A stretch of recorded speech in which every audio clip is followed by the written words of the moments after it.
Chapter 1 Binding System. It was September, a time of clear and crisp autumn weather, and the Magic City was gradually turning cooler from its summer heat. Even though the temperature in the city has dropped a bit, it is still summer after all, and stuffiness is still the main theme here. In the city center, on a busy street, Zheng Chang was driving a Lamborghini, preparing to go to a blind date. Holding the fur-covered steering wheel, Zheng Chang's mood was like the sultry weather, a little bored and nervous. Although this was not his first blind date, the person he was dating this time was a little special. Xia Yuyan, I haven't seen her since I graduated from high school. I don't know how she's doing. Glancing at the pictures and the chat history on his phone, Zheng Chang said with some melancholy. The Xia Yuyan he mentioned was his ex-girlfriend from high school. When they graduated from high school, they broke up because they were admitted to universities in different provincial capitals and neither of them could accept a long-distance relationship. Zheng Chang still remembers the agreement they made when they broke up. We each work hard and then meet at the top. Thinking of the original agreement, Zheng Chang looked at his designer suit and high-end watch and couldn't help but laugh at himself. It's shameful. He felt ashamed because of the clothes he wore, the shoes, the watch, the tie, and even the Lamborghini he was driving. None of it is his. All are rented. He spent 2 months' salary to rent it from a rental company. Thinking of this, Zheng Chang couldn't help but recall his experience after graduating from university. In fact, when he just graduated from college, he found a pretty good company. But the good times didn't last long. After 2 years, I finally managed to secure a position in the company. By chance, he accidentally saw a junior leader in the company harassing a new female student. Seeing that scene, Zheng Chang, who was full of sense of justice, immediately stood up and harshly criticized the young leader, making him lose face in front of the whole company. What Zheng Chang never expected was that the young leader was actually the son of the company's chairman. Zheng Chang offended him, and naturally there was no good consequence. Later, under the suggestion of the company's chairman, leaders of all levels kept making things difficult for Zheng Chang and made him work overtime. This made Zheng Chang miserable. Finally, he could no longer bear it and resolutely resigned. In the 3 years after resigning, Zheng Chang worked in 7 or 8 companies. However, because they have no connections and the opportunities are not very good, they are not doing well and their salaries are not high, only about 4 or 5,000 yuan per month. Fortunately, Zheng Chang is also a self-reliant person. Although his salary is not high, he usually does some odd jobs in his spare time, such as delivering takeout, so he can barely make ends meet in the big city of Shanghai. It is because he spends most of his time working and making money, so now he is almost 30 years old and still hasn't decided on marriage. This made his parents very worried, so during this period of time, they found several blind dates for him. But how could Zheng Chang, a person with no car, no house and no savings, find a suitable marriage partner? So I went on several blind dates in a row, but they all ended in failure. Zheng Chang also gradually faced the reality and gradually lost hope in blind dates. Hey, after today's blind date, tell mom not to arrange any more for me. It's okay for a man to get married in his 30s. While driving, Zheng Chang was thinking about how to tell his mother later. But at this moment, a cold, mechanical voice suddenly sounded in Zheng Chang's ears. A suitable host has been detected. System binding. Hey, what's that noise? Hearing this sound, Zheng Chang was startled and quickly looked around inside the car. But nothing was found. Did you hear that wrongly? Then Zheng Chang looked out the window again, wondering if the sound was from outside the car. But in the next moment, that emotionless, mechanical voice once again rang clearly in Zheng Chang's ears. Ding! System binding completed. What system? This time Zheng Chang heard it clearly, and his heart was suddenly filled with turmoil. He didn't expect that he would encounter such a fantastic thing. Congratulations to the host, you have successfully bound to the invincible godly rich system. With this system, you can do anything. Invincible godly rich system? Is this true? Am I being tricked? After being shocked, Zheng Chang instinctively didn't believe it. After all, this kind of thing was too ridiculous. He even suspected that the car rental company was behind this system. This system is absolutely authentic. If you don't believe me, you can try completing the novice mission. Upon completion, the system will immediately reward you. The system answered Zheng Chang's doubts with a cold mechanical voice. Zheng Chang, thinking of giving it a try, asked, "What are the novice tasks?" Today's limited novice mission: successfully slap a woman in the face to receive a reward corresponding to her profession. This mission can be repeated 3 times today. As soon as Zhang Chun finished asking, the system responded immediately. Hit a woman in the face? After hearing the task description, Zhang Chang was stunned. Why would I slap someone in the face for no reason? Zhang Chang's hesitation lasted only a moment. The next moment, he immediately recalled his blind date experience some time ago. The scenes of being slapped in the face by various women replayed in his mind frame by frame like a movie. The resentment accumulated in Zhang Chang's heart suddenly surged out. Zhang Cheng thought about it and muttered softly, "Tisk, it's just a slap in the face, what's so difficult about that? I've been slapped so many times, I'm pretty familiar with it." After thinking it over, Zhang Cheng immediately decided to find someone to try it out. Then Zhang Cheng took out his mobile phone and sent a WeChat message to his mother. "Mom, didn't you say yesterday that Aunt Zhang's daughter wanted to meet me? I'm free now. Can you ask her if it's convenient for her?" Although Zhang Chang and Xia Yuyan had an appointment to meet at a cafe for a blind date today. However, it is still early for the agreed time, so Zhang Chang is not in a hurry. He plans to slap the system in the face first to verify its authenticity before meeting Xia Yuyan. As for why he didn't directly slap Xia Yuyan in the face, it was because Zhang Chang still had some feelings for her, and if possible, he didn't want to hurt her as much as possible. Zhang Chang's mother, Yang Yashan, quickly replied with a message, "Chengcheng, Mom asked for you. Xiaotao said she's free now, but she wants you to pick her up downstairs at her house." After saying that, Yang Yashan sent a location to Zhang Chang, which was obviously the girl's location. After Zhang Chang turned on the navigation, he replied to his mother, "I understand. I'll be there right away." Chapter 2, Bad Girl. As soon as Zhang Chang finished speaking, he saw Yang Yashan requesting a voice call with him. Zhang Chang answered the call without hesitation. Yang Yashan's voice soon came to my ears, "Chengchun, listen to Mom. Although Xiaotao is divorced and was a bit playful before, and had a bad reputation. But I heard from your Aunt Zhang that Xiaotao has corrected herself now. Don't have any prejudice against her." After Yang Yashan finished speaking, he paused and then said hesitantly, "I also said a few words to her when I met her last time. Mom can see that she really wants to find an honest man to marry now. She plans to live a good life in the future and won't go out and mess around anymore." Yang Yashan had actually told Zhang Chang about the girl's situation a long time ago. So Zhang Chang had long understood what kind of woman the other person was.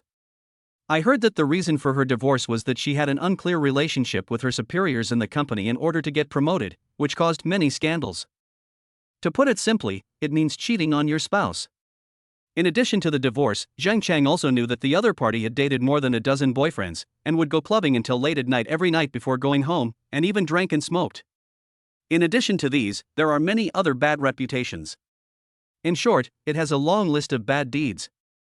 The reason why such a woman agreed to a blind date with Zhang Chang was because Yang Yashan promised that if Zhang Chang had a house in the future, her name would be written as the title deed. She also demanded that Zhang Chang's salary must be turned over in full in the future. After knowing the other party's situation and requirements, Zhang Chang originally had no intention of going on a blind date with her, and even didn't want to have any contact with her.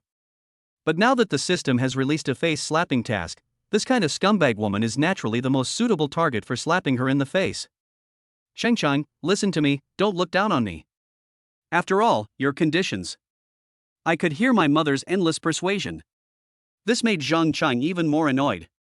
He wondered to himself, how despicable did his mother think he was that she would be reduced to marrying such a person. Zhang Chang, who didn't want to listen anymore, interrupted directly, Okay, Mom, stop talking. I get it. I'm driving. I don't want to talk anymore." After saying this, Zhang Chang hung up the voice call without waiting for Yang Yashan's reply. "Stinky boy, why did you hang up your mother's phone?" Yang Yashan sent a message to accuse him. Zhang Chang looked at it and didn't reply. "This is Xiaotao's phone number. Call her when you get there." Then Yang Yashan sent Zhang Chang a phone number. Zhang Chang looked at the phone number, shook his head and smiled. "Well, let's just do a good deed and punish her on behalf of her ex-husband and ex-boyfriends." Soon, Zhang Chang drove his cool Lamborghini to the downstairs of the woman's house. This is a very ordinary community. Zhang Chang knew at a glance that the girl's family conditions should be very ordinary. Without further delay, Zhang Chang parked the car and called her directly. "Hey, beautiful, I'm downstairs at your house, please come down quickly." The other party asked in a somewhat lazy voice, "Is that red Lamborghini downstairs yours?" Zhang Chang said calmly, "Yes, it's mine." When the other party heard this, he immediately said in a surprised and excited voice, "Okay, I'll be right down." Hearing the voice coming from the phone, Zhang Cheng smiled silently. After so many blind dates, he has almost figured out the tricks of these women. The reason why this woman asked him to pick her up was simply to see if he had a car, and if so, what brand it was. It's all a routine. Zhang Cheng hung up the phone and smiled sarcastically. After waiting for a while, the woman finally came down. She had heavy makeup on her face and was dressed in a gaudy and vulgar way. She was wearing all branded clothes, which was out of place in the neighborhood where she lived. "I'm sorry to have kept you waiting." As the beautiful woman with heavy makeup got in the car, she said with a somewhat arrogant smile, "It's okay, I didn't wait long." Zhang Cheng smiled and waved his hand, indicating that he didn't care. He didn't wait long anyway, only 5 or 6 minutes. "Since everyone is here for a blind date, I'll be more direct." The heavily made-up beauty took a look at Zhang Cheng's appearance and said with a smile, "If you have anything you want to ask, just ask directly." Zhang Cheng said with a confident smile. The heavily made-up beauty placed her index finger on her lower lip, looked around the interior of the car, and asked cautiously, "I want to ask, is this car yours?" "This car is mine. It's the latest Lamborghini model. I bought it this year." Zhang Cheng told lies without blushing or beating his heart. "But I heard from my mom that your conditions don't seem that good." The heavily made-up beauty looked at Zhang Cheng for a few seconds and said. He was obviously doubting whether this Lamborghini belonged to Zhang Cheng. Zhang Cheng pursed his lips slightly and glanced at the heavily made-up beauty. It seems that Aunt Zhang has mentioned her situation. This situation was also within Zhang Cheng's expectations, so he was not panicked at all and smiled calmly. "I've made a lot of money from business recently, and my financial situation has improved a lot." After saying this, Zhang Cheng immediately thought of the system and thought that what he said seemed to be true. The heavily made-up beauty nodded with a half smile, and it was unclear whether she believed it or not. "I also want to know, do you have a house now?" The heavily made-up beauty asked after thinking for a while. "As for a house, I don't have one yet. I plan to buy a fully furnished house in the city center in the next few days." Zhang Cheng deliberately made a self-deprecating expression. "The house is in my name," the heavily made-up beauty asked quickly. "If we are sure to be together, then yes." Zhang Cheng nodded with a slight smile on his face. Hearing Zhang Cheng say this, the heavily made-up beauty could no longer hide the smile on her face. With eyes full of stars, he stared at Zhang Cheng and asked the last question, "How much do you have in your savings now?" "This number."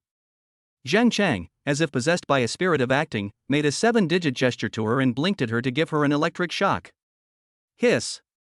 Seeing Zhang Cheng's gesture, the heavily made-up beauty took a deep breath. She calmed down for a few seconds before she suppressed the excited and greedy expression on her face. But the greed that remained in the corner of his eyes could not be suppressed. Then she said shyly with a smile, "Your conditions, well, not bad. I think we can get to know each other better." The other party emphasized the word in depth, and the hidden meaning was almost self-evident. Hearing this, Zhang Cheng couldn't help but sigh in his heart. This is the life of having a house, a car, and savings. Girls and wives are available just by making a gesture. It's not like before. Even if he promised that the house would be in the woman's name, the other party was unwilling to give it a try with him. Chapter 3 Xia Yuyan.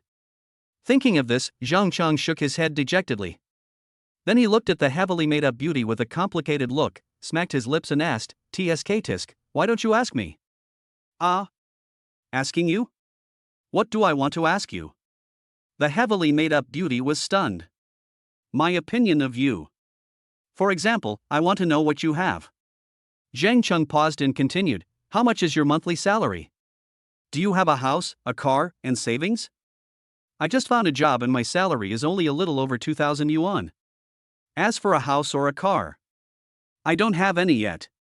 The heavily made-up beauty didn't expect the protagonist to suddenly point out her weakness. She shook her head with an ugly expression and spoke hesitantly. "You don't have any of these, so what do you have?" Zhang Cheng's smile faded and he asked the question he had been asked countless times. The heavily made-up beauty hesitated for a moment, then pointed at her own face and forced a smile. "Can't you see? I'm beautiful. What you mean is, when we get married in the future, you just have to provide a good face?" Zhang Cheng said in an emotionless voice. "What do you mean?" The heavily made-up beauty glared at Zhang Cheng. She didn't expect him to turn against her so easily. Zhang Cheng ignored her and continued, you have nothing, but you want to marry a tall, rich, and handsome guy? You. The heavily made-up beauty was furious.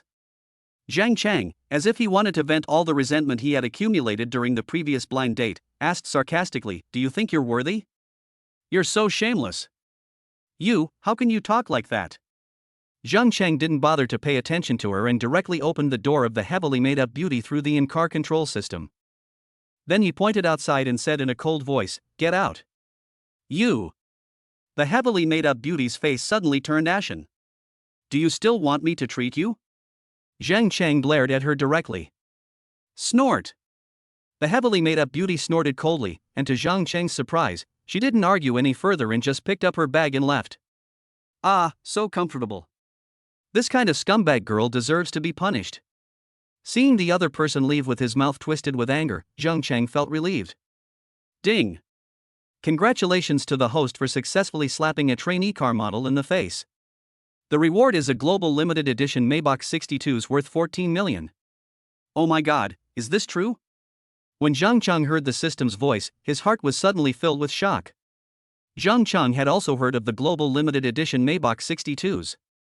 Because that is the car of one of the richest men in the country. There are only 24 of them in the whole of China. I didn't expect that just slapping someone in the face would reward me with a luxury car of the same model as the richest man. If this is true, happiness comes too suddenly. Before Zhang Cheng could marvel for long, the phone in his hand rang. Hello, are you Mr. Zhang Cheng? A strange man's voice came from the phone. Zhang Cheng was a little confused and said, yes, I'm Zhang Cheng. May I ask who you are? I'm the general manager of the Maybach store in Shanghai. My last name is He. I'm calling to ask when you'll be free to pick up the Maybach 62's limited edition you've left with us. Holy shit. What the system said was true. Can I just come and pick it up? Are there any other procedures required? Or do I need to pay any fees? After forcing himself to calm down, Zhang Cheng asked with caution. All the procedures have been completed for you, and there is no need to pay any fees. Just come and pick up the car when you are free. The other party said very respectfully. When Zhang Cheng heard that he didn't have to pay any extra money or go through any additional procedures, most of his doubts immediately disappeared. Oh, okay then. I'll call you when I need to pick it up. Okay, my phone will be available for you 24 hours a day.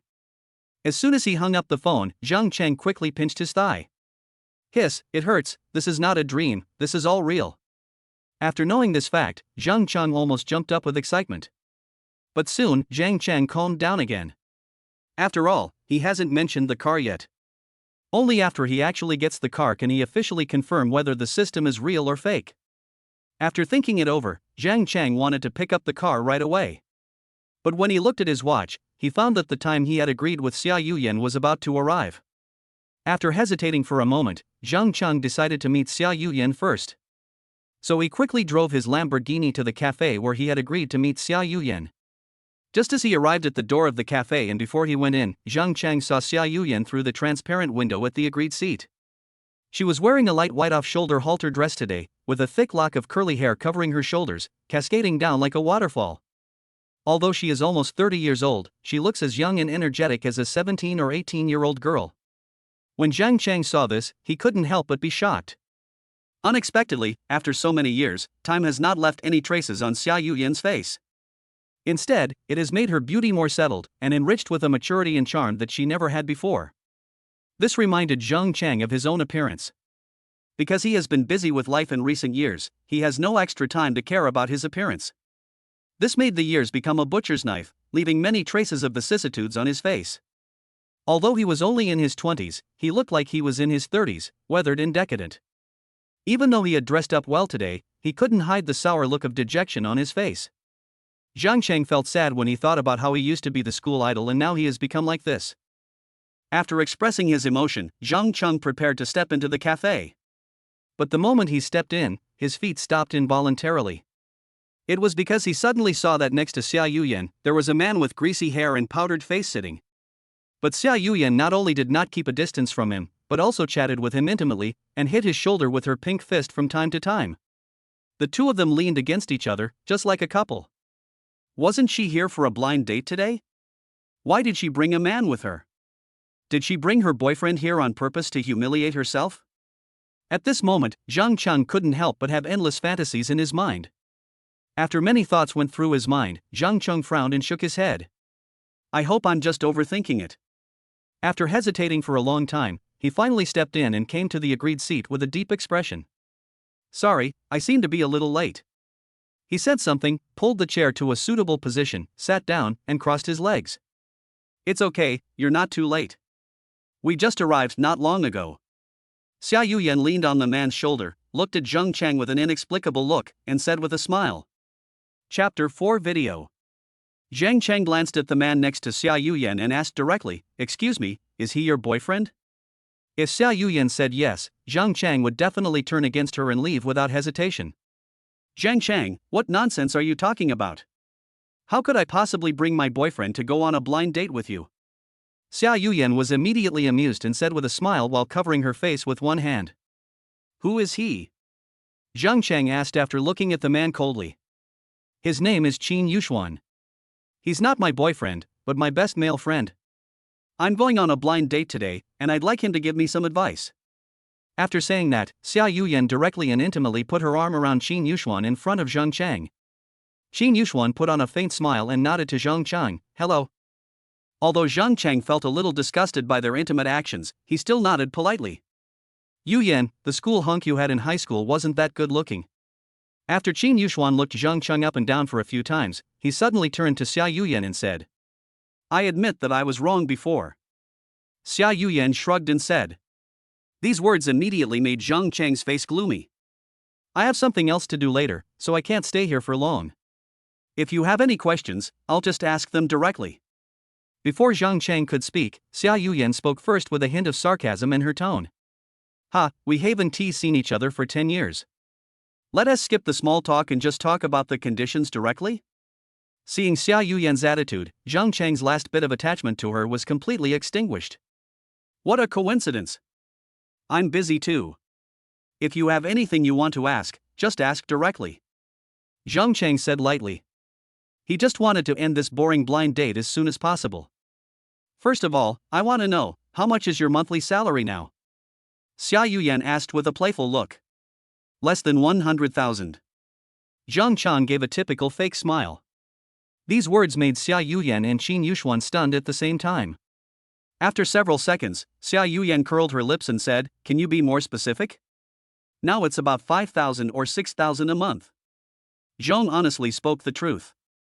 Originally, he was trying to save face and not embarrass himself in front of his ex-girlfriend. But now that I am possessed by the system, I am already full of confidence in my heart, so I am too lazy to pretend.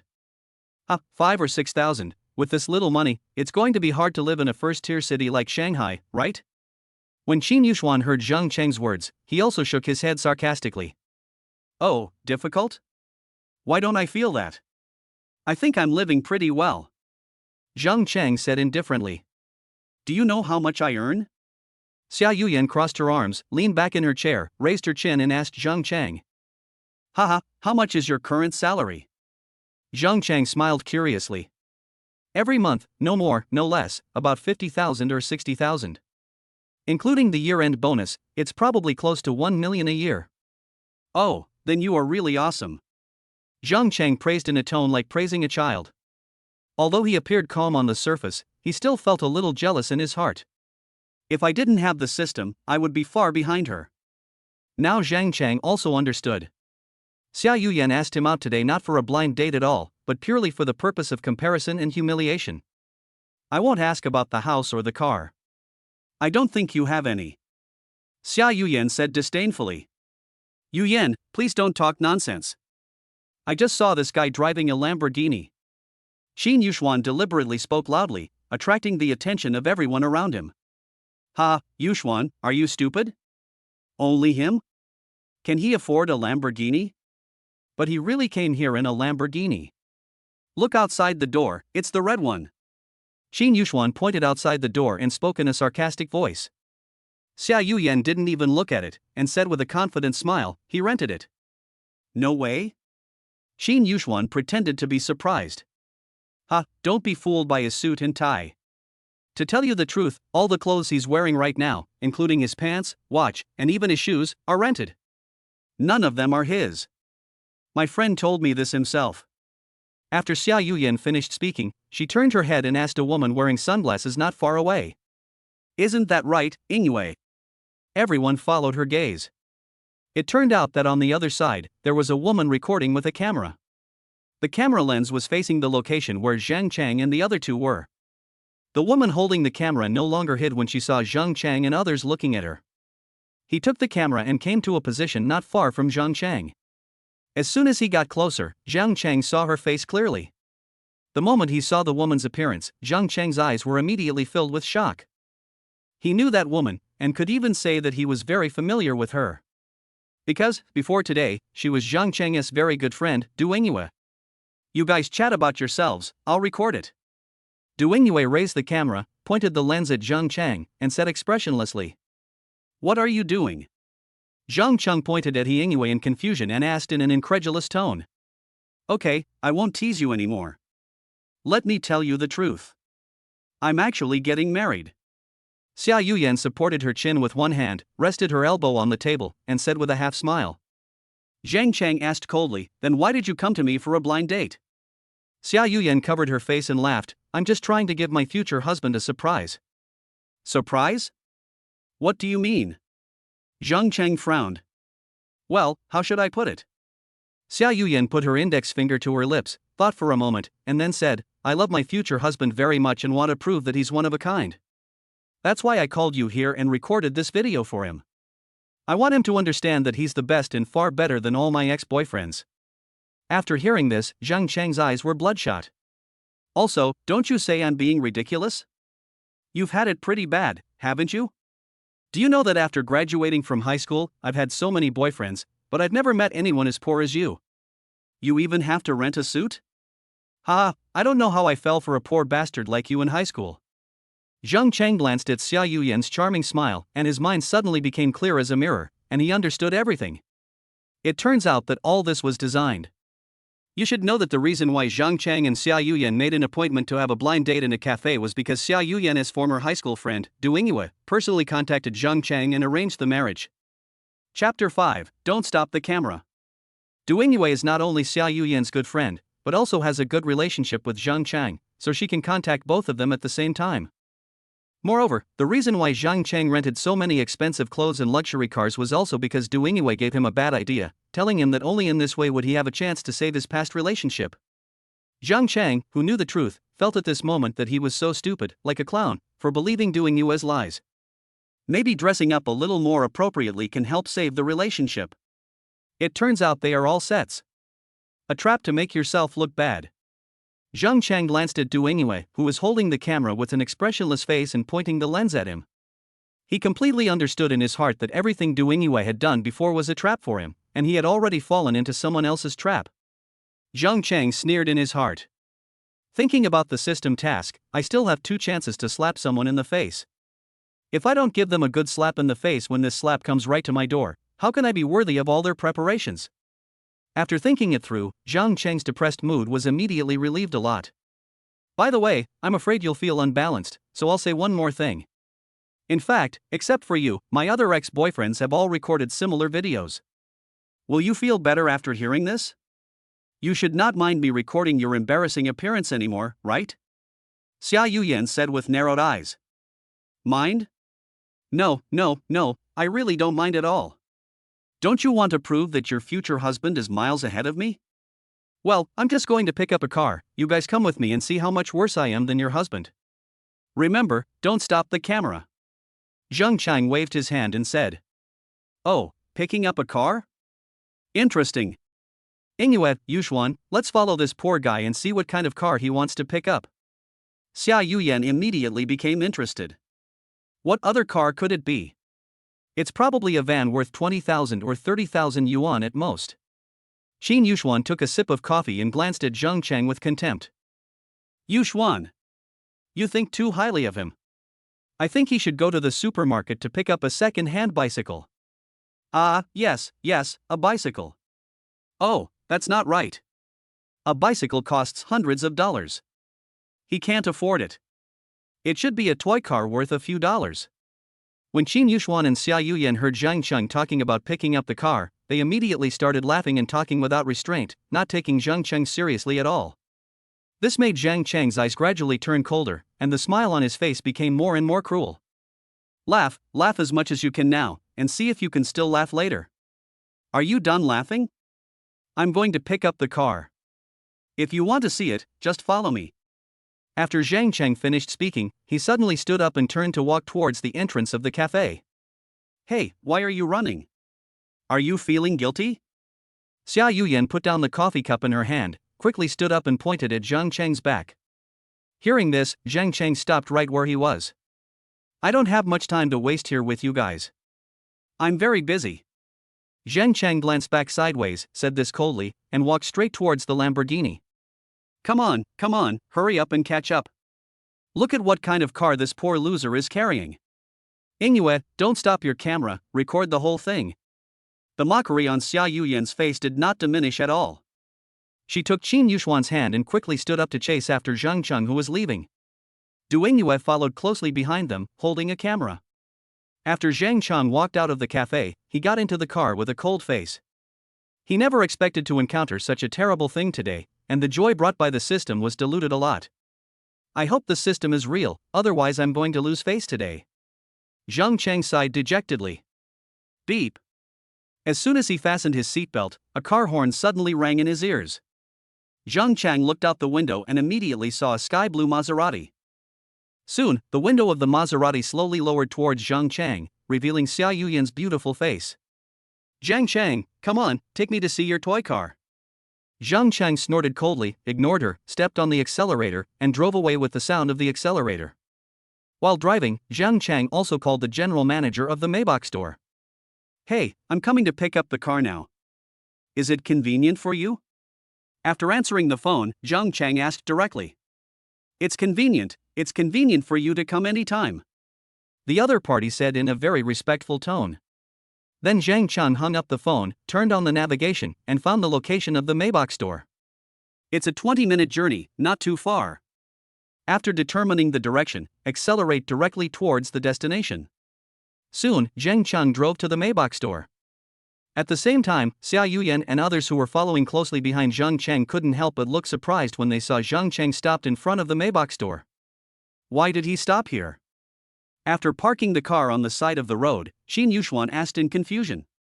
Du Ingyue pointed the camera at the entrance of the Maybach store. Disbelief flashed in her beautiful eyes, and she couldn't help but murmur, Maybach store. Is Zhang Cheng going to pick up the car here? Hey, Ingyue, are you stupid?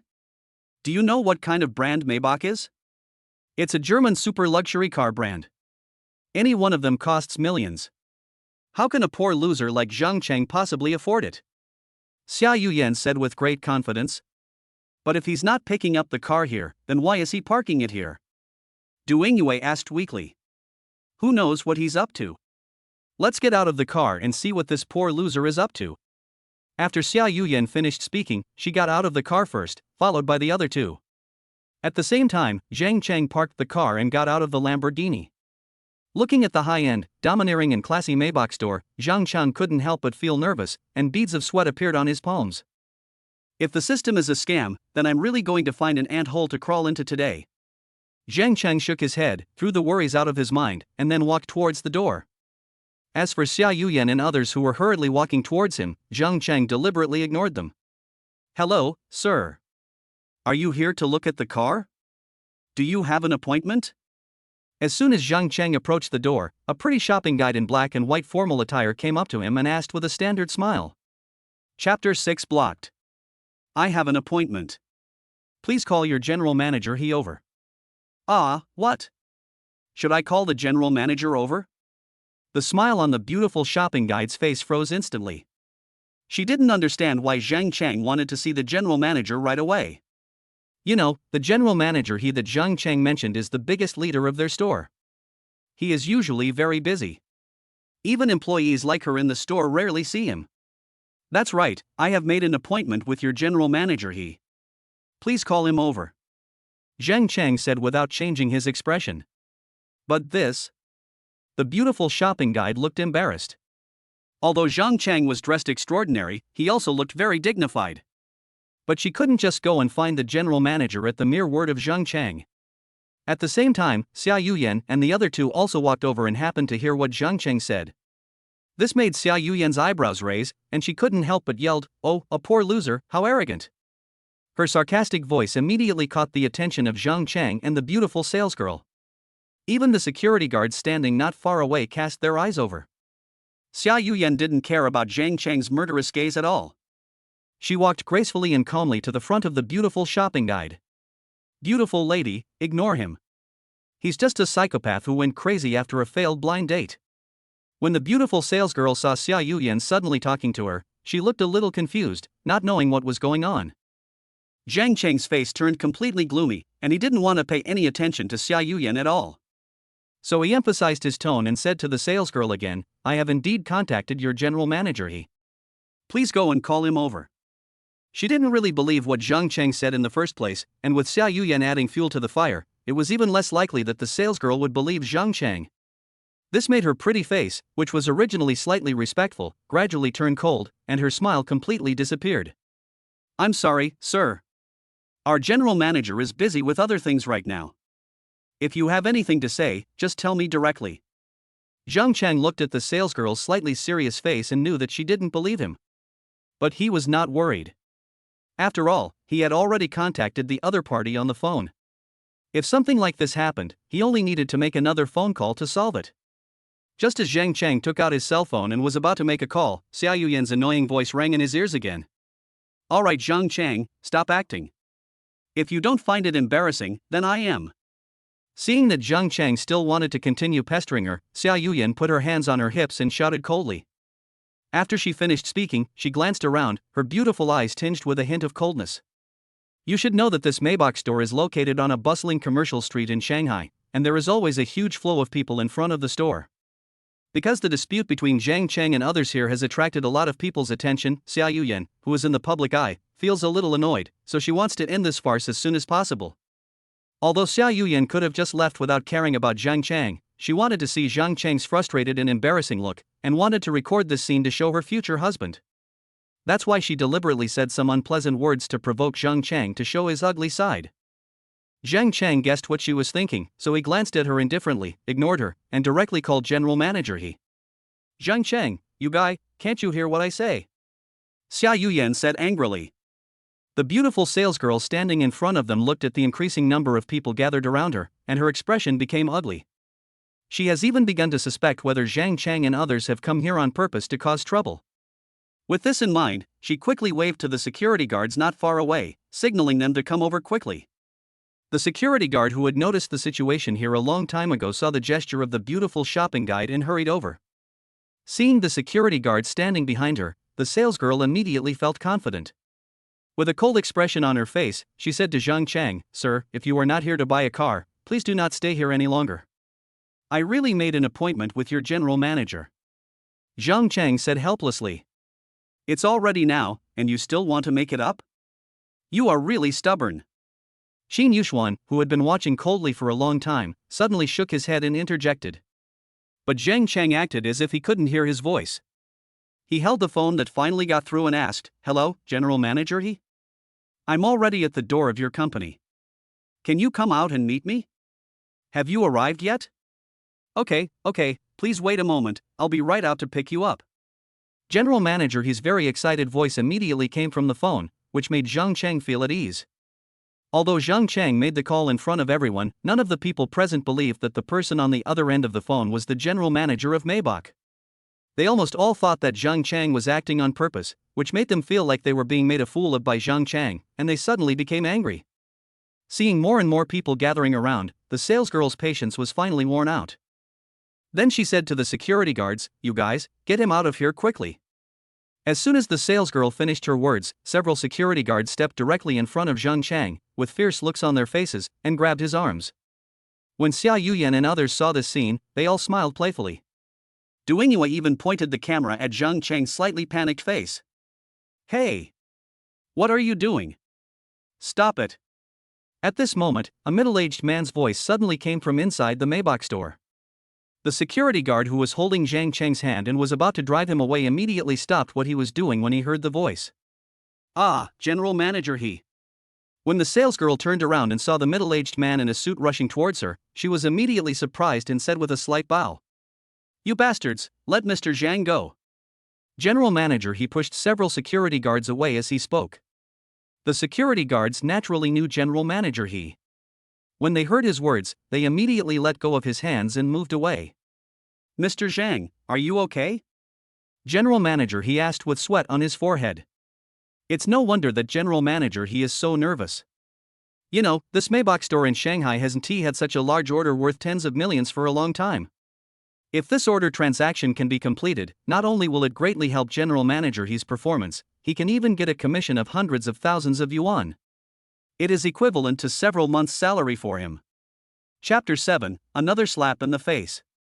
It's okay, it's okay. Fortunately you came in time, otherwise I would have been kicked out. After Zhang Cheng finished speaking, he glanced at the beautiful shopping guide with a sneer. This made the beautiful salesgirl startled, her face turned pale with fear, and she quickly lowered her head. General Manager he followed Zhang Cheng's gaze and saw the beautiful shopping guide with an unusual look on her face. His face suddenly darkened and he snorted coldly, "Come to my office later." Yes, yes. The beautiful shopping guide nodded tremblingly. She was not a fool, so she could naturally tell from General Manager his attitude that Zhang Cheng was not an ordinary person and was obviously a distinguished guest of the store. Now she has offended the VIP customer of the store and even wants to kick him out. She has obviously gotten into big trouble. Although she knew that she would not be fired for such a thing, the punishment would definitely not be light. Thinking of this, she felt extremely regretful. In fact, she had not originally intended to drive Zhang Cheng away so rudely. If Xia Yuyan had not added fuel to the fire, how could she have done that? Thinking of this, the beautiful shopping guide couldn't help but glare at Xia Yuyan. However, at this time, Xia Yuyan and others had no intention of paying attention to her at all. The three of them were already dumbfounded. They looked at General Manager he, who was being respectful and saying nice things to Zhang Cheng, and felt that everything they were seeing was really absurd. Could it be that Zhang Cheng is really a distinguished guest of Maybach? None of the three wanted to believe this fact. Because in their hearts, they had long determined that Zhang Cheng was a poor loser who had to rent even a decent suit. How could such a poor loser be a distinguished guest of Maybach? This is something that is very difficult for them to understand and accept. Although they had doubted General Manager his identity at first, after seeing how respectful everyone in the store was towards him, they could only reluctantly believe this fact temporarily. Ding! Congratulations to the host for successfully slapping a car saleswoman in the face. Reward the host with God-level driving skills. Hearing the sudden voice next to his ear, Zhang Cheng couldn't help but be stunned for a moment. The system can actually reward skills. Zhang Cheng thought that the system could only reward practical things, but he didn't expect that even something as illusory as skills could be used as a reward. This is a pleasant surprise. Before Zhang Cheng could think about it, the next moment, a huge amount of information poured into Zhang Cheng's brain like a torrent. Zhang Cheng only felt a brief discomfort before quickly digesting the information. Mr. Zhang, Mr. Zhang?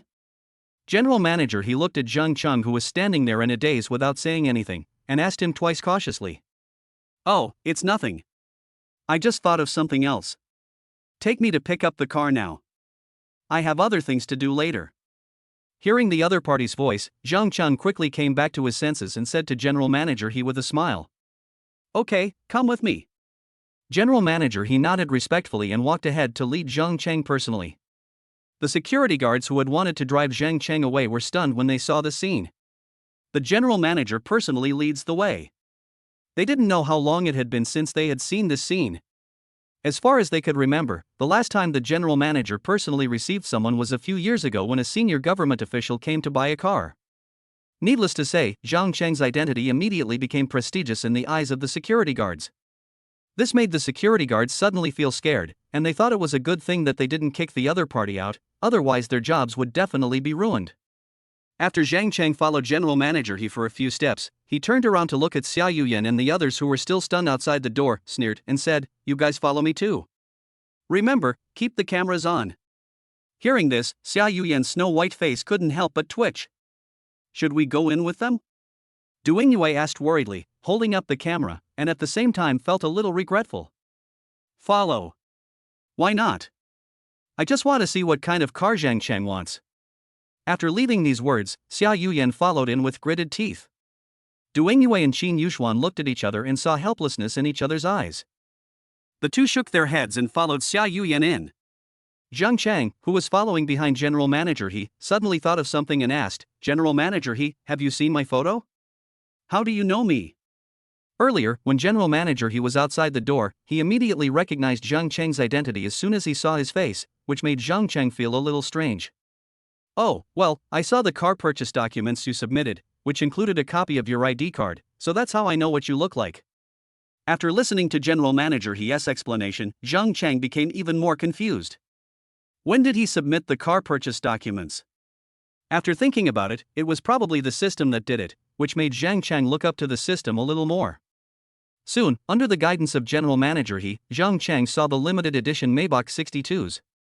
After just one look, Zhang Cheng completely fell in love with this black and domineering luxury car. The Maybach 62s is different from all the cars Zhang Cheng has seen before. It is very long, and the streamlined design of the body is pleasing to the eye. Not only its appearance, but also its interior is top-notch luxury and comfort. The leather seats, welcome pedals, partitions, displays, and even the built-in fragrance in the car all give people a strong sense of luxury. The transparent panoramic sunroof, the one-touch lifting and lowering partition, and the one-touch closing of the door, every detail reveals the top-level advanced master-level design. Particularly eye-catching is the back seat of the car. It is equipped with high-end white leather, piano paint, and a full range of unique black granite, which are all top-level luxuries that can only be seen on TV. At the invitation of General Manager He, Zhang Cheng tried to sit in the back seat of the car. Putting my hands on the large and smooth white leather armchair, I closed my eyes and leaned against the soft backrest. For a moment, I actually experienced the comfortable feeling that only a first-class cabin on an airplane could provide. This comfort, coupled with the convertible top, is the ultimate luxury and exclusivity that cannot be enjoyed in any other car, allowing Zhang Cheng to clearly feel the perfect unity of technology and comfort. Xia Yuyan and the other two who were following closely behind Zhang Cheng naturally also saw the domineering and luxurious Maybach 62s. Xia Yuyan considers herself a worldly wise person, having driven many BMWs and Mercedes-Benzes herself. But when she saw this Maybach 62s, she couldn't help but sigh that her previous vision was too narrow. Even the top-of-the-line BMW X7 she had ever driven was worlds apart from this Maybach 62s. Chapter 8: Amazing Driving Skills. This huge gap made Xia Yuyan wonder if all this was just a show put on by Zhang Cheng in front of her. But she quickly dismissed the idea. Don't even think about where this place is. This is the Maybach store in Shanghai. What is now displayed in front of her is the Maybach 62s limited edition worth more than 10 million. Acting? In a place like this? Using a limited edition luxury car worth over 10 million yuan? It's unlikely even to think about it. So after struggling in her heart, Xia Yuyan had to admit this cruel reality. I'm afraid Zhang Cheng really came to pick up the car. It only takes 16 seconds to open or close the roof. When driving, you can also cover the roof with a layer of leather after closing it. It not only seals better but also looks more elegant. General Manager He introduced the various functions of the Maybach 62s to Zhang Cheng in detail with a smile on his face. While listening to General Manager He's introduction to him, Zhang Cheng secretly glanced at Xia Yuyan and the other two. Seeing the undisguised shock on their faces, Zhang Cheng's mood suddenly became cheerful. I couldn't help but joke to Xia Yuyan, Xia Yuyan, don't forget to record all of this and show it to your husband. Zhang Cheng. Xia Yuyan glared at Zhang Cheng with a dark face.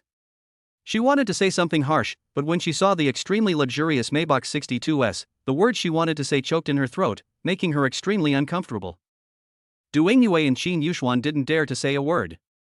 They were like air, trying to reduce their presence as much as possible. General Manager He spoke for more than 10 minutes before introducing the various functions of the Maybach 62s. Mr. Zhang, if you have any questions, you can ask me directly. Okay. Zhang Cheng smiled in response to General Manager He's kindness. He then asked about a few functions that he was not clear about, and General Manager He explained them to him again in great detail. After clarifying all the doubts in his mind, Zhang Cheng sat in the driver's seat and prepared to drive away. Mr. Zhang, the driving system of this car is slightly different from other cars. Do you need me to find a professional to teach you? No need, I'm quite familiar with this kind of car and I can drive it. Zhang Cheng smiled and shook his head. In fact, he didn't know how to drive this kind of luxury car originally, but after obtaining the god-level driving skills rewarded by the system, he can now drive almost all cars in the world very well. So driving this Maybach 62s, which is of average difficulty, is naturally no problem. As soon as he sat in the driving seat and touched the steering wheel, a feeling of extreme familiarity suddenly emerged from his heart, making Zhang Cheng feel as if he had been driving this car for decades and was very familiar with it. After feeling the inexplicable sense of familiarity, Zhang Cheng started the car with extraordinary skill and simply drove around the narrow store a few times. The smooth reversing into the parking space and the precise and steady braking while turning all demonstrate the driver's superb skills. Zhang Cheng's steady and good driving skills stunned Xia Yuyan and others. Even General Manager He, who thought he was knowledgeable, was stunned. Several people couldn't help but sigh in their hearts, this is too good to be true. You know, the in-car system of a luxury car like the Maybach 62s is completely different from that of an ordinary sports car. Even an experienced driver who has been driving for more than 10 years cannot drive a Maybach 62s for the first time, let alone drive it as skillfully and steadily as Zhang Cheng. Zhang Cheng was so familiar with the Maybach 62s that everyone present had only one possibility in mind, that is, he must have driven this type of luxury car more than once. After realizing this, the person most surprised among the people present was not Xia Yuyan, but Du Yingyue, who was most familiar with Zhang Cheng. At this moment, Du Yingyue couldn't help but think, has Zhang Cheng been pretending to be poor all this time? Is he actually a rich second generation? Although Du Yingyue knew that her idea was too absurd, this was the only explanation that made sense in the current situation. After coming to this conclusion, Du Yingyue felt an endless regret in her heart. You know, before today, she and Zhang Cheng had always had a very good relationship. Although they couldn't be called close friends, they were still much closer than others. Du Yingyue now regrets it immensely. If she had known that Zhang Cheng was so rich, why would she have gotten involved in this mess and offended Zhang Cheng just to please Xia Yuyan? It's like losing the watermelon to pick up sesame seeds. Zhang Cheng naturally didn't know what Du Yingyue was thinking. After enjoying the pleasure brought by his god-level driving skills, he parked the car steadily next to General Manager He, rolled down the window, put one arm on the door, and asked with a smile, General Manager He, can I drive away now? Okay, all the paperwork has been completed, you can drive away directly. If there are any problems with the car later, you can always call me. Okay. By the way, Mr. Zhang, I want to remind you of one thing. The length of the Maybach 62s exceeds 6 meters, so you must have an A1 driver's license to drive it. General Manager He suddenly thought of something and quickly said to Zhang Cheng, I have an A1 driver's license. Zhang Cheng said with some relief. When he was in college, in order to show his uniqueness, Zhang Cheng took the C1 driver's license test like everyone else, and then he took the A1 driver's license test to make himself look cool in front of his roommates. I didn't expect that my previous childish behavior would save me some trouble today. After hearing what Zhang Cheng said, General Manager He immediately realized that the other party drove so well, how could he not have an A1 driver's license? He was worrying too much. Then I'll drive away. After greeting General Manager He, Zhang Cheng drove the car to Xia Yuyan and others. Zhang Cheng glanced at Du Yingyue, who was still holding the camera, whistled and said with a smile, Hey, Du Yingyue, how's the video recording going? Du Yingyue bit her pale pink lips, looked at Zhang Cheng with a complicated expression, and did not say anything. Zhang Cheng laughed and turned his gaze to Xia Yuyan. By the way, Xia Yuyan, when is your wedding? Remember to send me an invitation then. Since we're old classmates, I'm here to congratulate you. Xia Yuyan glanced at Zhang Cheng coldly and turned her head away. Hee, you're quite indifferent. Why aren't you as enthusiastic as before? Zhang Cheng asked, rubbing his nose. As if being forced into a corner by Zhang Cheng, Xia Yuyan's face flushed and she said viciously. Tisk, Zhang Cheng, stop being so cocky.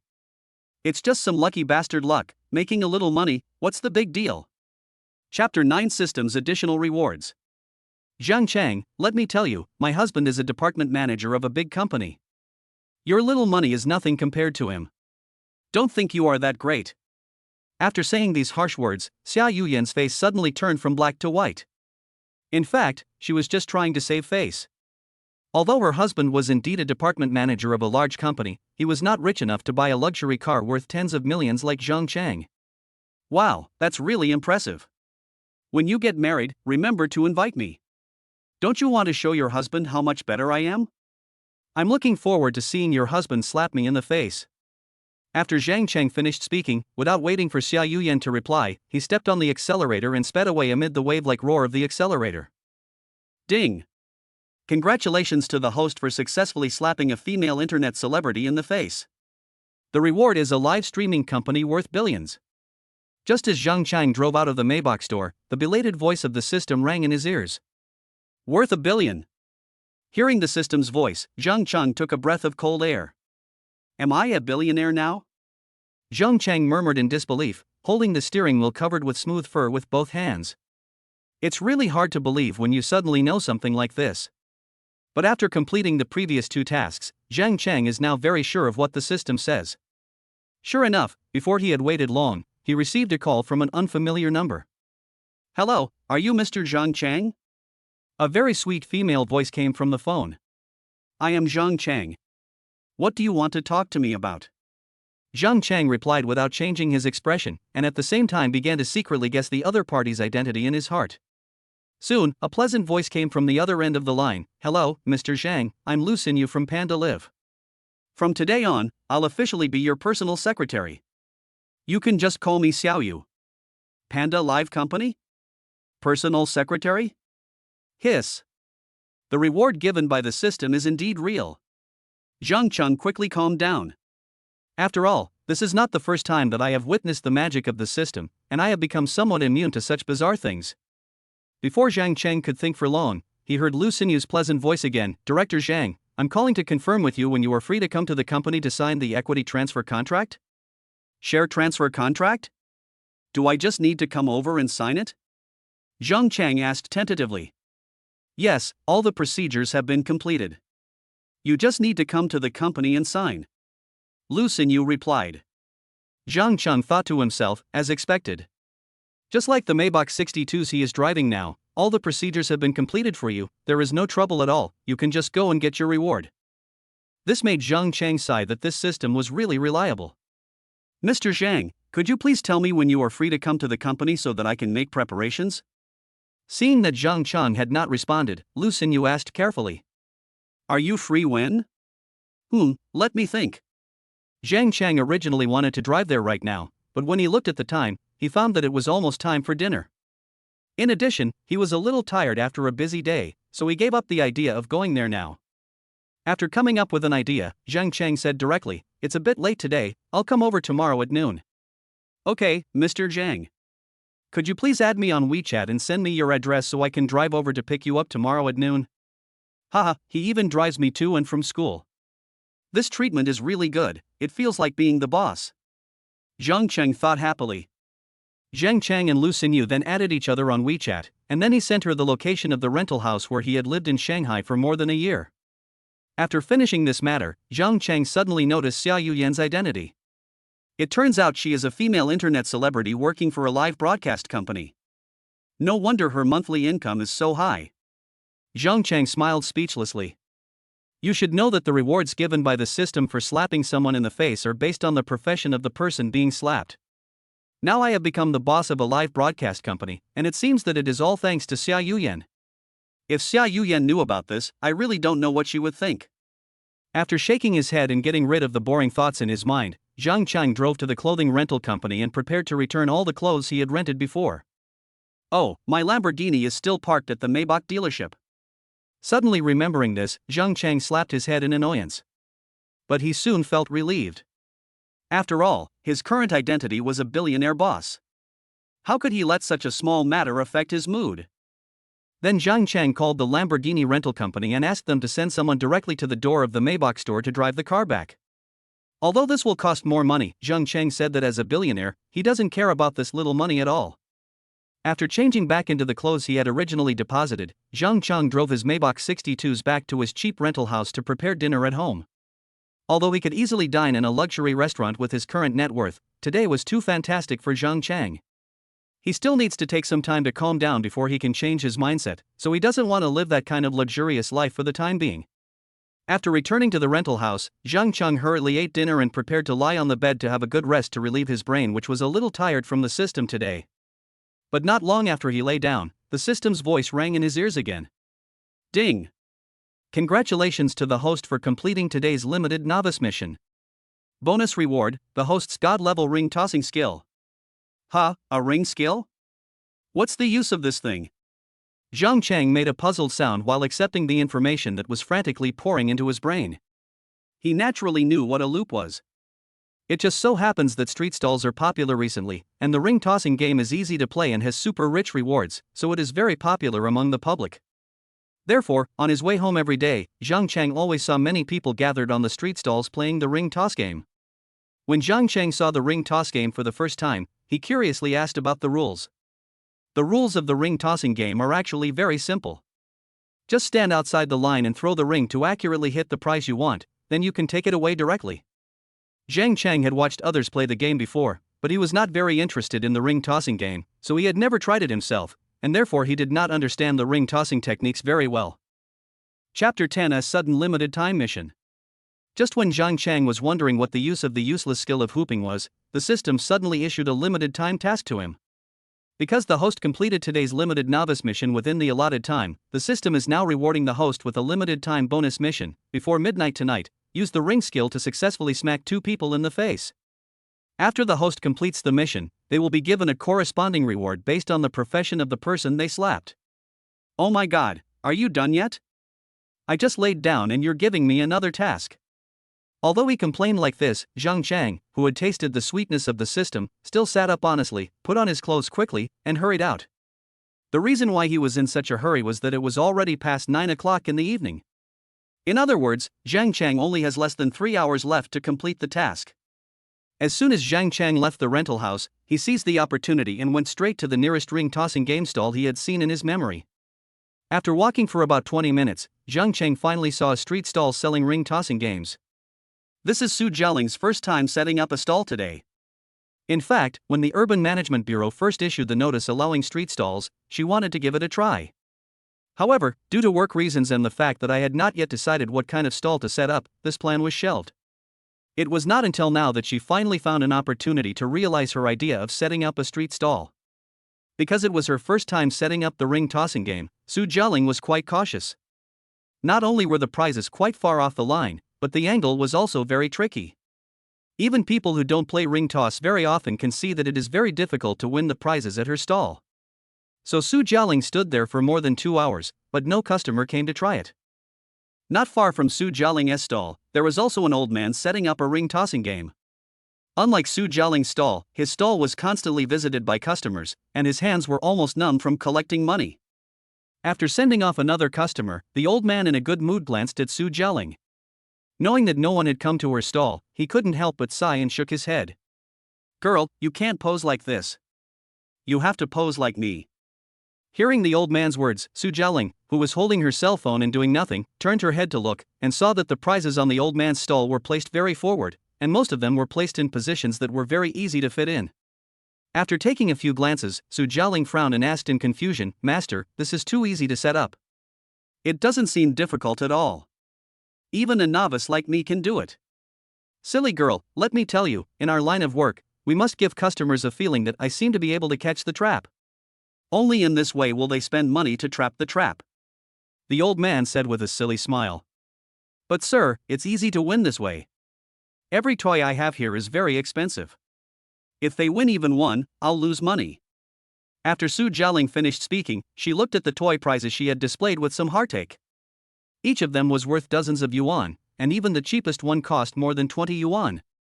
The most expensive item was the electric bike she had carefully prepared, which cost several thousand yuan.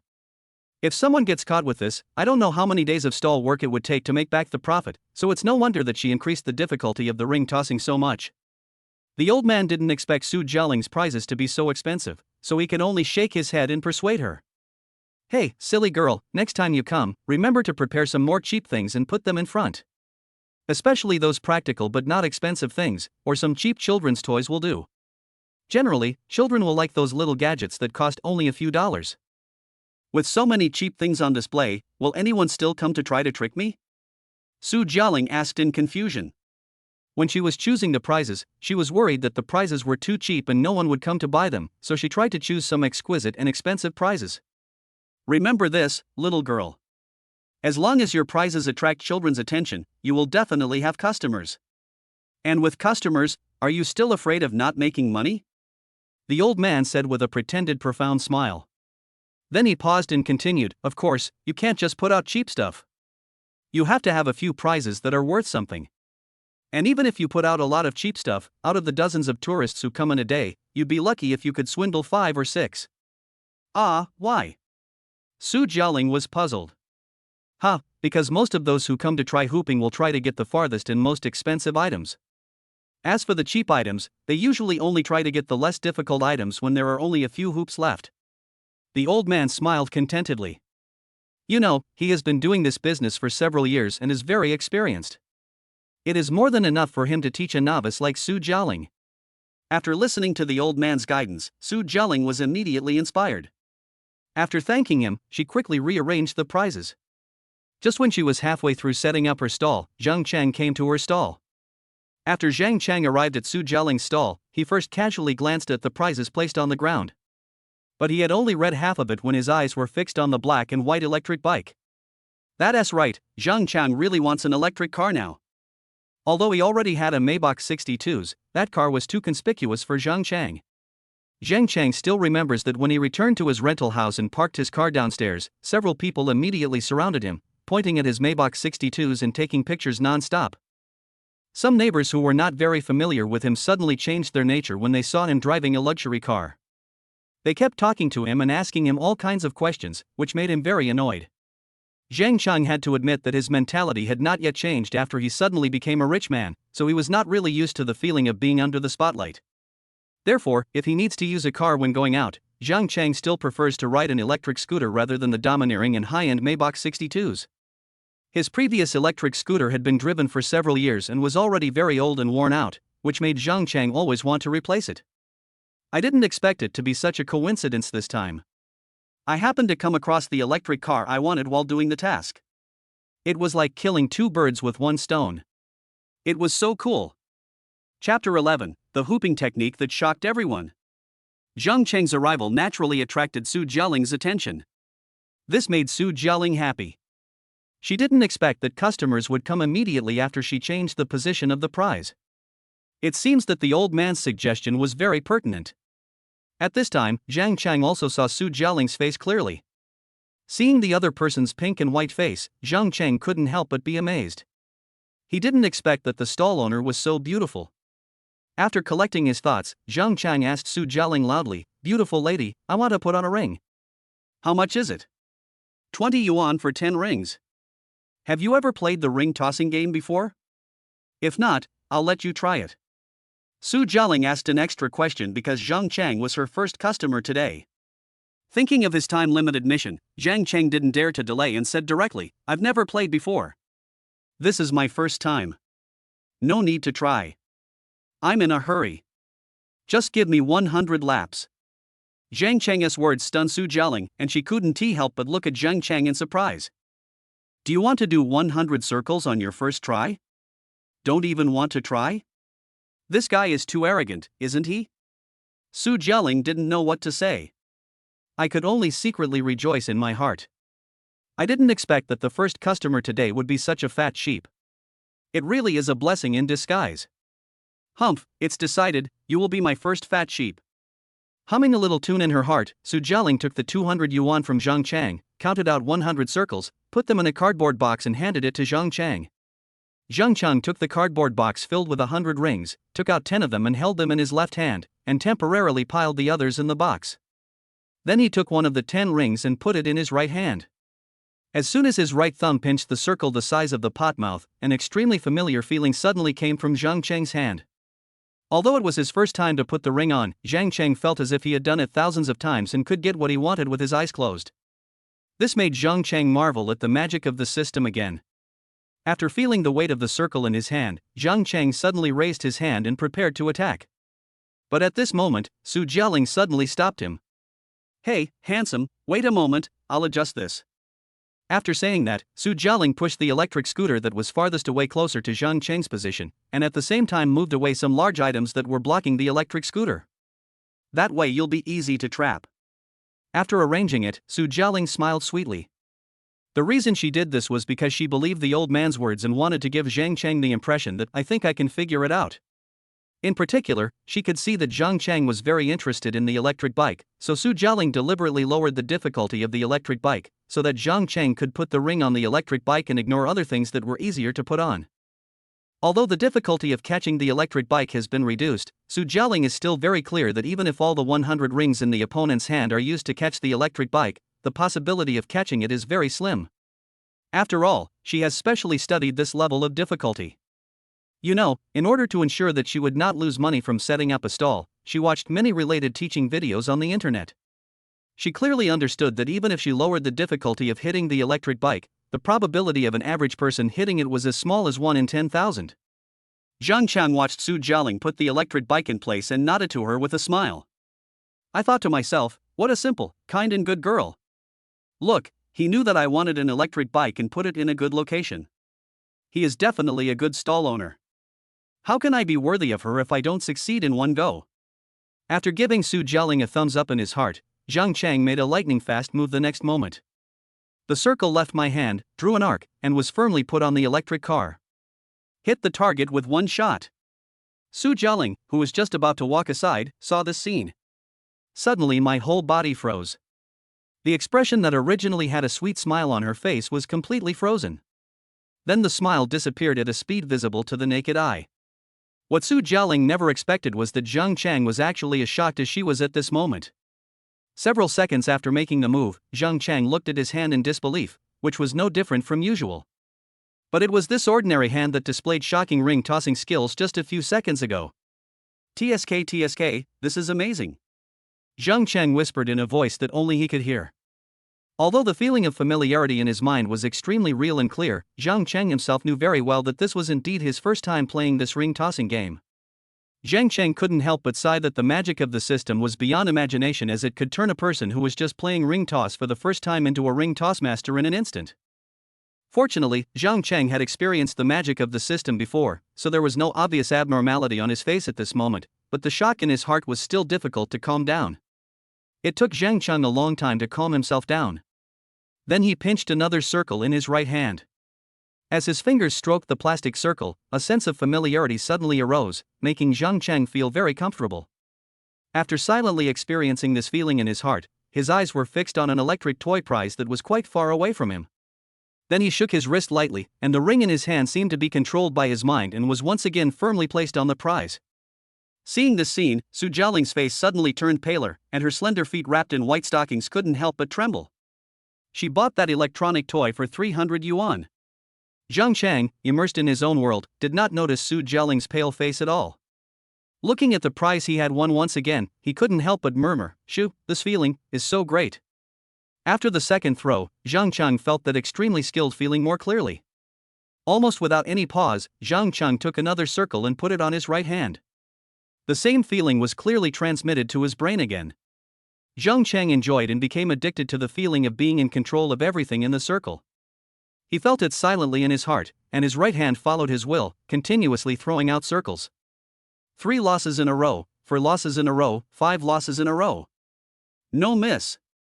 Every shot hits the target. Not only accurate, but also fast. At the same time, several circles of people gathered around the stall without anyone noticing. The onlookers were all amazed at Zhang Chang's magical ring throwing skills. Wow, Mom, look, that uncle is so accurate in his throw. Awesome. Awesome. There really are many experts among the people. Fuck, is this guy even human? He never failed once. TSK, the owner of this street stall is going to lose a lot of money today. Chapter 12, Generous Behavior. As the number of circles in the cardboard box decreased, more and more people gathered around to watch. However, Zhang Chang, who was completely immersed in the hoop, did not notice the changes around him at all. Zhang Chang, who was becoming more and more proficient in this feeling, was gradually no longer satisfied with ordinary ring tossing and started to do various fancy ring tossing. I closed hooping, crotch hooping, multiple hoops at the same time, hands crossed hooping. All kinds of fancy hoop tossing techniques were performed one by Zhang Chang, which was brilliant. The onlookers who witnessed all this cheered continuously, making the entire stall extremely lively. Its liveliness even drowned out the noise of the entire street. When Zhang Chang first started performing fancy ring tossing, they were shocked and kept shouting "Awesome 666." However, after Zhang Cheng performed more than 10 different fancy hoop techniques in succession, all the onlookers were stunned and numb.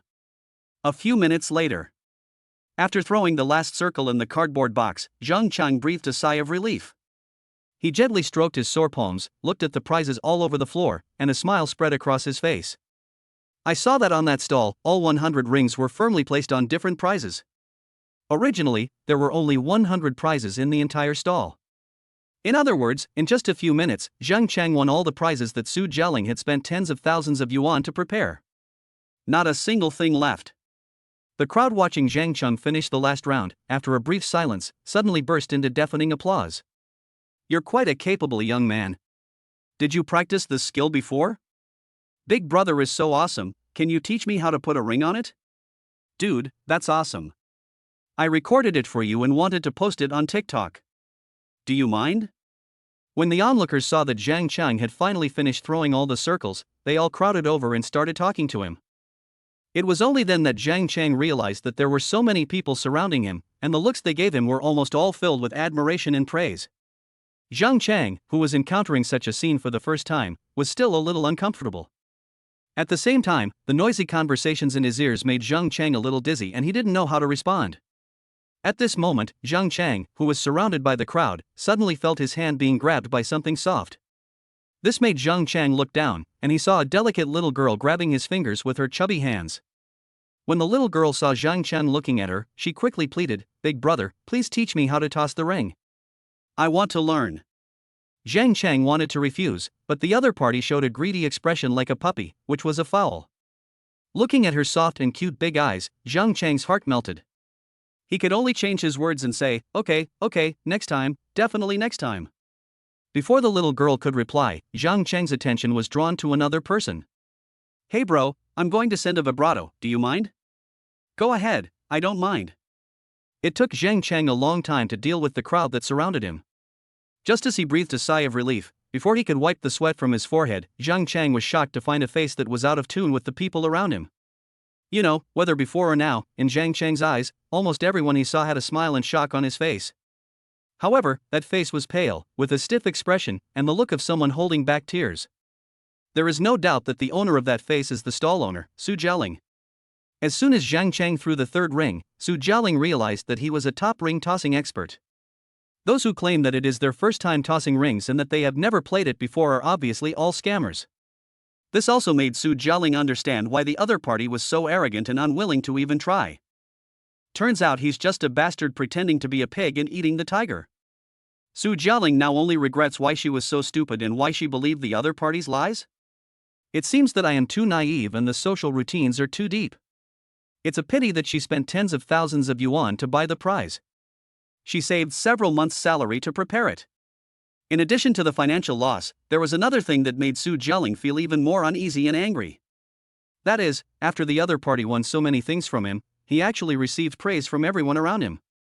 Everywhere you look, almost everyone is praising and commending him. I am the only one who doesn't fit in with everyone else, as if I have been abandoned by the whole world. This made Su Jialing feel very wrong just thinking about it. As soon as she took a breath, tears welled up in her two big eyes. When Zhang Cheng looked over, he saw Su Jialing looking aggrieved and about to cry. This made Zhang Cheng confused, and he couldn't help but ask, "Boss, what's wrong with you?" Su Jialing, who was trying hard to hold back her tears, suddenly broke the last taut string when she heard Zhang Cheng's voice, and burst into tears. Wow, you're bullying me. This is my first time setting up a stall, and you've won all my prizes. You're such a bad guy, you're so annoying. Su Jialing cried loudly and cursed at Zhang Cheng. It's not easy for a little girl to set up a stall, why are you bullying her like this? That's right, a grown man bullying a little girl, how can that be tolerated? Is it so great to be able to toss a ring? Does that mean you can bully others just because you can toss a ring? Big brother is a bad guy. Hate it. Seeing Su Jialing crying so sadly, the onlookers around also spoke up for her and criticized Zhang Cheng's behavior. This made Zhang Cheng feel ashamed, and he realized that his actions seemed to be a bit excessive. It's not easy for others to set up a stall, and from what they said, it seems that this is their first time setting up a stall. I won all her prizes in one go. Even though it was unintentional, it still seemed a bit unkind no matter how I thought about it. After a brief moment of thought, Zhang Cheng quickly stretched out his right hand, shook it at Su Jialing, and said, Okay, boss, don't cry. I don't want these things anymore. Ah, really? Su Jialing was stunned, and the tears in her eyes stopped immediately. Well, I just want that electric car. These words made Su Jialing's face stiffen again, but soon returned to normal. Compared to losing all the prizes, she could still barely accept it if it was just an electric bike. It has to be said that Zhang Cheng's friendly and generous behavior immediately won the admiration of many people around him. But at this time, Zhang Cheng was in no mood to listen to other people's praise. Because the voice of the system sounded in his mind again. Chapter 13, God-Level Appearance Transformation Opportunity. Ding, congratulations to the host for successfully slapping a plastic surgery intern in the face. You'll be rewarded with a chance to undergo a God-level appearance transformation. Huh? An intern at a plastic surgery hospital? Shouldn't he be a street vendor? Zhang Cheng scratched his head in confusion, then quickly realized that the other person's main job should be an intern at a plastic surgery hospital, and setting up a stall was just her side job. After figuring out this matter, Zhang Cheng thought of another question. Hey, system, what's the use of this God-level appearance transformation opportunity? Zhang Cheng, who was confused, asked the system silently in his heart. Using the divine level appearance transformation opportunity, the host's appearance and figure can instantly reach the top level of human beings. Zhang Cheng's heart skipped a beat at the system's words, and he quickly asked. Holy crap, so awesome? Does that make me more handsome than Wu Fan, Kuan Koan, and the others? It's easy to leave them hundreds of blocks behind, said the system in an indifferent voice. These words made Zhang Cheng's mind go blank in an instant, and he silently sighed that happiness came too suddenly. You know, Zhang Cheng has long been dissatisfied with his current appearance. Although I am not determined enough to get plastic surgery, I have thought about reshaping my face. Especially when he saw Xia Yuyan's exquisite face that had not been ravaged by time, and the heartbreaking words she said, he became more determined to change his image. Of course, Zhang Cheng's appearance is actually not ugly, and can even be said to be above average, but there is still a big gap compared to the male god he looked in high school and college. For someone who used to be handsome, becoming uglier than before is more difficult to accept than always being ugly. That's why he has always been concerned about his appearance and has made up his mind to change it. What Zhang Cheng didn't expect was that not long after he made up his mind, the opportunity to improve his appearance came. It was just like someone handing him a pillow when he was sleepy, which just happened to fulfill Zhang Cheng's wish. Just as women cannot resist the temptation to become beautiful, there are few men who do not want to become more handsome. Excited, Zhang Cheng couldn't wait to shout in his heart, hurry up, use it for me. Host, are you sure you want to use it now? This modification makes a lot of noise, and this system does not recommend that the host use it in public. The system's words immediately calmed Zhang Cheng down. Is it a lot of noise? Zhang Cheng thought about it, and his appearance and figure suddenly changed a lot, as if there was a big movement. So Zhang Cheng changed his mind and decided to make a major change to his appearance when he returned to his rental house. Just as I was thinking this, the system suddenly reminded me, friendly reminder, there are still 1 hour and 20 minutes left before the mission ends. Please hurry up and complete the mission as soon as possible. Zhang Cheng quickly checked the time on his phone and was shocked to find that it was already 10:40. This made Zhang Cheng's relaxed mood become tense again. While Zhang Cheng was interacting with the system, Su Jialing went to push over the electric scooter that Zhang Cheng liked. Handsome, I got you an electric scooter. The battery is fully charged, so you can drive away right away. Here are the purchase procedures for the electric scooter, as well as the insurance policy. If anything goes wrong with the scooter, you can go directly to the shop and have them repair it or replace it with a new one. After Su Jialing finished speaking, she handed Zhang Cheng a plastic stationery bag filled with various contract documents. After Zhang Cheng took it, he took it out and took a quick look at it, then thanked Su Jialing and prepared to push the electric car away. Watching Zhang Cheng turn and leave, Su Jialing clenched her fists, bit her lower lip, and after hesitating for a while, she finally shouted. Hey, handsome, wait a minute.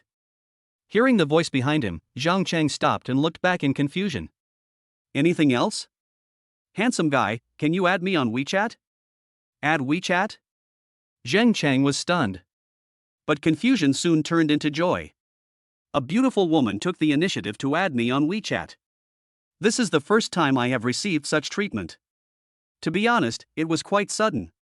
Zhang Cheng naturally had no reason to refuse. Soon the two added each other on WeChat. Su Jialing's avatar is a cute Donald Duck, and her nickname is Lucky Duck, which is quite consistent with her personality. After looking at her profile picture for a few times, Zhang Cheng prepared to say goodbye. After all, he had to complete the task in a hurry. But the next moment, he suddenly saw that Su Jialing had transferred 500 yuan to him via WeChat. Please accept this 500 yuan. Thank you for not taking all the prizes. Su Jialing said sincerely. After she calmed down and thought about it again and again, she still felt that what she did before was not right. The rules were clearly stated in advance. As long as you hit the target, you can take it away. How can you cry and threaten others to give up the prize? This really goes against Su Jialing's usual principles and makes it hard for her to accept it. So after much thought, Su Jialing still felt that she should compensate Zhang Cheng. No, it's my fault in the first place, you don't have to transfer my money. Zhang Cheng quickly postponed. No, you must accept this money. Otherwise you are not allowed to leave. Su Jialing glared at him with her big eyes and showed her little fangs, threatening him. Zhang Cheng was stubborn and couldn't convince Su Jialing, so he had to accept the money for the time being. I have something else to do, so I won't nag you here anymore. I wish you a prosperous business. With the mission time in mind, Zhang Cheng didn't dare to delay. After leaving this message, he quickly walked towards another ring-tossing stall. The ring-tossing stall was naturally the old man's stall next to Su Jialing. Because the two families were very close, the old man had seen the godlike ring-tossing skills that Zhang Cheng had displayed before. The old man thought that Zhang Cheng would leave after showing off in front of Su Jialing. After all, young people like to show off, which is understandable. But what he never expected was that the other party actually came over so shamelessly pushing an electric bike, which really scared him. Uncle, put a ring on it. Hey, you kid, have some conscience. I'm already over 60 years old, and you still dare to come here? It's not easy for me to set up a stall. The old man took a look at Zhang Cheng's electric car and twitched his lips. Zhang Cheng didn't expect to be turned down directly, but thinking of the mission, he still said shamelessly, I'm just using it for fun. Go play somewhere else, I'm closing the shop. The old man rolled his eyes, shook his hands, and then really started packing up his things. Uncle, I'm really just playing around. It's okay if I don't want the prize. Zhang Cheng scratched the back of his head and defended himself again. Closing up the stall, I have to go home quickly, you should go play somewhere else. Chapter 14, Duckling. The old man didn't give Zhang Cheng any chance at all and quickened the pace of packing his things, as if he was afraid that he would be ripped off if he walked too slowly. Hey, sir, don't. Looking at the old man who was quickly packing up his things, Zhang Cheng had no choice but to hurry to another ring-tossing stall a little further away. But what Zhang Cheng never expected was that he later went to several nearby ring-tossing game stalls, but the owners had heard that a ring-tossing master had arrived today, and since it was getting late, they were all packing up and getting ready to leave, leaving Zhang Cheng no chance to embarrass him. Although they had also heard that Zhang Cheng returned everything after taking it. But who knows if he will return it next time he is trapped. If he doesn't pay it back, then I will be in big trouble. Therefore, these street vendors would rather close their stalls and go home early than let Zhang Cheng try. Seeing these people's panic, Zhang Cheng was speechless. Is he a tiger? Is he really that scary? Why does every ring-tossing game boss run away before they even see him? After searching several shops without success, Zhang Cheng completely gave up on this street and had to hurry to try a street farther away. What made Zhang Cheng feel fortunate was that he won an electric bike today, otherwise he would have failed to complete the task today. After driving his electric scooter for half an hour, Zhang Cheng finally found a ring-tossing stall on another popular street. This made Zhang Cheng, who was in a hurry, immediately see his savior, and he naturally walked towards him without saying a word. Although it is almost midnight, in a big city like Shanghai with a rich nightlife, there is no sign of darkness at all. There are still red lights and people coming and going around. Take a walk, take a look, don't miss it. Throw the ring and get a pig. Throw the ring and get a donkey. Throw the ring and get an alpaca. As soon as Zhang Cheng approached, he heard the boss's loud voice. The owner of this shop is a dark-skinned, tall and thin man with a pointed face and monkey-like chin, who looks very shrewd. Boss, how do you play ring toss? Zhang Cheng asked. The shop owner pointed to the flock of ducks on the stall and said, See these ducks? Use this hoop to trap whichever duck you catch, and I'll give you one. If you catch 10 ducks, I'll give you a donkey. If you catch 20, I'll give you a big fat pig. If you catch 30, I'll give you an alpaca that just came back from Australia." After hearing what the boss said, Zhang Chang couldn't help but smack his lips in his heart, thinking that this reward was really generous. You know, pork is not cheap nowadays. Looking at the size of that pig, it is worth at least 8 or 9,000 yuan. Not to mention the alpaca, the price of one shipped back from Australia starts at least 10,000 yuan. There will always be brave men when there is a big reward. Therefore, in addition to Zhang Chang, many passers-by stopped by the stall and were eager to try after hearing the bosses shouting. But when these people saw the flock of ducks being driven around, and then took another look at the circle that was slightly wider than the duck's neck, they immediately lost interest. "Hey, boss, this is too difficult." "That's right, it's such a small circle, and the duck is still running around, how can I possibly catch it?" The boss seemed quite pleased with himself. "You'll know if I can catch the ducks if you try. It's not expensive anyway, 10 rings for 10 yuan. I'm not afraid to tell you, any one of these ducks costs dozens of yuan. If you can catch one, you'll make back your money." I have to say, this boss is really good at doing business. When the onlookers heard what he said, they all took out money to give it a try. Everyone tries it with the idea that if I win one, I'll make a profit. The result is naturally obvious, all the money was lost. After all, not everyone has godlike looping skills like Zhang Chang.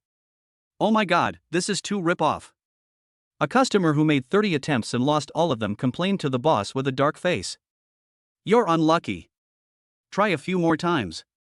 You'll get it right one day," said the boss kindly. Zhang Chang, who had been watching for a while, saw that person finish throwing the ball. With his god-level hooping skills, he was absolutely sure in his heart.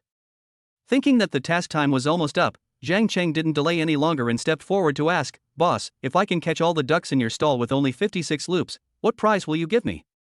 In order to make his slap in the face more effective, Zhang Chang counted the total number of ducks while watching, so he knew how many hoops were needed to catch all the ducks. When the boss heard what Zhang Chang said, he didn't take it too seriously, thinking that the other party was just bragging. After all, it's unlikely to happen. You have to know that there are only 56 ducks on the entire stall, which means that you have to be accurate in every shot to catch all the ducks with 56 traps. I'm afraid even an international ring-tossing champion might not be able to do this. Not only the boss, but also the onlookers thought that Zhang Chang was bragging and no one believed that he could do it. The boss, who had not yet realized the seriousness of the matter, smiled with a relaxed expression, sat in a chair, lit a cigarette, took a puff, and said slowly, "Ha, little brother, you're really ambitious. If you can really catch all 56 ducks on my stall, then you can take everything on my stall. Well, since you are so generous, boss, I will give it a try today." After saying that, Zhang Chang took out his cell phone and transferred 56 yuan to the boss. "Come on, brother, keep going. 56 rings. If that's not enough, come back and buy more from me. No matter how many rings you use, as long as you can catch all the ducks, my previous promise will still count." "Okay, bro." After Zhang Chang made a few polite remarks, his eyes suddenly changed, and he looked at his prey the duck as sharply as an eagle's eyes. As the saying goes, experts look at the details, while laymen just watch the excitement. You can tell at a glance whether someone is an expert or not. Zhang Chang's professional posture and sharp eyes immediately caught the boss's attention. "I misjudged you, this guy is a master." Zhang Chang held the palm-sized circle, looking at the flock of ducks being driven away. His mind was as clear as a mirror, and he quietly waited for the opportunity to take action. After watching quietly for 2 or 3 seconds, Zhang Chang seized the fleeting opportunity, and the hoop in his hand rushed towards the duck at that moment. Whether this circle could be caught or not, Zhang Chang knew the answer the moment the circle left his hand. Must win. The result was just as he expected. The loop, which was only slightly larger than the duck's neck, was smoothly put on the duck's neck as if it was controlled by an invisible hand. Chapter 15 Pet Possession Ability. "Oh my god, I hit it, awesome bro. One shot and it hit the target. That's bullshit. This kid is a master. Come on, little brother. Try to catch them all. There are always people watching the fun everywhere." Zhang Chang had just finished a move when the passers-by around him immediately burst into praise. When the owner of the ring-tossing shop saw the scene, he immediately became alert. Because he was in a hurry, Zhang Chang did not do anything fancy as before. Instead, he used the fastest and most swift method to quickly put small traps on different ducks. Almost every 5 or 6 seconds, he would successfully catch one, and never miss a single one in a round. No matter how stupid the owner of the ring-tossing shop is, he knows that he has met an expert among experts and an expert among experts. However, he is not a novice like Su Jialing. As a veteran with rich experience in setting up stalls, he will naturally not be as flustered as Su Jialing when dealing with this situation. When Zhang Cheng threw the 34th circle, the shop owner suddenly winked at a place with few people. Not long after, a fat man about 1.8 meters tall and wearing a black shirt suddenly walked towards Zhang Cheng. He walked straight in front of Zhang Cheng, stretched out his big palm to block Zhang Cheng, and shouted in a loud voice, okay, don't put on the condom, don't put on the condom. Zhang Cheng looked at the stall owner in confusion. He is the owner of the stall, I am just doing odd jobs for him. The stall owner said with gritted teeth. After hearing what the other party said, and taking another look at the flock of ducks that he had already caught most of, Zhang Cheng immediately understood what the other party meant. Before Zhang Cheng could say anything, the onlookers couldn't stand it anymore. Hey, boss, what's going on? Can't you afford to lose? Yeah, you guys just said that if you catch all the ducks, you can take everything in the store. Why don't you keep your word? The angry crowd of onlookers put a lot of pressure on the tall and fat newcomer. Especially since many people were recording videos with their cell phones, he knew that if he didn't handle it well, today might not end peacefully. After all, he was the one in the wrong.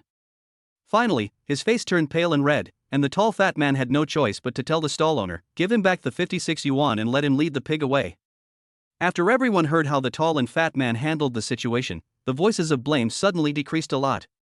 After all, one should leave some room for others. You can't really let them give away everything on the stall. It's not easy for people to set up a street stall. Losing a pig means losing thousands of dollars. Zhang Cheng could accept this result.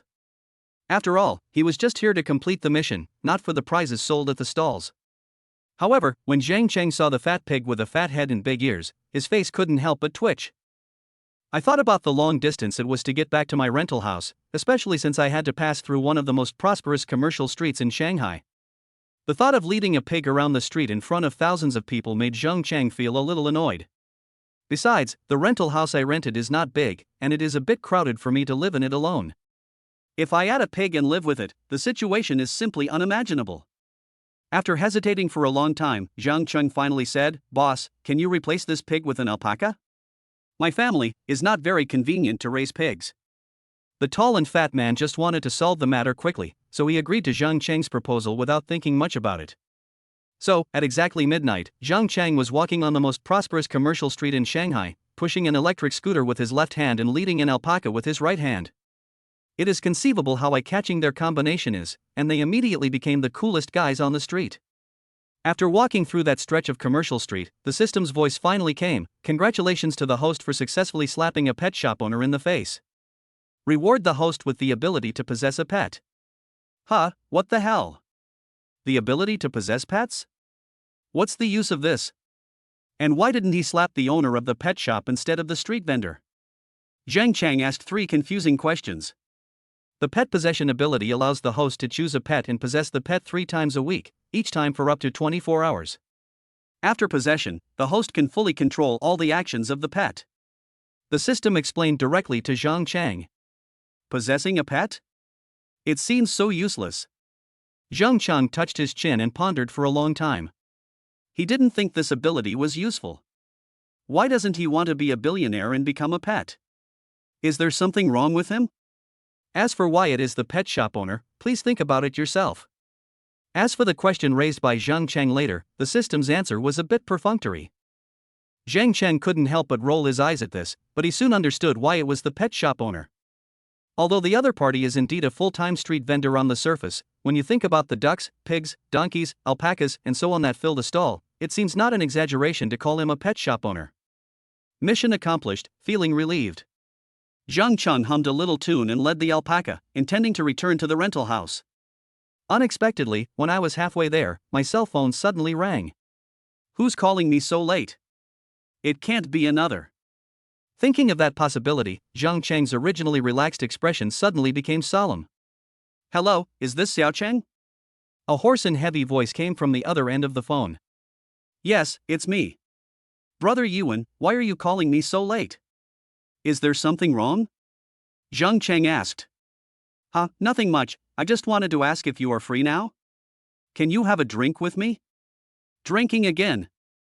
Hearing this word, Zhang Cheng couldn't help but think of the past, and his hand holding the phone immediately tightened. He took a deep breath and then slowly asked, "Brother Yuan, did something happen at your home again?" "Hey, it's nothing serious, don't think too much about it. I'm just bored and wanted to have a drink with you to cheer me up." Zhang Cheng knew that the other party was unwilling to say more, so he didn't keep asking this question. "I'm free now. Where are you? I'll come right over." Zhang Cheng did not refuse and agreed to the other party directly. "It's still the old place, the Changjiang food stall next to the Magic City Bridge." "Okay. I'll be right there." After Zhang Cheng hung up the phone, his heart suddenly became heavy and depressed, just like the night sky covered with dark clouds. The person who just called him was his best friend since childhood, He Yiwen. Zhang Cheng and He Yiwen knew each other when they were in the first grade of elementary school. Because their two families lived very close to each other, they were classmates throughout elementary school, junior high school, and even until graduation from high school. Chapter 16 Son-in-Law. When Zhang Cheng was young, he suffered from a serious illness and his health was not good for a period of time. He looked malnourished and very thin. As a result, he was bullied a lot at that time, had an unhappy childhood, was always depressed, and had few friends. All this changed drastically after he met He Yiwen. He Yiwen is different from Zhang Cheng.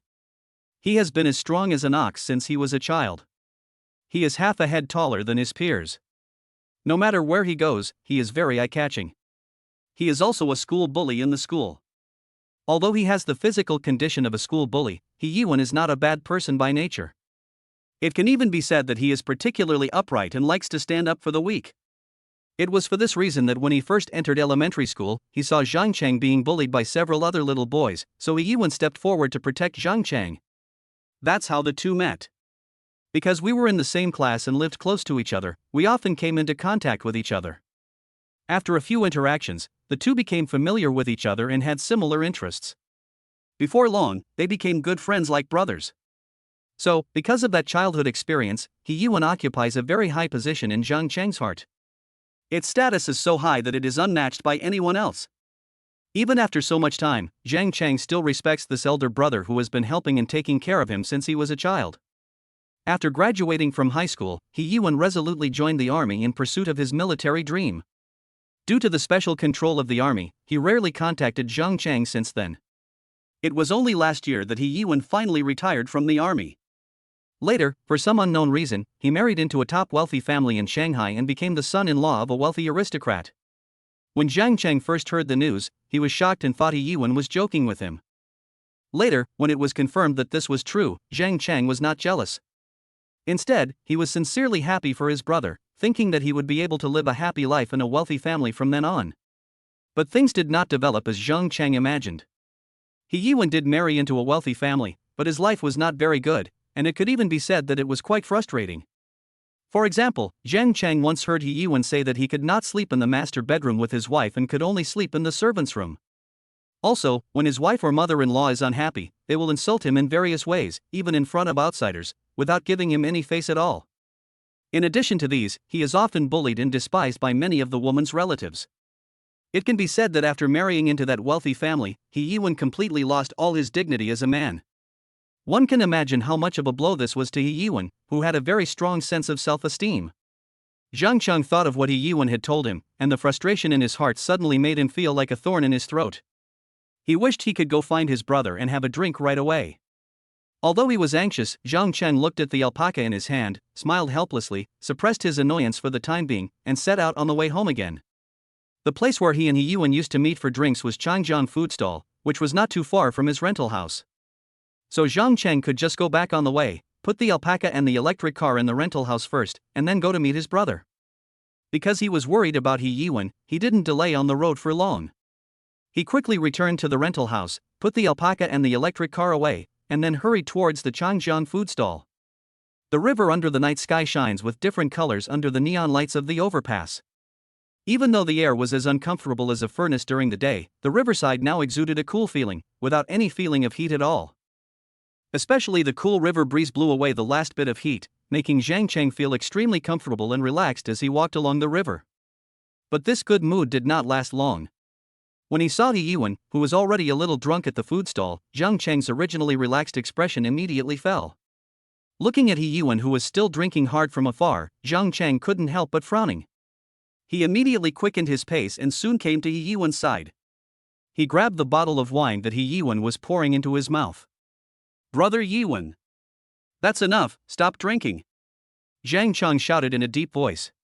He Yuan, who was a little drunk, heard Zhang Chang's voice, half opened his eyes and looked up at Zhang Chang's face, forcing an ugly smile. Xiao Chang, you're here? Brother Yuan, how much have you drunk?" Zhang Chang asked with a heavy heart and a frown, looking at the countless empty wine bottles on the ground. You know, it only took 20 minutes from the time Zhang Chang received He Yuan's call to the time he rushed here. So it was hard for Zhang Chang to imagine how He Yuan could drink so much alcohol in such a short time? Zhang Chang roughly counted and found that there were at least 20 or 30 empty wine bottles on the ground. He really didn't know how He Yuan drank. He Yuan, whose brain had been paralyzed by alcohol, had long been somewhat unconscious. He did not answer Zhang Chang's question. Instead, he grabbed Zhang Chang's hand and shouted, "Come on. Drink with me. Today, the two of us brothers will not leave until we are drunk." After saying that, he burped loudly. "Brother Yuan, you've already drunk a little too much, don't drink anymore." Zhang Chang found a stool and sat down. Looking at He Yuan's flushed face, he couldn't help but give him some advice with concern. No. If you don't drink, you don't treat me as your brother." As He Yuan spoke, he stuffed a bottle of beer into Zhang Chang's hand. Hurry up, drink it all, in one gulp." He Yuan pointed at the wine bottle, staring with his eyes and shouting in a loud voice. Seeing He Yuan like this, Zhang Chang didn't know what to say. He sighed and finally raised his head and drank the whole bottle of wine in one gulp. While drinking, Zhang Chang kept wondering in his mind what had happened to He Yuan today and why he became like this, completely different from before. You know, in Zhang Chang's impression, He Yuan has always been that kind of strong, tough guy. Even when the two of them had drinks at food stalls before, He Yuan was extremely restrained in drinking and almost never got drunk. This kind of decadent look of a drunkard with wine all over his mouth was the first time Zhang Chang saw He Yuan. "Good brother, come on, let's do one more." Chapter 17, Drunk. "Brother Yuan, you've drunk enough, don't. Stop talking nonsense, if you're brothers, finish this bottle."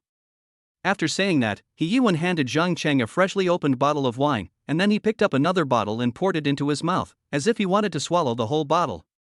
In this way, after Zhang Chang accompanied He Yuan to drink 5 or 6 bottles of wine, he felt that the atmosphere was almost right, so he asked the question he had wanted to ask for a long time. "Brother Yuan, can you tell me what happened to you?" Belch. He Yuan burped loudly, then raised his eyes and looked at Zhang Chang expressionlessly. Zhang Chang waited for He Yuan's answer with great anticipation, but after waiting for a long time, He Yuan did not answer. He seemed to want to say something but stopped himself several times, opening and closing his mouth, and his eyes looking at Zhang Chang revealed a hint of sadness all the time. He looked at Zhang Chang for a long time, then finally closed his eyes and mouth. He pressed his thick lips into a thin slit, and it was obvious that he didn't intend to say anything. "Brother Yuan, can't you tell me about it?" Zhang Chang saw the deep sorrow in He Yuan's heart, and worried, he asked another question tentatively. After listening to Zhang Chang's words, He Yuan raised his eyelids with difficulty, looked at Zhang Chang with complicated eyes, and slowly shook his head. When Zhang Chang saw He Yuan like this, he knew that he was determined not to tell him. But seeing the thick sadness in his good brother's eyes, Zhang Chang still asked unwillingly. "Is it because of your mother-in-law? Or because of your wife?" Hearing these words, He Yuan's eyes, as deep as an ancient well, finally showed a trace of fluctuation. "Are they saying those nasty things again?" Zhang Chang asked angrily. After hearing this, He Yuan was silent for a while, and then he murmured in a somewhat confused voice, "Okay, Xiao Chang, let's not talk about this topic anymore. Since you're not happy, why don't you get a divorce? Although I don't know why you married into a wealthy family, I know that brother Yuan, you simply..." Bang! Before Zhang Chang could finish his words, He Yuan slapped the table and interrupted him. The loud noise even attracted the attention of other people around. "Stop talking." He Yuan lowered his head and spoke in an unusually heavy voice, obviously not wanting to talk about this topic anymore. "Brother Yuan." When Zhang Chang saw He Yuan's expression, he knew that asking further would be useless and would only make He Yuan angry. Helplessly, Zhang Chang had to suppress the doubts in his heart and drink with He Yuan, hoping that this would temporarily relieve He Yuan's sorrow. 1 bottle, 2 bottles, 3 bottles. Before they knew it, a mountain of empty wine bottles had piled up under their feet. Even Zhang Chang, who had a very good alcohol tolerance, felt very drunk and couldn't help sighing in his heart that it had been a long time since he had drunk so much. Gradually, his consciousness became blurred. I don't know how long it took, but suddenly a cool breeze blew, and the drowsy Zhang Chang barely regained some consciousness. With this bit of clarity, I raised my neck with difficulty and looked around. I saw that most of the customers who were having supper in the food stall had left, and only a few tables were left. Realizing that it might be getting late, Zhang Chang took out his cell phone to check the time. Oh my god, it's so late, it's almost 3 o'clock. Zhang Chang knocked his drunken head and forced himself to sober up. Looking across, I saw that He Yiwen had already passed out from drinking and was lying on the table motionless. Why? Zhang Chang sighed deeply. He didn't expect that in the end he still didn't get anything out of the question. When drinking with the other party before, Zhang Chang thought that the drunk He Yiwen would be able to reveal some information. Unfortunately, He Yiwen was too tight-lipped. No matter how Zhang Chang asked, He Yiwen didn't reveal anything. After he sobered up a little, Zhang Chang took out the cell phone from He Yiwen's trouser pocket and unlocked the combination lock with a familiar password. Then Zhang Chang quickly found the contact information of He Yiwen's wife from the contacts, and after hesitating for a moment, he called her. Beep, beep, beep. The phone rang for a long time before it was connected. Hey, He Yiwen, are you crazy? Why are you calling me so late? Can't I sleep? A cold and arrogant voice soon came from the other end of the phone. Hearing the other party's cold tone, which was completely unlike speaking to her husband, Zhang Chang couldn't help but frown. Sister-in-law, I'm not Brother Yiwen, I'm his brother, Zhang Chang. Zhang Chang? Why are you using his phone to call me? Even through the phone, Zhang Chang could hear the other party's impatient tone. So Zhang Chang cut to the chase. I was drinking with Brother Yiwen today, and he's drunk and unconscious. I wonder if you can come pick him up. Send me the address via text message and I'll send someone to pick him up. The other party hung up the phone directly after saying that, not wanting to say a single extra word to Zhang Chang. However, before hanging up the phone, she complained softly, which happened to be heard by Zhang Chang. What a hassle. I have nothing to do all day and only make useless friends. Useless friends? Is this the image of me in my sister-in-law's mind? When Zhang Cheng thought of this, he was so angry that he clenched his phone tightly, and he didn't know what to feel. Although he felt uncomfortable, Zhang Cheng still sent the location of the food stall to He Yiwen for his own sake. Oh, you didn't even reply? You just don't like me like that? Normally, people would reply with received when they receive a text message, but after Zhang Cheng sent the text message, the other party did not reply at all, which shows that the other party did not take him seriously at all. However, Zhang Cheng changed his mind and soon felt relieved. That's right, I'm just an ordinary person, and she's the daughter of a wealthy family. How could she possibly look down on me? Feeling melancholy, Zhang Cheng sat down again and drank half a bottle of wine. After a while, two black Mercedes-Benz commercial vehicles, one in front and one behind, stopped next to the food stall. After the business car in front stopped, a middle-aged man in butler uniform got out soon. Immediately afterwards, two burly young men in black suits and sunglasses got out of the business car behind, looking like bodyguards. After the three of them got out of the car one after another, they saw He Yiwen lying unconscious on the table. The middle-aged butler who was the leader of the three looked at He Yiwen's drunken and sloppy appearance, and his clean face was immediately filled with anger. That's outrageous. It's such a disgrace to the Yin family.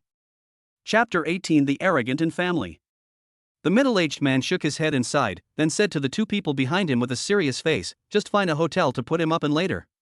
There's no need to send him back to the villa. Do you understand? Understood, Mr. Yin. The two men in suits nodded slightly in response. By the way, after you drop him off at the hotel, remember to take a few photos of him. Make him as scruffy as possible, and send them to me after you're done. Okay, Mr. Yin, we understand. Okay, that's it. Go ahead. After the middle-aged butler gave his instructions, he waved to the two men in suits. Then the two men walked straight to where Zhang Chang was.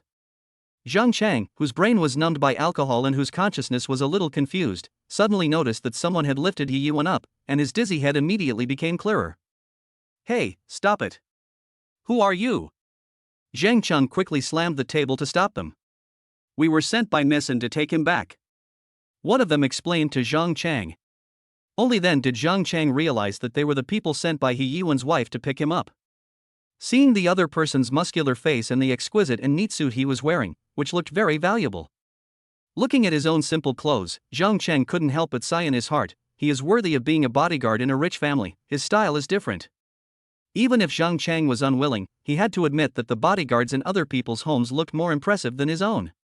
No wonder the other party looked down on him so much on the phone before.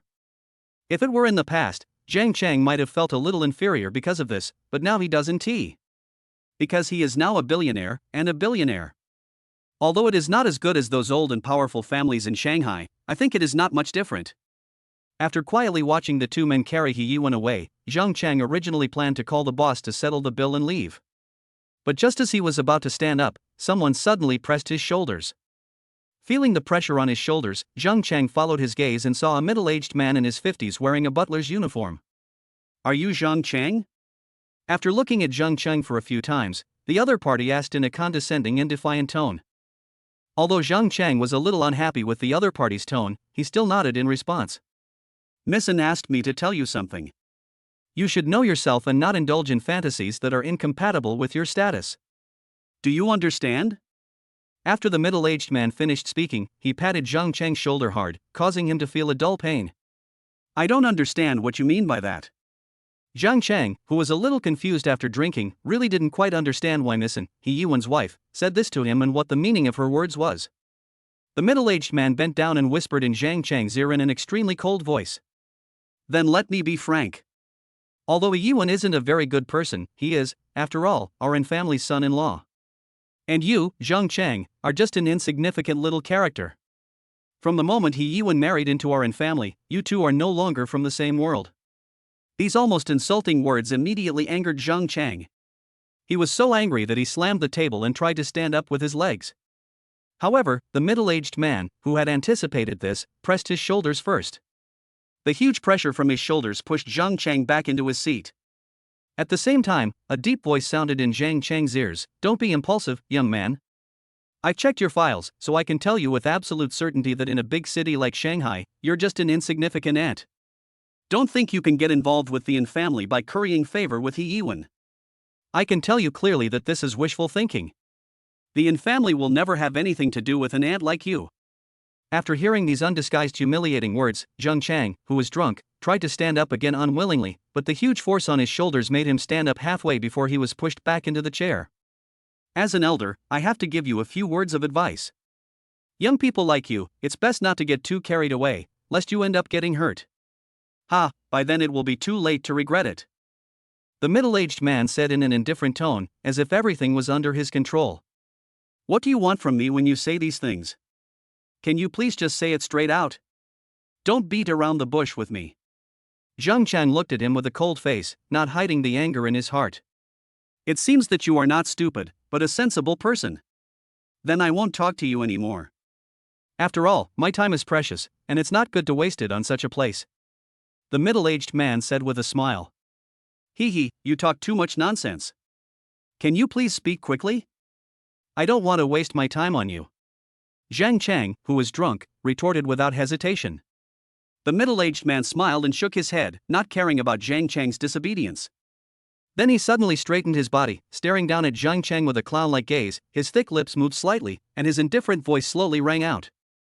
"I don't care how good your relationship with He Yuan was in the past.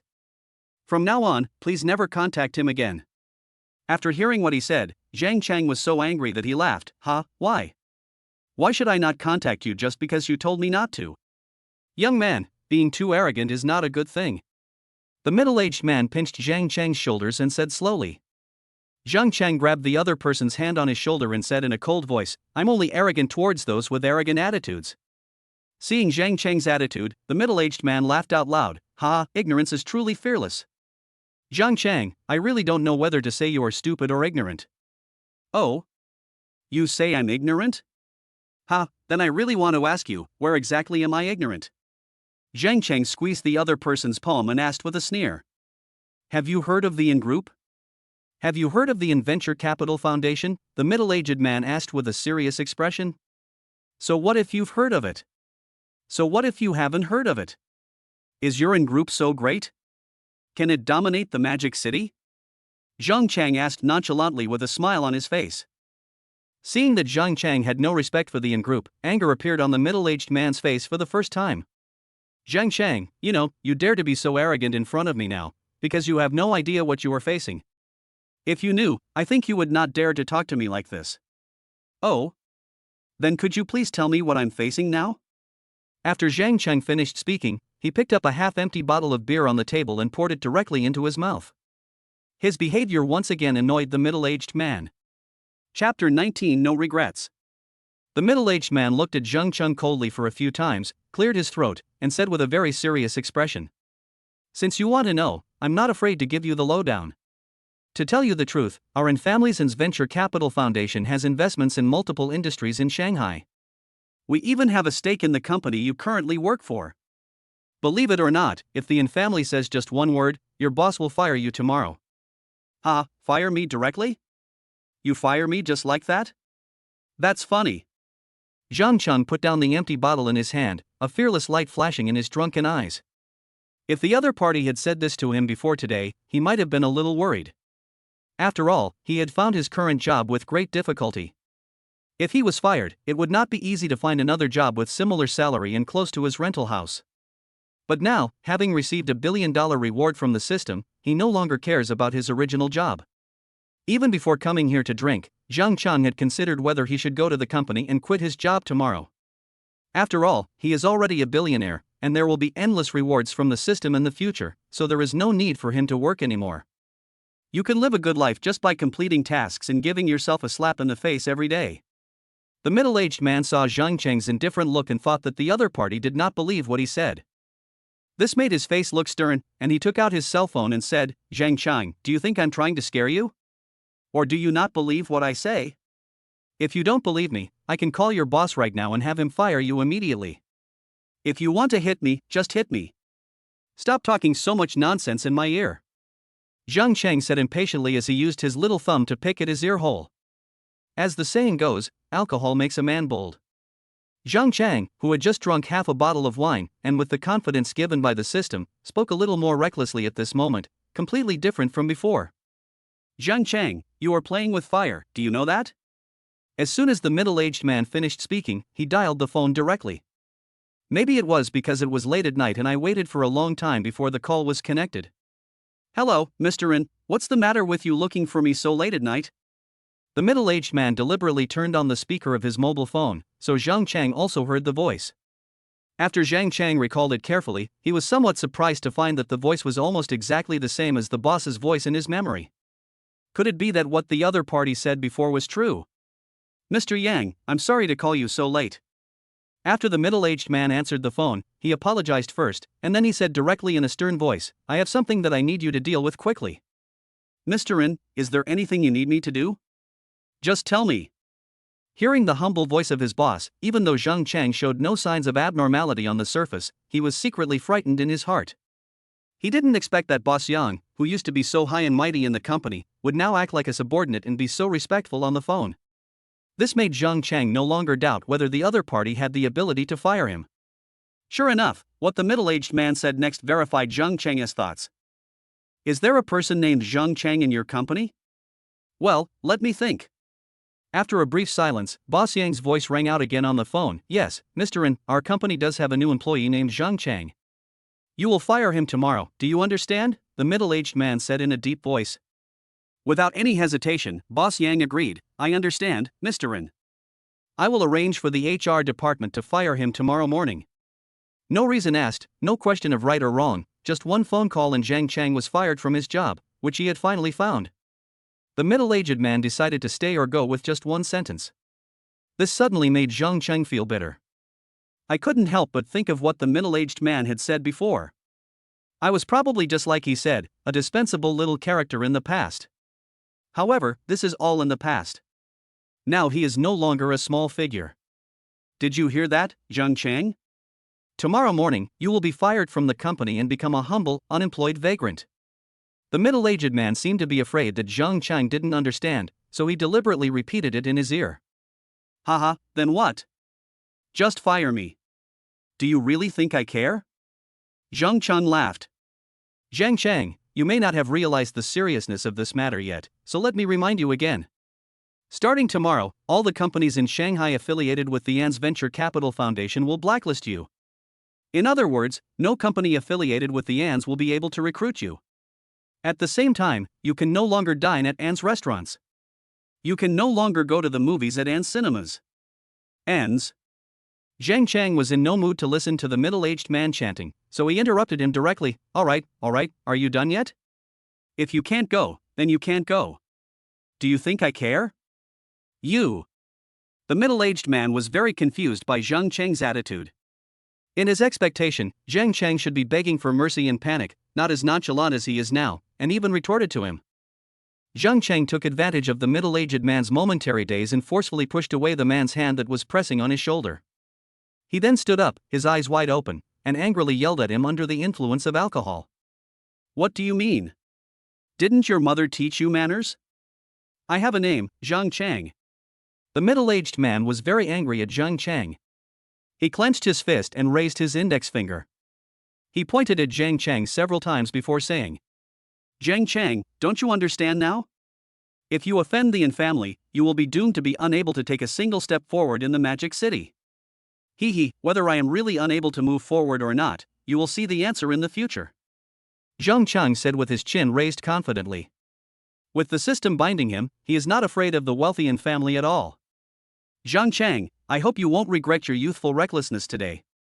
The middle-aged man left this sentence angrily and turned away. Don't worry, I won't regret it. You're the ones who should regret it. After Zhang Chang watched the other party get into the car, he suddenly shouted loudly. What responded to Zhang Chang was the sound of the accelerator that pierced the night sky and the black Mercedes-Benz speeding away. Only after watching the Mercedes-Benz disappear into the night did Zhang Chang look away. He sighed dejectedly and called the boss over to settle the bill. Chapter 20, Meeting a Beauty at Night. After settling the bill with the owner of the food stall, Zhang Chang wanted to go straight back to his rental house. After all, it was getting late and it was time to go back to sleep. But he was in such a bad mood that he had no desire to sleep at all. He always felt like there was a fire burning in his heart, which made him very annoyed.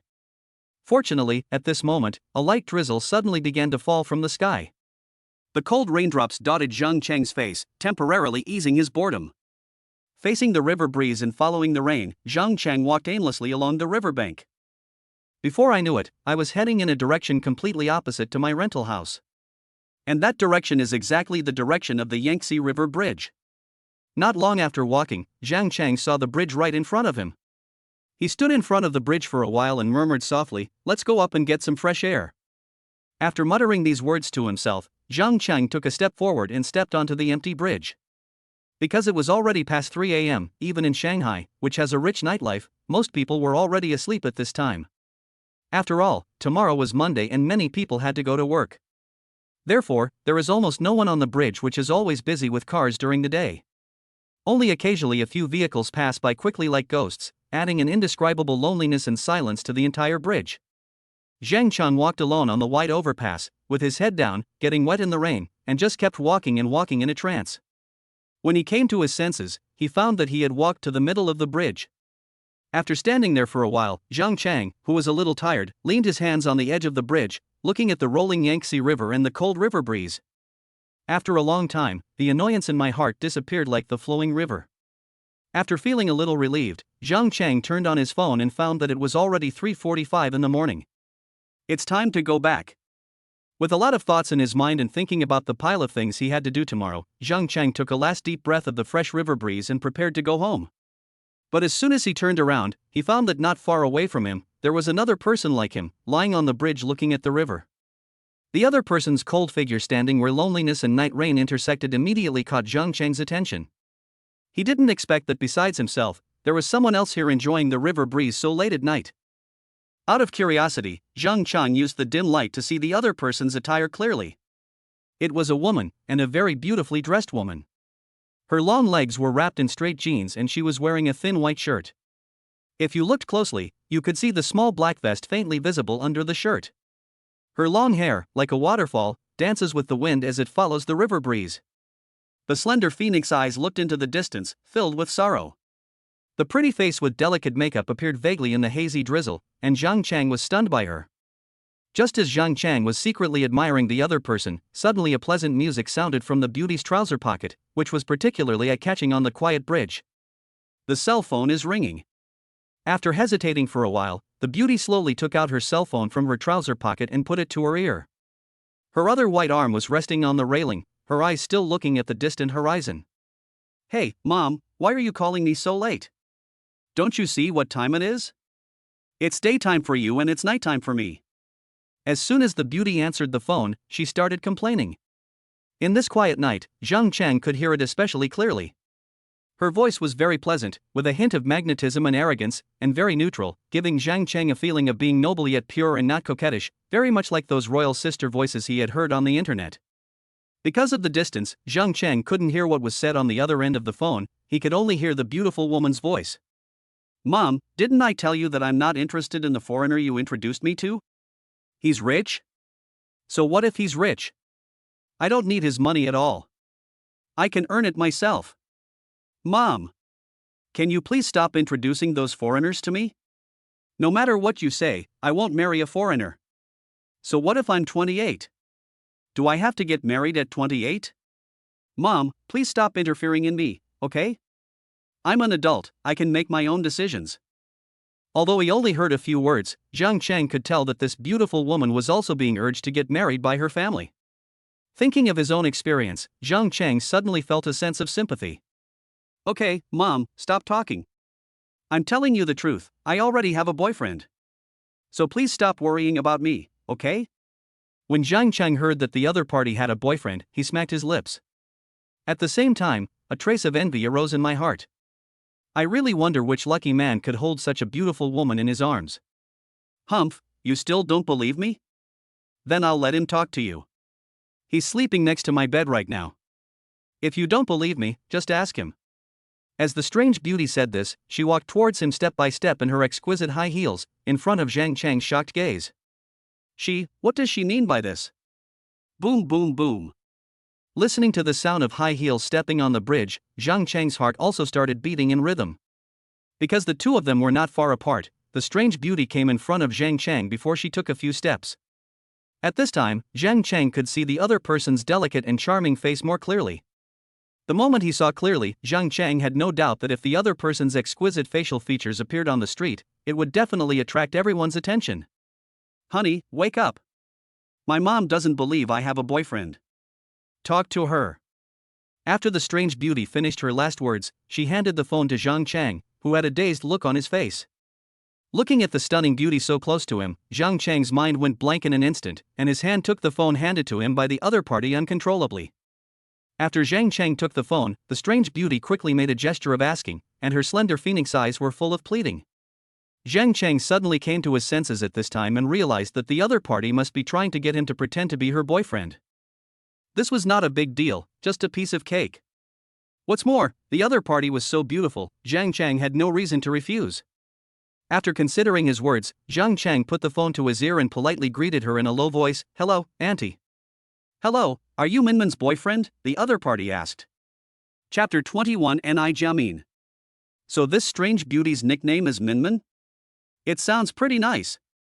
After Zhang Chang took a look at the strange beauty, the corners of his mouth curled up slightly, and he said calmly, "Yes, that's right, I am Minmin's boyfriend. What's your name? Can you tell Auntie?" Even through the phone, Zhang Chang could hear the enthusiastic tone in the other party's voice. "My name is Zhang Chang." Zhang Chang answered the other party directly without much hesitation. "Oh, so how old are you this year? How long have you been friends with Yaya? What kind of job do you do now?" I. The other party asked 3 questions in a row, leaving Zhang Chang speechless and not knowing how to answer. Fortunately, the strange beauty was right in front of Zhang Chang. After hearing the questions raised by her mother, she reached out and took the phone back in her hand, helping Zhang Chang out of the predicament. "Mom, are you done yet? It's almost 4 o'clock now. If you don't go to bed, we still need to sleep. If you have any questions, can you ask them tomorrow? You silly girl, I haven't seen you for a few years, and you've grown stronger. I'm going to buy a plane for tomorrow and I have to see my future son-in-law in person." "Hey, Mom, you." Before the strange beauty could finish her words, the other party interrupted her and said, "If you don't want to talk to your mother, go to bed quickly." I'll come and deal with you tomorrow. Beep, beep, beep. Then there was a busy tone on the phone, and it was obvious that the other party had hung up. The strange beauty obviously didn't expect her mother to do this. Her pretty face suddenly turned red with anger, and her snow-white teeth were clenched tightly. Zhang Cheng looked at the other person holding his phone in silence and couldn't help but ask, "Are you okay?" "Oh, it's okay, it's okay. Thank you so much for what I did just now. I'm sorry for causing you trouble." When she heard Zhang Cheng's voice, the strange beauty came back to her senses and thanked Zhang Cheng apologetically. "No need to thank me, it's just a small favor." Zhang Cheng waved his hand and said. The strange beauty nodded in response, then leaned over the railing and looked at the gray night sky. Zhang Cheng stood there quietly, looking at the sad beauty shrouded in rain and fog. He wanted to strike up a conversation with her, but he didn't know how to start. After an unknown amount of time, the strange beauty suddenly took out a box of cigarettes from her pocket, and with her slender fingers she gracefully pulled out a thin cigarette, then skillfully put it between her bright red lips.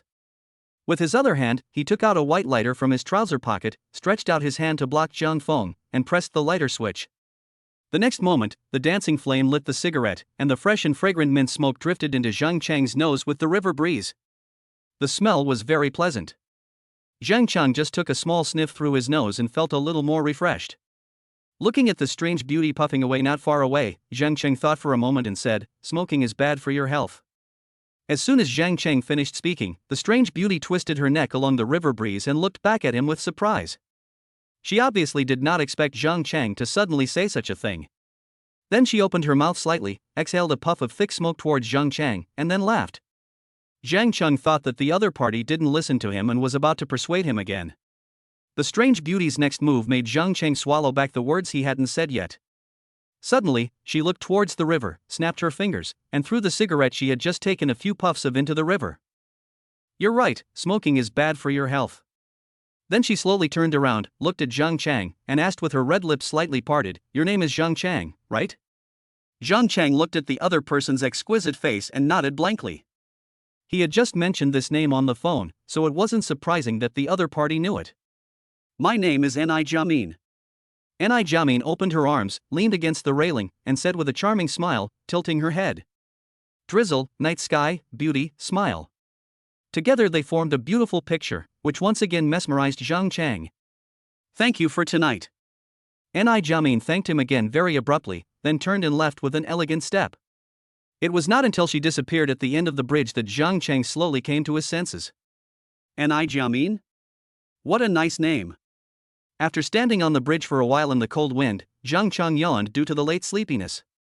He looked at his phone and saw that it was already past 4 in the morning. It's so late. After putting the phone back into his pocket, Zhang Cheng, feeling sleepy, just wanted to go back to the rental house and have a good sleep to forget all the bad things that happened today. It's time to go back. After leaving these words, Zhang Cheng dragged his somewhat tired body and started on the way home. When Zhang Cheng woke up the next day, it was almost 12 noon. As soon as Zhang Cheng woke up, he felt a piercing pain deep in his brain. The severe pain made Zhang Cheng rub his forehead for a long time before it gradually eased. "Hiss, my head hurts." Zhang Cheng rubbed his sleepy eyes as he spoke. After regaining some consciousness, he finally noticed the vibration coming from his pillow. Woo woo woo woo. The source of the vibration was naturally Zhang Cheng's mobile phone. Who is it? It keeps ringing, isn't it annoying? Zhang Cheng turned on his phone and saw that the caller ID was from his personal secretary, Lu Xinyu. Oh no! Didn't I make an appointment with her yesterday to go to the company at noon today? How could I have forgotten? Zhang Cheng patted his head lightly and said with some regret. Then he quickly answered the phone. "Hello, is this Xiaoyu?" As soon as the call was connected, Lu Xinyu's sweet voice, like a yellow bird, came to my ears. "Thank God, Director Zhang, you finally answered the phone." "Sorry, I didn't hear the phone ringing before," Zhang Cheng said apologetically. It's okay, Mr. Zhang, you don't have to apologize. I understand. You big bosses are usually very busy. It's normal to not hear your phone ringing occasionally." Zhang Cheng was deeply moved by Lu Xinyu's considerate words. "By the way, Mr. Zhang, I'm almost at the location indicated by the navigation." "Where are you now?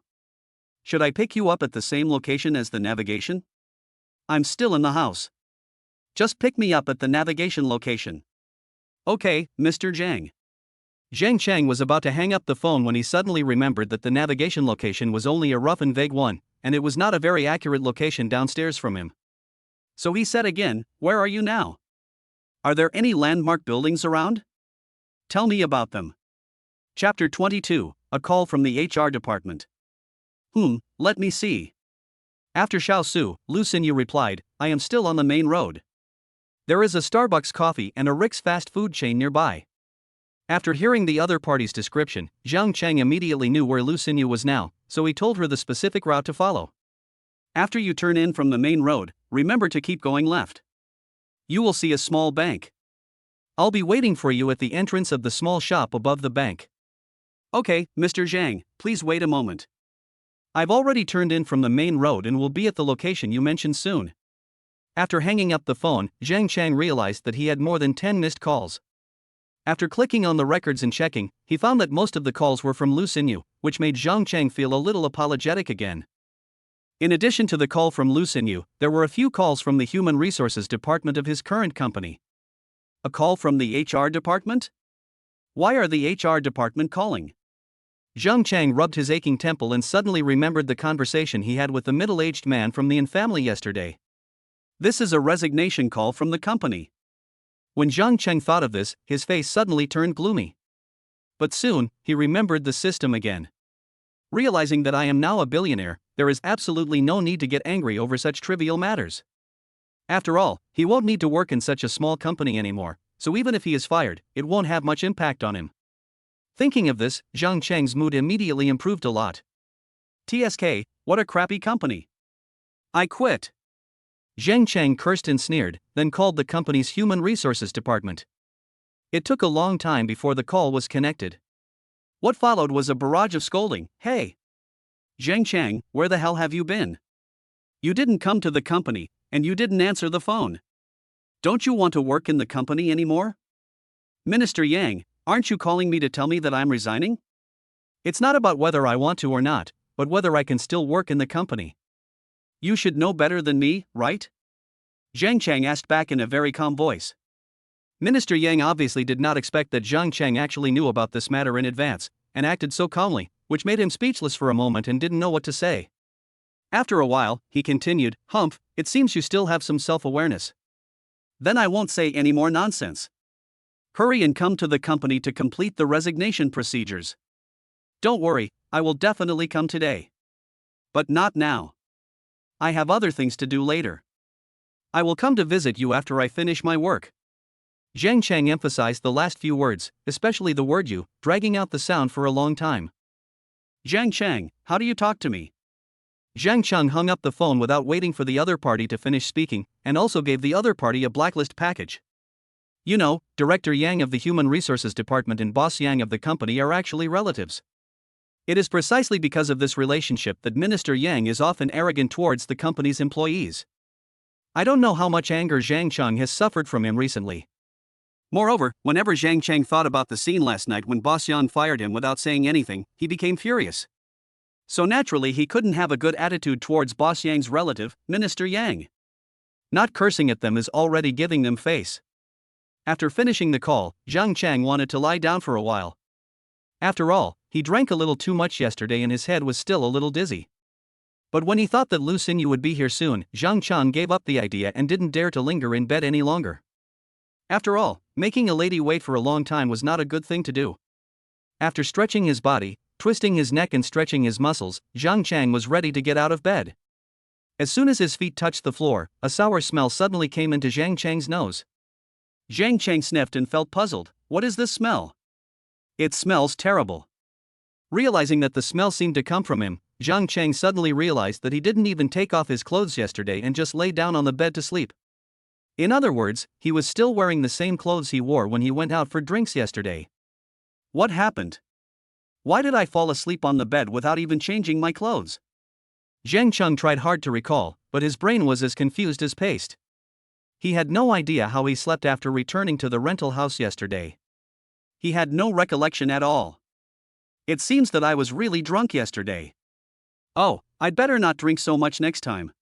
Drinking will only make things worse. Since he couldn't think of anything, Zhang Cheng didn't waste his energy anymore and prepared to change his dirty clothes that were stained with alcohol. After all, he was going to the company with Lu Xinyu later, so how could he dress so sloppily? Thinking this in his mind, Zhang Cheng walked towards the wardrobe. But when he walked to the wardrobe, he was stunned.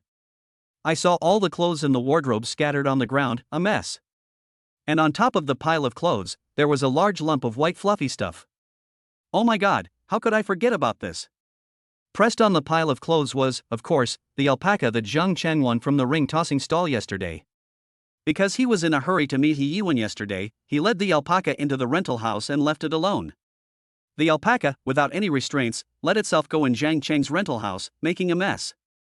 Not only did he get all his clothes on the ground, he even defecated and peed on them.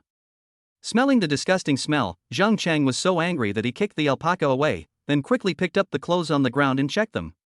I saw that they were all covered with the saliva and excrement of the alpaca, and they were sticky and had a very unpleasant smell. It was obvious that these clothes could not be worn. Zhang Cheng immediately regretted it so much that his intestines turned green. He didn't expect that because of his momentary negligence, all his clothes were ruined. If I had known earlier, I should have been more careful and locked the alpaca in the toilet. You damn alpaca, I'll deal with you when I come back. Zhang Cheng angrily cursed the alpaca and went to the toilet to wash up. After washing up, Zhang Cheng thought that he had no clothes to change into anyway, and Lu Xinyu would be here soon, so he had no choice but to go downstairs wearing the clothes that reeked of alcohol. Arriving at the entrance of the convenience store, Zhang Cheng looked at the wide variety of snacks in the store and his stomach started to growl. Wow, I'm so hungry. Chapter 23 Mother and Daughter in the Store. Touching his flat stomach, Zhang Cheng suddenly remembered that he hadn't eaten anything since last night. No wonder I'm so hungry. Thinking that Lu Xinyu might not arrive for a while, Zhang Cheng walked into the convenience store and planned to buy some snacks to fill his stomach first. Originally, he wanted to buy 1 or 2 bags of bread for a few dollars as usual to temporarily fill his empty stomach. But when he saw the dazzling array of goods on the shopping shelves, he suddenly remembered that he was now a billionaire. How could he still be so frugal as before when buying snacks? So Zhang Cheng decisively gave up his previous idea and decided to go shopping to his heart's content. Then he walked around the entire store, picking out some of the more expensive snacks that he had been reluctant to buy before. After only walking half a circle, Zhang Cheng had his hands full of things. Feeling that he couldn't take any more, Zhang Cheng carried these things to the counter and prepared to pay. The owner of the convenience store is a slightly plump lady in her 50s. People nearby usually call her Aunt Ping. Because Zhang Cheng used to buy things in this store often, and sometimes when Zhang Cheng had nothing to do, he would come down and chat with Aunt Ping, so Aunt Ping and Zhang Cheng were quite familiar with each other. Hey, Xiao Zhang, are you really as rich as Uncle Wang and the others said? This is the first time I've seen you buy so many things. Aunt Ping saw the pile of things in Zhang Cheng's hands and joked with a smile.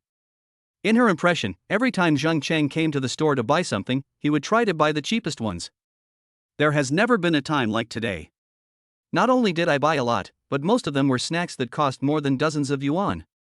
Thinking of the luxury car that Zhang Cheng drove back yesterday, Aunt Ping couldn't help but wonder whether Zhang Cheng was really as lucky and rich as others said. What's the big deal about developed or not? I'm just like that. Zhang Cheng laughed. Humph, don't try to fool Aunt Ping. She's been driving luxury cars and shopping these past few days. It looks like she's made a fortune. When talking about Zhang Cheng's luxury car, Aunt Ping couldn't help but show a hint of envy in her eyes. She still clearly remembers the domineering and luxurious car that Zhang Cheng drove back yesterday. Aunt Ping has lived for half her life, but this is the first time she has seen a car that exudes luxury from head to toe. Although I don't know the exact price of the car, I think it starts at least 1 million.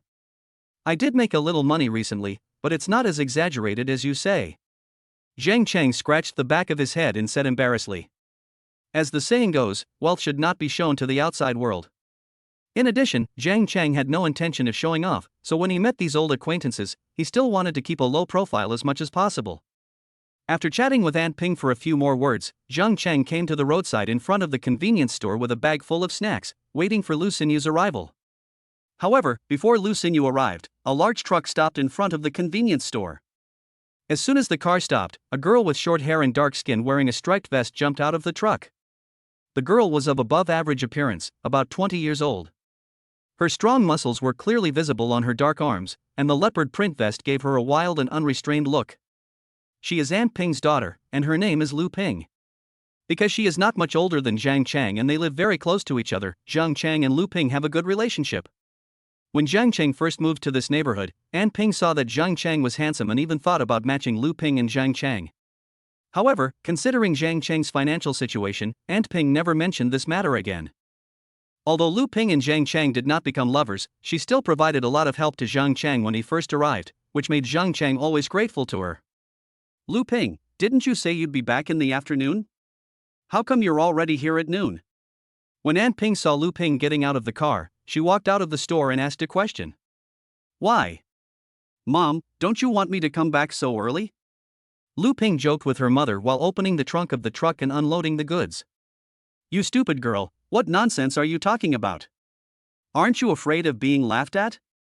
After Aunt Ping finished speaking, she winked at Zhang Chang next to her. Hey, Zhang Chang, what a coincidence. At her mother's signal, Lu Ping also saw Zhang Chang and greeted him with a smile. Are you buying supplies again today? It's quite tiring. Zhang Chang looked at the sweaty Lu Ping and asked in surprise. I have to go to buy goods every Monday, you know that. Lu Ping wiped the sweat from her forehead, glanced at Zhang Chang and said.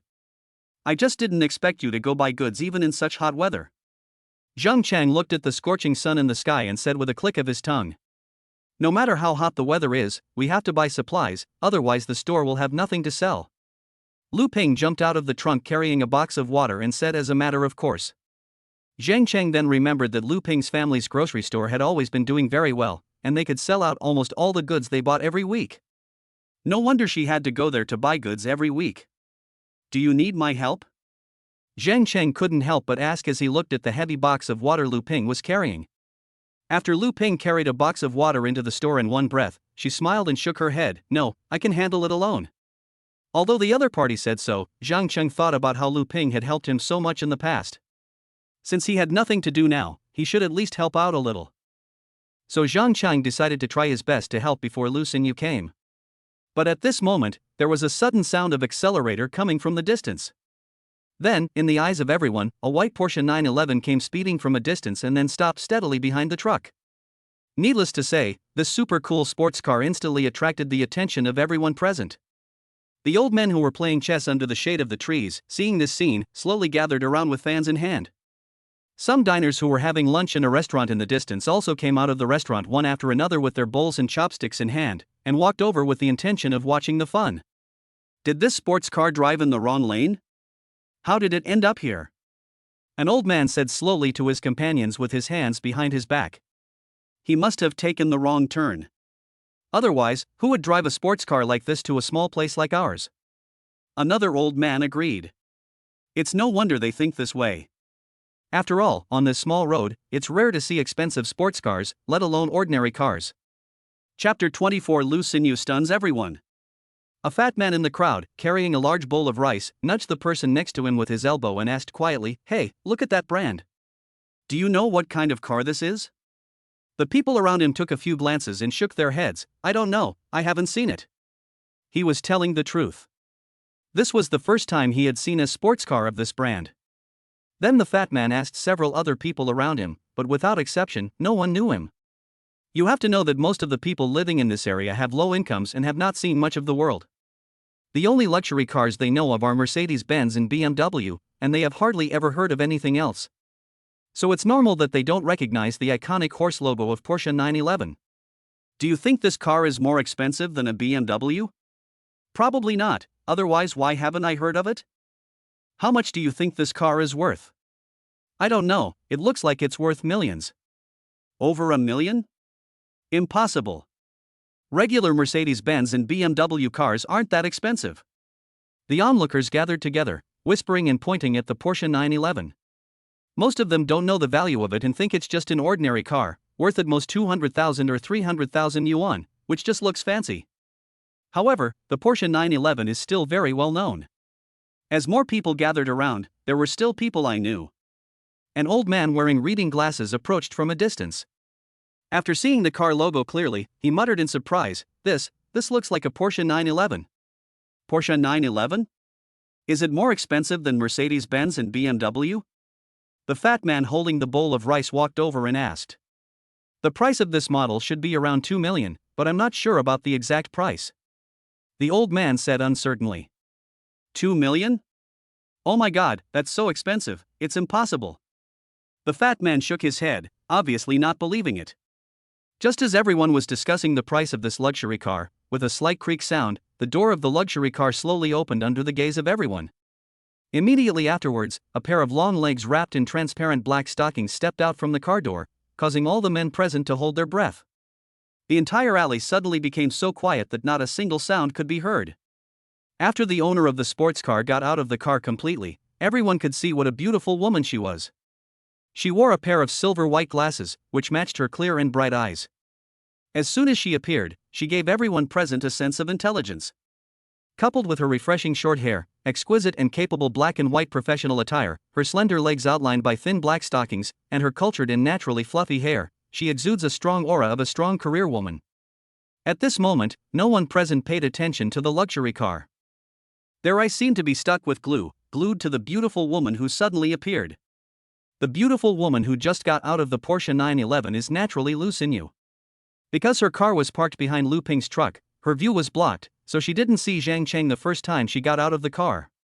Instead, he walked a few steps and looked around before he saw Zhang Cheng staring at him blankly. As soon as her sharp eyes caught Zhang Cheng's face, Lu Xinyu skillfully put on a sweet smile and walked towards him with elegant steps in black pointed high heels. The fragrance arrives before people arrive. The unique faint fragrance of women, along with a gust of fragrant wind, first drifted into Zhang Cheng's nose, making him look slightly stunned. After walking a few steps to Zhang Cheng, Lu Xinyu bowed slightly and apologized. "Mr. Zhang, I'm really sorry. There was a traffic jam on the road, which delayed me a little. I kept you waiting for a long time." After hearing Lu Xinyu's apology, Zhang Cheng suddenly came to his senses. He waved his hand and said, "It's okay. I didn't wait long." Lu Ping, who was standing next to Zhang Cheng, was shocked to see the owner of the Porsche 911 acting like a subordinate in front of Zhang Cheng.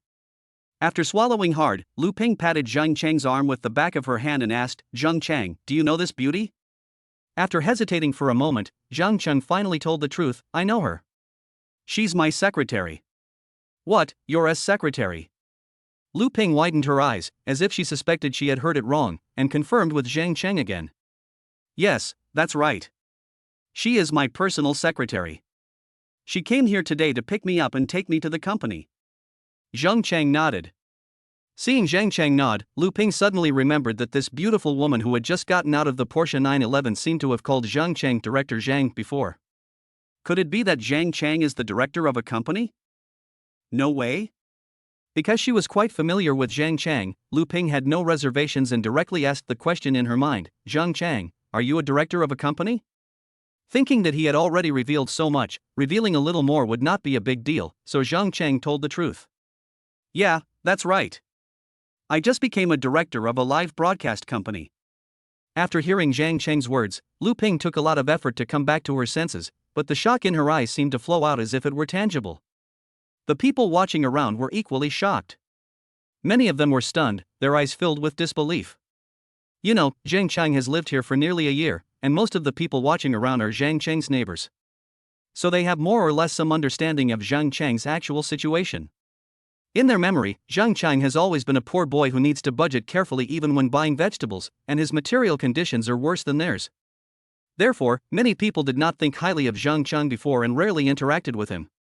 But what do they see now? A poor boy who was looked up to by no one before, suddenly became a director of a company and has such a beautiful secretary. The shock this brought to everyone was no less than a comet hitting the earth, and everyone's first reaction was disbelief. But after calming down, many people remembered the luxury car that Zhang Cheng drove back yesterday. Although none of them recognized the luxury car, they could tell it was definitely worth a fortune. It was the first time anyone had seen a car that was over 6 meters long. So after Zhang Cheng parked his car downstairs yesterday, many adults warned their children not to touch the car, lest it be damaged and they couldn't afford the compensation. Because of the luxury car yesterday, many people present believed Zhang Cheng's words. Chapter 25 Fatty Son. There are always nitpickers everywhere. Even if the truth is so obvious, there are still some people who are unwilling to believe it. The fat man holding the bowl is one of them. Because of his size, neighbors usually like to call him Fatty Son. Because Fatty Sun had some conflicts with Zhang Cheng over some trivial matters, he had always been at odds with Zhang Cheng and often spoke ill of Zhang Cheng behind his back. Even in front of Zhang Cheng, Fatty Sun often mocked Zhang Cheng for his tight financial situation and the fact that he had to be frugal with everything he bought, and that he exuded the aura of a poor loser. So when he saw that Zhang Cheng had actually become a wealthy company director, he couldn't feel balanced and couldn't help but start making some sarcastic remarks again. Don't let Zhang Cheng fool you. Think about it, you all know Zhang Cheng's situation. How can a poor guy who can't even afford a bottle of Coke be a rich man?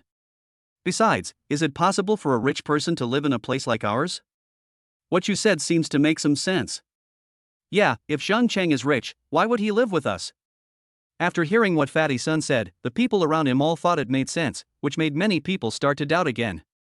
Indeed, don't you see how most of the people living here earn? Except for a very small number of people, most other people's monthly income does not exceed 4,000. In other words, the economic conditions and living standards of the people living here are very low.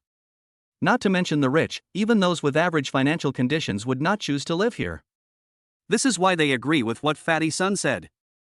If Zhang Cheng is really a rich man, no matter how you think about it, he shouldn't live in such a poor place. However, what Fatty Sun didn't know was that Zhang Cheng had chosen to live here before because of two reasons. Firstly, he wanted to save as much money as possible and live frugally to buy a house of his own, so he found such a cheap rental house.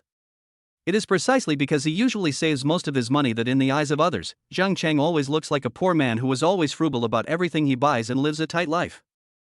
The second reason is that this place is very close to Zhang Cheng's home and workplace, making it very convenient to travel between the two places. So after considering these two reasons comprehensively, Zhang Cheng finally chose to live in this place which was not in line with his income. Then what's the story behind this beautiful woman who came all the way to see him? She is so pretty and drives a luxury car worth about 2 million. If Zhang Cheng is not a rich man, then why would this beautiful woman come to see him? A tall and thin man next to Fatty Sun raised his doubts. Wasn't Zhang Cheng talking about a live broadcast company just now? I guess this woman should be the internet celebrity Zhang Cheng met online, and they made an appointment to meet offline. Fatty Sun forced an excuse. Female internet celebrity? No way. I heard from others that if you want to meet a female internet celebrity offline, you have to give her a lot of money. Does Zhang Cheng have so much money to give? Another man with glasses directly retorted. When Fatty Sun heard this, his eyes turned around twice, and suddenly his eyes lit up and he said, "Tisk, isn't it easy to make some dirty money? Go find a law book and see how to make money the fastest. It's written very clearly there." The meaning of this statement couldn't be clearer. Apparently, Fatty Sun was slandering Zhang Cheng for using money from unknown sources to seduce female internet celebrities. When the people standing next to Fatty Sun heard this, they all frowned in unison. Hey, Fatty Sun, aren't you going a bit too far? I'm just telling the truth. Fatty Sun raised his chin and said in a bad tone. The man with glasses had a different opinion. Look carefully at the way that beautiful woman is dressed. To me, she doesn't look like an internet celebrity at all. She looks more like one of those CEO secretaries in TV dramas. After hearing his words, everyone took another look at the beauty's attire and found that she was indeed very similar to the director's secretaries they saw in TV dramas. Can you please stop being stupid? How could that poor boy Zhang Cheng have a secretary? Fatty Sun said stubbornly. But that outfit really looks like a secretary. The tall and thin man took a few more glances at Lu Xinya's outfit, his face full of confusion. Just because I look like a secretary, I am a secretary? Then I also look like a billionaire. Why doesn't anyone say I am a billionaire? Fatty Sun was still trying to argue. You look like a worthless billionaire. Look at the way he's dressed, no matter how you look at it, he looks exactly like a secretary, said the man with glasses with a sneer. The tall, thin man agreed. That's right. If she wasn't a secretary, why would she come all the way to pick up Zhang Cheng? Don't forget, this beautiful woman bowed and apologized to Zhang Cheng earlier, calling him Director Zhang. Fatty Sun gritted his teeth and forced an excuse. I understand. It must be that Zhang Cheng who has a bad taste. He deliberately made the female internet celebrity wear a secretary outfit and play the role of a domineering CEO for us to see. So what you mean is that this beauty is an actress invited by Zhang Cheng? The man with glasses asked with a pout after looking Fatty Sun up and down. Yes, that's what I mean. TSK, I think you're just jealous because Zhang Cheng has money and a car. After the man with glasses finished speaking, he looked at Fatty Sun with disgust, then walked away as if avoiding a stink bug. That's right, you have no ability at all and can only throw dirty water. After leaving these words, the tall and thin man also distanced himself from Fatty Sun. Fatty Sun looked at the two people leaving and spat on the ground viciously. Bah, two blind people. They lost their minds when they saw the female internet celebrity. Someone who usually had a good relationship with Fatty Sun noticed the strange looks from the others and quickly said, "Okay, Fatty Sun, stop talking." "No, I'm going to say it. Zhang Cheng used dirty money to cheat female internet celebrities. He is a liar, not a company director." Fatty Sun suddenly became excited and spoke louder. Zhang Chang, who was originally talking to Lu Xinyu, also heard Fatty Sun's voice at this moment. However, because the distance was far, he couldn't hear it very clearly. Lu Ping, who was standing next to Zhang Chang, naturally heard it as well. This made her eyebrows stand up straight. What is Fatty Sun talking about? Lu Xinyu followed Zhang Chang and the others' gaze and looked over there, but she didn't hear anything clearly and could only look confused. "Boss Zhang, what's wrong?" "Oh, it's nothing, just a small matter." Zhang Chang waved his hand and said nonchalantly. Chapter 26 Challenge Mission. Although Zhang Chang didn't hear clearly what Fatty Sun was yelling about, he thought that given their relationship, he must be saying something sarcastic again. If Zhang Chang had encountered such a thing in the past, he would definitely be very angry and would go up to him and argue with him. But he won't do that now. Because he is already a billionaire now, there is no need to lower his status and pay attention to a small figure like Fatty Sun. Thinking that he had already been delayed here for a while and that more and more people were watching nearby, Zhang Chang no longer had the idea of staying here any longer. So he said to Lu Xinyu, "Let's go, Xiaoyu, it's getting late, let's go to the company." "Okay, Mr. Zhang, please follow me." Lu Xinyu naturally had no objection to this. In fact, she had wanted to open this place for a long time. After all, with her status, she had never been to such a remote and messy place before. "Then I'll be leaving first, Lu Ping. Let's talk next time if we have anything to say." After Zhang Chang said this, he made a farewell gesture to Lu Ping. "Oh, okay, go ahead and get busy. We'll make an appointment next time when you're free." Although Lu Ping had a lot of questions to ask Zhang Chang, she saw that Zhang Chang had to leave for something. Although she was reluctant, she could only ask next time. After saying goodbye to Lu Ping, Zhang Changben was planning to follow Lu Xinyu into the car and leave. But at this moment, the system's voice suddenly sounded in his ears without any warning. Ding! Because the host completed the mission yesterday with flying colors. Now I'm giving the host a special challenge. Within 4 hours, the host must slap one person in the face every hour, otherwise the mission will fail. After completing the mission, the jackpot will be unlocked. The countdown for the first slap in the face begins. 60 minutes. 59 minutes and 59 seconds. 59 minutes and 58 seconds. What? A challenge mission? The countdown starts now? Zhang Chang was stunned on the spot and couldn't help complaining in his heart that this task came too suddenly. And it's a time-limited task, so I don't even have time to prepare. Lu Xinyu, who had just opened the car door and was about to get in, saw that Zhang Chang had not followed and could not help but turned around and asked softly, "Mr. Zhang, what's wrong?" "Ah, nothing, I just remembered something." Zhang Chang forced himself to calm down, and at the same time his mind was thinking quickly how to find a suitable person to slap in the face in such a short time. At this moment, the disgusting words of a certain fly happened to reach Zhang Chang's ears. Don't trust Zhang Chang. He's just a poor bastard who cheats female internet celebrities for money. It was originally a disgusting statement, but to Zhang Chang at that moment, it sounded like the sound of nature, instantly resolving his urgent problem. I've found the one to slap in the face. So Zhang Chang quickly said to Lu Xinyu, "Please wait here for a while. I have something else to take care of." After saying that, he walked straight towards Fatty Sun. "Fatty, what are you talking about? Can you tell me?" Looking at Fatty Sun, who kept saying bad things about him, Zhang Chang squeezed through the crowd, walked up to him, and asked with a smile. "You?" Fatty Sun had never expected that Zhang Chang could hear what he said from such a distance, and he was suddenly at a loss. After all, the bad things he said before were all his own guesses, and he didn't know whether they were true or not. "What are you talking about? I'm asking you a question. What did you just say? Speak louder so I can hear you." Zhang Chang, relying on his height which was half a head taller than Fatty Sun, questioned him from a condescending position.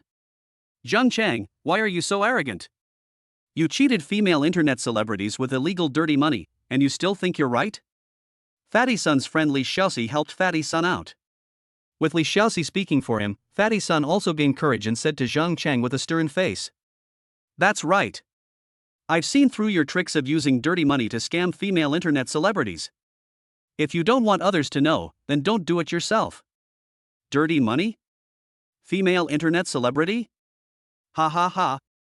Zhang Chang was directly amused by the two of them and burst into laughter. What are you laughing at?" Fatty Sun pointed at Zhang Chang and asked angrily. Ha ha ha. Fatty Sun, your imagination is still as vivid as before. It's a shame you don't write a novel. What's so funny? Asked Li Xiaoxihu. What's so funny? I think everything is funny. Xiaoyu, come here. After Zhang Chang finished laughing, he waved Lu Xinyu with his right hand and asked her to come over. Mr. Zhang, is there anything you need me to do? Lu Xinyu came to Zhang Chang and asked in confusion. Because they were far away, the onlookers like Fatty Sun did not see Lu Xinyu's appearance clearly. At this moment, Lu Xinyu came in front of them, and the onlookers could see that exquisite face clearly. For a moment, everyone was stunned. Fatty Sun just stood there in a daze, his eyes wide open, staring at Lu Xinyu. Zhang Cheng ignored everyone's surprise and directly instructed Lu Xinyu, "Find a way to prove to them that I am the chairman of PandaLive." Ah! Lu Xinyu didn't expect Zhang Cheng to make this request to her, and she was stunned. "I want to prove my identity as chairman to these people. Please help me think of a way."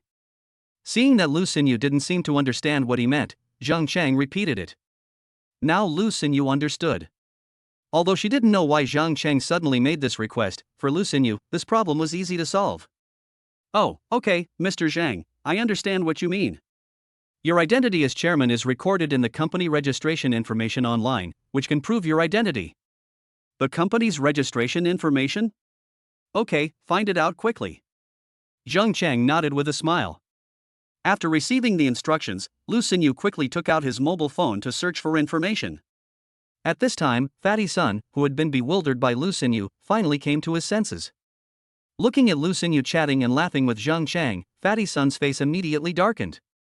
Thinking that such a beautiful girl was actually deceived by Zhang Chang, he suddenly felt very angry. Then he couldn't help but whistle and said in a sly tone, "Hey, beautiful lady, don't be fooled by him. This guy is a pauper, he doesn't have much money. I've known him for a year, I know him very well." When Lu Xinyu, who was still looking for information, heard what Fatty Sun said, she was stunned. She had no idea what the other party meant. Pauper? Who is that? What did you get cheated of? Lu Xinyu had absolutely no idea about this. Zhang Cheng found Fatty Sun's robe look a bit amusing. He shook his head and said to Lu Xinyu, "Xiaoyu, ignore him. He's just an idiot. Find the information for me quickly." Chapter 27 Mission accomplished. Okay, Mr. Zhang, please wait a moment. I'll be able to find the registration information soon. Lu Xinyu took a deep look at Zhang Chang and Fatty Sun, then used his mobile phone to search for information again. Although there was nothing unusual on her face at the moment, she began to have some doubts about Zhang Cheng's behavior. At this time, Fatty Sun only had Lu Xinyu in his eyes, and even when Zhang Cheng called him a fool, he pretended not to hear it. Looking at Lu Xinyu's delicate and serious little face, Fatty Sun licked his tongue and suddenly showed a pig-like look and teased. "Hey, Mr. Zhang, you're so sweet when you call me Mr. Zhang. Beauty, how much money did that guy give you? I'll give you this much money too, can you please call me Mr. Sun?" These words not only made Lu Xinyu, who was concentrating on finding information, raise her eyebrows, but also made Zhang Cheng's smile fade. Zhang Cheng glared at Fatty Sun with a cold look, then turned to Lu Xinyu and asked, "Xiaoyu, have you found the information?" He no longer had the mood to stay here and waste time with Fatty Sun. "Found it, Mr. Zhang." After saying that, Lu Xinyu handed her pink mobile phone to Zhang Cheng. After Zhang Cheng took the phone, he took a quick look at it. "I found that the company's registration information recorded my identity as the chairman of the board in great detail and clarity. In addition, other information of some companies is also recorded in detail." Fatty Sun, who had been watching Lu Xinyu, saw Zhang Cheng actually take the beautiful woman's phone. His face suddenly darkened and he said angrily, "Okay, Zhang Cheng, stop acting. With your poor acting skills, who are you trying to fool?" "Acting? Do you think I'm acting to deceive you?" Zhang Cheng looked up at Fatty Sun and asked. "Humph, Still pretending? You can only fool this innocent beauty. You're still a little immature if you want to fool us. Ha, chairman? Why don't you take a piss and look at your poor face to see how you look like a chairman? Fatty Sun said arrogantly, crossing his arms across his chest. Whether I am the chairman or not is not up to you. Open your dog eyes and look at this. After Zhang Cheng finished speaking, he showed everyone the information displayed on Lu Xinya's mobile phone screen. Panda Live Company. Chairman Zhang Cheng personally holds 100% of the shares. The company's market value is at least 10 billion. This. After reading the company's registration information, not only Fatty Sun, but all the other onlookers were dumbfounded. No. Impossible, this is absolutely fake. Fatty Sun took a step back in fear, his face full of disbelief. Is this true or false? A valuation of 1 billion and 100% shareholding. Doesn't this mean that Zhang Cheng is worth 1 billion? An old man with gray hair widened his eyes. Old man Wang, didn't you work in a big company before? Come and see if this is true, asked another old man with reading glasses. Let me take a look. Well, this is a formal company registration website with a national certification logo. It should be real and cannot be fake. Old man Wang said with certainty after looking at it carefully for several times. Because Old man Wang had worked in a large company for decades, and he was also a well-known figure in the area, the onlookers around him were quite convinced by what he said. For a moment, many people looked at Zhang Cheng with eyes filled with envy, jealousy, and hatred. Envy and jealousy that Zhang Cheng actually has so much money, worth 1 billion. This is an unimaginable astronomical figure for anyone present. At the same time, I also hate myself. Why didn't I get along with him before? I wonder how much better my life would be if I had a billionaire like him as a friend. Did you see that clearly? Fatty. Stop talking nonsense behind my back until you get to the bottom of things. Zhang Cheng waved his cell phone in front of Fatty Sun twice and said with disdain. Impossible. Impossible. This is absolutely fake. I don't believe it. Fatty Sun shook his head vigorously with lifeless eyes. He could not accept it no matter what. Zhang Cheng, whom he once looked down upon, had suddenly transformed into a billionaire whom he could not even look up to. Ding! Congratulations to the host, you successfully slapped someone in the face within the allotted time. You've completed a quarter of the mission. Hearing the timely prompt from the system, Zhang Cheng immediately breathed a sigh of relief. It was finally completed. Now that the mission has been completed, Zhang Cheng is no longer interested in arguing with Fatty Sun. Don't bother with this psychopath, let's go. Having completed his task, Zhang Cheng now just wants to quickly check out the company's situation and see what the billion-dollar company is like. Leave? No, you can't leave. You cheated someone and you want to leave? How can that be a good thing? Zhang Cheng, listen to me, if you don't explain this to me clearly today, don't even think about leaving here. The shocked Fatty Sun suddenly went berserk and grabbed Zhang Cheng's clothes, preventing him from leaving. Fatty Sun's rude behavior immediately angered Zhang Cheng. Just when he was about to do something, someone suddenly kicked Fatty Sun and knocked him to the ground. Fatty, what are you holding on to? Let go. Do you think you can hold Cheng Ji? The person who kicked him away was a rather sturdy-looking man. Zhang Cheng took a look at him and had some impression of his face. He seemed to be a chef in a restaurant who lived nearby, named Hedi. After remembering who the other person was, Zhang Cheng couldn't help but feel some doubts. In his memory, he and Hedi were just nodding acquaintances, and they had spoken to each other very few times before. It was not at all possible to say that they were very close. So Zhang Cheng was a little surprised that the other party suddenly came to his aid. But this is just the beginning. Soon, several more onlookers stood up to speak for Zhang Cheng. Among them were the man with glasses and the tall and thin man who had previously argued with Fatty Sun. Each of them kicked Fatty Sun, who was trying to get up from the ground, and knocked him down again. Fatty, I've been putting up with you for a long time, you know that. Me too, I've had enough of you. You fat bastard, always talking bad about Makoto behind his back. Zhang Cheng, you don't know, this guy has been saying bad things about you in front of us since just now. Gao Xing and I have tolerated him for a long time. That's right, brother Chang. When this guy was saying bad things about you just now, we scolded him for you. If you don't believe me, ask Xiao Jiang. He heard it too. That's right, Brother Chang, when Fatty Sun said bad things about you just now, we all scolded him for you. Looking at these people who kept calling him Brother Chang and speaking for him, Zhang Chang also understood. These people were trying every possible way to get close to him, so they kept speaking for him and targeting Fatty Sun everywhere. Chapter 28, Change of Identity. Seeing this situation, Zhang Chang felt a little emotional. He still remembers that when Fatty Sun said bad things about him behind his back, these neighbors were almost all watching the joke, and some even helped Fatty Sun to say a few bad things about him. Very few people would help him. But now, these people see that he has become rich and a billionaire, so they come forward to help without him asking. Is this the change brought about by money and status? From being oppressed by everyone to being flattered by everyone. Everyone tried their best to speak well of him, and all kinds of flattery continued. Everyone lowered their posture, whether they knew each other or not, and all spoke flattering words. Zhang Cheng clearly felt the feeling of being superior. Thinking of this, Zhang Cheng sighed silently again. This feeling, I have to say, is really intoxicating. After receiving everyone's flattery, Zhang Cheng lost interest in staying here any longer. He wanted to go to the company quickly to check the situation and couldn't delay any longer. So Zhang Cheng raised his hands, signaling everyone to be quiet, and said with a smile, I have something to go to the company, let's talk next time. Since Brother Cheng is busy, we won't keep you any longer. Let's make an appointment next time. I remember there's a new Hey DeLeo restaurant opened on East Street. Let's meet there next time. The man with glasses raised his hand and suggested. Hey DeLeo is good, I haven't been there yet. Brother Chang, let's make an appointment, the tall and thin man agreed. Okay, let's talk about it when we have time. Zhang Chang said perfunctorily. Okay, Chang Ji agreed. Brother Chang, remember this, see you next time at Hey DeLeo. Don't forget about us brothers. Hey DeLeo. Hey DeLeo. Several people who were not very familiar with Zhang Chang started shouting excitedly. Okay, next time, definitely next time. Zhang Chang responded casually and prepared to turn around and leave.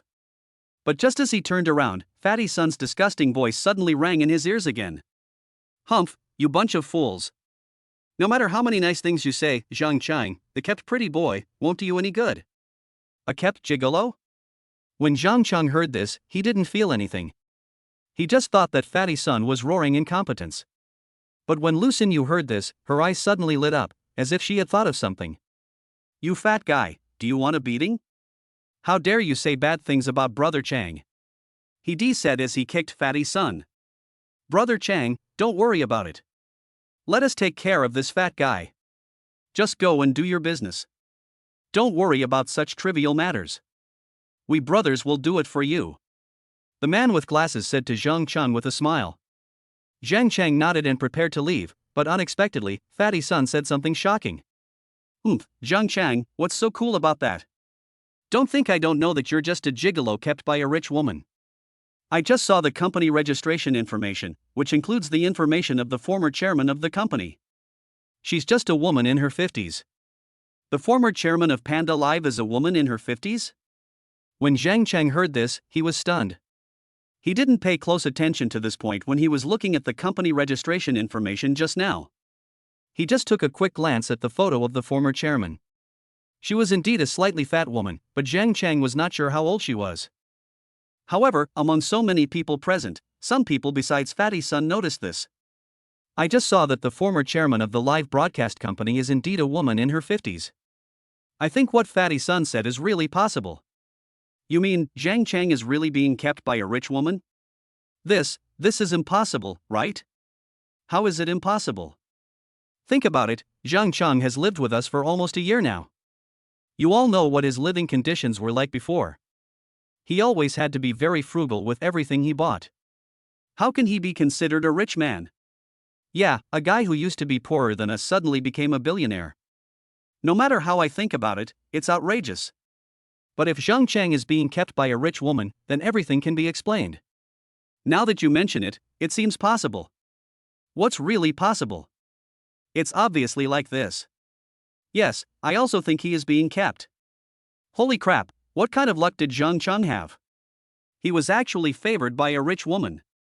He's only slightly more handsome than me, so why aren't there any rich women interested in me? After the onlookers whispered to each other, they all thought that Zhang Chang must be kept by a rich woman. Because they did not avoid Zhang Chang when they were discussing, Zhang Chang, who was very close to them, heard all the words. This made him speechless. What is a sugar daddy? What is a gigolo? He is obviously a first-generation rich man. Originally, Zhang Chang wanted to speak up to defend himself, but when he saw everyone's determined looks, he gave up the idea of defending himself. Forget it, let them have their wild thoughts. Anyway, I probably won't live in a place like this in the future, and I probably won't meet these people again. So even if they think wrongly, it shouldn't have any impact on me. Besides, he was in a hurry to go to the company and had no time to explain to them. So Zhang Chang sighed and said to Lu Xinyu, Xiaoyu, let's go. Ah. Lu Xinyu, who was a little distracted, suddenly heard Zhang Chang's words, and immediately screamed in fear like a frightened little white rabbit.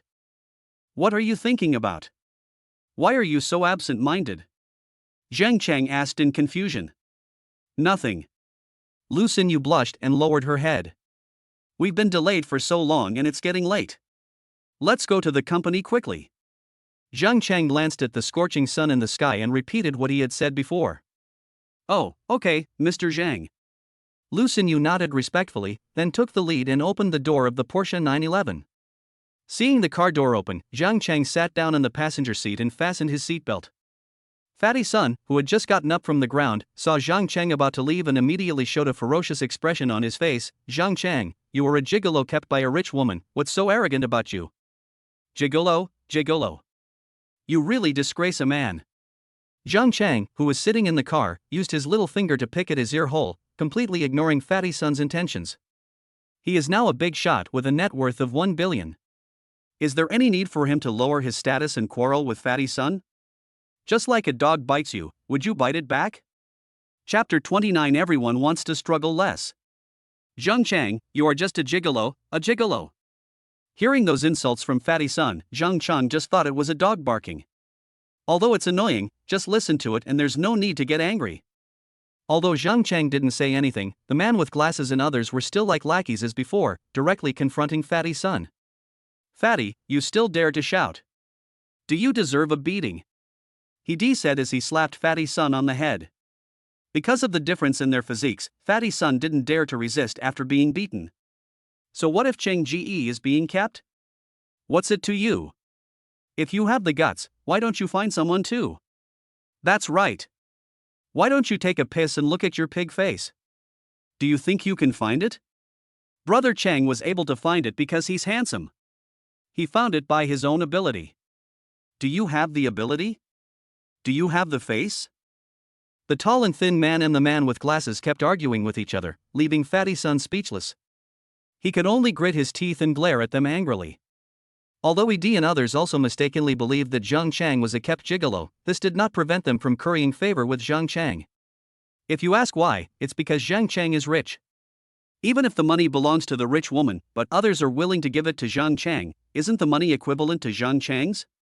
As long as they can get benefits from Zhang Chang, they don't care whether Zhang Chang is kept by someone or not. Zhang Chang, sitting in a comfortable car seat, saw these people's behavior like lackeys. He had to say that this really made him feel happy. No wonder the young masters on TV like to bring a few lackeys with them when they go out. After Zhang Chang experienced it himself, he found that lackeys are really good. This made Zhang Chang think of recruiting He and the other two as his lackeys. Forget it, let's talk about this later. Smiling and shaking his head, Zhang Chang temporarily suppressed the idea in his heart, then signaled to drive away. As the roar of the car sounded, the Porsche 911 instantly turned into a white lightning and sped away. Everyone felt mixed emotions as they watched Zhang Chang leave in such a graceful manner. Luxury cars and beautiful women, so enviable. Envy? What's the point of being envious? Ask these people here, who isn't envious? Exactly, you're talking like I'm not envious. Instead of being envious, you might as well be like me and find a rich woman on a dating website, said a spirited young man in his 20s, holding up his cell phone. Oh my god, you're so quick? You've already hooked up with a rich woman. Here, look at this one I added. She's 57 years old, divorced, and wants to find a gentle and considerate man. She doesn't require material things, and she can provide a car and a house. The energetic young man showed off with a smile. TSK, you don't even know if she likes you or not. Oomph, I'm so handsome, just a little bit less handsome than Zhang Chang. It's easy for me to get a rich woman. The energetic young man was full of confidence. I don't believe you. Oh? You don't believe it? Then just wait and see. You'll be slapped in the face. After the energetic young man finished speaking, he directly used the dating app to send a message to the other party. Auntie, I don't want to struggle anymore. I'm handsome, caring and gentle, please support me. After saying that, he also posted a selfie. It didn't take long before reality dealt him a ruthless blow. The rich woman replied directly, get lost. Trash. Ha ha ha. Trash. How embarrassing. Ha ha, I'm dying of laughter. When the others saw this, they burst into laughter, holding their stomachs and laughing until they were out of breath. The energetic young man suddenly lost his energy when he saw the rich woman who had blocked him. He even began to doubt the world. Why? Why can Zhang Chang be favored by a rich woman, but not me? Is that because you're ugly, idiot? If you look like me, then there's a chance. Just you? Your face is covered in pustules. Are you here to make fun of me? Other rich women like my looks. What, you don't accept it? Seeing the young people's exaggerated conversation, some older people nearby couldn't help but sigh and said, hey, you young people, don't always think about rich women. In life, it's better to be down to earth. Uncle Wang, your ideas are totally out of date. Look at Zhang Chang, he's hooking up with a rich woman. He has lost decades of hard work. How can being down to earth compare to being hooking up with a rich woman? The energetic young man said unconvinced. Zhang Chang's situation is special. How can you compare with him? Uncle Wang shook his head. Why not compare? I don't look much worse than him, said the pus-filled man with a straight face. Soon, the young people and the old people started arguing about this matter, and neither of them was willing to give in. After arguing for an unknown amount of time, he suddenly thought of something and quickly asked the man with glasses beside him, by the way, do you know Chang's phone number and WeChat ID? The man with the glasses was stunned. Oh no, I forgot to ask. He then quickly asked several people around him for Zhang Chang's contact information, but unfortunately no one knew it. After all, they all thought Zhang Chang was poor, so they didn't interact with him much and didn't have his contact information. What should we do? They don't have Zhang Chang's contact information. This made He and others panic. Damn it! We don't have Zhang Chang's contact information. What should we do with He Leo then? That's He Leo. You'd be missing out if you didn't eat there. Hurry up and find a way to contact him. The man with glasses was extremely upset now. If he had known that Zhang Chang had not left yet, he should have had the nerve to ask. The tall, thin man suddenly slapped his head and said quickly, oh, I remember Zhang Chang and Lu Ping have a good relationship. She should have Zhang Chang's contact information. Yes, Lu Ping should have it. No, she definitely has Zhang Chang's contact information, the man with glasses said excitedly. Then let's go find her quickly, said He. Okay, let's go together. After saying that, the three of them hurried to Lu Ping's shop together. When they arrived, Lu Ping was unloading things one by one from the truck under the scorching sun. Lu Ping, can you stop for a moment? We want to ask you something. He asked hurriedly after seeing Lu Ping. He? What do you want from me? Lu Ping put down the box of water in her hand, a puzzled look on her face. Lu Ping, who had lived here for a long time, of course knew He and others, but she was not very familiar with He and others before, so she didn't quite understand why they were looking for her. When Zhang Chang ran to hit Fatty Sun in the face, Lu Ping did not go over, so she did not know the situation at that time, nor did she know Zhang Chang's identity as a billionaire. Chapter 30 shocked Lu Ping. Lu Ping, we would like to ask, do you have Brother Chang's contact information? The man with glasses stepped forward and asked. Lu Ping had a bunch of question marks over her head. Huh? Brother Chang? Who are you talking about? Brother Chang, it's Zhang Chang. He explained. Huh? Brother Chang? You call Zhang Chang brother? Lu Ping was even more confused when he heard this. She looked carefully at the three people standing in front of her. I was confused and thought to myself, I was not seeing things, it was He and the others.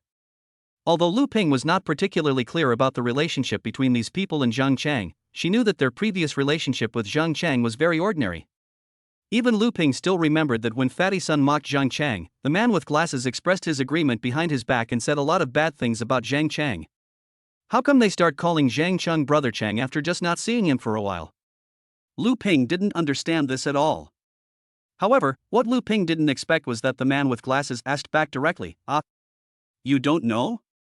Should I know? Lu Ping realized that she seemed to have missed something. The three men with glasses looked at each other and saw speechless feelings in each other's eyes. So we were having a heated discussion there for a long time, but you don't know anything? Thinking that he needed help from someone, the man with glasses pursed his lips and told Lu Ping in detail what had just happened. A billionaire, a man kept by a rich woman. Lu Ping didn't expect that when she was busy moving goods, such a big thing happened not far from her. The shock this incident brought to her was no less than a magnitude 10 earthquake. Lu Ping even felt a little dizzy after suddenly receiving such a huge amount of information.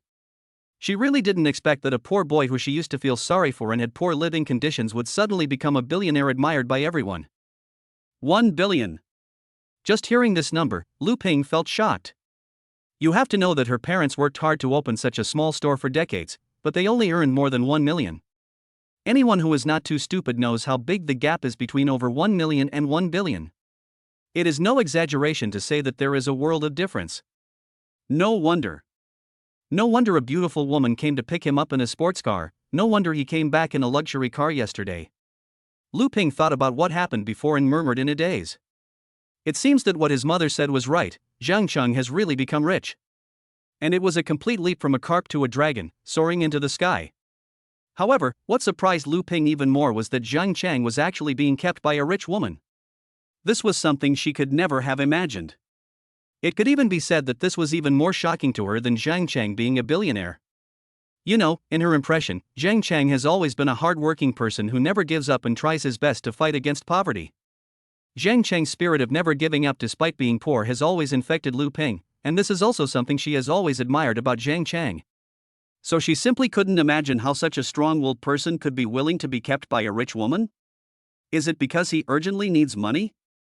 Or has Zhang Cheng changed his mind, become depressed, and no longer want to strive?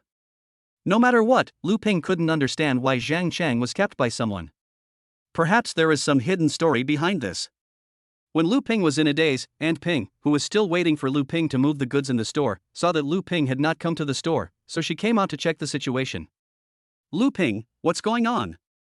Why aren't you moving your things? Mom. Lu Ping heard Aunt Ping's voice and looked at her blankly. Lu Ping, what's wrong with you? Aunt Ping noticed that something was wrong with Lu Ping and quickly came up to her and asked. After a moment of silence, Lu Ping told her mother everything the man with glasses had just told her. What? Zhang Cheng is really rich. A billionaire at that. Aunt Ping opened her mouth in shock. Mom, why are you yelling so loudly? Lu Ping gave her mother a reproachful look. That's great. Aunt Ping's surprise soon turned into joy. Good? What's good about it? Lu Ping looked at her mother in confusion. You silly girl, don't you know this? Zhang Cheng has become rich. Isn't this a good thing for you? Aunt Ping knocked on Lu Ping's head after saying this. Lu Ping rubbed the place where she was hit and asked in confusion, Mom, what are you talking about? Zhang Cheng is rich, what does it have to do with me? You silly girl, you are really stupid. Think about it, didn't you help that kid Zhang Cheng so much in the past? Now that he has become rich, how could he forget you? Aunt Ping said, tapping Lu Ping's nose. Mom, you know that the things I helped Zhang Cheng with before were just small favors. How could it be as exaggerated as you say? Lu Ping said with a pout. Hey, I say you are stupid, and you are really stupid. Even if you only help with some small favors, so what? I can see that Zhang Cheng is a man who knows how to repay a favor. He will definitely not fail to repay you just because you help with some small favors. Aunt Ping knew Zhang Cheng very well and said with a solemn vow. Before Lu Ping could reply, Aunt Ping suddenly smiled and said, and don't think I don't know. Zhang Cheng has feelings for you, right? And you don't reject them, right? Hearing this, Lu Ping's pretty face immediately turned red, and she stammered, Mom, please stop talking nonsense, okay? I and he. Aunt Ping patted Lu Ping's arm and said with a smile, okay, I understand. I didn't agree with you before because although Zhang Cheng is a good-looking guy, his financial conditions are still a bit poor. I was afraid that you would be wronged if you were with him, so I always opposed it. Mom, stop talking nonsense. He and I are just friends. We really don't have that kind of relationship.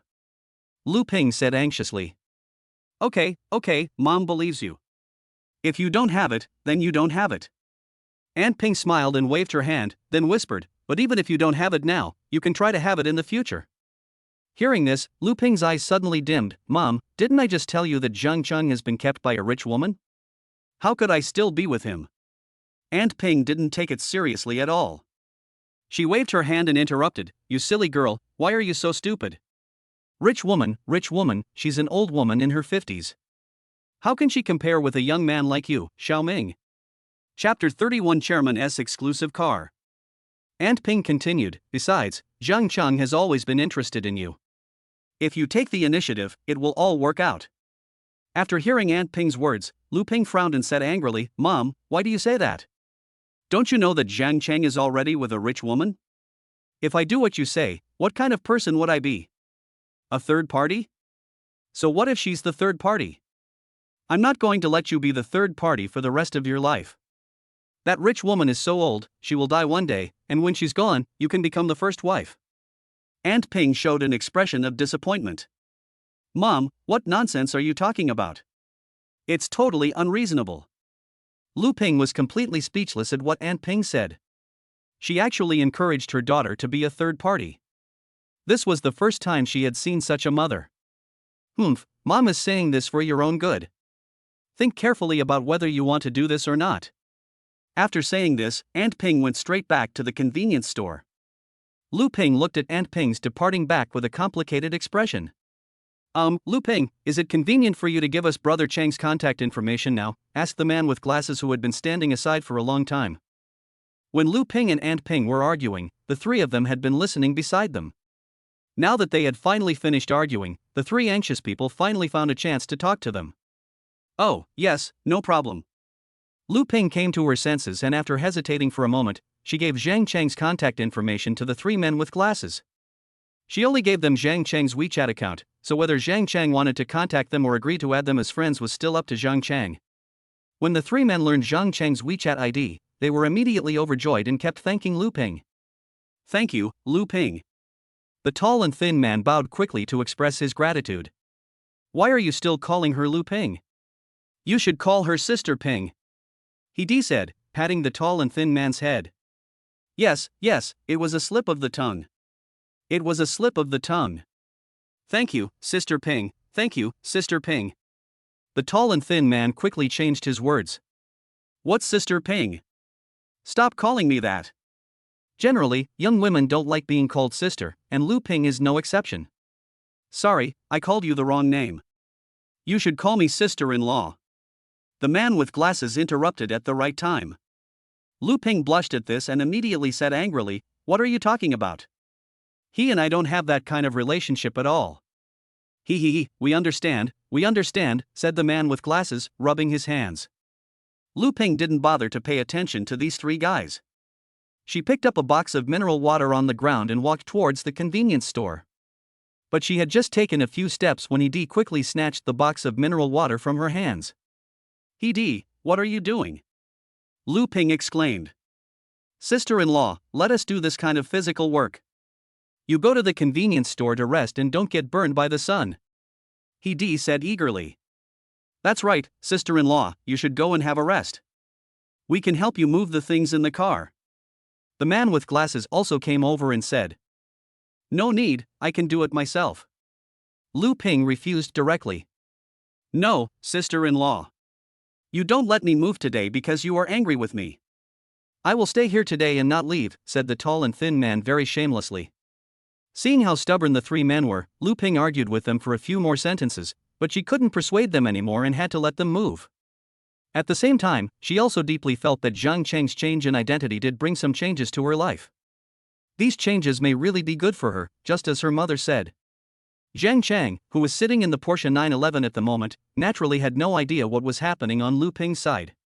If he knew, he might have accepted the three men including the man with glasses on the spot. After all, they were quite qualified to be lackeys. But he didn't have time to think about these things at the moment, because all his attention was shocked by the high-end equipment inside the Porsche 911. Although Zhang Chang has experienced the ultimate luxury of the Maybach 62s, the Porsche 911 also brings Zhang Chang a different experience. The comfortable and spacious co-pilot seat and the thick and soft seats all give Zhang Chang a feeling of comfort that is no less than that of the Maybach 62s. In addition to being comfortable, the interior decoration is also very distinctive. If the Maybach 62s brings Zhang Chang the ultimate luxury, then the Porsche 911 brings Zhang Chang the futuristic vision with a strong sense of science fiction.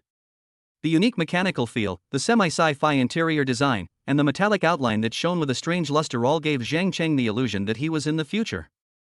Even someone who doesn't know much about the business like Zhang Chang can clearly feel the future picture that the designer wants to present to him. What Zhang Chang cared about even more was that every time Lu Xinyu stepped on the accelerator, a very strong impact would burst out in every cell of Zhang Chang's body. The vibrating motor shock waves gave him the illusion that his entire soul was trembling, allowing him to fully experience the extremely powerful motor power of the Porsche 911. It has to be admitted that this sports car grade motor is much more powerful than that of the Maybach 62s, and its accuracy and sense of direction are also higher than those of the Maybach 62s. Although the price of the Maybach 62s is higher, the performance of the single-wheeled car is undoubtedly better than that of the Porsche 911. Feeling the sound of the engine vibrating his eardrums, Zhang Chang couldn't help but want to drive the car himself right now. It has to be said that this kind of sports car with strong power, cool appearance and vitality is the most popular among young people. Zhang Chang finally understood now why so many young wealthy people like to buy supercars, while almost no young people would buy luxury classic cars that show status like the Maybach 62s. Only the extremely wealthy people with extremely high status would choose the Maybach 62s. After experiencing the thrill of the Porsche 911, Zhang Chang curiously asked Lu Xinyu, "Xiaoyu, is this Porsche 911 yours? You have good taste." Lu Xinyu, who was still concentrating on driving, heard this and a hint of doubt appeared on her pretty face. "Director Zhang, don't you know?" "Ah. You know? What do I know?" Zhang Chang was stunned by the question. This Porsche 911 is the exclusive car for the company's chairman. It has always been Mr. Lu's exclusive car. Now that you are the chairman of the company, the ownership naturally belongs to you. Lu Xinyu explained. Chapter 32 Lu Xinyu's confusion. The Ms. Lu that Lu Xinyu mentioned is the former chairman of part.Live, the wealthy woman in her 50s. Oh, so that's how it is. Zhang Chang didn't expect this to be the case. After a brief shock, he was filled with ecstasy. I never thought that this cool Porsche 911 would actually be my own. Zhang Chang was so excited that he didn't know what to say for a moment. Noticing the joyful smile on Zhang Chang's face, Lu Xinyu's beautiful eyebrows slightly raised, and she couldn't help but confirm her guess. He is so happy about a Porsche 911. Is she really Mr. Lu's kept lover? That's right, after being enlightened by Fatty's son, Lu Xinyu also started to think in that direction.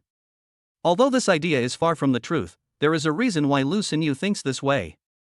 You know, the former chairman of part.Live transferred all the property rights of the company to Zhang Chang, who was a stranger to everyone in the company, without any prior warning. This strange behavior surprised and puzzled everyone in the company. Everyone was wondering what the relationship was between the new chairman and Mr. Lu, and why Mr. Lu transferred all the shares without a single word. Many employees in the company are wondering whether Zhang Chang is Mr. Lu's illegitimate son or his kept lover. Lu Xinyu worked as a secretary for more than a year with the former chairman of part.Live, the 50-year-old Ms. Lu, and she believed she knew her somewhat. In Lu Xinyu's impression, Director Lu has always liked to tease the good-looking male anchors in the company. He invites some male anchors to private gatherings almost every now and then, and even often invites them to his home for large-scale gatherings. So when Lu Xinyu heard Fatty's son saying that Zhang Chang was a kept gigolo, Lu Xinyu reacted on the spot and even agreed with it. After all, Zhang Chang doesn't look like Mr. Lu at all, so it's unlikely that he is an illegitimate child. But when Zhang Chang got in the car and Lu Xinyu carefully observed Zhang Chang from a close distance, she began to have some doubts about her own thoughts. Could such a man, who reeks of alcohol, is dressed slovenly and unkempt, really be Mr. Lu's mistress? You know, all the male anchors that Director Lu had teased before were tender-skinned, handsome young men. Lu Xinyu had never seen a man like Zhang Chang who dressed sloppily around Director Lu. So this is also what Lu Xinyu felt strange and puzzled about, and she felt that this was somewhat inconsistent with her previous thoughts. So what is the relationship between Zhang Chang and Mr. Lu? A bastard or a lover? Or a long-lost brother? Just when Lu Xinyu was thinking about it and couldn't figure it out, Zhang Chang's voice suddenly came to her ears. I have something I want to ask you. Have you seen my face before? How did you recognize me as soon as I got out of the car? Zhang Chang remembered that when Lu Xinyu got off the car, she found him almost at a glance. This shows that Lu Xinyu obviously knew him. But Zhang Chang had no impression of her at all, which made him a little curious. Lu Xinyu glanced at Zhang Chang and said casually, "Oh, about that. I saw your photo on the company transfer contract." Company transfer contract? The one I'm going to sign? Zhang Chang was stunned for a moment, then immediately realized that this was probably caused by the system. Yes, that's right. The contract is on the chairman's desk. You will be able to see it when you go to the company later. Lu Xinyu said calmly. Zhang Chang nodded thoughtfully. At the same time, he also felt a sense of disharmony. I always feel that Lu Xinyu seems to respect him less than before, but I don't know if it's an illusion.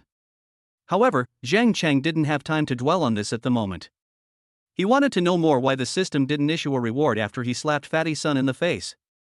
After all, every time a slap in the face was completed, the system would give rewards based on the profession of the person being slapped. The only exception is this time. The task has been completed for such a long time, but the system has not made any sound. Taking advantage of this rare free time, Zhang Cheng quickly asked the system in his mind, "Hey, system, what's going on? Why didn't I get a reward after I slapped Fatty Sun in the face? Is it because Fatty Sun has no job and is a vagrant, so the system did not give him any rewards?" Zhang Cheng guessed this in his mind. Before he could think about it, the system gave him the answer, because the host has only completed the first stage of the challenge mission and has not yet completed the challenge mission completely. The host can only receive the reward after completing the challenge mission completely. Oh, so that's how it is. Zhang Cheng understood after hearing that. Zhang Cheng remembered that the system said that the challenge task was divided into 4 stages, and he had only completed a quarter of it. No wonder there was no reward. What reward can I get after completing the mission? Zhang Cheng asked the question in his mind. For a challenging task like this with a relatively high difficulty, the reward should not be bad. After the mission is completed, the host will be rewarded with a grand prize on the roulette wheel, the system replied. Wheel jackpot? What is the wheel jackpot? Zhang Cheng was a little confused. It was the first time he heard of this kind of reward. After Zhang Cheng asked the question, the system did not respond immediately. After a brief silence of 2 or 3 seconds, an illusory large turntable suddenly appeared in front of Zhang Cheng's eyes. Oh my god, what is this? The sudden appearance of the big turntable scared Zhang Cheng so much that he screamed in surprise. Mr. Zhang, what's wrong? Lu Xinyu, who was still driving, turned around and asked. Realizing his own gaffe, he quickly laughed it off and said, "Oh, it's okay, it's okay." Lu Xinyu looked at Zhang Cheng with a strange look, then looked away and drove seriously. It was obvious that she didn't see anything unusual. This made Zhang Cheng realize that it seemed that only he could see this turntable. Zhang Cheng nodded thoughtfully. Then observed the turntable carefully. This turntable is not big, about the size of a pot mouth. There is a red needle in the middle, and it is divided into 6 compartments around it. There is a small line of words written in each compartment. They are future technology products, money, company shares, genetic drugs, special functions, and valuable assets. Hey, system, can you explain what these things are? I don't understand anything else except money and company shares. Zhang Cheng studied it for a short while and only understood money and company shares. As for the other 4, he was half understanding and half doubting. Money, I think it refers to cash and banknotes. Company shares mostly have a literal meaning, such as his own Panda Life company. Chapter 33 These sports cars are all mine. The system quickly gave a detailed explanation to Zhang Cheng's doubts. Future technology products refer to those that will only be developed in the future, such as anti-kinetic cars, nanomedical equipment, etc. Gene potions refer to some enhanced genes, such as intelligence potions that can improve intelligence, or strength potions that can increase strength, etc. Special functions refer to some special services provided by the system, such as god-level appearance transformation, pet possession ability, various skills, etc. Valuable assets refer to real estate or expensive treasures, such as villas, world-famous paintings, and precious jewelry. Oh, so that's how it is. After a systematic explanation, Zhang Cheng immediately understood. At the same time, I also felt a strong sense of anticipation for these rewards. For example, that future technology product. Zhang Cheng was looking forward to it when he thought that it was something from the future. Whether it is an anti-power car or nano-medical equipment, it sounds high-end. It makes people want to take a look at its wonders. Although he was extremely eager, Jiang Chang had no choice but to suppress his excitement for the time being because the mission was not completed. In the following time, Jiang Chang did not talk to Lu Xinyu, but kept eating the snacks he bought to temporarily relieve his hunger. Soon, Jiang Chang and Lu Xinyu drove to the vicinity of the Panda Live Broadcasting Company. The office building where the Panda Live Company is located is very conspicuous. Before getting close, Jiang Chang saw the magnificent building and the very conspicuous in large words, Panda Live. Seeing this towering building, Jiang Chang sighed sincerely, it is worthy of being a billion-dollar company. Just the magnificent appearance completely crushes the company he used to work for. As soon as the sports car approached the building, Jiang Chang's attention was attracted by the parking lot next to the building. In the parking lot as big as a football field, cars of various brands were parked neatly in a row. Not to mention those cool sports cars that Jiang Chang didn't recognize, Jiang Chang discovered several Mercedes-Benz and BMWs alone. Jiang Chang originally planned to wait for Lu Xinyu to pull over and then take a closer look at what cars were there. But who would have thought that Lu Xinyu actually drove the car in the opposite direction and had no intention of going to the parking lot? This surprised Jiang Chang. Xiaoyu, aren't you parking here? Lu Xinyu glanced at the parking lot outside the car window and said with a casual smile, Director Zhang, that parking lot is reserved for company employees. The company's leadership doesn't park their cars in places like this. Ah? Then where did they park their car? Jiang Chang asked. Here, it's just in front. Lu Xinyu pointed in front of the car with her chin. Jiang Chang looked forward and saw that Lu Xinyu had actually turned into an underground parking lot. The area of this underground parking lot is actually larger than the parking lot outside. And there are countless luxury cars and supercars inside. Lamborghini, Maserati, Ferrari, etc. are almost everywhere you look.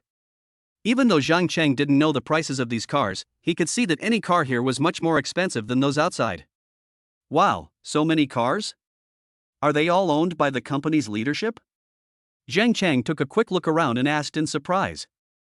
Only a small number of them are private vehicles of the company's leadership.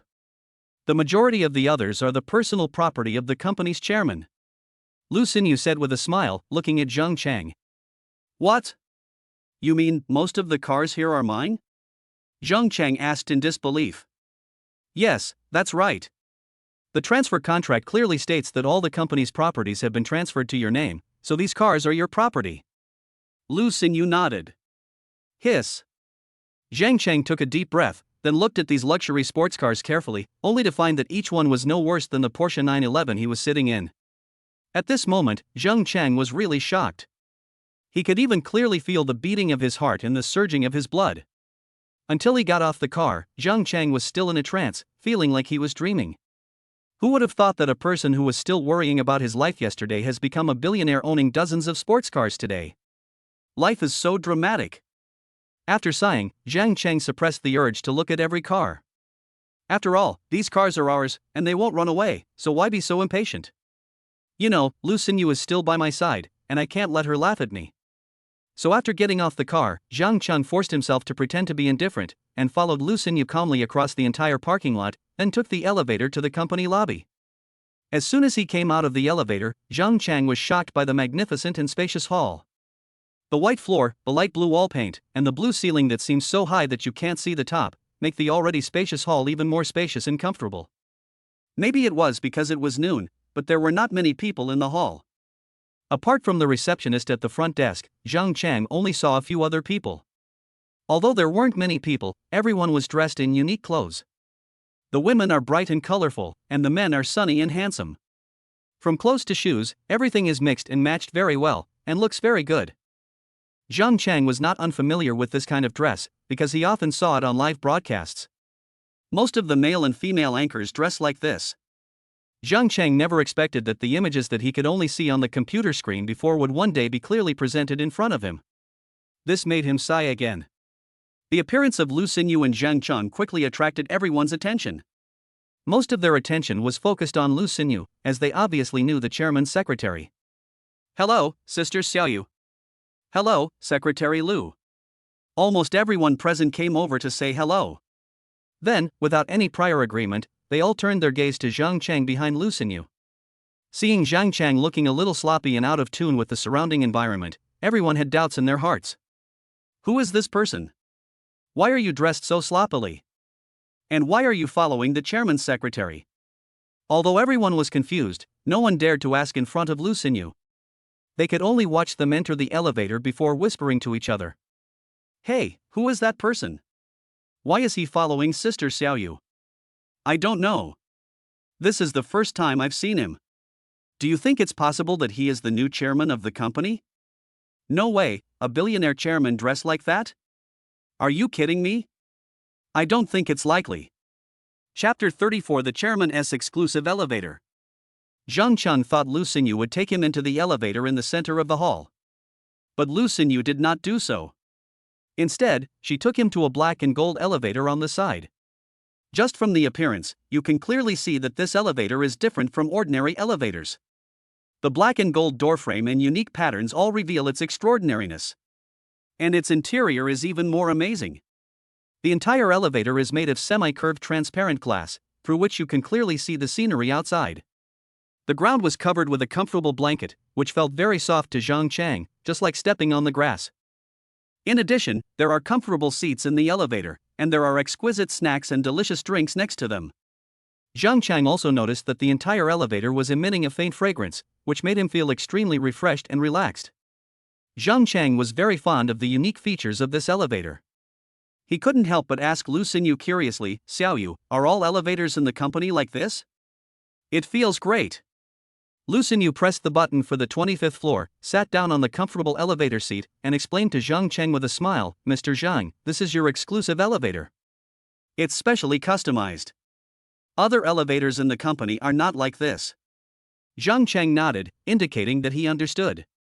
As for the chairman's private elevator, he had seen it in movies, so he wasn't too surprised. What surprised Zhang Cheng even more was that the building was so tall, with 25 floors. You know, a building like this in the center of Shanghai would cost at least over 10 billion, and the total value of Panda Life Company is only 10 billion. This made Zhang Cheng question the ownership of the building. Did Panda Life Company rent or buy this building? Zhang Cheng asked the question in his mind. Of course it's a loan. We signed a 5-year contract. After the 5 years are up, we will be given priority to renew the contract with Panda Live. Lu Xinyu didn't expect Zhang Cheng to ask this. So it's rented. Zhang Cheng sighed with some regret. He quite liked this building. Not only was it located in the bustling city center, but it was also very luxuriously decorated, which was very much to Zhang Cheng's liking.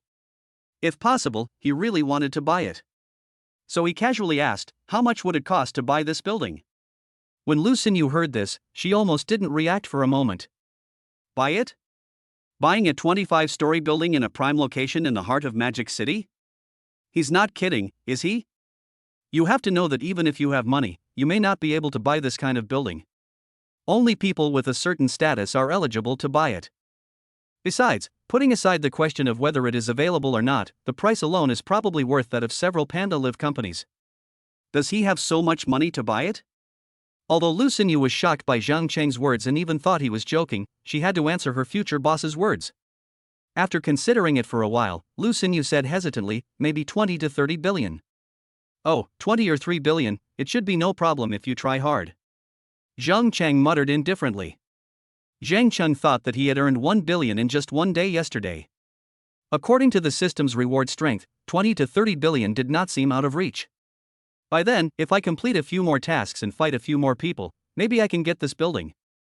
After thinking about it for a while, Zhang Cheng realized that Lu Xinyu had been staring at him. This made Zhang Cheng stun for a moment, and he couldn't help but ask in confusion, why are you looking at me? Nothing. Lu Xinyu quickly turned her head back with a blush. Although she said it was nothing, her slightly clenched fists clearly revealed that she was not at peace at the moment. Yes, she was really surprised. When she mentioned the 2 or 3 billion, she thought that the new chairman would look embarrassed or even surprised.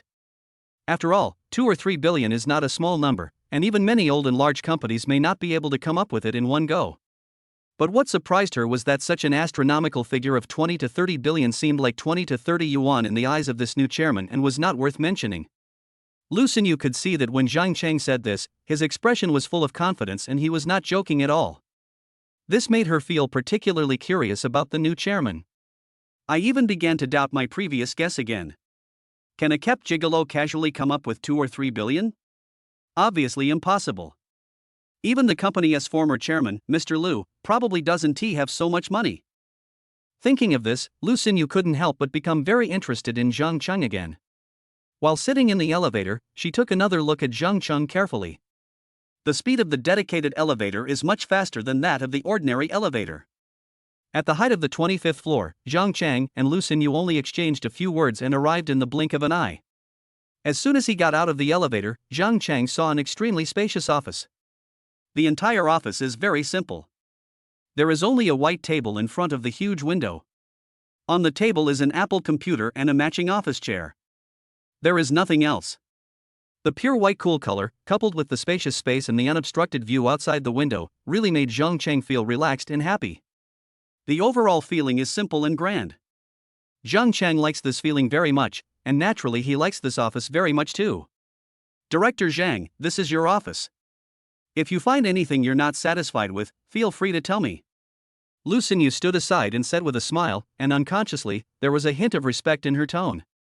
I'm very satisfied here. Zhang Cheng looked around and said with a smile on his face. Walking over and sitting in the office chair, looking at the blue sky and white clouds outside the window and the skyscrapers in full view, Zhang Cheng felt relaxed immediately. Lu Xinyu followed Zhang Cheng. After Zhang Cheng finished admiring the office layout, she said softly, Director Zhang, this is the company's transfer contract. You need to sign it. You can take a look first.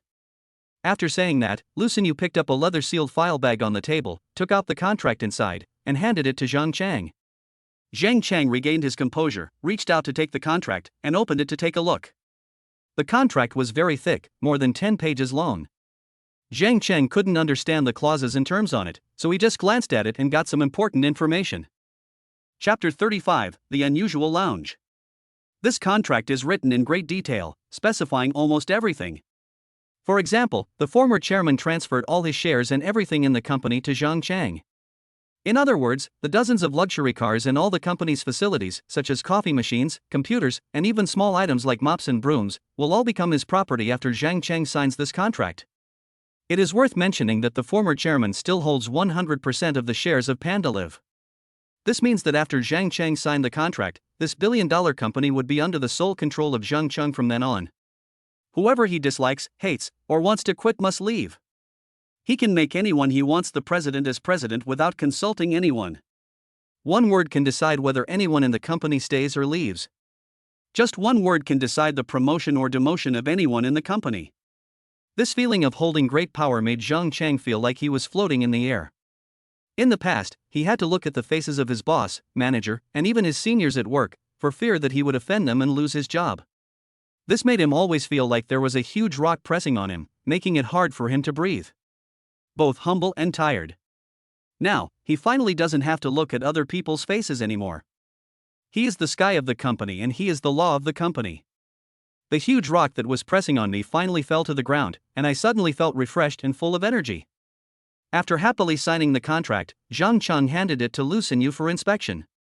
After Lu Xinyu confirmed that there was no problem with the contract, she proposed to Zhang Cheng, Director Zhang, do you need me to introduce the company to you now?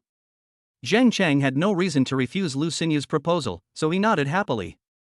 Although he was already the chairman of the company, he knew nothing about it, and Lu Xinyu's introduction to him was exactly what he wanted. Then Lu Xinyu skillfully turned on the Apple computer on the table, clicked on the files one by one, and gave Zhang Cheng a brief introduction to the company's situation. Just after reading the information for a while, Lu Xinyu's phone suddenly rang, and the pleasant ringtone echoed in the empty office. Lu Xinyu took out her phone and took a look at it, then looked at Zhang Cheng with an inquiring look. Director Zhang, this. It's okay, you answer it. Zhang Cheng smiled and waved his hand. Lu Xinyu said a few words on the phone, hung up, and asked Zhang Cheng. Director Zhang, this is a call from the company's leadership. They know you've arrived and want to see you. I wonder if it's convenient for you. The company's leadership wants to see me now? Zhang Cheng asked in surprise. This is a bit too sudden. Zhang Cheng thought about it calmly and felt relieved. After all, the company's big boss has been replaced, so it is understandable that the company's leadership wants to meet the new boss, and Zhang Cheng can understand it. Mr. Zhang, do you want to meet them now? Lu Xinyu asked. Zhang Cheng thought for a moment and said, "You can meet them. Please ask them to come over. It's just a meeting, no big deal. We will meet again in the future anyway, so it's better to meet sooner rather than later." But after hearing what Zhang Cheng said, Lu Xinyu remained silent. Although she knew it was not nice to say that, after taking a look at Zhang Cheng's shabby clothes, Lu Xinyu still mustered up the courage to ask Zhang Cheng, "Mr. Zhang, do you want to change your clothes? The clothes you are wearing now." Clothing? Zhang Cheng was stunned at first, then he immediately realized that the clothes he was wearing were the same ones he wore when he went out for drinks yesterday. Not only was it covered with indentations and stains, it also emitted a strong stench of rotten wine. Now Zhang Cheng understood why everyone in the hall gave him harsh looks when he first arrived at the company. So that's what's happening. He hadn't noticed it before for various reasons, but now after Lu Xinyu reminded him, Zhang Cheng immediately realized the importance of the matter. Even if others didn't say it, Zhang Cheng knew how sloppy he looked. "It was my first meeting with the company's leadership. As the big boss, how could I dress so sloppily?" After Zhang Cheng realized what was happening, he quickly asked, "Does the company have any clothes for me to change into? It's such a big company, it shouldn't be possible that they can't even find a suit." "Of course we have. We have prepared various styles of suits in all sizes in your lounge. Mr. Zhang, you can go to the lounge now and pick out a suitable one to put on," Lu Xinyu said with a sweet smile. "Great, let's go to the lounge," Zhang Cheng said with a relieved mood. "Finally I can change out of this shabby outfit." Lu Xinyu naturally had no objection to this. "Okay, Director Zhang, I'll take you to the lounge right away." But before that, she called back and asked the company's leadership to wait a while before coming over. After finishing the call, Lu Xinyu took Zhang Cheng to the wall on the left side of the office, and then, in Zhang Cheng's shocked eyes, reached out and pushed open an invisible door. The door is completely integrated with the wall. Even if you put your eyes close to the wall and look carefully, you may not be able to see it. If Lu Xinyu hadn't pushed it open herself, Zhang Cheng wouldn't have noticed it at all. "The design of this office is really interesting," Zhang Cheng exclaimed. Behind the door was another room. Unlike the office outside, this room was not as spacious and was filled with many things. Zhang Cheng secretly estimated that the entire room was at least 200 square meters wide, larger than his own chairman's office. What surprised Zhang Cheng even more was that there was everything in there. There is a kitchen, a living room, a bedroom, a bed, a TV, a computer, and even a refrigerator, a coffee machine, a game console, etc. Everything is available. It's like a luxury home. After taking a look around, Zhang Cheng was extremely sure that even if he didn't bring anything with him and just stayed here, there would be no problem at all. "You can move in right away without even bringing your luggage. Who prepared these things?" "You?" Zhang Cheng asked in confusion. Zhang Cheng took a few casual glances and found that almost everything in the room was brand new, obviously bought recently. "No, everything in this room was specially prepared for you by the former chairman in accordance with the requirements of the contract." Lu Xinyu shook her head and said, "Is there such a requirement in the contract?" Zhang Cheng asked in surprise. Although he had seen the contract before, it was too thick after all, and Zhang Cheng didn't read it too thoroughly, so it was normal that he didn't notice some details. Chapter 36, Implementing God-Level Appearance Transformation. "Hey, Mr. Zhang, don't you know? The transfer contract clearly states that it was you who made these requests." Lu Xinyu was very puzzled. "I proposed it?" Not only Lu Xinyu was surprised, but Zhang Cheng was also surprised. "Did you actually make this request yourself?" But Zhang Cheng really doesn't know. In fact, it was normal that he didn't know about this requirement in the contract. After all, the system was responsible for the entire contract process, and Zhang Cheng had no involvement at all. "Yes, I remember it was clearly stated on page 7 of the contract. Director Zhang, you need Director Lu to prepare a suitable lounge for you. It must be equipped with the items you requested, such as suits and leather shoes. Do you want me to bring the contract over for you to review? The system is so considerate that it even makes such a request to myself?" "No need. I don't remember this matter very clearly. Maybe I forgot it." Zhang Cheng made up an excuse. Lu Xinyu saw that Zhang Cheng didn't want to answer this question, so she took the initiative to give him a way out. "It's okay, Mr. Zhang, it doesn't matter if you forget. I will remember these things for you in the future." Although she didn't know why Zhang Cheng didn't understand the contents of the contract, Lu Xinyu was smart enough not to ask any more questions. Having been in the workplace for so many years, she knows what to ask and what not to ask. Zhang Chang was very pleased with Lu Xinyu's understanding and wanted to praise her, but the system's voice suddenly sounded at this time. Ding! Reminder to the host, the second stage of the challenge mission has begun. Host, please smack one person in the face within an hour to complete the mission. What? The second stage is starting now? Oh my god, this is too sudden. Zhang Cheng complained to the system in his heart. My originally relaxed mood suddenly became anxious again. Lu Xinyu didn't notice Zhang Cheng's abnormality, but led him to a wardrobe. When he opened the wardrobe, a whole row of high-end suits of different styles appeared in front of Zhang Cheng. This shocked him so much that he forgot about the mission for a moment. Zhang Cheng reached out and touched them. The texture of each piece was very comfortable, which showed that it was of great value. It was far more valuable than the suit he rented yesterday. In addition to this cabinet, Lu Xinyu also opened the cabinet next to it. These cabinets are no longer filled with suits, but with exquisite luxury watches, shiny leather shoes of various colors, and bottles of men's perfumes of various colors. When Zhang Cheng saw this scene, he was completely stunned. This kind of luxurious wardrobe that I had only seen on the internet before, I never expected that one day it would appear in front of me and even become my own. Before yesterday, this was something Zhang Cheng couldn't even imagine. If Lu Xinyu hadn't been by his side at this moment, Zhang Cheng would have been so excited that he would have wanted to shout out loud.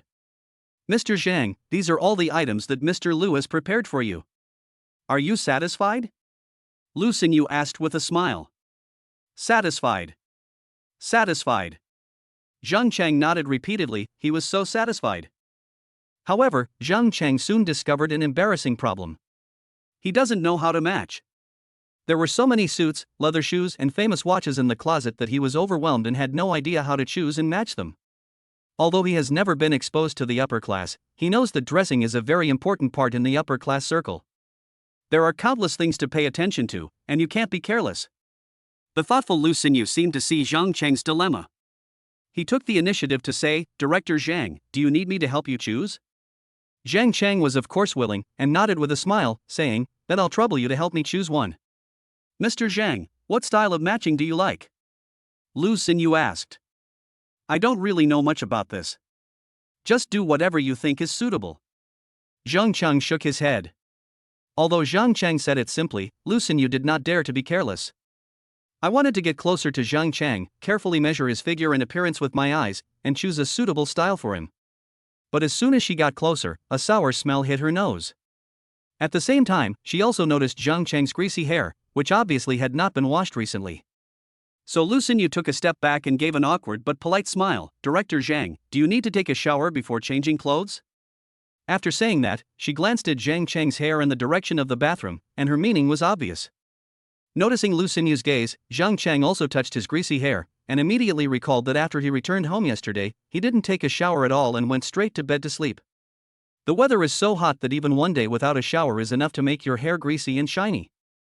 Zhang Cheng blushed awkwardly and smiled. Go wait outside the door for a while, I'll call you when I'm done. Okay, Mr. Zhang. I'll be waiting for you outside the door. Feel free to call me if you need anything.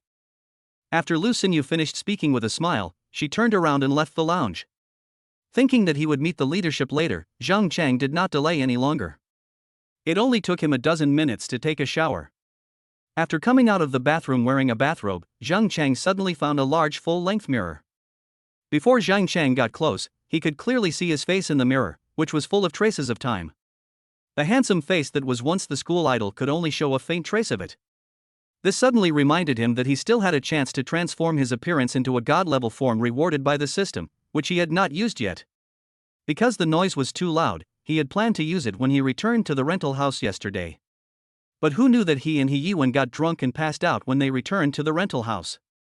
Naturally, they forgot about it. Only now did they suddenly remember it when they saw the mirror. Hello? System, can I use the god-level appearance transformation now? Zhang Cheng quickly asked the system in his mind. Host, are you sure you want to use it now? The system replied to Zhang Cheng very promptly. Zhang Cheng looked around.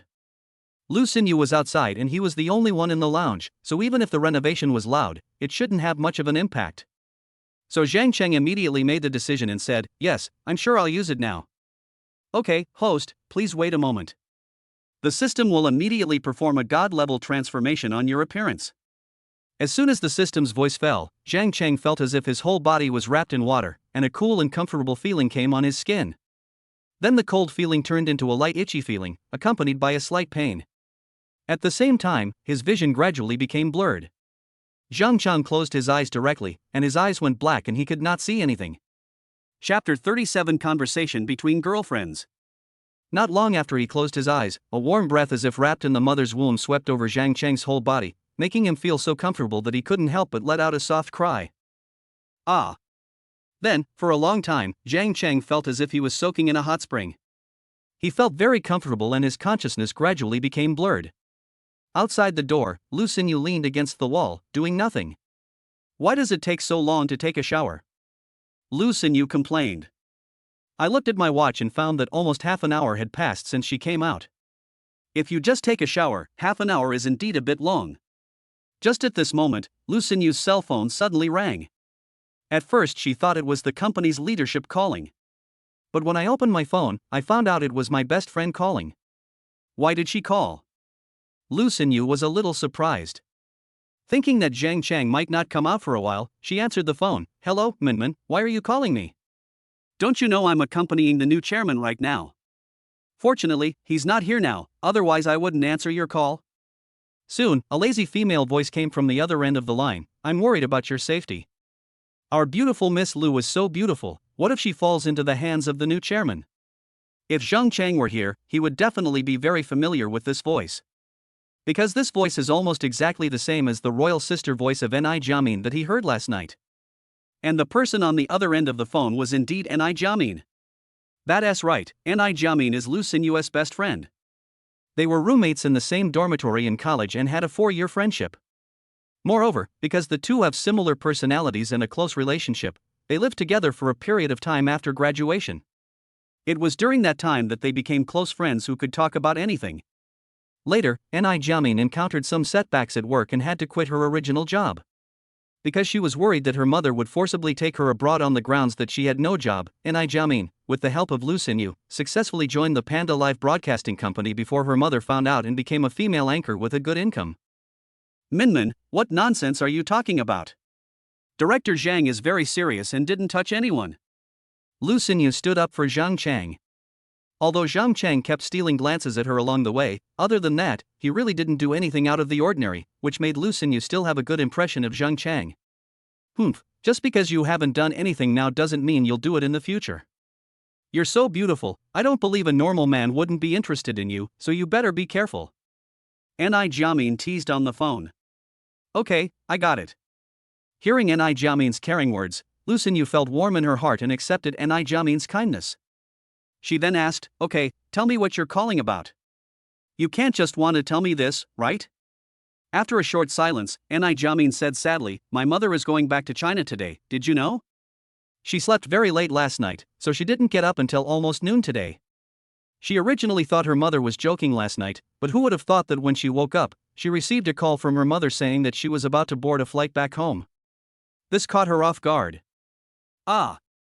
Why is Aunt Lin going back to China all of a sudden? Is it so sudden? Did something happen? Tell me quickly. Lu Xinyu was also surprised. In her impression, Ni Jiamin's mother has always lived abroad and has not returned to China for several years. Why did she come back so suddenly today? Oh, I don't know how to tell you. Ni Jiamin thought of what happened last night and was speechless for a moment. What's wrong? Is there anything wrong with saying it? Lu Xinyu asked. She thought that with her close relationship with Ni Jiamin, there should be nothing that cannot be said, right?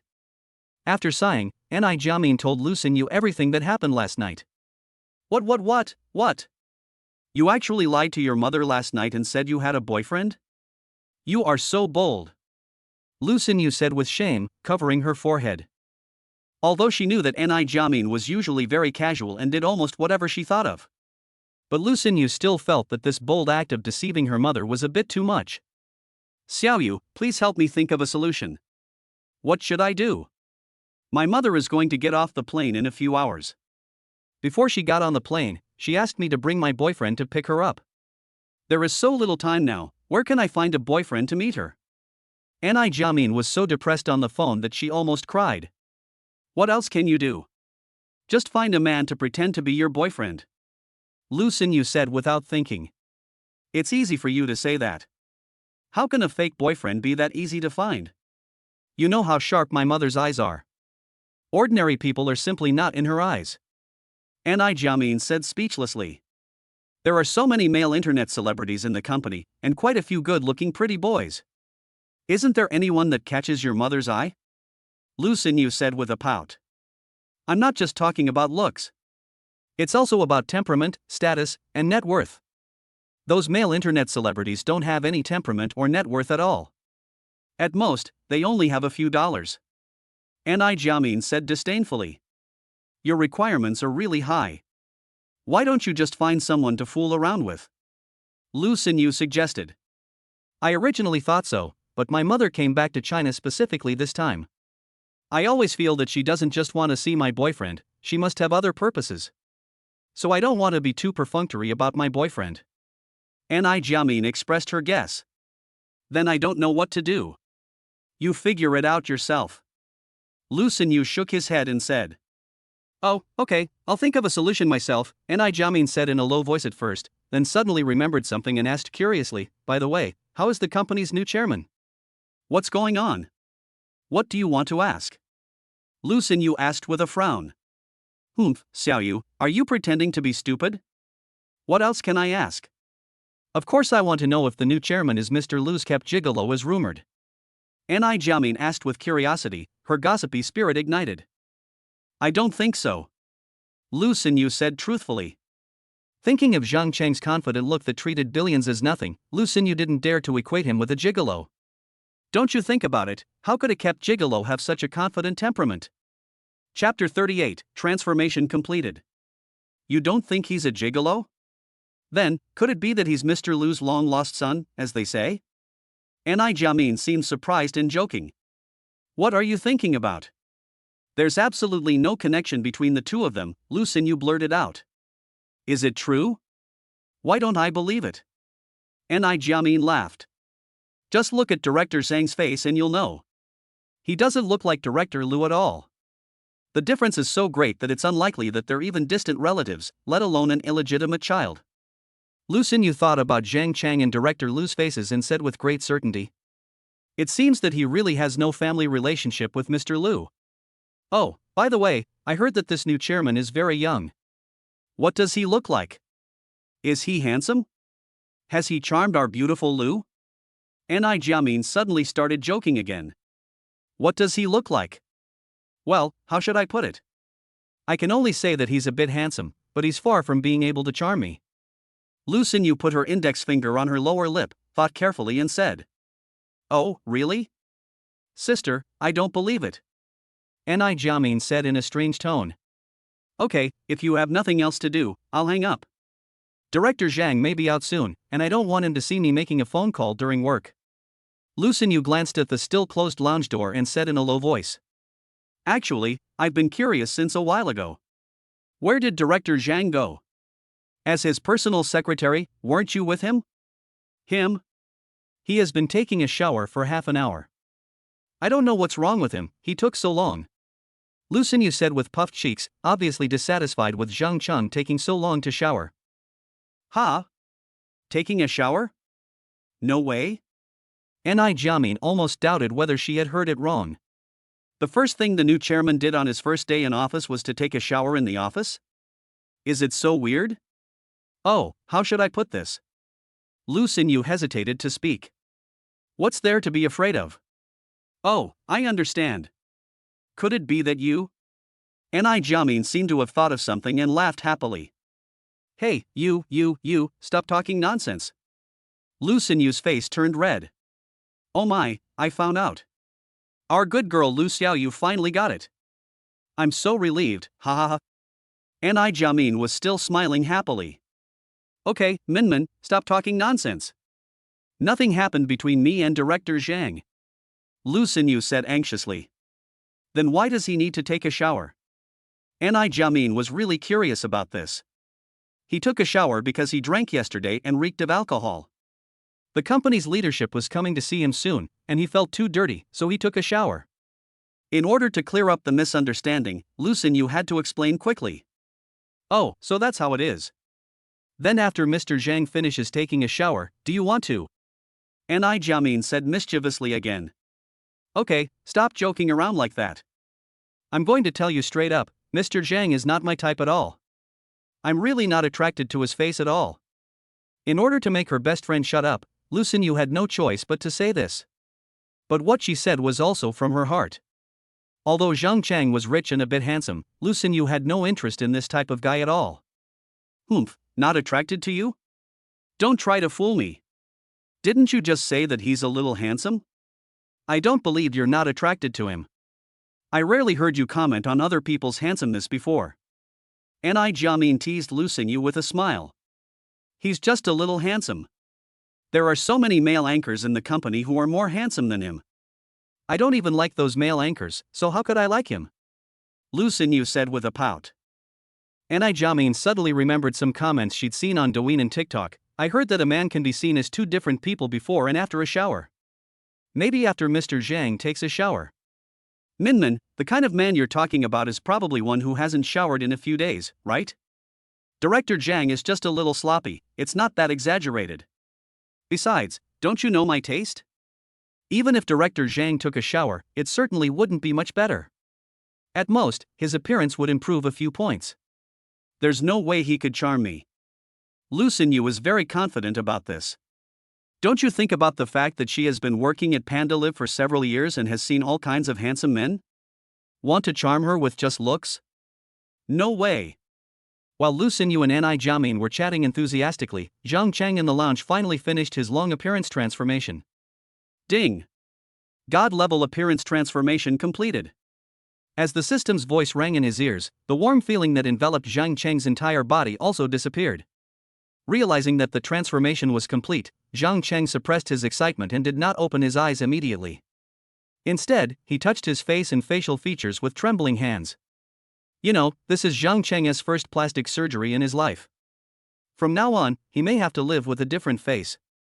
It is impossible for him not to be nervous. When my fingers touched my face, I first felt the high nose bridge, deep eye sockets, and long eyebrows. Then he moved his hand to the skin, which was not smooth and tender, but firm and compact. This surprised Zhang Cheng a little. It seemed that he had not become a gigolo. This made Zhang Cheng feel relieved. Although Koan and Ifan are indeed very handsome, Zhang Cheng doesn't want to become that kind of pretty boy at all. Then Zhang Cheng slowly opened his eyes. As the blurred vision gradually became clear, my eyes instantly caught sight of the exquisitely crafted face in the mirror.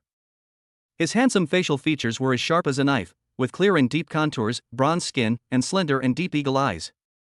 He looked wild and unrestrained, like a combination of a domineering president and a tough guy. Then Zhang Cheng's gaze moved down, and what caught his eye was the muscular body wrapped in a bathrobe. Zhang Cheng untied the laces of his bathrobe, revealing his perfect figure in the mirror. The muscles bulge out, especially the 8 well-defined abdominal muscles, which are particularly eye-catching. It seems that the system not only transformed his appearance, but also improved his body to a certain extent. Zhang Cheng, feeling full of strength, slowly clenched his fists. As he gradually exerted strength, an unprecedented power suddenly concentrated in his hands, and then the muscles bulged and became as hard as iron and stone. Looking at the tough guy in the mirror who seemed to have walked out of a movie, Zhang Cheng was completely stunned. He opened his mouth wide, but seemed to have lost his voice and could not make any sound. After a long time, Zhang Cheng gradually calmed down. But his mood was still surging and he was extremely excited. Chapter 39, The Feeling of a Domineering President. Xiaoyu, I'm done washing, come in. Lu Xinyu, who was still chatting with her bestie, suddenly heard Zhang Cheng's voice and quickly said to Ni Jiamin, okay, I don't want to chat with you anymore. Mr. Zhang called me, I'm hanging up. Hang up, busy man Lu, go find your boss Zhang and remember to be safe. Ni Jiamin said jokingly and hung up the phone first. This made the thin-skinned Lu Xinyu blush again, and she spat softly into her phone, I've told you everything. There's no way I'm interested in him. Humph. After putting away her phone, Lu Xinyu turned around and pushed open the door of the lounge. Director Zhang, I'm coming in. After saying hello, Lu Xinyu stepped into the lounge. Then she began to look for Zhang Cheng, and soon she saw a tall and slender figure in front of the full-length mirror. Sorry to keep you waiting. I think I took a little longer to shower. While Zhang Chang was apologizing, he slowly turned his face around. But Lu Xinyu, who saw his face clearly, didn't hear what he said at all, and her mind went blank at that moment. I was doubting whether I was hallucinating. Oh my god. What did I see? The real-life version of the domineering CEO in Korean dramas. A hot-blooded tough guy straight out of a movie. A Greek statue that is flesh and blood and moves. What's wrong with you? After Zhang Chang tied the bath belt, he noticed Lu Xinyu's silly look as she stood there like a wooden stick. When Lu Xinyu heard Zhang Chang speak, she suddenly trembled like a frightened little white rabbit. Then he widened his eyes, covered his mouth with his right hand, took a step back, and asked in an incredulous tone, "Are you Zhang?" "Mr. Zhang." "What? I just took a shower and you didn't recognize me?" Zhang Chang asked with a smile. Although Zhang Chang's appearance has been greatly improved after the systematic transformation, it is not as exaggerated as changing his face. They are about 70% similar before and after the transformation. If you look carefully, you should be able to recognize that they are the same person. Zhang Chang didn't know that his casual smile, in Lu Xinyu's eyes, looked like the evil smile of the demonic count, which instantly captured her heart. So handsome. Why don't you speak?" Zhang Chang looked at Lu Xinyu, who had been standing there in a daze without responding, and called out to her a few more times helplessly, but it was no use. Finally, Zhang Chang had no choice but to walk straight up to her and waved his hand in front of her eyes. "Hey, what's wrong with you?" Only at this time did Lu Xinyu finally react. She slowly raised her head and looked at the devil's face so close to her. Her snow-white little face instantly became as rosy as the sunset. "Xiaoyu, your face is so red." Zhang Chang knew Lu Xinyu's reaction. She must have been shocked by her appearance. So he deliberately acted naughty, moving his mouth to Lu Xinyu's ear and blowing a little air. Then, imitating the domineering CEO's scene on TV, he said in a low and swirling voice, "What's wrong, little cat? Are you bewitched by me? If you don't speak up, I'll eat you up." The tingling sensation in the ears, coupled with the moving tone and the words that led to misunderstanding. Lu Xinyu's heart melted in an instant. Bang bang bang. The blood rushed out and the heart beat faster than ever before. "What? You're not talking? Do you really want to be eaten by me?" As Zhang Chang spoke, his eyes moved to the front of Lu Xinyu, staring into her eyes at a close distance. Lu Xinyu came back to her senses, and her eyes instantly intertwined with Zhang Chang's eagle eyes that were as bright as the starry sky. The next moment, those eagle eyes that were emitting electricity instantly pierced Lu Xinyu's heart. So handsome. "Mom, I think I'm in love." Lu Xinyu let out a soul-stirring cry in her heart. Then, her whole body became numb and she knelt on the ground like mud. Her whole body was paralyzed and her face was flushed, like a delicious red apple. Zhang Chang was stunned by this scene and immediately lost interest in teasing her. I was speechless and thought to myself, I was just joking, why is there such a big reaction? If it were someone else, they might not have such a big reaction as Lu Xinyu. But Lu Xinyu is special. Her resistance to handsome men can be said to be quite low. Because she is a complete fangirl and a complete appearance-obsessed person. If a billionaire and a super handsome guy were placed in front of Lu Xinyu at the same time for her to choose, she would definitely choose the super handsome guy without hesitation. For her, there is only one requirement for choosing a partner, and that is he must be handsome. Of course, the handsome guys she likes are not the cute and coquettish young men like Koen and Han Han, but the tough guys in European and American hot-blooded movies, or the domineering CEOs in Korean dramas. At this moment, Zhang Chang in front of her was a perfect combination of a tough guy and a domineering president. It could be said that he perfectly hit the most sensitive point in Lu Xinyu's heart. No wonder she had such a big reaction. "Are you okay?" Zhang Chang held Lu Xinyu's arm and helped her up. "Sorry, I was joking too much," Zhang Chang said apologetically. If he had known that Lu Xinyu would have such a big reaction, he would not have joked with her. "No. It's okay." Lu Xinyu didn't care at all, and was even a little happy. In her opinion, if you are handsome, everything you do can be forgiven.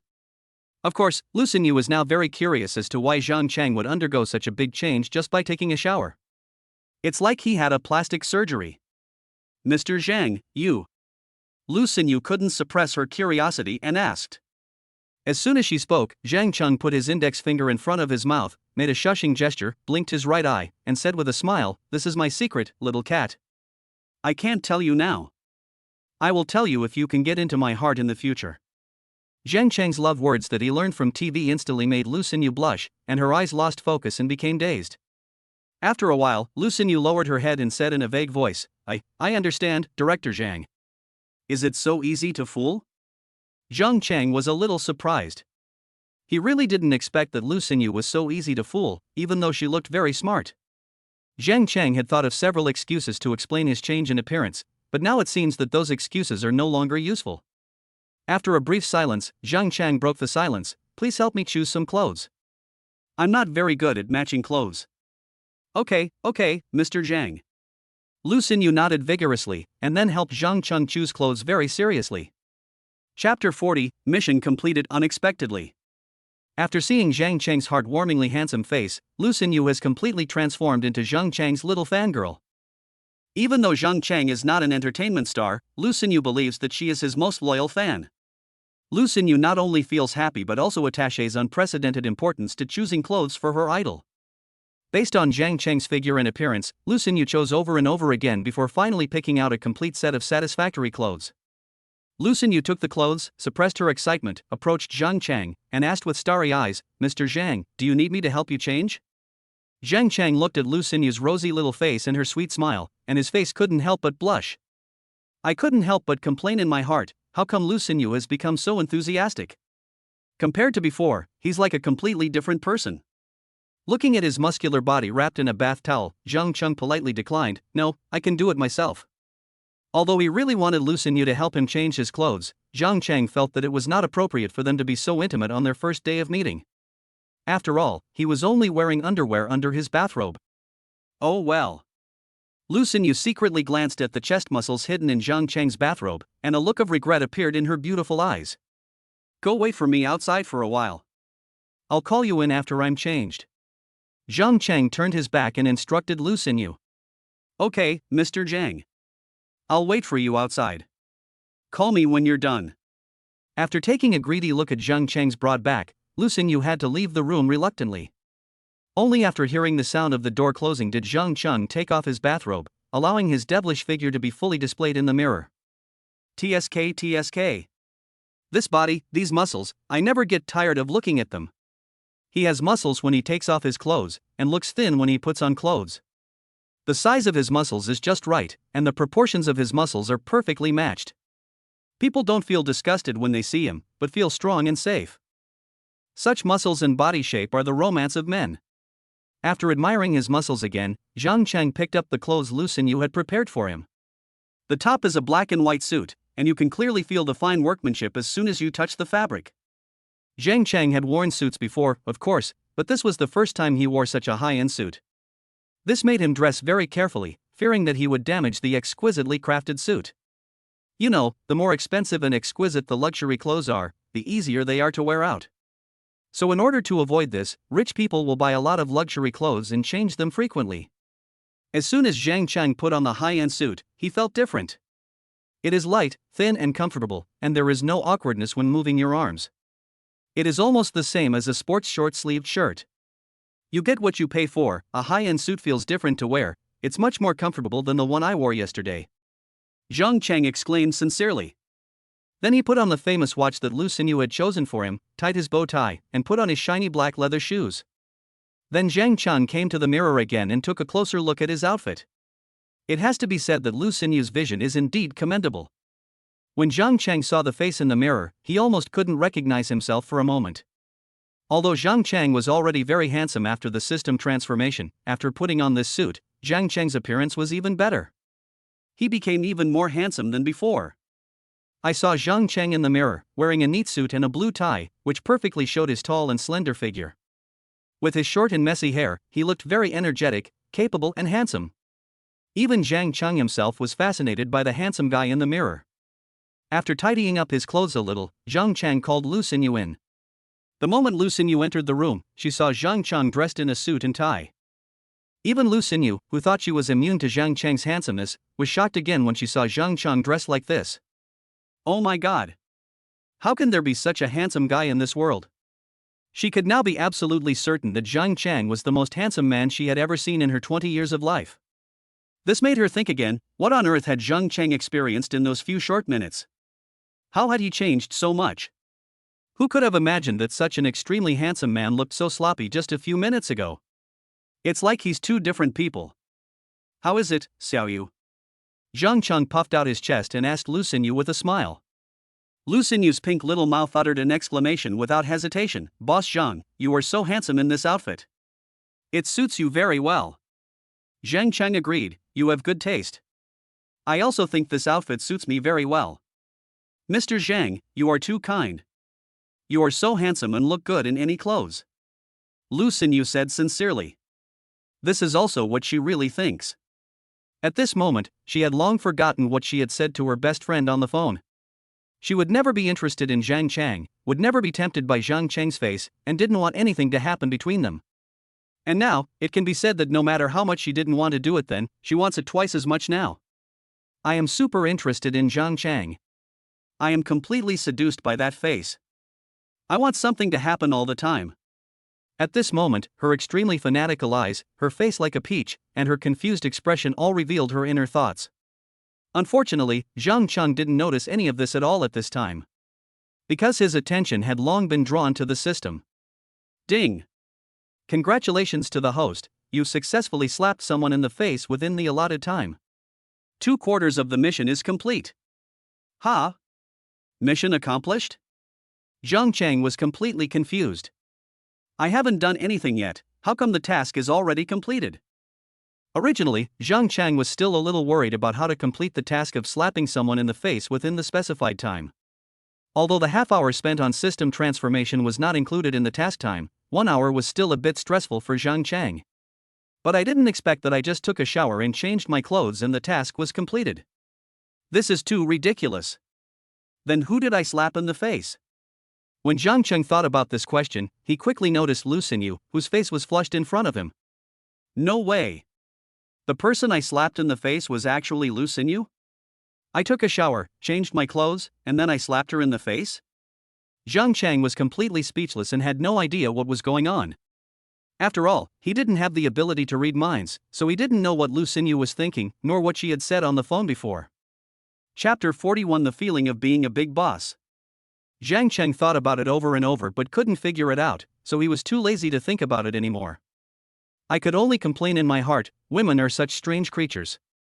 No wonder some people say that a woman's heart is as unfathomable as the sea. I can't figure it out, I can't figure it out. Seeing Zhang Cheng standing there in a daze with a smile on his face, Lu Xinyu thought that Zhang Cheng liked to hear these compliments. So she quickly boasted, Boss Zhang, I guarantee that if you wear this dress on the street, you'll definitely get a 100% chance of turning heads. This made Zhang Cheng laugh a little embarrassedly. It's not as exaggerated as you say. The 100% turning head rate is indeed a bit too exaggerated. After all, everyone has their own preferences, and it is impossible for everyone to like his type. How is it an exaggeration? What I said is the truth. Lu Xinyu said with her face buried. It was also the first time for her to flatter someone like this, and after she finished speaking, her whole face turned red with embarrassment. Even though he knew that the other party was flattering him, Zhang Cheng still felt very comfortable.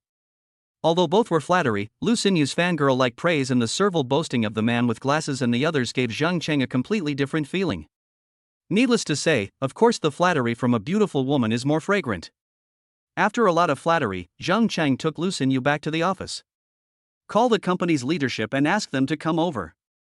Sitting in a comfortable chair, Zhang Cheng crossed his legs and instructed Lu Xinyu. When Zhang Cheng first learned that the company's leadership wanted to meet him, he was a little nervous. After all, those who came to see him were all bigwigs in the company, such as department general managers, financial department managers, and even presidents, directors, and other leading figures. In the past, whenever he met such important figures in the company, he was always very cautious and didn't dare to breathe. But now, Zhang Cheng is not nervous at all, but full of confidence. This kind of confidence naturally comes from the systematic appearance transformation. After the transformation, Zhang Cheng not only got rid of his previous sloppy image, but also possessed a god-level appearance that was unimaginable in dreams. This kind of god-level appearance can not only greatly enhance a person's spirit, but can even improve a person's temperament. Zhang Cheng also has some of the aura of a superior who has been in a high position for a long time, influenced by his god-like appearance. It was clearly Zhang Cheng's first time as chairman, but no one would have thought of this when seeing him. After Lu Xinyu finished the call, she said sweetly to Zhang Chang, "Director Zhang, I've already told them, and they're coming over now." "Okay, I understand. How long will it take them to get here?" Zhang Chang asked after taking a sip of the latte Lu Xinyu made for him. "About 5 minutes." Lu Xinyu thought for a while and said. Thinking that the other party would take a while to arrive, Lu Xinyu took the initiative to step forward, stood next to Zhang Chang, and said with a smile, "Director Zhang, do you need me to continue to introduce the company to you?" Smelling the faint grassy scent of Lu Xinyu, Zhang Chang's expression was slightly daunted, and he nodded in agreement. "Well, continue with what you were saying just now and continue introducing it to me." "Okay, Mr. Zhang."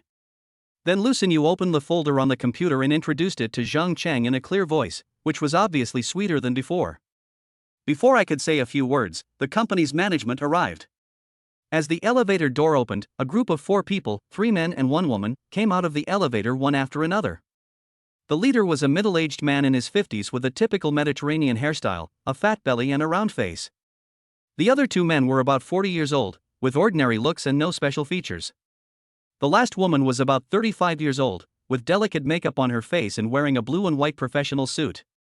She exuded a sense of competence and strength, and one could tell at a glance that she was a strong woman in the workplace. As soon as the 4 people came out of the elevator and arrived at the table, all their attention was attracted by Zhang Cheng's face. Without exception, all 4 of them were stunned. "This new chairman is so handsome." This was the common thought of the 4 people at this time. However, they were not flower-crazy people like Lu Xinyu. They were all veterans who had been in the workplace for many years, so they quickly adjusted their facial expressions and there was almost no sign of anything unusual. But no matter how well they restrained their expressions, Zhang Chang could clearly see the unconcealable shock in their eyes. "It can be seen that my appearance really shocked them." This made Zhang Chang smile comfortably. It seems that the system's appearance transformation is really good and the effect is very good. Not to mention a young girl in her 20s like Lu Xinyu, even a 50-year-old uncle could be shocked. It's a hit with both men and women. "Director Zhang, let me introduce him to you." When Lu Xinyu saw the 4 people coming, she took the initiative to walk up to them and said to Zhang Chang with a smile, "Well, then please introduce her to me." Zhang Chang nodded to Lu Xinyu. "This is the company's chief executive, He Su, general manager He." The first person Lu Xinyu introduced was the Mediterranean uncle who was in the lead. "Hello, Mr. Zhang," He Su said as he quickly stepped forward and shook hands with Zhang Chang. These 2 are the company's human resources manager and finance manager respectively. "Hello, Mr. Zhang." "Nice to meet you, Mr. Zhang." After Lu Xinyu finished the introduction, the other 2 middle-aged men also hurriedly bent over and shook hands with Zhang Chang, with strong expressions of respect on their faces. "This is the company's vice president and operations director, Xia Yaning, Director Xia." Finally, Lu Xinyu introduced the working woman with exquisite makeup. She smiled implicitly and shook hands briefly with Zhang Chang. Although she was not as respectful as the others, she was also very humble. Zhang Chang sat in the chair and shook hands with the company's leaders one after another. He couldn't help but feel that he was in power. Thinking of the president, director, or even a small department manager in the company in the past, he would behave very respectfully if he met them. But now, these bigwigs of the companies all behaved very respectfully in front of him, bowing their backs, as if they were afraid of causing him displeasure. Zhang Chang used to be unable to imagine such a scene. Why do these directors and general managers treat me like this? Why are they so respectful to me? The answer is simple, because I am the biggest boss in the company. Also the only boss. Chairman who holds 100% of the shares. With just one word, you can decide whether they stay or go. You can decide whether they are promoted or demoted. This is the power and status of the big boss. Chapter 42: The Momentum of the Superior. The feeling of not being bound by anyone and everyone having to act according to your wishes. At this moment, Zhang Chang felt it deeply. I have to say, this feeling of being superior to others is really addictive. No wonder so many people are trying so hard to climb up. After collecting his thoughts, Zhang Chang crossed his fingers and placed them on his chest, resting his elbows on the table. He exuded the aura of a superior. Why are you so anxious to see me today? Is there something wrong? You don't just want to get to know me, do you? After Zhang Chang finished speaking, He Su and the other 2 men were stunned. They really came here with the intention of getting to know each other briefly. Although the former chairman transferred the company to Zhang Chang very abruptly, few people in the company knew the reason. But after all, the three of them are leaders in the company, and they know some inside information to a certain extent. So they also knew that the new chairman was a very young man. I just didn't expect that this man's appearance was so outstanding. He looked like a star who walked out of a movie. As for the relationship between this man and the former chairman, the three of them had inquired about it for a long time, but unfortunately they did not get any useful information. They never expected that the former chairman would be so tight-lipped about the matter and would not reveal any information about Zhang Chang. So apart from Zhang Chang's name, they knew almost nothing about him. Zhang Chang's mysterious background and the former chairman's cautious attitude inevitably made several people curious about the identity and background of the new chairman. Could he be the former chairman's illegitimate child, or even his mistress? In order to satisfy their curiosity and also to get to know the new leader and see what his temper was like, the three of them came impatiently to meet Zhang Chang. So, they really came here just for the purpose of getting to know each other simply, and had no other preparation at all. Now that Zhang Chang had spoken, the three of them looked at each other, speechless for a moment. At this moment, Xia Yaning suddenly took out a pink laptop from her bag, put it on the table, turned on the screen, brought up the PPT page, and pointed the screen at Zhang Chang. Mr. Zhang, I'm here today to give you a detailed introduction to the company's various situations, such as its revenue and expenditure levels, its listing process, and so on. At this moment, Lu Xinyu walked over to Zhang Chang and explained to him, Director Zhang, Director Xia is our company's executive director. She's the one who's usually in charge of the company's operations. So, she knows the company's situation in more detail than I do. She can explain this better than I can. Zhang Chang touched his chin, glanced at the exquisitely crafted PPT, then turned his gaze to Isu and the other two, and asked sternly, what about you? Don't you have anything to say? Zhang Chang's domineering CEO-like appearance, coupled with his cold eyes, immediately put Isu and the other two under great pressure. They rarely feel this kind of pressure since they were promoted to leadership positions. Everyone couldn't help but marvel in their hearts, this new chairman is so imposing. And they have only felt this kind of aura from those wealthy young men and corporate CEOs who have been able to stay in high positions for a long time. Almost at the same time, the three of them overturned their original first impression of Zhang Chang in their hearts. When they saw Zhang Chang's face earlier, the three of them all agreed that he was the former chairman's kept gigolo. After all, that face is so handsome that even people with extraordinary knowledge like them have to admit that that face is indeed very lethal to women. This made the three of them look down on Zhang Chang. Although he appeared respectful on the surface, he actually looked down on others in his heart. What is so great about a pretty boy who relies on his looks to get ahead? But now, none of the three dared to think so. Zhang Chang's sharp gaze, confident expression, and outstanding appearance made several people mistakenly believe that Zhang Chang was a rich young man who came from a wealthy family to gain experience. They had also heard a lot of inside stories about wealthy families and knew that in order to hone their own children, many wealthy families would buy some companies for them to practice.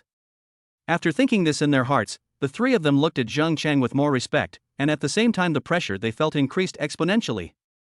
General Manager he? What's your answer? Zhang Chang asked unhappily as the three people were slow to respond to him. These whispered words made Isu and the other two, who had misjudged Zhang Chang's identity, shudder. They quickly apologized, Director Zhang, we're so sorry. We came too hastily today and didn't prepare anything. We won't do that next time. Didn't Director Xia come with you? Why is she ready and you are not? Zhang Chang asked with his arms folded over his chest and his back leaning against the chair. These words made several people turn pale and sweat appeared on their foreheads. My mind went blank and I didn't know how to answer. Because they didn't plan to prepare anything at all, so how could they be prepared? Xia Yaning bit her lip and defended Isu and the others, Director Zhang, Mr. He and the others are probably too busy, so it's inevitable that they might have been a little careless. Please be understanding. I believe they won't do that again next time. Humph. This won't happen again. Zhang Chang still gave Xia Yaning face and did not continue to pester the three of them. After all, his goal had been achieved. One of the reasons why Zhang Chang suddenly picked a fight with Isu and the other two was to establish his prestige.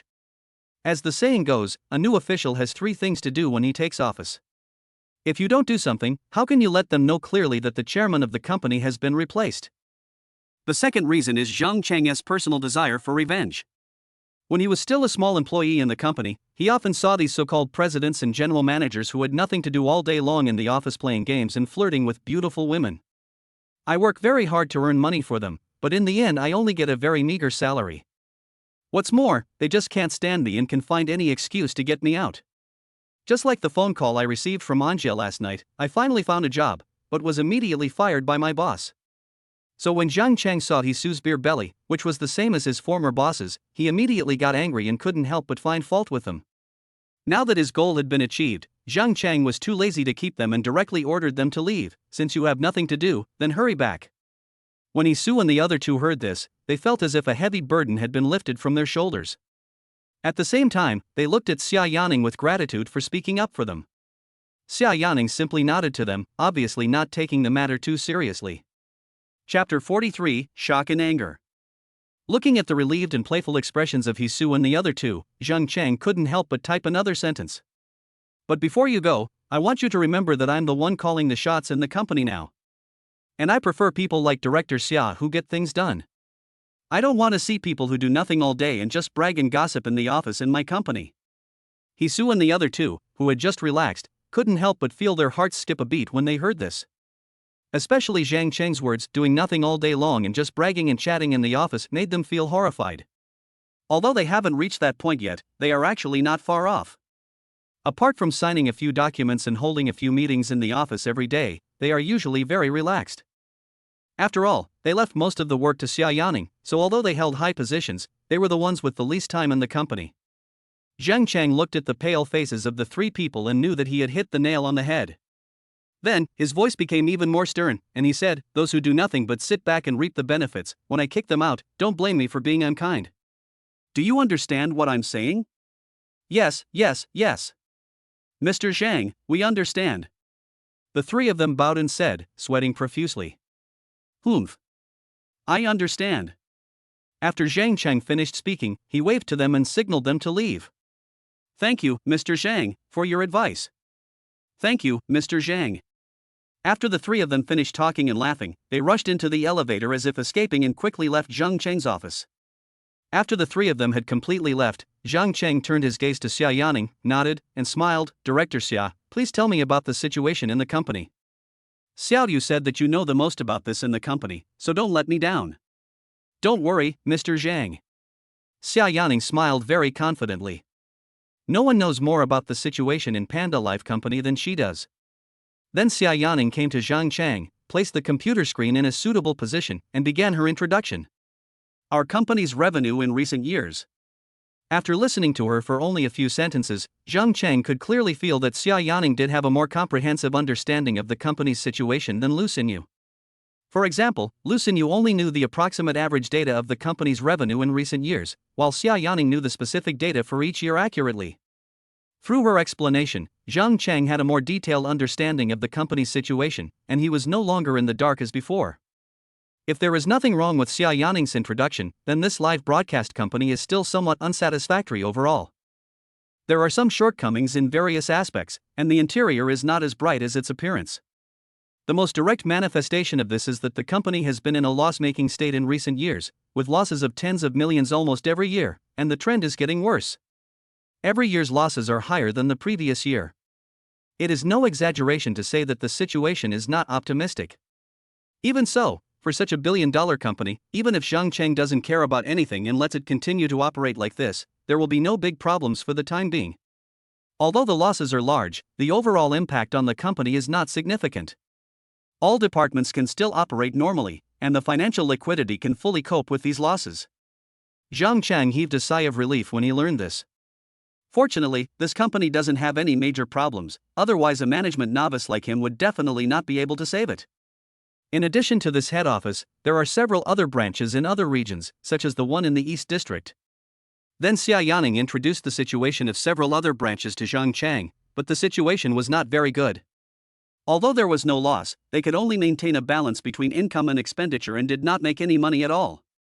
Half an hour later, Zhang Chang had a general understanding of the company's situation, but there were still a few unclear points. So he signaled Xia Yaning to stop and asked, "There are a few things I don't quite understand, and I'd like you to help me clear them up." "Mr. Zhang, please speak."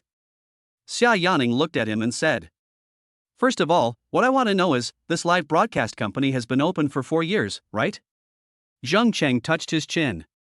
Yes, it has been 4 years since the company was founded. Xia Yaning nodded. I remember you just said that the company's initial registered capital was 1.2 billion, right?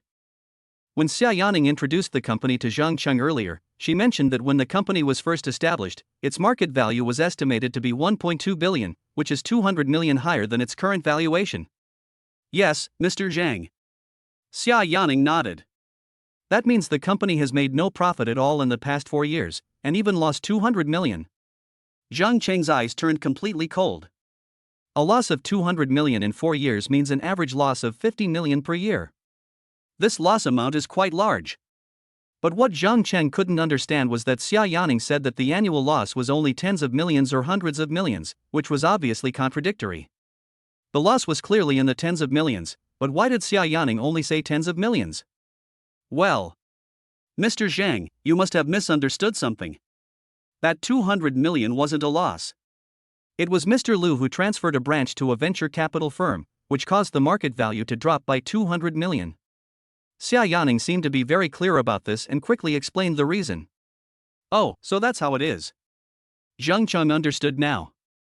After all, the former chairman also holds 100% of the shares. If she wants to sell a branch, it is entirely up to her and no one else can interfere. At this point, Xia Yaning suddenly remembered something and quickly said to Zhang Cheng, speaking of this venture capital firm, there's something else I want to tell you. What's wrong with this venture capital firm? Zhang Cheng took a sip of coffee and asked with a little interest. Hasn't our company been losing money in the past few years? So I suggested to Mr. Liu that we take the company public, which might help things improve. I contacted several venture capital firms for this purpose, but most of them politely declined after considering our company's situation. Only the Venture Capital Foundation, with whom we've worked before, was willing to work with us. Bang! Before Xia Yaning could finish her words, a loud bang interrupted her. Zhang Cheng suddenly slammed the coffee cup on the desk with great force, his face showing no sign of concealing his anger. Lu Xinyu and Xia Yaning were both shocked when they saw the scene.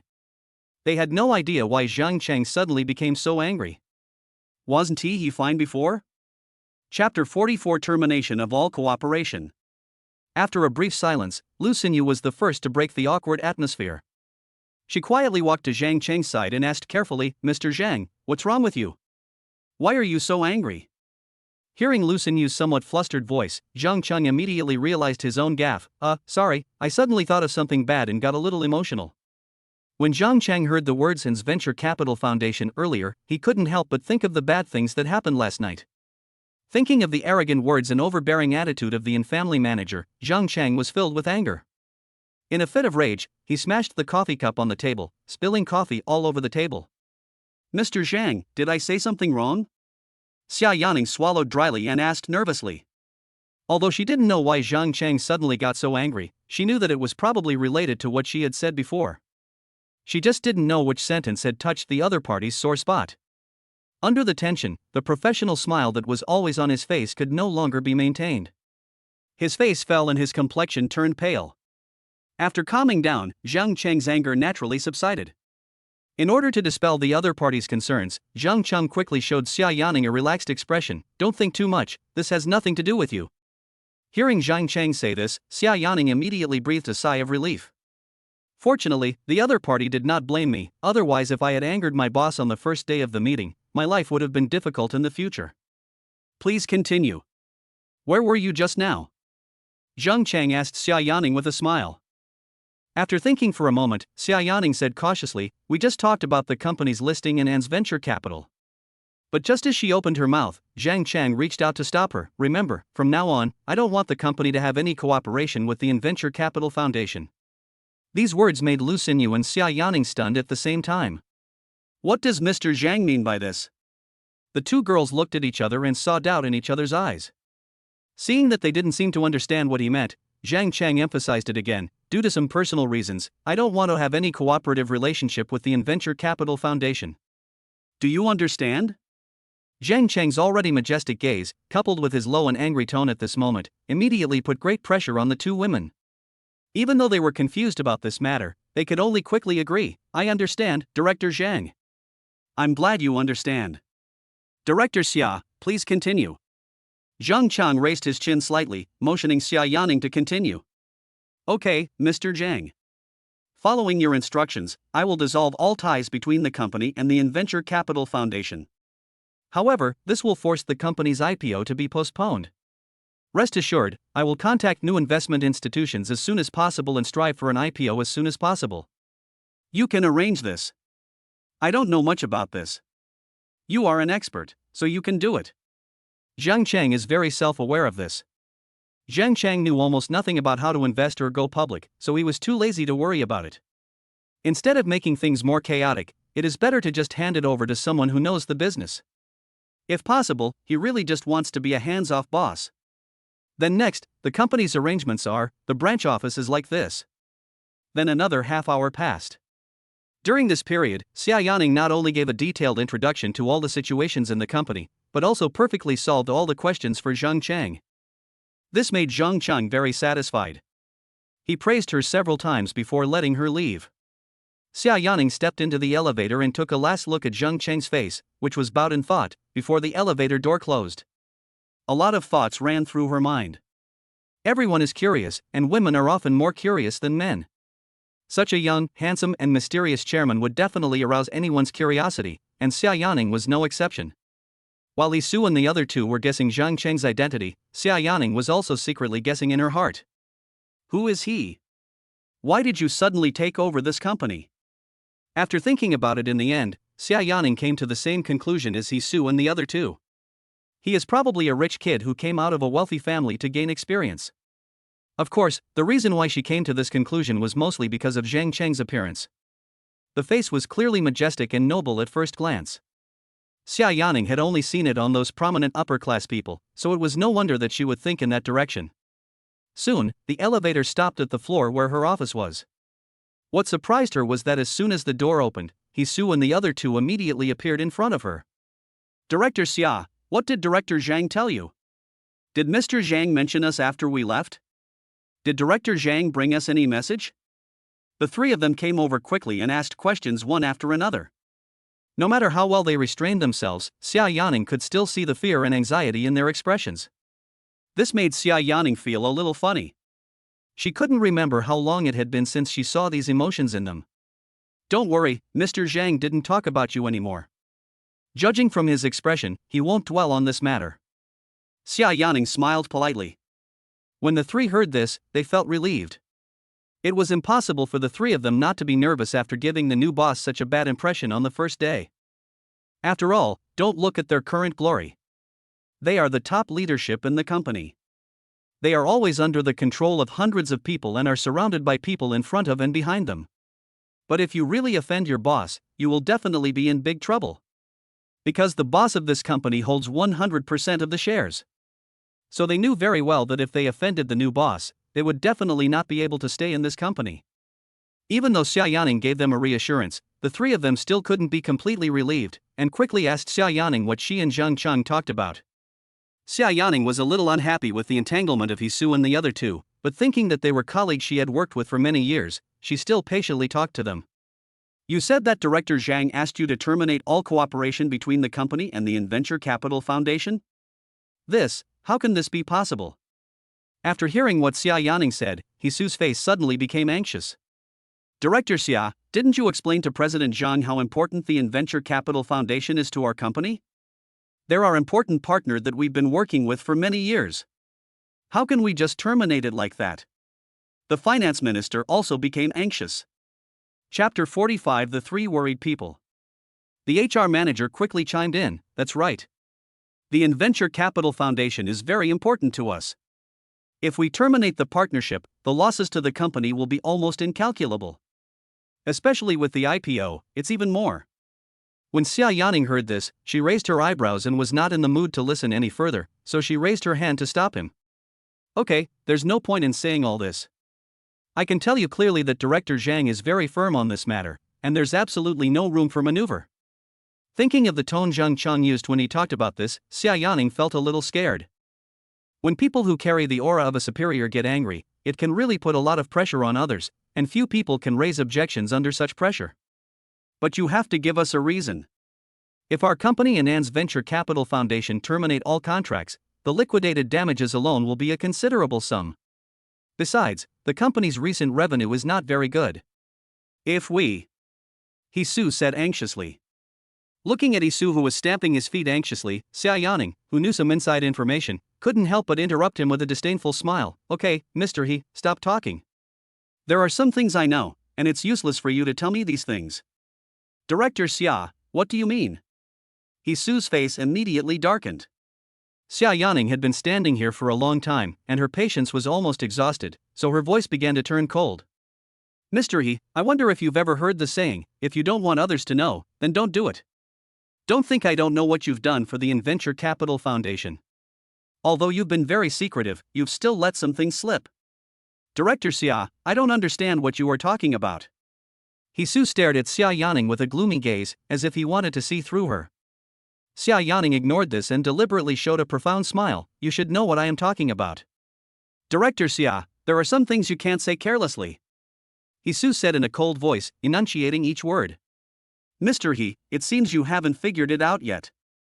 Mr. Liu is no longer the chairman of the company.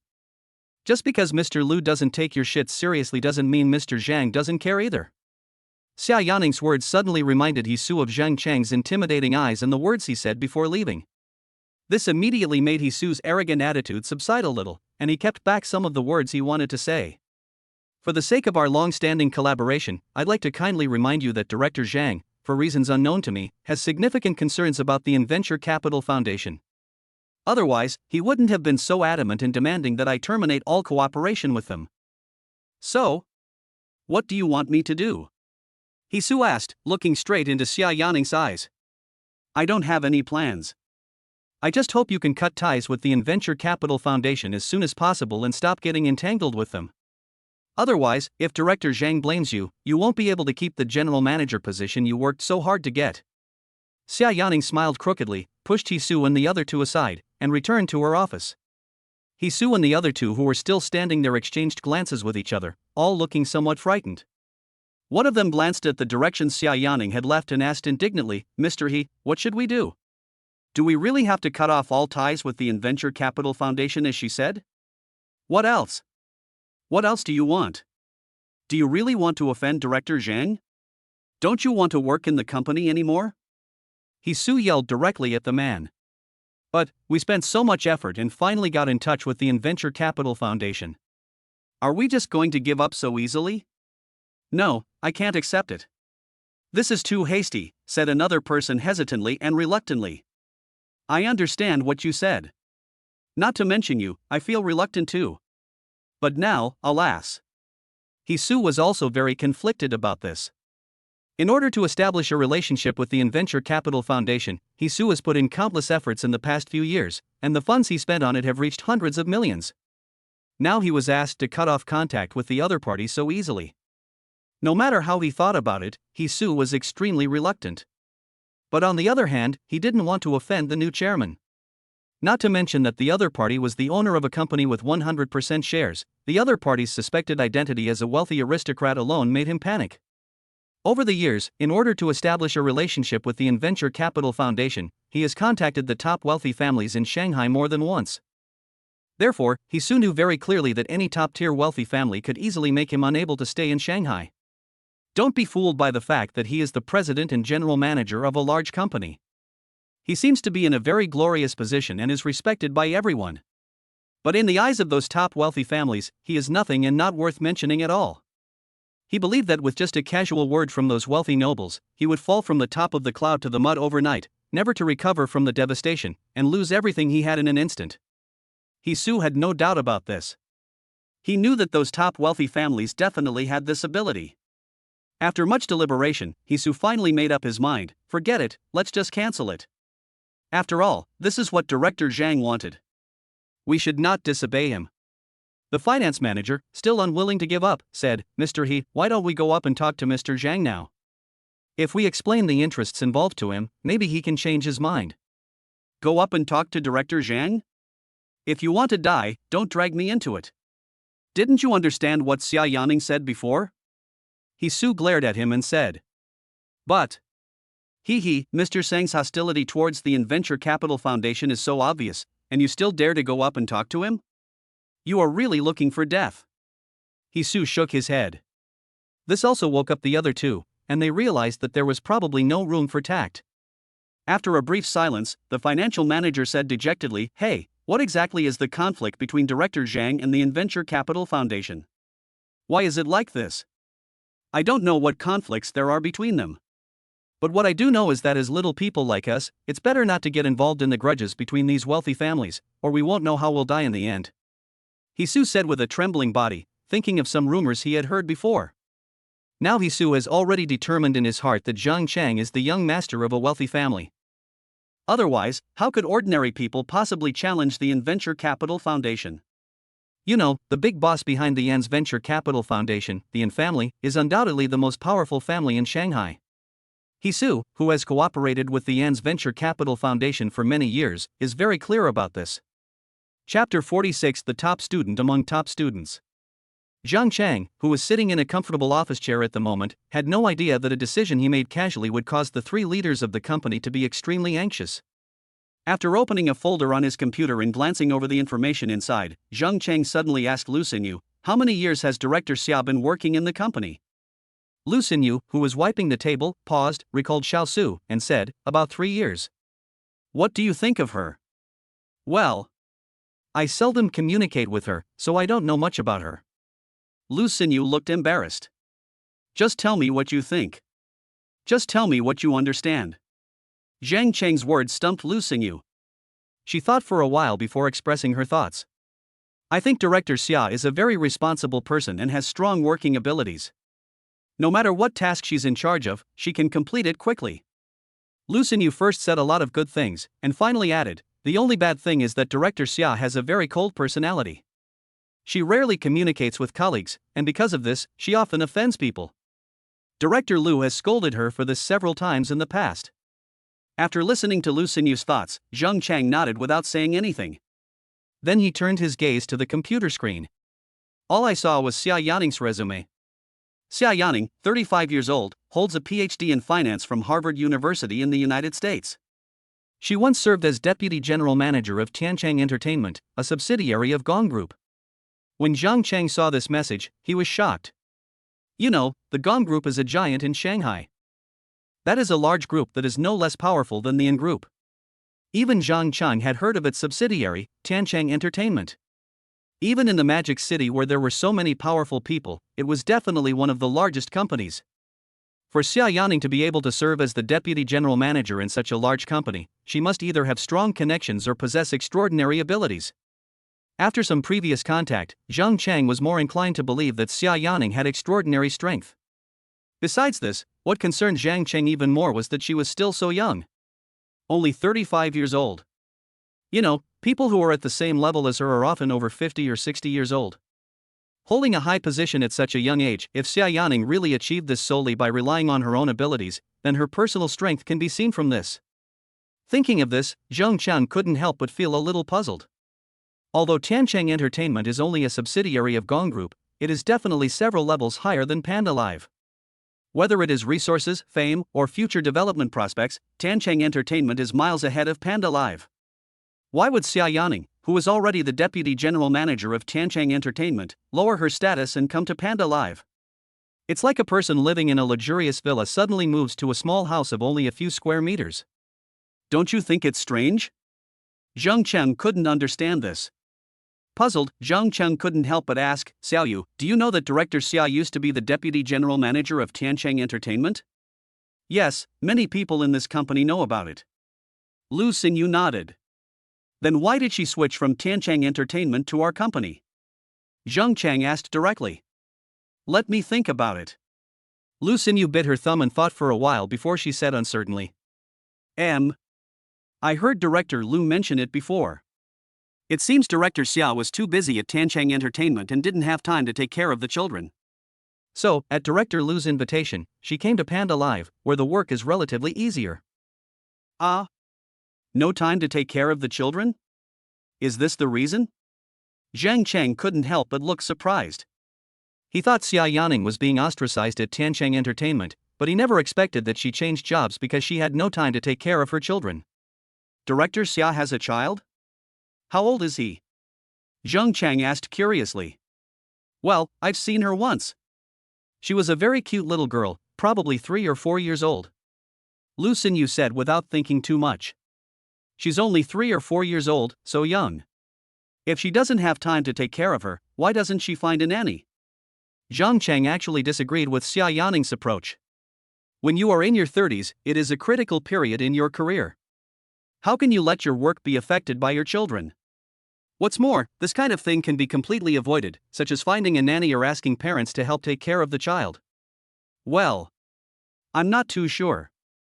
Director Zhang, if you want to know, I'll ask Director Xia next time I have a chance. Well, please ask for me next time. Zhang Chang nodded. He was really curious about this matter. Then Zhang Chang slid the mouse wheel and continued to browse Xia Yaning's resume. The more he read, the more surprised he was. I graduated from university at 18, got my master's degree at 20, and my doctorate at 22. First prize in the National College Students' New Thinking Essay Competition, gold medal in the International Mathematical Olympiad, International. Not to mention the various awards, big and small, she has won. The various skill certificates alone take up an entire page, which is quite scary to look at. What about Accounting Qualification Certificate, Financial English FECT, CFA Chartered Financial Analyst? Zhang Chang has never even heard of many skill certificates. In addition to her doctorate in finance, Xia Yaning also holds bachelor's degrees in several other majors, making her a truly knowledgeable and versatile person. After reading Xia Yaning's resume, Zhang Chang couldn't help but sigh. This is the child that parents talk about. The word academic master is no longer enough to describe her. She is simply a fighter among academic masters. The best among the best. A mortal like Zhang Chang, apart from looking up to her, simply doesn't have the courage to compete with her. Wow, Director Xia's resume is really impressive. Zhang Chang exclaimed. Yeah, that's right. Everyone who has read her resume says so. Lu Xinyu agreed with this. Zhang Chang sighed with emotion. How did she get so many certificates? It's really terrifying. Lu Xinyu suddenly started joking. Hey, Director Zhang, why are you suddenly so interested in Director Xia? Are you attracted to her? What are you thinking about? Zhang Chang glared at her with a smile. Lu Xinyu smiled and stuck out her pink tongue, then continued to wipe the table. The reason why Zhang Chang suddenly paid so much attention to Xia Yaning was certainly not because he was attracted by her appearance. After all, judging from appearance alone, the young and beautiful Lu Xinyu is much better than Xia Yaning. The reason why Zhang Chang pays so much attention to Xia Yaning is because he wants to promote her and let Xia Yaning become the president and general manager of the company. Chapter 47: The Terrified He Su. To be honest, the current general manager of the company, He Su, did not leave a good impression on Zhang Chang. A round pot belly, a fat face, eyes full of flattery, and that luxurious outfit. From the first moment he saw He Su, Zhang Chang didn't like him and gave him a failing grade in his heart. And his resume is completely incomparable to Xia Yaning's. It would not be an exaggeration to say that they are as different as heaven and earth. There is almost nothing eye-catching on He Su's resume, with mediocre work experience and educational background. A man in his 50s, he can only count the number of professional certificates he had obtained on one hand. Even Zhang Chang now was better than him. I really don't know how this person with no outstanding abilities could have become the general manager. After comprehensively comparing the two people, Zhang Chang couldn't help but think of replacing the general manager. After all, no matter from which perspective, Xia Yaning is more suitable to be the general manager of the company than He Su. However, there is no rush for this matter. Zhang Chang thought that he should wait until he is completely familiar with the company before adjusting the leadership positions. After thinking it over, Zhang Chang closed Xia Yaning's resume and opened another PPT. This is the company information that Xia Yaning copied to him, which briefly introduces the company's current situation. Because there was a lot of content in it, even though Xia Yaning had already introduced it to him before, Zhang Chang still didn't understand many things clearly. Taking advantage of the free time now, he read it carefully several times. The company's development in the past 2 years has indeed been a bit not so good. After reading it, Zhang Chang closed the PPT with a heavy heart. Although the company's revenue was not high in the first 2 years, it was able to barely break even. However, in the past 2 years, the situation has taken a sharp turn for the worse. The losses each month were greater than the previous month.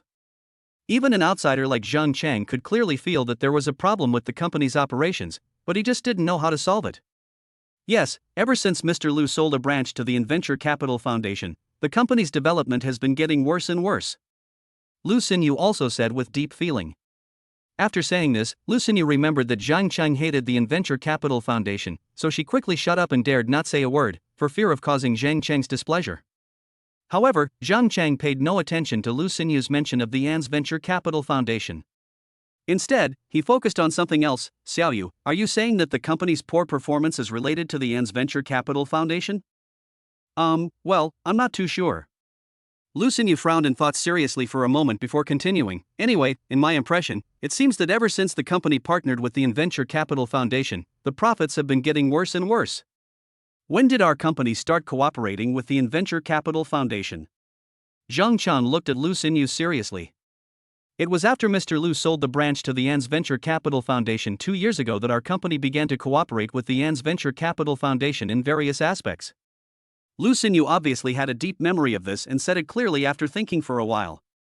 After hearing this, Zhang Cheng touched his chin and secretly guessed that the company's development had deteriorated, and perhaps it was really related to the Venture Capital Foundation. Suddenly, Zhang Cheng thought of something else. By the way, why did Mr. Liu sell the branch to the Venture Capital Foundation? I don't know about that. At that time, I wasn't even Mr. Liu's personal secretary. Lu Xinyu smiled awkwardly and continued. But I remember that it seemed like Mr. He was in charge of this matter at the time. Mr. Zhang, if you want to know, you can ask him directly. Speaking of which, it was because Mr. He successfully secured investment from the Venture Capital Foundation that he gained Mr. Liu's favor and was promoted to the position of general manager. It turned out that He Su became the general manager in this way. Zhang Cheng nodded in understanding and became even more determined to replace him. Mr. Zhang, do you need me to call Mr. He to come up? Lu Xinyu noticed that Zhang Cheng was obviously very concerned about this matter, so she suggested. Call him and get him up here for me. Zhang Cheng really cares about this matter, because it not only involves his personal grudges, but may also be related to the development of the company, so he has to get to the bottom of this matter no matter what. Not long after Lu Xinyu dialed the phone, He Su came up in the elevator. Mr. Zhang, do you have something to talk to me about? He Su came to Zhang Cheng's desk and asked with a big smile. After guessing Zhang Cheng's identity wrongly, He Su now treats Zhang Cheng with as much respect as possible and doesn't dare to offend him at all. Zhang Cheng, who had a very bad impression of him, was in no mood to chat with him. He got straight to the point and asked, 2 years ago, Director Liu sold a branch to the Venture Capital Foundation. You were responsible for this, right? Venture Capital Foundation. Why did he suddenly ask me this? He Su's heart suddenly tightened, his pupils shrank, and he suddenly remembered what Xia Yaning had said to him before. Don't think that others don't know, unless you don't do it yourself. Could it be that Xia Yaning has already told Director Zhang about her secrets with the Venture Capital Foundation? That damn bitch. She's so cruel. What to do now? Mr. Zhang hates the Venture Capital Foundation so much. If he knows my secret, then I'm doomed. Damn it. He Su was so anxious that his face was filled with panic and his mouth was stiff and he couldn't speak. Zhang Cheng naturally noticed He Su's strange expression and asked in a low voice, Mr. He? He didn't understand why He Su reacted so strongly when he just asked a simple question. Is there any hidden secret? He Su opened his mouth hesitantly, but nothing came out. Can't you hear me when I ask? Are you responsible for that incident? What's your answer? Zhang Cheng crossed his fingers in front of his chest, gradually revealing a dangerous look. Zhang Cheng's domineering appearance, coupled with his eagle-like sharp eyes, immediately put He Su under pressure like a mountain. The immense pressure made him sweat profusely, not daring to breathe. He gritted his teeth and said, Yes. I'm responsible. Why did Mr. Liu sell the branch to the Venture Capital Foundation? Zhang Cheng crossed his legs and asked the second question. Because the Venture Capital Foundation offered Mr. Liu a very high price, so high that Mr. Liu couldn't refuse. There was nothing to hide, so He Su told Zhang Cheng the truth. Chapter 48 Problematic Contract. How high a price did they offer? Zhang Cheng frowned and asked with some concern. I'm not too sure. He Su wiped the cold sweat from his forehead. Aren't you responsible for this matter? How come you don't know it? Zhang Cheng narrowed his eyes and asked in a deep tone. After a brief silence of a few seconds, He Su gritted his teeth and said, Director Zhang, you don't know that the original branch's sales contract was negotiated personally by Director Liu and the Venture Capital Foundation. I only know that in addition to offering a high price, they also proposed many favorable terms of cooperation. I was responsible for signing the contract in this regard. Hisu didn't know how much of his secrets Xia Yaning knew, nor did he know what she had told Zhang Chang. If possible, he didn't want to say a word about N's Venture Capital Foundation. But he couldn't help but answer the questions from his immediate superior. In desperation, Hisu could only tell Zhang Chang some of the things he could, and hide as much of the things he couldn't tell as possible. What preferential cooperation conditions did they offer? Zhang Chang asked. The people from the N's Venture Capital Foundation promised that as long as Mr. Liu sold the branch to the N's Venture Capital Foundation, they would be willing to further cooperate with Panda Live and invest heavily in Panda Live, which had just gotten on track. After Mr. Liu had a good talk with them, he asked me to sign a cooperation contract with them. Hisu did not hide much about this. Can you still find the original copy of that contract? Show it to me. Zhang Chang had already vaguely felt that the reason why the company's development was hindered was probably because of this contract. That contract was signed 2 years ago. If I want to find it now, I'm afraid. Hisu avoided his gaze and did not dare to look at Zhang Chang. What? You mean you can't find the contract? Zhang Chang's face suddenly darkened. Hisu lowered his head in panic, not daring to look Zhang Chang in the eye. Lu Xinyu suddenly interrupted and said, Mr. He, even if you can't find the original of such an important contract, the company's archives should have a backup. Do you need me to contact the archives manager for you? Zhang Chang didn't give Hisu a chance to speak and directly gave Lu Xinyu instructions. Call the head of the archives department right away and tell him I want to see the contract right now. Okay, Mr. Zhang.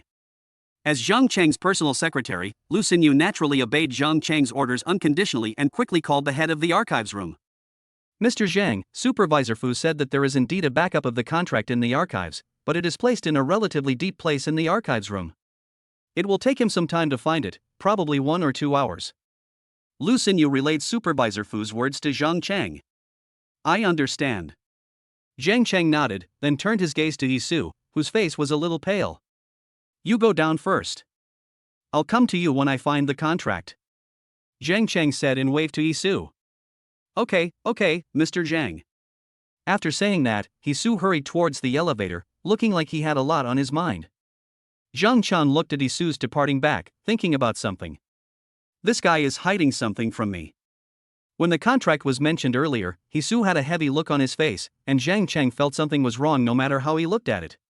Could it be that this guy has some private connection with the Venture Capital Foundation? Zhang Chang couldn't help but feel suspicious of Hisu. However, it is difficult to draw a conclusion now. Only after seeing the contract can we find out the reason. While Zhang Chang was thinking, Lu Xinyu, who was standing beside him, couldn't help but sneak a peek at Zhang Chang's face, which was lost in thought, and an obsessed expression suddenly appeared on her little face. Wow, Mr. Zhang is so handsome no matter how you look at him. Noticing Lu Xinyu's gaze, Zhang Chang stopped thinking and said jokingly, Xiaoyu, what are you looking at? Is there something on my face? Ah, nothing. Lu Xinyu shyly looked away, her face flushed red. Looking at Lu Xinyu's cute appearance, Zhang Chang wanted to tease her again, but the system voice coming from his ears forced him to change his mind. Ding! Reminder to the host, the 3rd stage of the challenge mission has begun. Host, please smack one person in the face within an hour to complete the mission. Zhang Chang estimated the time in his mind and found that it was indeed time to start the next task. It's really troublesome. Who can I slap in the face now? Zhang Chang glanced at the empty office. Apart from the shy Lu Xinyu, there was no one else here. Obviously, there is no suitable person to slap in the face in the office. After a few seconds of thinking, Zhang Chang made a decision. Xiaoyu, can you take me to the company for a walk now? I haven't visited the company yet. Having been in the company for a while, Zhang Chang had only seen his office, lounge, and the first floor lobby. As the chairman of a company, how can you not know what the company looks like? So visiting the company is a must, and Zhang Chang is also curious about what a billion-dollar company looks like. Considering that the company has 29 floors, if you pay attention when you go sightseeing, you should be able to find an opportunity to slap yourself in the face. No problem, Mr. Zhang, I can take you to inspect the company right now. Lu Xinyu had no objection to Zhang Chang's proposal, but she had a question about another matter. What about the contract? Lu Xinyu, who was good at observing people's words and expressions, had long noticed that Zhang Cheng cared a lot about this matter, so she couldn't understand why Zhang Cheng suddenly put this matter aside and went to visit the company. After all, considering the scale of part.If, it would take at least 3 or 4 hours to go through it thoroughly. Don't worry about that for now. It won't be too late to come back and deal with it after the tour. Although Zhang Cheng really cared about the contract, it would take more than an hour to find it in the archives. Zhang Cheng didn't have that much time to wait. He just wanted to complete the task quickly. Okay, I understand. Lu Xinyu nodded. At the same time, when Isu walked out of the elevator, the two managers from the finance department and the human resources department quickly gathered around him and asked, "Mr. He, what is it that Director Zhang suddenly wants to see you about?" Isu looked at the two of them, his face gloomy for a while before he finally said, "Director Zhang asked me about our collaboration with the An's Venture Capital Foundation 2 years ago." What? Why did Director Zhang suddenly ask you this? The two were shocked. You ask me, who should I ask? How would I know that he would suddenly ask me this? Isu yelled. Chapter 49 High-End Canteen. The managers of the finance and human resources departments didn't expect Isu to get so angry, and they were so scared that they didn't dare to say a word. After Isu's emotions calmed down a bit, the two dared to continue asking. "Mr. He, do you think Mr. Zhang has discovered something? Did Director Xia tell Director Zhang everything about us?" Isu said with a gloomy expression, "I don't know. But if I'm not mistaken, Xia Yaning probably didn't tell him too much, otherwise I wouldn't be here talking to you right now." Then what should we do? An's Venture Capital. Hearing the word An's, Isu shuddered and glared at him. Okay, stop talking. Don't mention those words in the company anymore. Then we. Anyway, let's leave it at that. It's best if we don't contact them for the time being. Isu shook his head. "Mr. He, do you mean to completely cut off our ties with the Venture Capital Foundation?" the financial manager asked in surprise. "What else?" Isu glanced at him coldly, and called him an idiot in his heart. "But if we do this, won't we offend the An family?" the financial manager said in panic. This reminded Isu that although he couldn't afford to offend Zhang Cheng, he couldn't afford to offend the An family either. But things are not so easy. Zhang Cheng has already discovered their problem, and Isu no longer has the extra energy to take care of the An family. What's the point of thinking so much now? Director Zhang has already sent someone to find the contract we signed with the An's Venture Capital Foundation. If Director Zhang sees this contract, you know the consequences. Mr. He, even if Mr. Zhang saw the contract, we would be scolded and warned, right? Mr. Zhang wouldn't fire us just because of this, would he? The finance manager asked in confusion. You know, although the contract did have some problems, many of the things that Isu and others did that were detrimental to the company's interests had little to do with the contract, and most of them were done in private, so even if the contract was exposed, it would not have much impact on them. Oh, I hope so. Although that was true, Isu felt uneasy whenever he thought of Zhang Cheng's completely intolerant look, especially when it came to the matter related to the An's Venture Capital Foundation. Isu was worried that he might really fire them because of this matter. On the other side, Zhang Cheng, led by Lu Xinyu, has already started to visit the company. Because the company's main business is related to live streaming, the layout of many floors of the entire office building is not much different, especially the live streaming area. Or there are multiple single rooms for a host and several of his assistants or an operations team to use. Generally, only popular hosts have the opportunity to use this type of room. Or the whole floor is like an internet cafe, with everyone sitting in rows and live streaming in front of their computers. At the same time, the division of each floor is generally related to the content of the live broadcast. For example, the 4th, 5th and 6th floors are the PlayerUnknown's Battlegrounds live broadcast area, while the 7th to 12th floors are the Appearance Anchor area, the 13th to 16th floors are the League of Legends area, and the 17th to 20th floors are other live broadcast areas. In addition to the live broadcast area, the company also has a cafeteria area, training area, archives area, team area, leisure area, and management office area, etc. At this moment, Zhang Cheng is visiting the 28th floor of the company under the guidance of Lu Xinyu. This is the company's cafeteria area, but this is not an employee cafeteria, but a high-end cafeteria exclusively for the company's senior management. Because it is already past mealtime, there are not many people having lunch here, only a few, which makes the huge cafeteria area seem a bit empty. Lu Xinyu walked in front of Zhang Cheng, pointing and introducing things to Zhang Cheng from time to time, just like a diligent private tour guide. Every day, they prepare high-end food for the major streamers and the company's leadership. If there's anything you want to eat, you can just tell the chef, and they'll do their best to prepare it. As Zhang Cheng walked, he watched those people elegantly eating lobster, caviar, abalone, and other delicacies that were rarely seen in normal times. Zhang Cheng's stomach started to growl. Although he had some snacks at noon, those processed foods could only barely fill his stomach. They were definitely not that delicious, and they could not be compared with abalone and lobster. Now seeing these delicious foods with good color, aroma, and taste, Zhang Cheng couldn't help but drool and wanted to taste every one of them. Lu Xinyu, who was always paying attention to Zhang Cheng, soon noticed his abnormality and couldn't help but pause and asked in a low voice, "Mr. Zhang, are you hungry? Do you want to eat something here?" Zhang Cheng was also thinking about it. The aroma of abalone, lobster, and so on made his mouth water. But unfortunately, the system's time-limited task forced him to refuse. "No, please show me around the company first." He didn't dare waste time in such a place before completing the mission. Lu Xinyu didn't understand why Zhang Chen looked so hungry, but still insisted on touring the company. It was obvious that eating something wouldn't take up much time. But Lu Xinyu, as a subordinate, did not dare to ask more questions, but suggested, "Mr. Zhang, would you like me to get you some bread so we can eat while we walk?" Zhang Cheng, who was already a little hungry, naturally had no objection. "Then I'll trouble you. This is what I should do." Soon, Lu Xinyu took a piece of baked bread wrapped in a transparent bag from the counter. "Mr. Zhang, this is freshly baked French secret bread. If you don't like it, I can get you another one. This is it, no need to change it." Smelling the rich aroma of honey, Zhang Cheng couldn't wait to take a bite of the bread. Suddenly, a fragrant and creamy flavor exploded on the taste buds. The perfect blend of sweet and salty made Zhang Cheng exclaim, "Delicious. Hee, Mr. Zhang, this bread is made by a top French baker. Everyone who has tasted it praises it." Lu Xinyu explained with a smile. "This is the first time I've eaten such delicious bread," Zhang Cheng said sincerely. Lu Xinyu looked at the bread that Zhang Cheng had eaten most of, covered her mouth and laughed secretly. "Mr. Zhang, there are still many delicious foods here. You must try them next time." "Of course."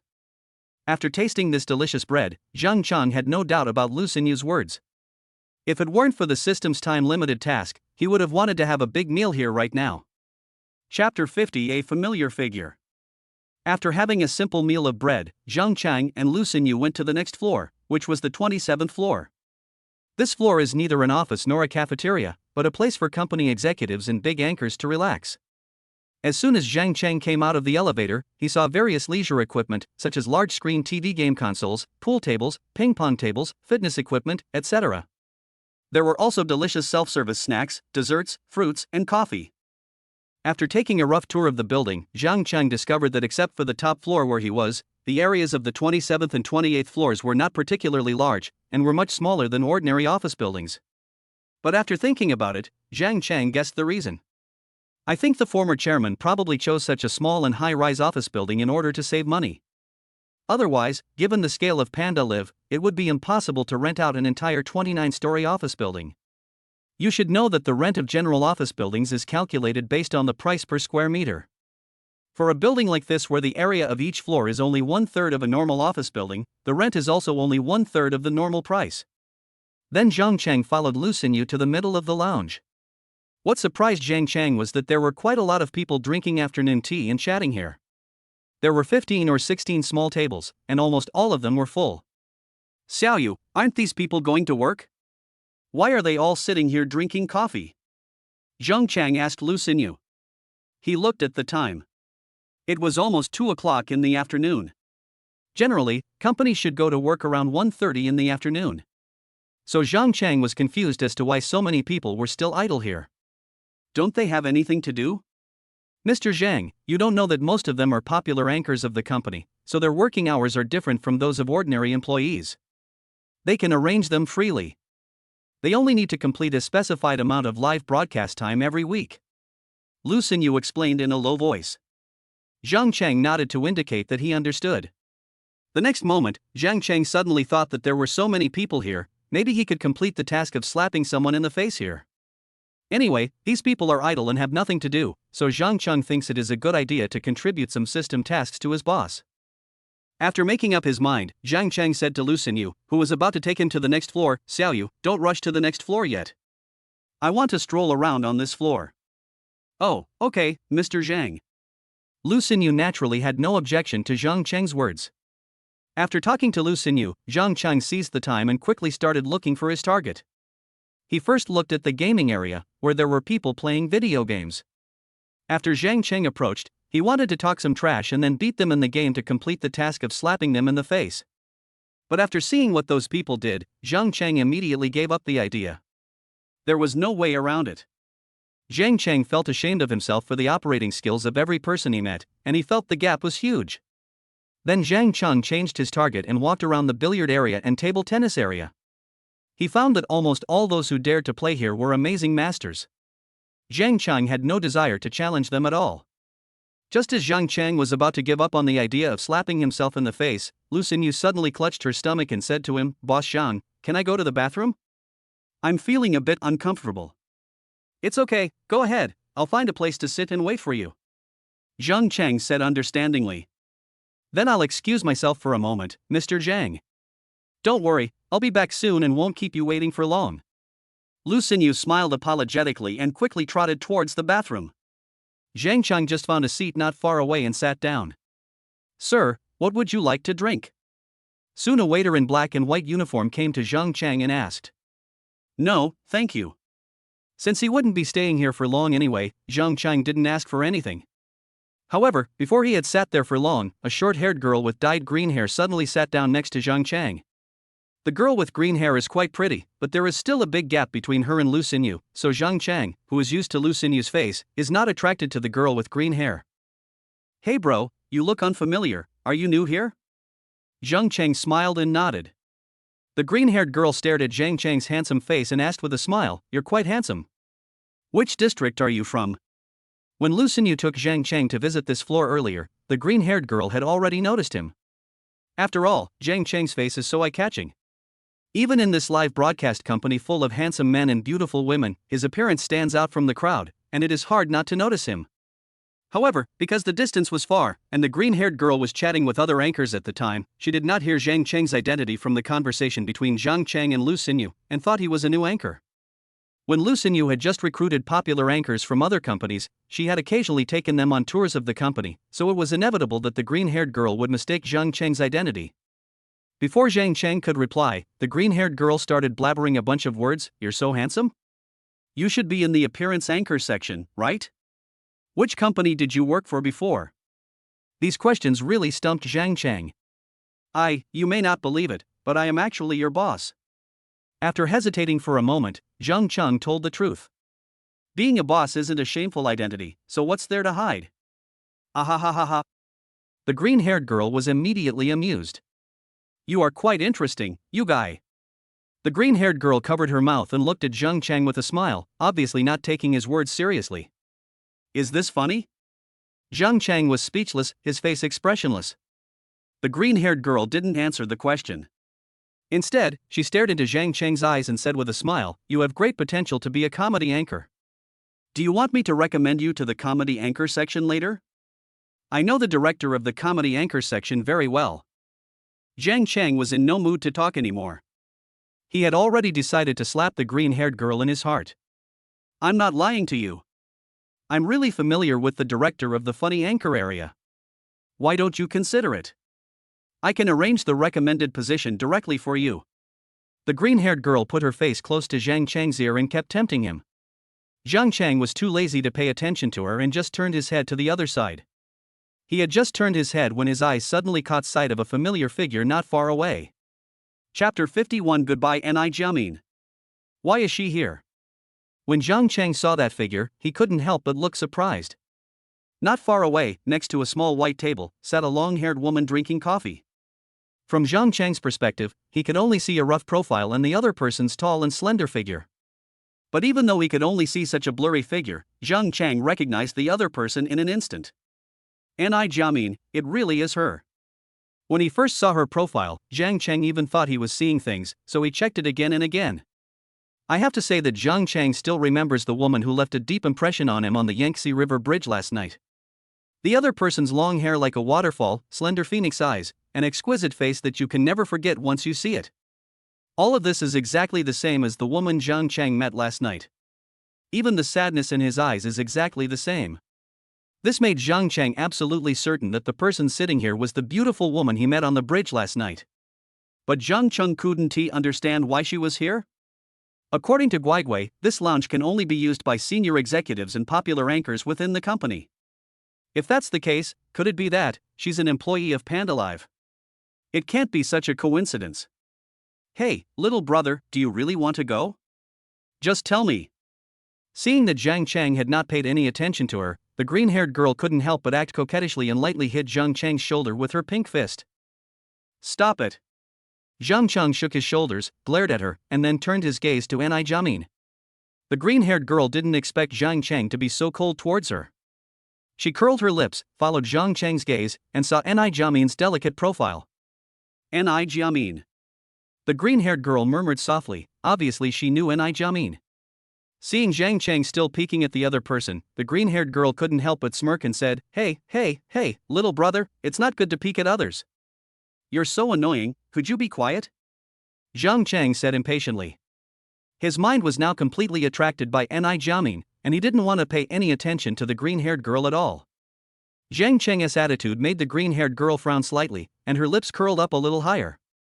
Hey, little brother, are you attracted to her? The green-haired girl said in a low voice. Zhang Cheng ignored her and kept his eyes on Ni Jiamin, while he was struggling over whether to go over and say hello. You know, Zhang Cheng didn't ask for the other party's contact information when he left last night, which made him feel a little regretful when he thought about it afterwards. Now that he finally saw the other person again, Zhang Cheng naturally wanted to make up for last night's regret and get the other person's contact information. But he rarely chatted up people and didn't know how to start the conversation. So he just sat there staring at Ni Jiamin, feeling distressed and not daring to go over and say hello. No way, could it be that I was right? The green-haired girl smiled even more evilly. Even though Zhang Cheng ignored her, the green-haired girl still spoke to herself. Brother, I advise you not to waste your time and energy on her, otherwise it will be a waste of money and time, and in the end you will get nothing. This caught Zhang Cheng's attention. What do you mean by that? Don't tell me that this beautiful girl has a boyfriend. I know she doesn't have a boyfriend. Otherwise, Ni Jiamin wouldn't have let me pretend to be her boyfriend last night. The green-haired girl dropped a bombshell. Wow, little brother, it looks like you're quite familiar with Ni Jiamin. But did you know that she's a lesbian? What? Zhang Cheng was completely stunned. Hey, it seems you don't know. Ni Jiamin is a lesbian. Many people in our company know it. The green-haired girl showed a playful smile, and her eyes never left Zhang Cheng's face, wanting to see how he reacted when he heard this. I have to say, these words really made Zhang Cheng's heart skip a beat. Ni Jiamin is a lesbian. No way. It was impossible for Zhang Cheng not to be surprised when he heard that such a beautiful person was actually a lesbian. But before he could think more, his attention was drawn to Ni Jiamin. Suddenly, a fat man with big ears sat down opposite Ni Jiamin. What made Zhang Cheng feel uncomfortable was that the man had a lewd smile on his face.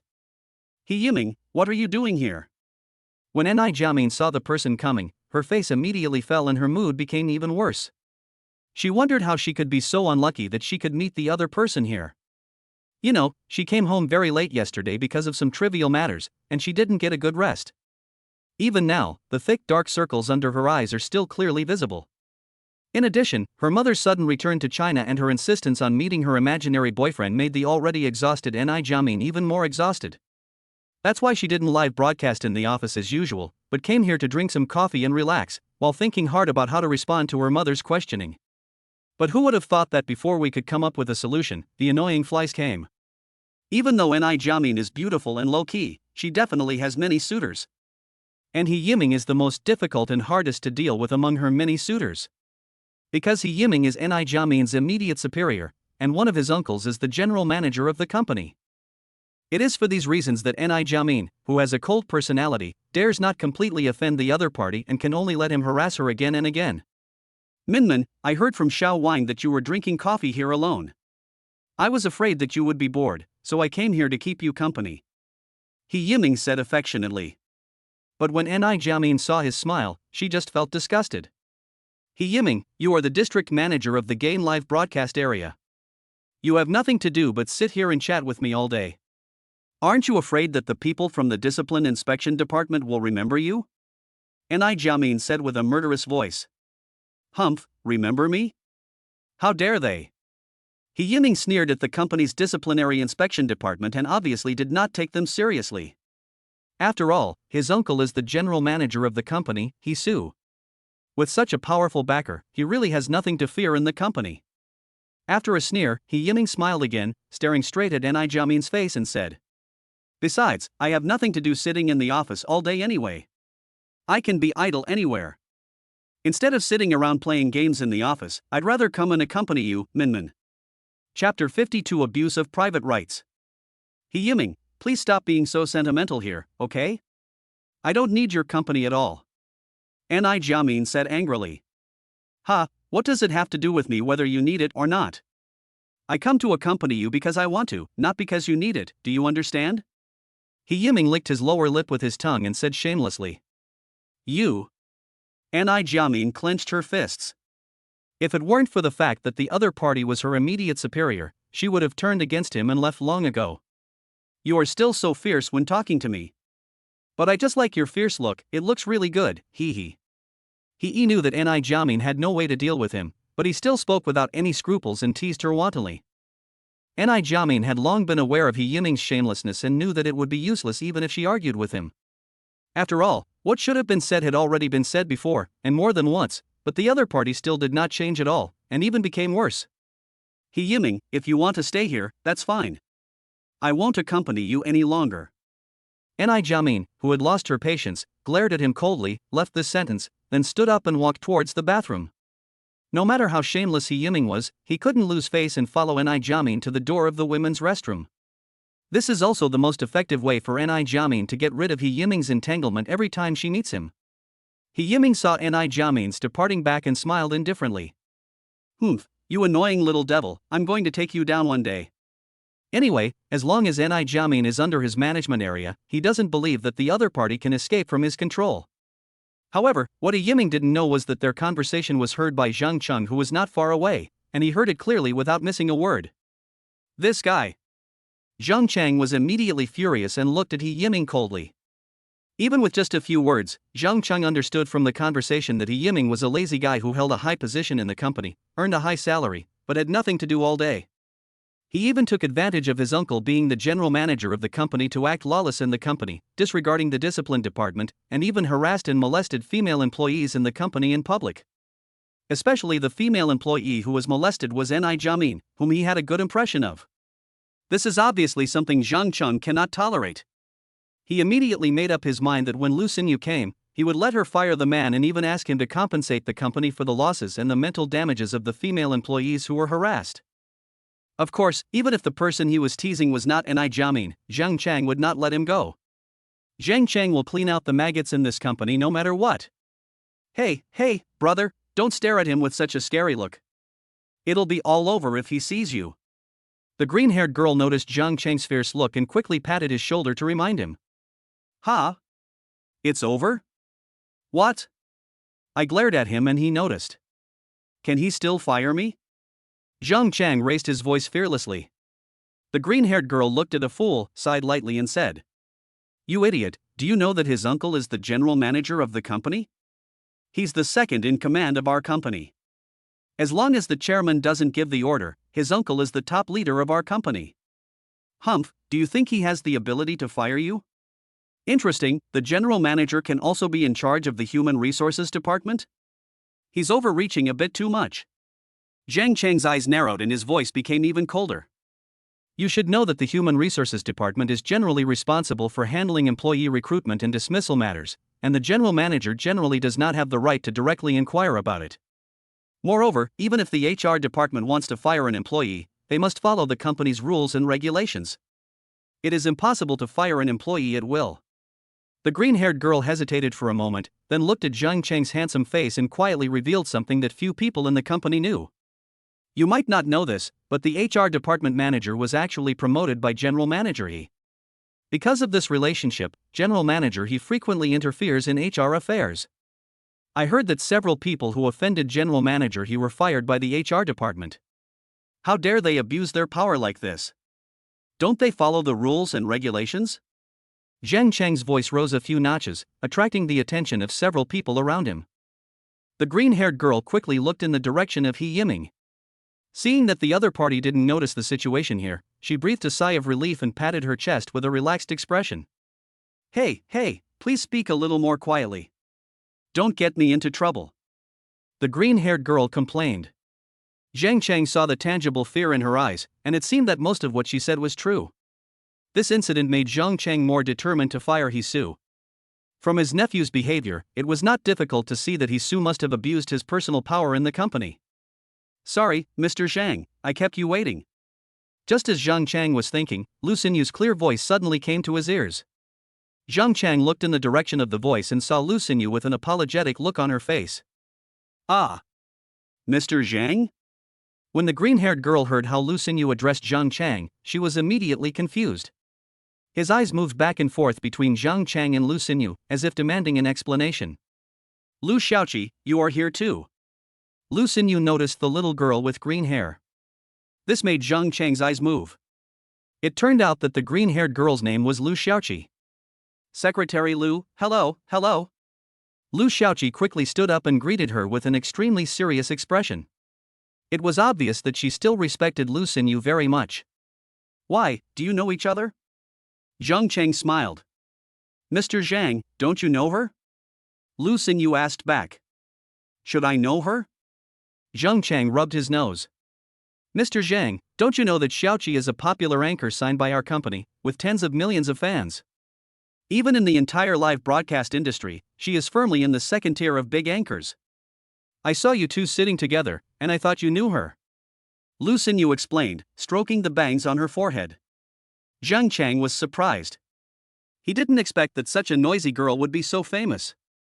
You know, the popularity of an anchor with tens of millions of fans is no less than that of some small-time traffic stars. At the same time, Lu Xiaoqi, who was standing next to Zhang Chang, also saw Lu Xinyu's extremely respectful attitude. Except when facing the former chairman, Mr. Lu Xiaoqi had never seen Lu Xinyu be so respectful to anyone. Chapter 53 Mission Accomplished. Looking at Lu Xinyu's undisguised respect, the sharp-minded Lu Xiaoqi couldn't help but overturn his previous impression of Zhang Chang.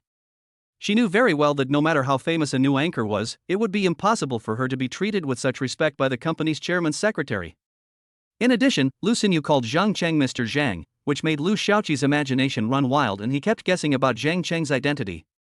Looking at Lu Xiaoqi's worried look, Zhang Chang knew that she must have doubted her identity, and this was exactly the effect he wanted.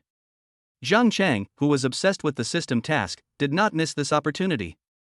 He directly used Lu Xinyu's words to point out his identity. "Xiaoyu, you know I'm not very familiar with the company's situation. Today is my first time here. Even if I am the chairman of the company, it is impossible for me to get to know her so quickly." Lu Xinyu nodded in understanding. Come to think of it, even if Lu Xiaoqi was somewhat famous, it was normal that Zhang Chang didn't recognize her on his first day at the company. Lu Xinyu didn't feel any ripples when she heard these words, but when she heard Lu Xiaoqi's ears, especially the three words chairman, her heart was immediately stirred up by huge waves. "Chairman? No way?" He looked at Zhang Chang with trembling eyes in disbelief, and then looked at Lu Xinyu with confusion, as if wanting to get the other party's explanation. "Chairman. Secretary Lu, he. Ah. Xiaoqi, you don't know Mr. Sang's identity yet, do you?" Lu Xinyu covered her mouth lightly, obviously a little surprised. When she came here earlier, she saw Lu Xiaoqi and Zhang Cheng sitting so close to each other, and even seemed to be having a good chat, which made her mistakenly believe that Zhang Cheng had already revealed his identity to Lu Xiaoqi. But now seeing Lu Xiaoqi's stunned look, Lu Xinyu immediately realized that Lu Xiaoqi had obviously just learned of Zhang Cheng's identity. "Director Zhang, you didn't tell her?" "I think I said that, but looking at her, it seems she didn't believe it." Zhang Cheng smiled mischievously, explained to Lu Xinyu, then turned to Lu Xiaoqi, winked playfully, and said, "Then let me introduce myself again. I'm the new chairman of part.Live, Zhang Chang. Nice to meet you, Miss Lu." Lu Xiaoqi listened to Zhang Cheng's cheerful voice and her eyes widened in disbelief. "Lu? Secretary Lu, is he really the company's new chairman? It's genuine." Lu Xinyu tilted her head and smiled. Although Lu Xinyu didn't know why Zhang Chang wanted to play with Lu Xiaoqi, as his personal secretary, she naturally cooperated with him unconditionally. Lu Xinyu's unquestionable tone gave Lu Xiaoqi a shock like a comet hitting the earth, making her feel a little dazed. He is actually the chairman. Oh my god. For a moment, Lu Xiaoqi felt like she was living in a dream. Of course she knew that the company had a new chairman. But she never expected that the new chairman was so young, and looked only 2 or 3 years older than her. Of course, what shocked Lu Xiaoqi even more was Zhang Cheng's outstanding appearance. In her words, he is simply extremely handsome. He is so handsome that it breaks through the sky. Lu Xiaoqi even dared to guarantee that Zhang Cheng's appearance was absolutely among the best in the entire live broadcast industry, and even in the entertainment industry. This also made it impossible for Lu Xiaoqi to associate a man of this appearance with the word chairman. In her impression, chairmen are usually in their 50s or 60s with big bellies. How could he be so handsome? And this is one of the important reasons why she feels shocked and unbelievable at this moment. Young, handsome, and rich, this perfect man who almost only exists in dreams suddenly appeared in front of her. No wonder Lu Xiaoqi looked so out of control. Ding! Congratulations to the host, you successfully slapped someone in the face within the allotted time. You've completed 3/4 of the mission. Hearing the system voice that arrived as expected, the heavy stone in Zhang Cheng's heart finally fell to the ground, and he felt a lot more relaxed. Lu Xinyu looked at Zhang Cheng's sudden relaxed expression, then looked at Lu Xiaoqi's stunned expression, and a strange expression appeared on her face. Is it so fun to play pranks on people? Half a minute later, Lu Xiaoqi finally came back to his senses from his astonished expression. Zhang. Mr. Zhang, hello, hello. Lu Xiaoqi greeted him stutteringly with a blushing face. Whenever she thought of what she had said when she mistakenly thought Zhang Cheng was the new anchor, she, who had always been thick-skinned, couldn't help but get anxious and wished she could find a hole to crawl into. Don't be so restrained. I'm not a man-eating tiger. What are you afraid of? Just be casual. Because of Lu Xiaoqi, Zhang Cheng, who had completed the system task, had long since completely forgotten his previous dissatisfaction with her, and his tone naturally became much more cordial when he spoke. Oh. Lu Xiaoqi nodded stiffly, still feeling embarrassed. If there was nothing to do now, Zhang Cheng might continue to stay here and tease Lu Xiaoqi. After all, her stunned expression was really funny. But unfortunately, Zhang Cheng now has something on his mind that he has to deal with, so he doesn't have much time to entertain Lu Xiaoqi. Whenever Zhang Cheng thought of what He Yiming had said before and what Lu Xiaoqi had revealed to him, he became furious. So he glanced at He Yiming, who was still sitting there, and waved his hand at Lu Xiaoqi, whose eyes were stiff, and said, I still have some things to deal with, so I won't chat with you here. Then Zhang Cheng turned to Lu Xinyu and said, follow me. Lu Xinyu was stunned, not knowing what Zhang Cheng was going to do, but still followed him. Seeing Zhang Cheng and the other man walking towards He Yiming, Lu Xiaoqi immediately understood the reason. I think it must be because of what I said before. After all, no matter which boss hears this kind of thing, he will definitely be angry. Oh my, does this count as snitching? Never mind, it's not me who's going to get hurt anyway. After Lu Xiaoqi silently mourned for He Yiming in her heart, she quickly left her position and hid far away. At the same time, Zhang Cheng brought Lu Xinyu and went straight to He Yiming. However, He Yiming, who was playing with his mobile phone, did not notice the two of them. Bang bang bang. Seeing this, Zhang Cheng slammed the table. The sound was not loud, but it was enough to attract He Yiming's attention. Chapter 54 Arrogant He Yiming. He Yiming, who was playing a game, suddenly heard the sound and was so angry that he looked up and shouted. Who is this? Are you crazy? What are you filming? He Yiming, watch your tone. Lu Xinyu stepped forward and said with a raised eyebrow. Hey, isn't this Secretary Lu? Why are you here? Although He Yiming used honorifics, his tone was frivolous. There was no respect on his chubby face, but instead a lustful look in his eyes. He Yiming's filthy gaze made Lu Xinyu narrow her eyes slightly, and her expression became even more unfriendly. You know, because of Ni Jiamin, Lu Xinyu has no good feelings towards He Yiming. She has even clashed with him more than once. In the past, when He Yiming went to harass Ni Jiamin, Lu Xinyu stepped in to resolve the situation many times. But the shameless He Yiming, relying on his connections, didn't take Lu Xinyu's words to heart and continued to pester Ni Jiamin. He even took advantage of his position to do bad things to Ni Jiamin many times. If Lu Xinyu hadn't stopped him in time, Ni Jiamin might have fallen into He Yiming's clutches long ago. Therefore, it was impossible for Lu Xinyu to have any good face towards this shameless pervert who always harassed her best friend. But at this moment she also became curious why Zhang Cheng suddenly brought her to see him. Could it be? Seeing Lu Xinyu's gloomy face, He Yiming didn't care at all. He even whistled and continued to tease. Hey, why are you still angry? Secretary Lu, did I say anything wrong just now? Don't try to harass me. Ha ha. Although He Yiming thought he couldn't afford to offend Lu Xinyu, the chairman's secretary. But he also knew that his uncle was the general manager of the company. With this amulet, as long as he didn't do anything too out of line, Lu Xinyu would have no way to do anything to him. You. Seeing He Yiming's usual ruffian look, Lu Xinyu gritted her teeth in anger. Zhang Chang, who was standing in front of Lu Xinyu, was also disgusted by He Yiming's words. He originally thought that Lu Xinyu, the chairman's secretary, could intimidate He Yiming, but now it seems that this guy doesn't take Lu Xinyu seriously. It's really lawless. Zhang Chang didn't wait for Lu Xinyu to continue bickering with him. He asked in a gloomy voice, "Are you the division manager of the game live broadcast area?" He Yiming, who was originally arguing with Lu Xinyu with great interest, was suddenly interrupted by Zhang Chang. He immediately felt bad, especially when he saw Zhang Chang's handsome face. His anger rose even more. He hates handsome men, especially such a handsome man. Who the hell are you? Do you have the right to speak here? He Yiming, you. Seeing that He Yiming was disrespectful to Zhang Chang, Lu Xinyu wanted to scold him immediately. But Zhang Chang raised his right hand to stop her, and continued to ask, "Your uncle is the general manager of the company, He Su? It's none of your business." He Yiming said arrogantly. "Do you spend the whole day in the office doing nothing? Or do you spend all this time harassing the female employees in the company?" Zhang Chang continued to ask aggressively. "Secretary Lu, is this the gigolo you hired? Is there something wrong with his brain? If he's sick, take him to see a doctor. Don't act crazy in the office. Do you think the company is your home? You brought such a psychopath in here." He Yiming did not answer Zhang Chang's question, but spoke to Lu Xinyu in an arrogant manner. He Yiming. Lu Xinyu was completely furious at Zhang Chang's repeated disrespect, and her angry shouts even scared He Yiming. It was the first time he saw Lu Xinyu so angry.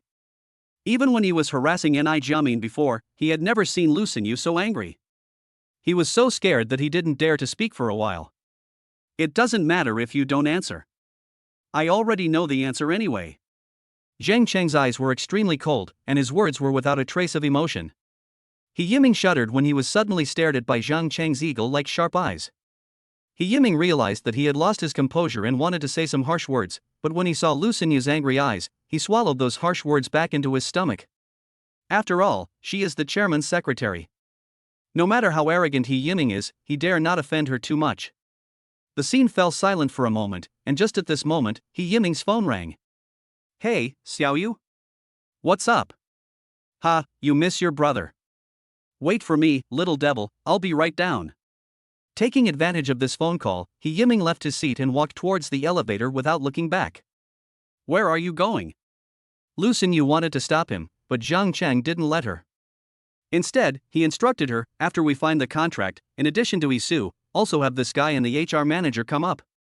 "Okay, Mr. Zhang." Lu Xinyu nodded vigorously. With her vision, she could naturally see that Zhang Chang was dissatisfied with He Yiming and wanted to use him as a scapegoat. Lu Xinyu naturally agreed with this very much. Not to mention that He Yiming has been pestering her best friend all the time, which has already annoyed Lu Xinyu. What's more, this guy is also one of the few parasites in the company who relied on connections to get to the top and has no ability at all. You know, Lu Xinyu alone knows that there are no fewer than 10 outstanding female anchors who were forced to leave the company because of this guy's entanglement. This shows how unscrupulous He Yiming is in the company. How arrogant and presumptuous he is. Lu Xinyu had long hoped that this kind of maggot, who was extremely detrimental to the interests of the company, would get out of here. Does the former chairman know what this guy did? Zhang Chang, sitting on a stool, suddenly asked Lu Xinyu. "I think Mr. Lu should know something," Lu Xinyu said somewhat unsurely. "Then why didn't she fire this guy?" Zhang Chang asked puzzledly. No boss would like a scoundrel like this, so why didn't the former chairman take any action against him? This made Zhang Chang very confused. I guess it's because Director Lu values Mr. He is reluctant to deal with his nephew because of Mr. He's face.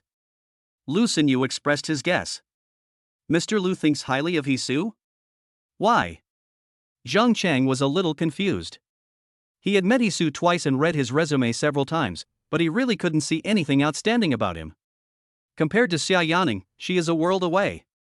Mr. Zhang, you may not know this, but Mr. Liu has always wanted to get involved with the wealthy families in Shanghai, but he has never had the means to do so.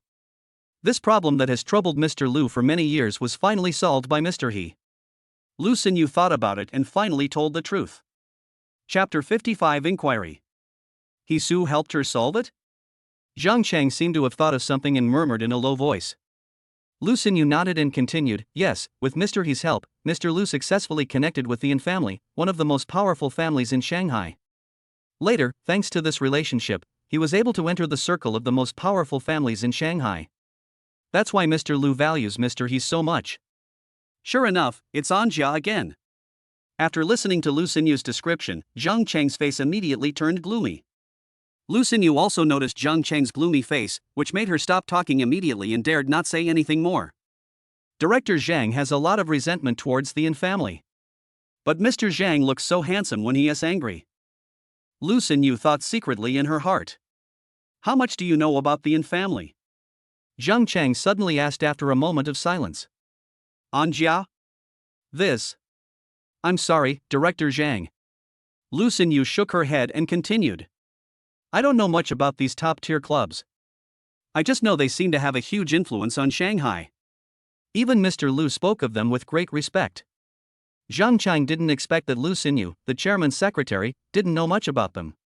After pursing his lips, he asked, then do you know who in the company knows the most about the Yin family? Lu Xinyu held her eye sockets and thought for a moment before saying, I think Mr. He should know more about the Yin family. All the contracts between our company and the Yan's Venture Capital Foundation were negotiated personally by Mr. He. He Su. Zhang Cheng shouted softly with a stern look in his eyes, then said to Lu Xinyu coldly, besides him, who else knows more about the Yin family? Zhang Cheng didn't want to hear anything about the Yin family from someone like He Su, who had an unclear relationship with the Yin family. If that guy is someone who is loyal to the Yin family, then what he says will not be credible, so Zhang Cheng would rather learn about the Yin family from someone who has nothing to do with the Yin family. Besides Mr. He, Director Xia should also know a lot about these wealthy families. Lu Xinyu pondered for a moment and then said, I remember she seemed to have said that when she was still working at the Gong Group, she had crossed paths with many children from wealthy families. Is that so? Zhang Chang lowered his head and thought. Zhang Cheng had also read Xia Yaning's resume, and naturally knew that she had indeed worked under the Gong Group and had served as the deputy general manager of a branch. Being in such a high position and with the support of the powerful Gong family, it is normal for him to know some children from wealthy families. I just don't know if the Yin family is among them. You know where Director Xia's office is, right? Take me there now. I have something I want to discuss with Director Xia in person. After thinking for a while, Zhang Cheng made a decision in his mind. Anyway, now that the system task has been completed and there is nothing else to do, it would be a good idea to take advantage of the free time now to discuss the matter of settling down with Xia Yaning. Okay, Mr. Zhang, please follow me. Afterwards, under the guidance of Lu Xinyu, Zhang Cheng took the elevator to the 23rd floor. According to Lu Xinyu, this is the office area for most of the company's management, and Xia Yaning's office is on this floor. After following Lu Xinyu through several glass doors, Zhang Cheng soon arrived at Xia Yaning's office door. Boom boom boom. Lu Xinyu knocked gently on the glass door. Xia Yaning, who was reading a document, heard the sound, looked up and noticed Zhang Cheng and the others. She was surprised at first, but quickly stood up and opened the door for Zhang Cheng herself. Mr. Zhang, why are you here? If you have anything to say, just give me a call. Xia Yaning said politely. I was bored staying in the office, so I asked Xiaoyu to take me around the company. Look, we've arrived at this floor, so I came to see you. Zhang Cheng said with a smile. After saying this, he also looked around Xia Yaning's office. Xia Yaning's office was decorated very simply, not at all like other people's offices that were fancy. Overall, it looked not much different from his own office. Apart from a desk, a computer, a sofa, and a table piled with documents, there was almost nothing else. This made the curious Zhang Cheng a little disappointed. He thought there was something different about the academic master's office, but unexpectedly there was nothing special about it. Mr. Zhang, please take a seat. Xia Yaning vacated her own seat and said to Zhang Cheng with a smile. Seeing this, Zhang Cheng did not shirk his responsibilities. After all, he had been in the company for so long, and he had already changed his identity a long time ago. He knew clearly that he was the chairman of the company and the only boss of everyone in the company. Therefore, even if Xia Yaning is the director, she should give up her seat when she sees me. There is nothing wrong with that.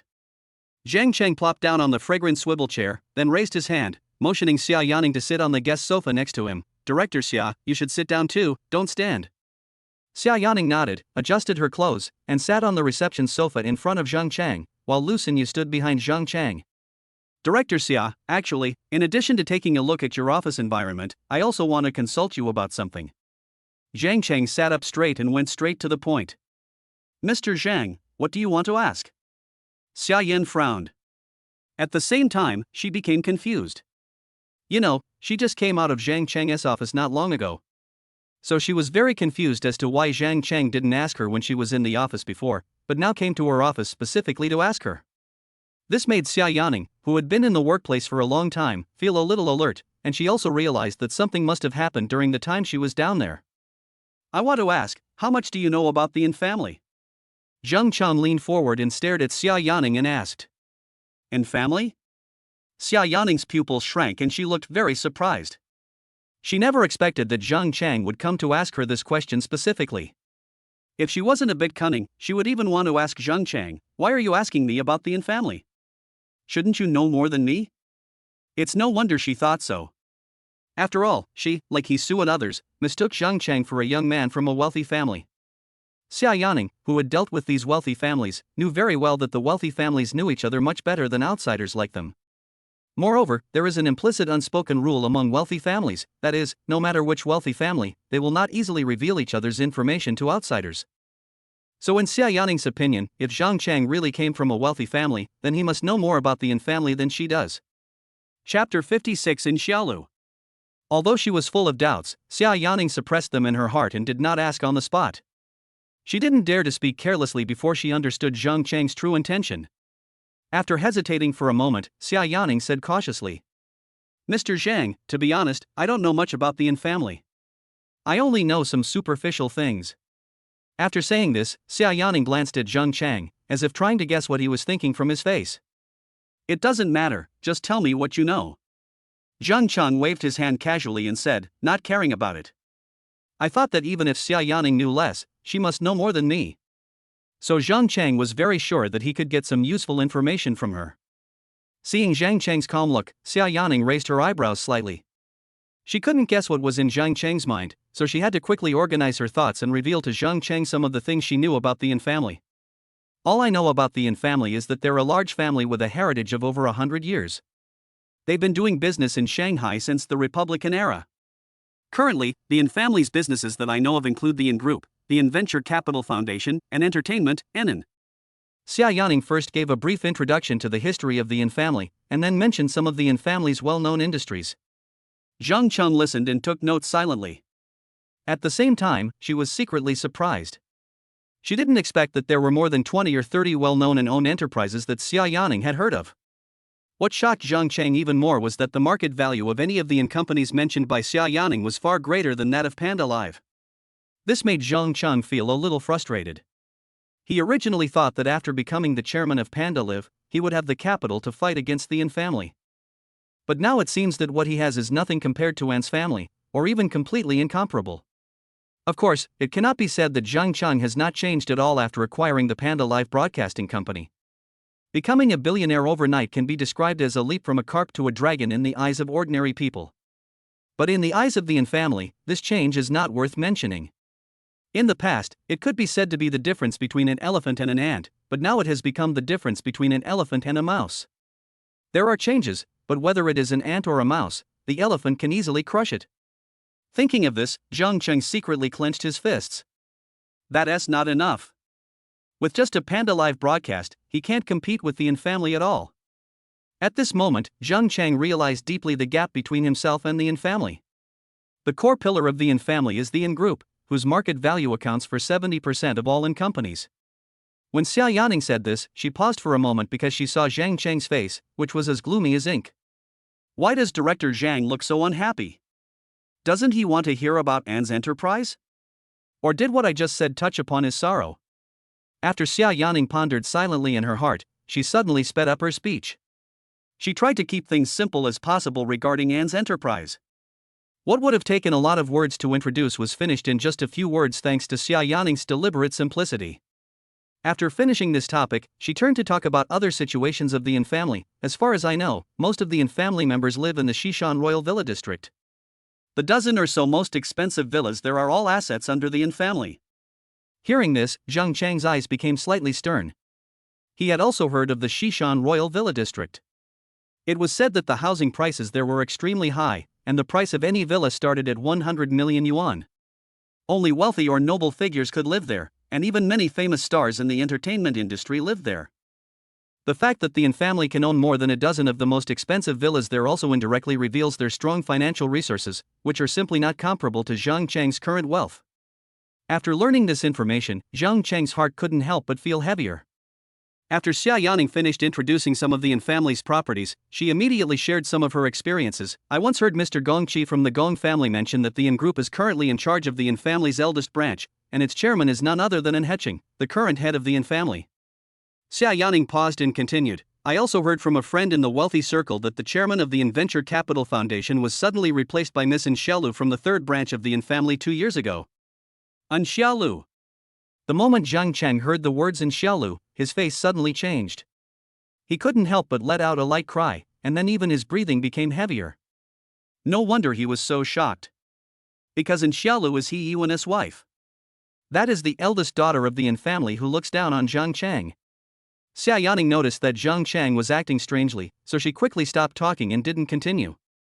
After Zhang Chang exhaled a few times, he asked Xia Yaning, how much do you know about An Xiaolu? Although An Xiaolu is his brother's wife, Zhang Chang actually doesn't know her at all. In the past, when He Yuan and Zhang Chang were drinking, they never mentioned An Xiaolu. This also made Zhang Chang only know that she was the eldest daughter of the Yin family and was very rich, and other than that he knew almost nothing else. So it can be said that An Xiaolu was a mystery in Zhang Chang's impression. A person completely wrapped in fog. Hearing about An Xiaolu from someone else for the first time, Zhang Chang, who had been curious about her for a long time, kept asking, tell me everything you know about her. I want to know. Let me think about it. While thinking, Xia Yaning secretly looked at Zhang Chang's expression and secretly guessed what he was thinking. An Xiaolu, why does Director Zhang ask about her? What is the relationship between them? Why does Mr. Zhang, who comes from a wealthy family, seem to know little about the Yin family's affairs? He really didn't know, or? Xia Yaning was puzzled, but she didn't dare to keep Zhang Chang waiting for long, so she quickly answered Zhang Chang's question. Although An Xiaolu is the eldest daughter of the Yin family, she has only appeared in the public eye in recent years. You know, before she took charge of the Yin Venture Capital Foundation, almost no one had heard of her. Thinking back to that time, Xia Yaning was a little amazed. 2 years ago, she seemed to appear out of nowhere and took over the Yan's Venture Capital Foundation. At that time, she caused quite a stir in the financial world of Shanghai. Who was in charge of the Yin Venture Capital Foundation before? Why did An Xiaolu suddenly take over? Zhang Chang was a little puzzled by this. Logically speaking, it would be unlikely that such a large company would be handed over to a youngster like An Xiaolu. Chapter 57, The Divided Yin Family. The person who used to be in charge of the Yan's Venture Capital Foundation was An Guoming from the third branch of the Yin family. Xia Yaning seemed to know that Zhang Chang would ask this question and quickly gave the answer. An Guoming? This name sounds familiar. Zhang Chang vaguely felt that he seemed to have heard this name somewhere, but he couldn't remember where. What is his relationship with An Xiaolu? He was An Xiaolu's grandfather. He passed away suddenly 2 years ago for unknown reasons. It caused a big uproar at the time and even made headlines in Shanghai. Xia Yaning had a deep impression of this incident and blurted it out without thinking. Oh, I remember now. I also saw this news 2 years ago. I was wondering why the name sounded so familiar. Zhang Chang said suddenly. At that time, for some unknown reason, the news of An Guoming's death became known to almost everyone in Shanghai. Zhang Chang still remembers the news headline at that time, billionaire was murdered by his own children, and his inheritance will be divided up by the lawless murderer. Such an explosive headline, coupled with all-round publicity from various media, attracted countless onlookers in a very short time. For a long time after that, this news was a hot topic among people after dinner. But later, for some unknown reason, this hot topic disappeared from the hot searches almost overnight, as if someone had suddenly poured a bucket of water on it, and soon faded from the public eye. Although many people noticed something fishy about this, their attention was soon drawn to other hot searches, so that few people continued to pay attention to this matter. Now, most people, like Zhang Chang, can't remember it clearly. Now when Zhang Chang heard Xia Yan solemnly mention this matter, he almost instinctively started thinking in the direction of conspiracy theories. And Guoming passed away suddenly, and Xiaolu immediately inherited the Venture Capital Foundation. Zhang Chang would definitely not believe that there was nothing fishy about it. However, Zhang Chang had no idea what the secrets were. He could only think about investigating this aspect as much as possible in the future, and he should be able to gain some results. While Zhang Chang was thinking, he was also listening to Xia Yaning's words. Not long after the news of Guoming's death was suppressed, and Xiaolu suddenly appeared. As the eldest granddaughter, she overpowered all other heirs of the Yin family's third branch and successfully took over the Yin Family Venture Capital Foundation.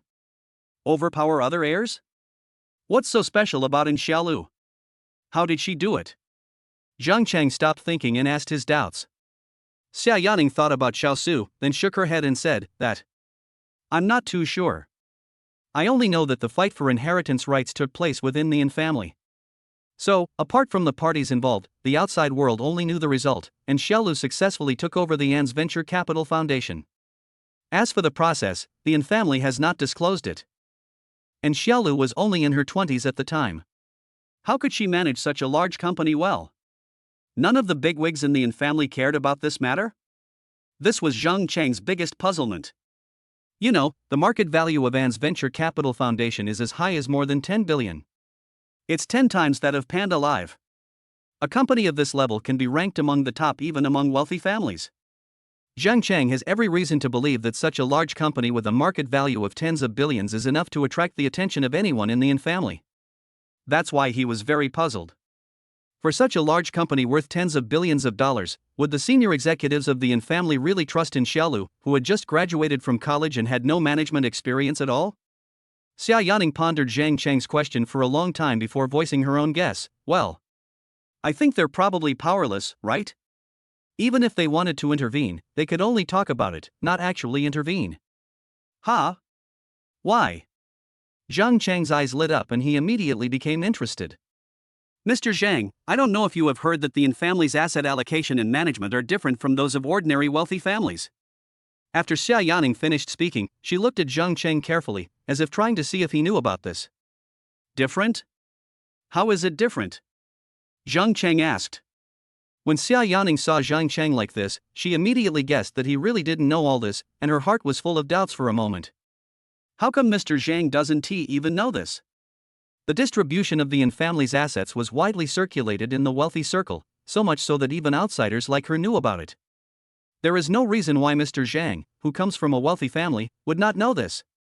Although she had doubts in her heart, Xia Yaning did not dare to think too much and quickly continued.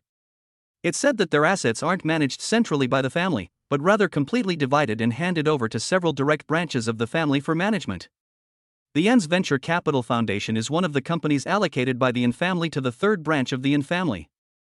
Therefore, the third branch of the Yin family has full responsibility for it and holds nearly 80% of its shares. Therefore, other Yin family members outside the third branch have no right to interfere in this matter. So that's how it is. Zhang Chang murmured in a low voice. Xia Yaning then added. I've even heard some gossip that when Xiaolu took over the Yan's Venture Capital Foundation, someone from the Yin family questioned her, believing that she was too young to manage such a large company. Later, they even used this as an excuse to force Xiaolu to hand over management of the Yan's Venture Capital Foundation. Xia Yaning paused before continuing. Later, because of this incident, the relationship between the Yan's Venture Capital Foundation and the Yan's Group took a sharp turn for the worse. They even engaged in several brutal business battles, but I don't know how it ended in the end. And Xiaolu doesn't have a good relationship with the Yin Group. Zhang Chang suddenly grasped a key piece of information. It seems to be true according to the rumors. It is said that Xiaolu did not go back to the Yin family's New Year's Eve banquet last year. It seems that their relationship is indeed a bit strained. Xia Yaning nodded. After hearing this, Zhang Chang touched his chin and fell into deep thought. And Xiaolu doesn't have a good relationship with the Yin family, and she doesn't know if she can take advantage of this. If he were to confront the Yin Venture Capital Foundation, he didn't know whether other members of the Yin family would come to his aid. If they choose to stand idly by, then their opponent will only be the Yin Venture Capital Foundation, and the pressure they face will suddenly be reduced countless times. However, if other people from the Yin family also took action, then what he would have to face would be a behemoth called the Yin family. So Zhang Chang now urgently wants to know what kind of relationship Xiaolu has with other members of the Yin family, and whether they will help if something really happens. Chapter 58, Secrets of the Wealthy Family. Zhang Chang looked at Xia Yaning and wanted to ask his doubts, but when he said it, it became another sentence. How do you know these things? After saying that, Zhang Chang stared at Xia Yaning without blinking. Zhang Chang wanted to know this question more than the doubts in his heart, because he has now begun to doubt whether Xia Yaning has any relationship with the Yin family. Although Zhang Chang didn't know much about the affairs of wealthy families, he could also judge that the secrets of the family that Xia Yaning mentioned, such as assets, companies, residences, villas, etc., were definitely not something that ordinary people could find out. What's more, Xia Yaning had actually heard about some conflicts and even scandals within the Yin family. As the saying goes, family disgrace should not be made public. Even ordinary people know this truth, so there is no reason why the Yin family, as a wealthy family, should not know it. That's why Zhang Chang became suspicious, suspecting that Xia Yaning, who knew all these things, had some connection with the Yin family. Xia Yaning seemed quite casual about Zhang Chang's questioning, and said without hesitation, I heard all this from Mr. Gong Qi, and I don't know if it's true. Mr. Gong Qi? Zhang Chang rolled his eyes and asked curiously, I've heard you mention this name several times. Who is he? He was my former boss, the chairman of Tiancheng Entertainment, and also a direct descendant of the Gong family. Xia Yaning gave a brief introduction. Oh. Zhang Chang nodded, and he was quite convinced of Xia Yaning's explanation. Glancing at Xia Yaning, Zhang Chang suddenly smiled narrowly and said, he has a pretty good relationship with you, so he even told you all these things. Xia Yaning's eyes flickered, and she didn't know what she was thinking about. She shook her head slightly with a complicated expression and said, it's okay. Because of work, he and I spend a lot of time together every day, so we talk quite a lot. And what Mr. Gong Qi told me is all well known in the wealthy circle, so it's not really a secret. Are the scandals of the Yin family also known to everyone? Zhang Chang asked in surprise. Yes, these are widely circulated in the wealthy circles. Xia Yaning nodded as a matter of course. The Yin family doesn't try to cover up these scandals? They just let them spread everywhere? Don't they want to save face? Zhang Chang asked in confusion. In his opinion, aren't those wealthy families people who are very protective of their own wings? If there is any negative news that damages their image, they will try every possible means to cover it up. Sometimes, people are even willing to spend a fortune for fame. Just like some charity activities often seen on TV, those wealthy people donate so much money just to gain a good reputation. That's why Zhang Chang couldn't understand why the Yin family didn't cover up the scandal. After all, scandals such as family infighting and estrangement between uncle and nephew are no small matter at all. Xia Yaning had already gotten used to Zhang Cheng's ignorance of wealthy families, and she quickly explained to him, of course the Yin family wants to save face, but the entire Yin family isn't a monolithic entity. Xia Yaning couldn't help but sneer as she said this. Oh, think about it, these scandals originally came from within the Yin family. Besides, the Yin family doesn't have the final say in the Magic City. In the wealthy circle, the Yin family has many sworn enemies. How could they let go of something that could bring shame to the Yin family? Zhang Chang immediately reacted, you mean, these scandals were mainly spread by the Yin family's sworn enemies? That's right. Most people are afraid of the wealthy Yin family, but they are not. Xia Yaning nodded and continued, for example, the Yin family's biggest competitor, the Gong family, is also one of the most powerful families in Magic City, and in every way they are no less powerful than the Yin family. Even if they reveal some of the Yin family's scandals, as long as they don't go too far, the Yin family won't do anything to them. Of course, the Yin family has done the same thing before. This kind of mutual disclosure of scandals is actually very common among wealthy families. What does it mean to not go too far? Zhang Chang asked curiously. As long as these scandals are not leaked outside the circle and become known to the whole city, it is not considered excessive. Xia Yaning explained. This is easy to understand. If these scandals were not known to the whole city, and were only spread in a small circle of wealthy families, to be honest, no matter how unpleasant these scandals were, they would not have much impact on top wealthy families like the Yin family. At most, they would just lose a little face. But if it becomes known to everyone in the city, the impact will be huge. You know, reputation is very important for a listed company. A little scandal could cause the group's stock to plummet, and losing billions overnight is no joke. Just like a while ago, the president of a large company was exposed for molesting a young girl and was even photographed in prison. As a result, in a very short period of time, the market value of that large company evaporated by hundreds of billions. It can be seen how huge the impact of reputation is on these large groups.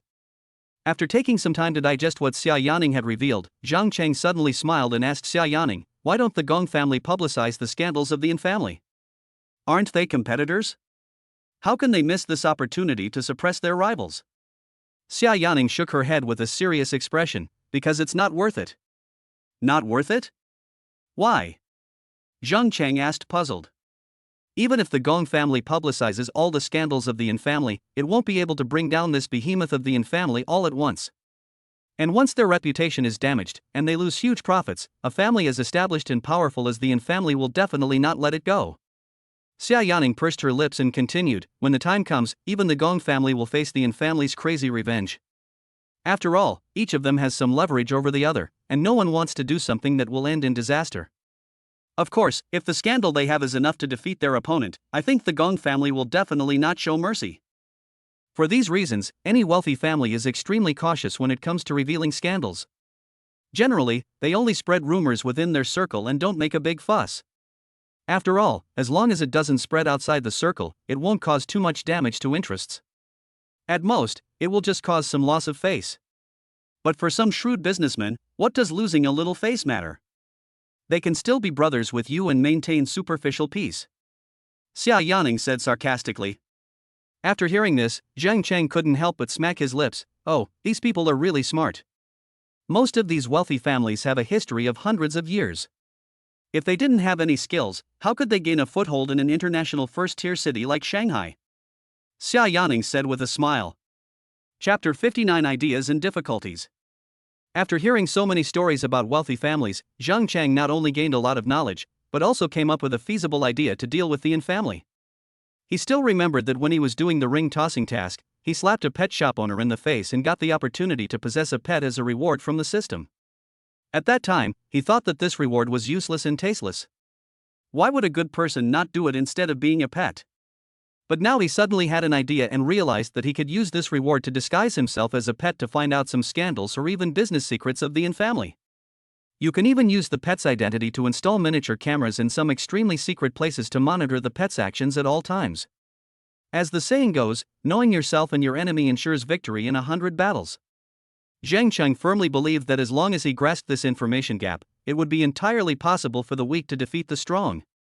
This is definitely not enough to deal with the entire Yin family, but if it is just to deal with the Yin Venture Capital Foundation, it should not be a problem. So now that he has confirmed that his only enemy is the Yin Venture Capital Foundation, Zhang Cheng can immediately start studying the specific plan to deal with them. After a few more brief exchanges with Xia Yaning, and confirming that she had no close relationship with the Yin family, Zhang Cheng finally asked the question in his mind. "Director Xia, if our Panda Live goes head-to-head with the Yin Venture Capital Fund, do you think the rest of the Yin family will just stand by and watch?" Xia Yaning's mind was shocked, and she couldn't even believe what she heard. Confronting Yin's Venture Capital Foundation? Mr. Zhang is not kidding, right? Use the Panda to directly confront the Yin Venture Capital Foundation? Xia Yaning simply couldn't imagine this scene. You know, the market value of the two is more than 10 times different. If we take into account personal connections, backup savings, etc., the gap will be further widened. It is no exaggeration to say that even if the entire Panda Live broadcast is lost, it will not destroy Yingxi Venture Capital Fund at all. Mr. Zhang, I don't quite understand what you mean. Xia Yaning's voice trembled slightly. Zhang Cheng ignored Xia Yaning's stunned look and repeated his words in a louder voice. "I want to know, if our company goes against the Yin's Venture Capital Foundation, will anyone else in the Yin family intervene?" Xia Yaning swallowed hard, wondering if Zhang Cheng was crazy. Xia Yaning, who upholds good professional ethics, still persuaded. "Director Zhang, I really don't recommend you do this. You have to know that with our company's strength, if we directly confront the Yin Venture Capital Foundation, it would be like hitting a rock with an egg, or even courting our own death." Zhang Cheng didn't let Xia Yaning finish her words and interrupted her by knocking on the table. "Director Xia, I know everything you said. Now I want you to answer my previous question. Will the other members of the Yin family help or not?" Zhang Cheng was well aware of Xia Yaning's worries. If there is no system, 10 Panda Live broadcasts combined would not be a match for the Yin Venture Capital Foundation. However, he had no way to explain the system to Xia Yaning. After all, it was his biggest secret and he couldn't tell anyone. So Zhang Chang had to use his status as the boss to suppress these issues and not discuss them any further. Xia Yaning glanced at Zhang Chang's dark eyes, which were dark and without a trace of luster. After frowning for a long time, she finally said, I think, the other members of the Yin family shouldn't interfere. Oh? Why do you think so? They are family after all, and they all have the surname Yin. If something really happens, they won't help? Zheng Cheng disagreed with this. That would have to be something serious. After all, in the eyes of others, we are far inferior to the Yan's Venture Capital Foundation. No one would think that we can pose any threat to the Yan's Venture Capital Foundation. Xia Yaning said a fact with a wry smile, which was also her idea. She still wanted to calm Zheng Cheng down as much as possible and make him face reality. No matter how great the hatred is, we should not fight against it with an egg. This is not revenge at all, but self-destruction. So what you're saying is, if I really threaten the Yin Venture Capital Foundation, will other members of the Yin family still intervene? Zheng Cheng deliberately ignored the hidden meaning in Xia Yaning's words and asked the question that concerned him most. That's right. No matter how unhappy they were before, or how fiercely they fought among themselves, when they truly encountered an external enemy, they would definitely join forces to fight the enemy. This is true for every wealthy family. Xia Yaning recalled some rumors she had heard before and told them truthfully. At the same time, she also hoped that after hearing these words, Zhang Chang would give up the idea of confronting the Yin Venture Capital Foundation. The Yin Venture Capital Foundation is already troublesome enough, and adding the Yin family to the mix can completely drive a person to despair. That's a bit tricky. Zheng Cheng touched his chin and his face looked a little ugly. He was not so arrogant as to think that he could bring down the entire Yin family just by relying on the scandals he had collected. Even if we can't bring them down, it would probably be difficult to cause them some losses, let alone destroy them. After all, the entire Yin family is really too huge. They have infiltrated almost every industry in the Magic City. Their influence is so complicated that it is dazzling and people don't know where to start. If the Yin family interferes, how can I deal with Yin Xiaolu? Zhang Chengshi couldn't think of any good solution. But just because he couldn't figure it out doesn't mean others can't. For example, the one in front of him, Xia Yaning, is a true financial scholar and a strong woman who dominates the business world. With the idea of giving it a try, Zheng Chang looked at Xia Yaning and asked, Director Xia, can you help me think of how we can fight against the Yin Venture Capital Foundation despite the Yin family's interference? I'm sorry, Mr. Zhang, this question is really. Xia Yaning showed a very embarrassed expression, and her hesitant tone directly revealed her refusal. The reason she did this was not because she couldn't think of any solution, but because she didn't want to get involved. After all, in her eyes, the conflict between Zhang Chang and the Yin family was clearly a dispute between wealthy families, which was absolutely forbidden for Xia Yaning, an ordinary person. You know, when ordinary people get involved in the fights among the rich and powerful, some of them gain huge profits and soar to fame. But for more people, it ends up in tragedy, and many even lose their lives. For example, when some wealthy families fail in a fight, they will choose to push out scapegoats in order to appease the other party's anger. The fate of those scapegoats is naturally as miserable as it can be. She had heard about these things from others more than once and didn't want to experience them herself at all. Chapter 60 Determination. Zhang Chang looked at Xia Yaning, who was keeping silent with her head down. At first he didn't understand what was going on and thought she hadn't figured out any solution. But Zhang Chang soon realized what was going on. Because, from Xia Yaning's evasive gaze, it was not difficult for Zhang Chang to guess that she remained silent, most likely because she was afraid of the Yin family. Zhang Chang also expressed his understanding of this. After all, to ordinary people, the Yin family is indeed a terrifying monster like a prehistoric giant crocodile. It is normal for Xia Yaning not to want to offend them. Zhang Chang put himself in the Yin family's shoes and thought about it. If he didn't have the help of the system, after knowing the horror of the Yin family, he might be like Xia Yaning, not daring to offend the Yin family at all, and could only endure the other party's difficulties. So Zhang Cheng pondered for a while, then said softly, Director Xia, I'm sorry, I was inconsiderate just now, but if you change your mind in the future, you can always come to me. After Zhang Cheng said this, he stood up and walked straight out of the office. Before leaving, he left a message for Xia Yaning, you don't have to worry about the Yin family's revenge, because no matter what happens to you, I can protect you. Think about it carefully, and call Xiaoyu when you have made up your mind. Lu Xinyu, who had been standing behind Zhang Chang, now followed Zhang Chang and left the office. However, as she passed by Xia Yaning, she paused for a moment and whispered, "Director Xia, Director Zhang, and I will be leaving first. You can get back to your work."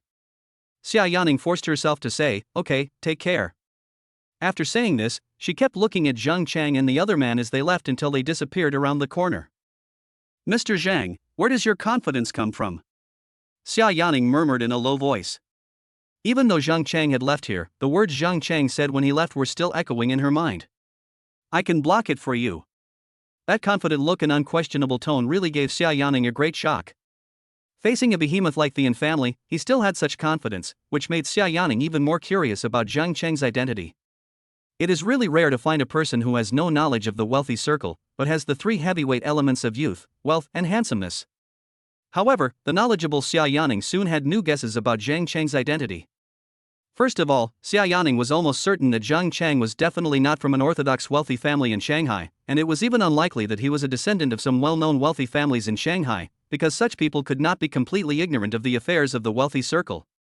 After ruling this out, Xia Yaning had three main guesses about Zhang Cheng. The first type is the nouveau riche who rose from grassroots. They seized a certain opportunity and became billionaires in a very short period of time, so they seemed so ignorant of the upper class. Xia Ningyan had seen many such people. The second type is the children of wealthy families or descendants of wealthy people from other places. Because they come from other provinces or even overseas, they don't know much about the local wealthy circles in Shanghai. The third was the illegitimate son of a wealthy family who had just been adopted home. Xia Yaning had only heard a few brief words about this from others. It is said that some illegitimate children of wealthy families are not allowed to come into contact with the wealthy circle at first, but are later accepted by the wealthy elders for various reasons. Therefore, they only come into contact with the wealthy circle for the first time after returning to their family, and they act as if they know nothing about it. A nouveau riche rising from the grassroots, a wealthy family's illegitimate son, or a wealthy man returning from overseas. "Zhang Cheng, which one are you?" Xia Yaning returned to her seat, supporting her cheek with one hand, thinking with a playful smile. If an ordinary girl heard Zhang Cheng's confident words before he left, she would probably foolishly believe what he said immediately. But Xia Yaning wouldn't. Xia Yaning, who has experienced so many ups and downs in the workplace, would never foolishly jump into the vortex of the struggle among wealthy families just because of a few words from others.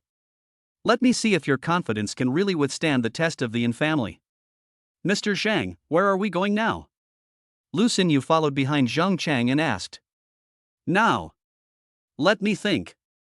Originally, Zhang Chang wanted to take advantage of his free time to walk around the company and familiarize himself with the environment. However, the affairs of the Yin family made him very worried. A faint sense of crisis lingered in his heart, making him in no mood to continue to visit the company. He just wanted to return to the office quickly and think carefully about how to deal with the threat from the Yin family. "Now, let's go back to the office first," Zhang Chang said in a heavy voice. Lu Xinyu naturally also noticed Zhang Cheng's depressed mood. After biting her lip and hesitating for a while, she asked carefully, "Director Zhang, can I ask why you insist on going against the Yin family?" Zhang Chang stopped, turned his head, and slowly looked at Lu Xinyu. "Ah. Director Zhang, it's okay if you don't want to tell me. I just..." Lu Xinyu thought Zhang Chang was angry, and quickly shook her hands and said, "It's not inconvenient at all. The Yin family and I, or rather, and Xiaolu and I, can't get along peacefully for some reason, so..." Zhang Chang stopped talking here, sighed deeply, turned around and continued walking forward. To be honest, if possible, he didn't want to confront the Yin family. But there's no way around it, and Xiaolu really went too far.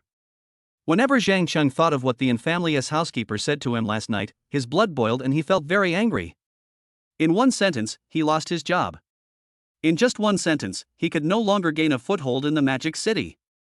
"Not only will we embarrass you, we will even take away your chance of survival. The other party has already done this.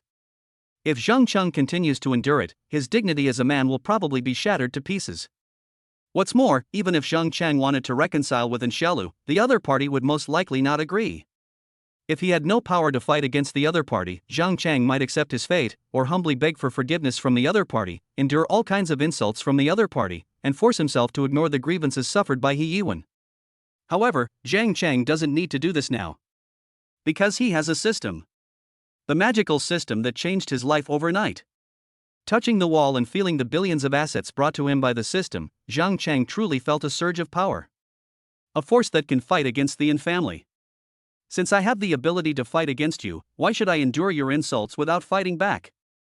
Zhang Cheng's gaze gradually became firm, and the confusion in his heart was swept away. Chapter 61 Little Lowly. With his belief strengthened in his heart, Zhang Cheng's whole spirit and energy suddenly became different. Confusion is gone, confidence is back. Even Lu Xinyu, who was standing beside him, clearly noticed the change in Zhang Chang. Although she didn't know why this happened, Lu Xinyu was sincerely happy to see that Zhang Chang was changing for the better. Let's go back to the office first. After a hearty shout, Zhang Chang quickened his pace and walked straight towards his own exclusive elevator. Lu Xinyu naturally followed closely behind him. But before he had taken a few steps, Zhang Chang suddenly stopped. Mr. Zhang, what's wrong? Lu Xinyu asked, looking at Zhang Chang's profile. Why is there a children's playground over there? Zhang Chang pointed somewhere not far away. Lu Xinyu looked and saw a small children's playground where Zhang Chang pointed. There are children's toys such as seesaws, swings, skateboards, and ocean balls.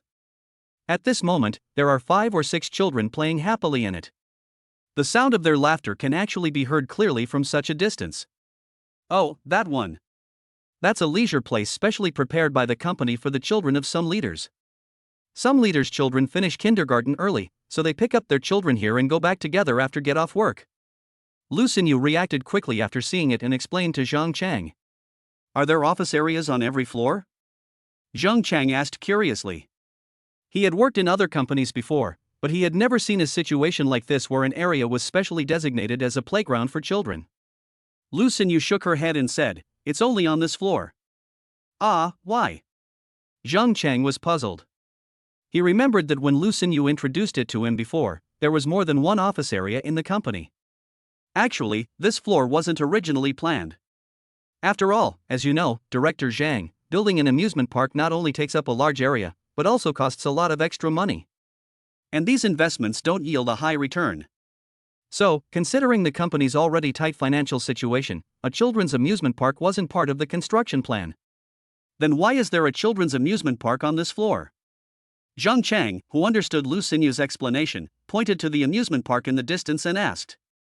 Lu Xinyu cast her gaze towards the amusement park, her eyes twinkling with envy as she said, This amusement park was built specifically for Director Xia by Director Lu. Zhang Chang was stunned at first, but then he immediately realized Director Lu attaches great importance to Director Xia.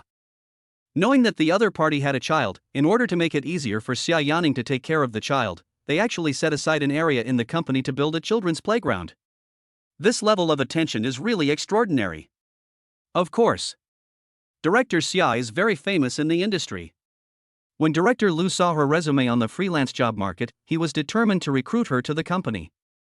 Because Lu Xinyu handled the matter personally at that time, she has a deep memory of it. That's a wise decision. Although Zhang Chang labeled the former chairman as a poor judge of people because of his sue, Zhang Chang still admired the former chairman's vision when it came to Xia Yaning. If she hadn't recruited Xia Yaning to the company, the situation of Panda Live would definitely be much more serious than it is now. I really envy Director Xia. Both you and Mr. Lu attach great importance to her. Lu Xinyu said with 3 parts jealousy and 7 parts envy. Sensing a hint of sourness in Lu Xinyu's tone, Zhang Cheng quickly laughed and said, I value you too. Lu Xinyu raised her little mouth and smiled. Although there was no expression on his face, he was very happy in his heart. Which fan would not be happy to be praised by their idol? Let's go and take a look. Zhang Cheng suggested. He said this not because he was curious and wanted to see what the children's amusement park looked like. But he actually saw a familiar figure there. In Zhang Cheng's sight, a little girl in a white floral dress was playing ring toss alone at the side of the amusement park. That little lowly is here too. Zhang Cheng touched his chin and walked towards the little girl with Lu Xinyu. When the glass door of the amusement park was opened, all the children's eyes were focused on it. They were originally having fun and laughing, but they stopped playing for a moment and looked at Zhang Chang, the strange older brother who was a little too handsome, with somewhat timid eyes. Because almost all the people who can work in offices on this floor are high-ranking managers in the company, the so-called executives. Therefore, there are very few strangers coming into this office area, and even fewer people visit the children's playground located in the middle of it. Except for the executives on this floor, almost no one else has ever been here, so it is no wonder that these children reacted so strongly when they suddenly saw the unfamiliar Zhang Chang, and it would not be surprising even if they shouted on the spot. The little girl who was playing with ring toss suddenly saw Zhang Chang and leaned against the wall nervously. Zhang Chang smiled at her kindly, but the response he got was that the little girl hid behind the seesaw in fear. Looking at her nervous little eyes, Zhang Chang really wondered if she would be scared and scream for her mother if he walked towards her. So Zhang Chang squatted down, so that his eyes were level with the little girl, and said with a smile, "Nan Nan, do you still remember Big Brother?" After Zhang Chang finished speaking, he picked up a small circle on the ground, threw it casually, and put it on a small bottle in the distance. Lu Xinyu, who was standing outside the glass door, saw the scene and covered her mouth in surprise. Even at such a long distance, Mr. Zhang managed to catch it right away. So awesome! The girl hiding behind the seesaw saw Zhang Chang's familiar god-level ring-tossing skills. A light flashed in her big eyes, and she suddenly jumped out from behind the seesaw, clapping her hands and saying, "You are the big brother who is really good at ring-tossing. Hee, you still remember me?" Zhang Chang said with a silly smile, wagging his finger in circles. "Big brother, are you here to teach Nan Nan how to toss the ring?" Nan Nan jumped to Zhang Chang, hugged Zhang Chang's arm and asked in a baby voice. "Of course, didn't I tell you last night? I will definitely teach you next time." Zhang Chang touched Nanan's soft hair and said with a smile. This little girl is the one who pestered Zhang Chang to learn how to toss the ring when Zhang Chang was completing the ring tossing task last night. At that time, Zhang Chang looked at Nanan's cute eyes that looked like they were committing a crime, and he couldn't bear to refuse, so he temporarily agreed. But when he returned home later, Zhang Chang suddenly remembered that he had not yet asked for the little girl's contact information. Fortunately, I met her today, otherwise Zhang Chang would have to break his promise. Chapter 62 Daughter and Mother. When Nan Nan saw that Zhang Chang was really here to teach her how to toss the ring, she jumped up with joy, clapping her hands and saying, "That's great, big brother. Nan Nan can finally learn how to toss the ring. I'd been waiting for a long time." "How long did it take?" "I just made you wait for one night," Zhang Chang said softly, touching Nanan's head. "I just promised to teach her how to throw the ring last night, and it has only been one night." When the other children in the amusement park saw that Nan Nan seemed to know Zhang Chang, they immediately let down their guard a lot. Although he couldn't play as intently as before, at least he wasn't afraid of Zhang Chang anymore. In addition, many children saw Lu Xinyu standing outside the door. Of course, they knew Lu Xinyu because she had been here several times before and even played with these children once or twice. It was because of Lu Xinyu that these children did not scream when they saw Zhang Chang, whom they did not know. Otherwise, if they had followed their parents' instructions and met someone they did not know, they would have screamed a long time ago. "Big brother, come here and take a look at Nanan's ring-tossing stall," Nan Nan said proudly, and with her soft little hands she pulled Zhang Chang to the place where she had tossed rings before. Zhang Chang squatted down, looked at the neatly arranged bottles and a handful of bowl-sized circles, and asked her with a smile, "Did you arrange all this yourself? There are so many bottles, it is not easy for a child of only a few years old to arrange them all." Nan Nan shook her little head vigorously like a rattle and said, "These were not made by Nan Nan, but by Nanan's mother. She is truly a mother who loves her daughter." Zhang Chang looked at the 50 or 60 bottles of different heights and at moderate distances. With his vision, he could naturally see that Nanan's mother was definitely not perfunctory when placing them, but had carefully studied the placement of the rings so that a little girl of Nanan's age could also get one, but not so easily. "Your mother loves you very much," Zhang Chang said with a smile while picking up the small circles on the ground. Of course, Nanan's mother loves Nan Nan the most. When Nan Nan talked about her mother, her pink and white face suddenly turned as red as an apple, so red that people want to take a bite of it.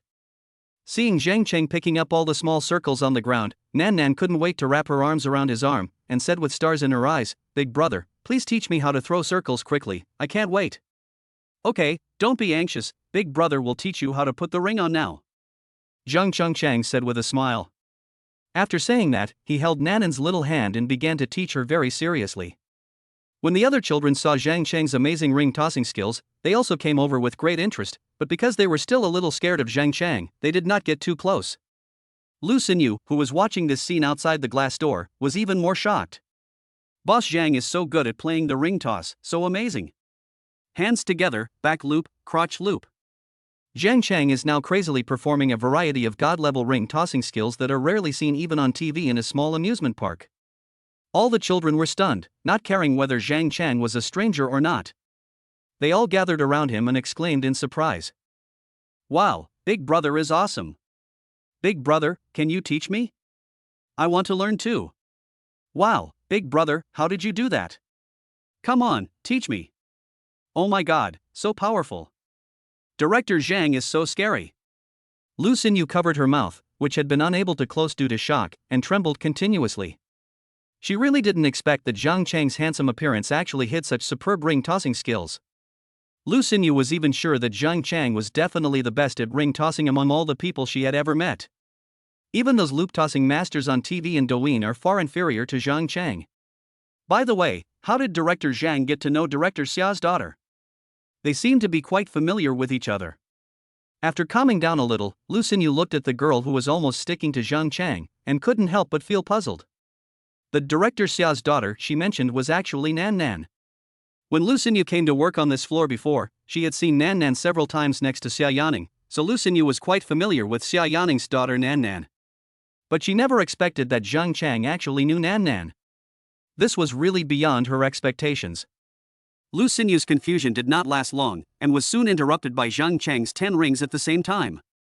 Then she admired Zhang Chang's magical ring-tossing skills with relish. Flying chaos, kicking legs and feet, dancing of gods and demons, all kinds of unheard-of hooping techniques were revealed in front of her one by one. It was not known how long it had been before Lu Xinyu, who was stunned, suddenly realized that there was someone beside her. And that person was Xia Yaning, who had just finished talking with Zhang Chang about settling down. At this moment, she was like everyone else, looking at Zhang Chang's god-level ring-tossing technique in extreme shock.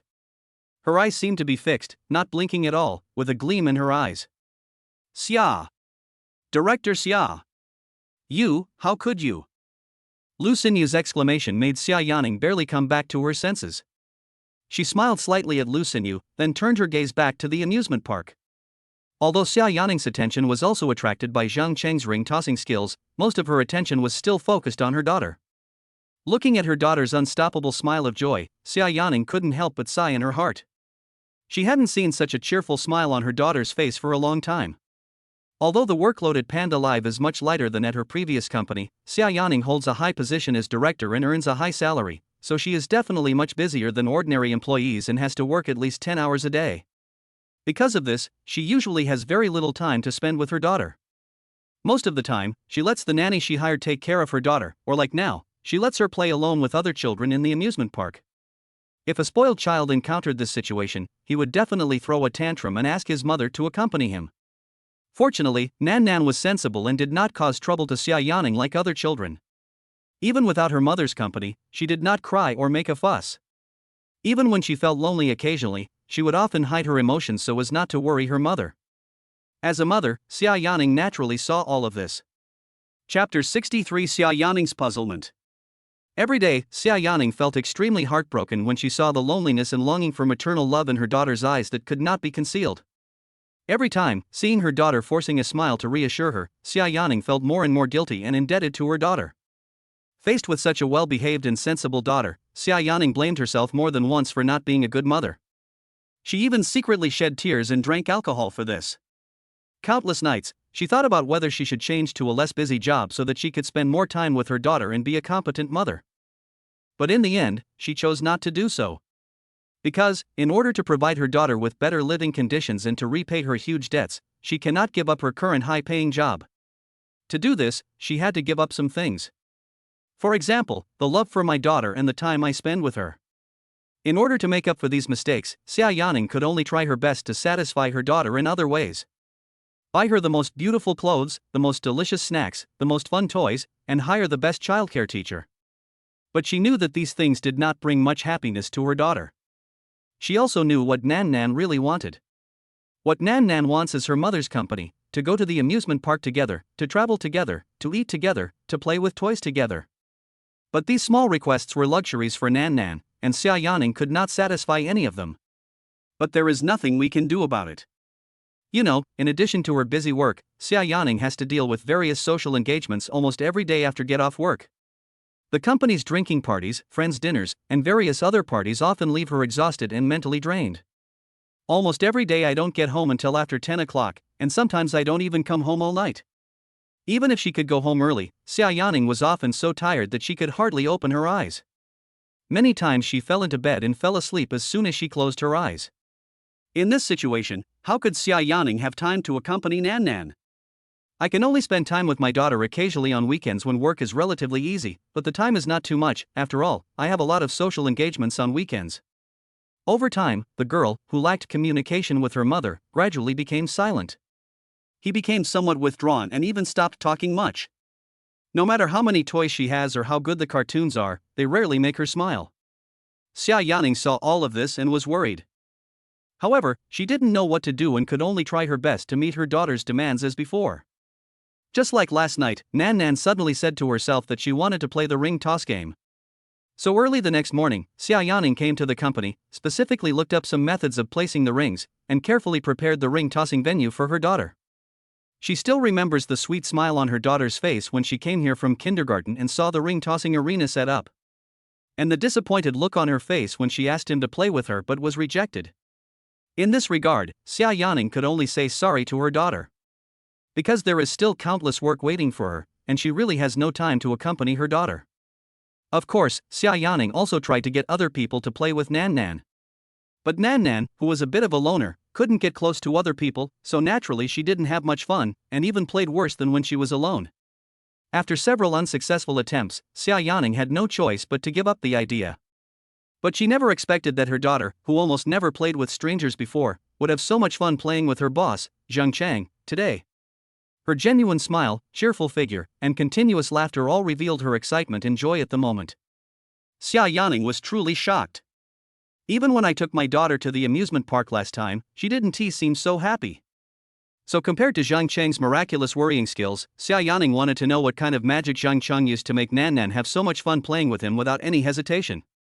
At this time, Zhang Chang, who was playing with his daughter, didn't notice Xia Yaning, who was staring at him outside the glass door. "You little idiot, hold the ring like this, loosen your grip a little and move your thumb up a little." Zhang Chang held Nanan's little hand carefully and corrected her posture bit by bit.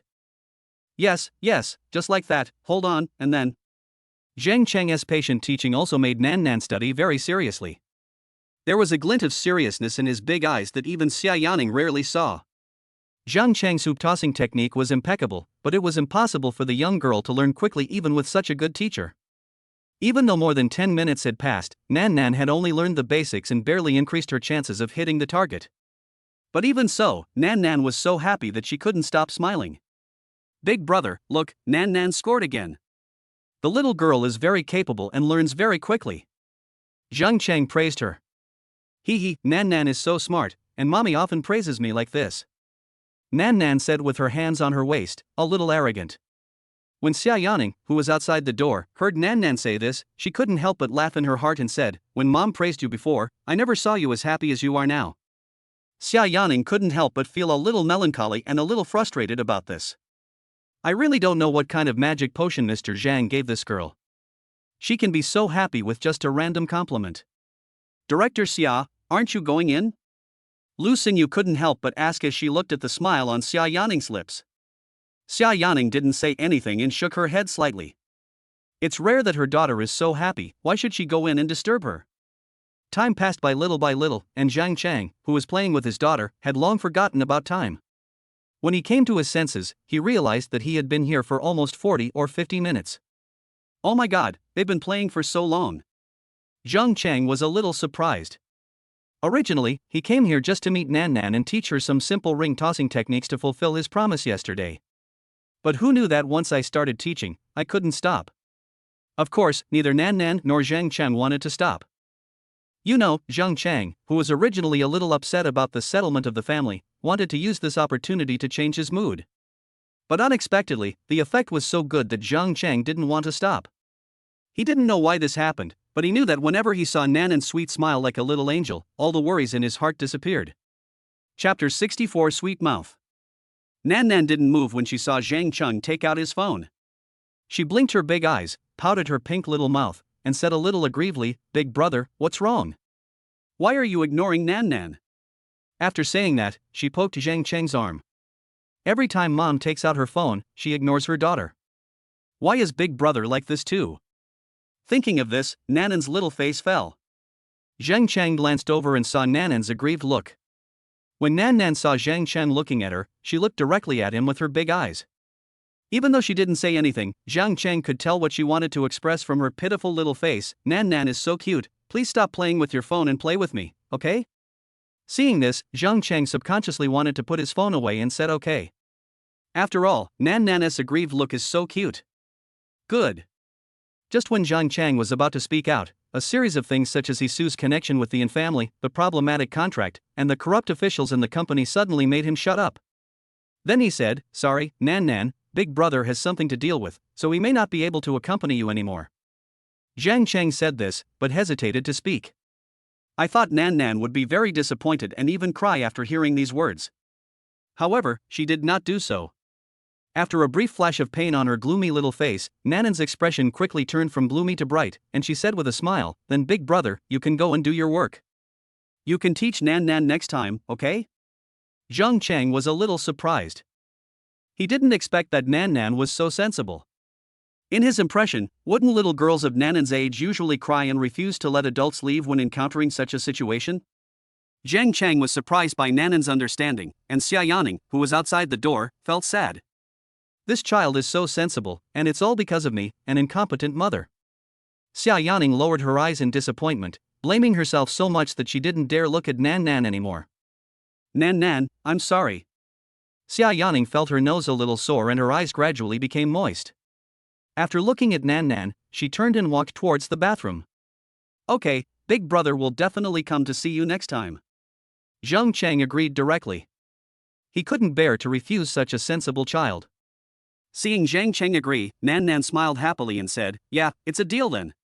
Liars are dogs. Well, if Big Brother lies to you, he's a puppy.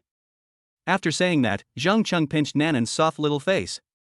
The silky touch on the plump fleshy face made him love it so much that he pinched it again and again. Big Brother, you are so annoying. Stop pinching me. It's so itchy. I smiled and pushed Zhang Chen's hand away. Okay, I won't pinch you anymore. Zhang Chen said with a smile. Taking his hand back, looking at Nanan's sweet smile, Zhang Chen felt an inexplicable sense of intimacy for some reason. He didn't know why he had this feeling, but he was sure that the source of this faint sense of intimacy was Nan Nan. But he hasn't known this little girl for long, why does he have this feeling? Zhang Chen was puzzled. However, what Zhang Chen didn't know was that Nan Nan also felt this kind of intimacy from him. This is also why when she is with Zhang Chen, she is not as distant as when she is with others. After joking with each other for a while, Zhang Chen suddenly remembered that he didn't have the contact information of this little girl. If I leave now, I don't know how to find her next time. Thinking of this, Zhang Chen was about to ask. But before he could finish his words, a curly-haired woman wearing high-heeled sandals and holding a stack of documents in one hand suddenly broke into the amusement park. As soon as she came in, without saying a word, she picked up a little boy next to Zhang Chen, then pointed at Zhang Chen's back and said arrogantly, "Who are you? Don't you know that this is the senior leadership area? You can't enter here without permission." When Zhang Chen heard the woman's voice behind him, he suddenly felt a little confused. Am I being scolded by my own employees?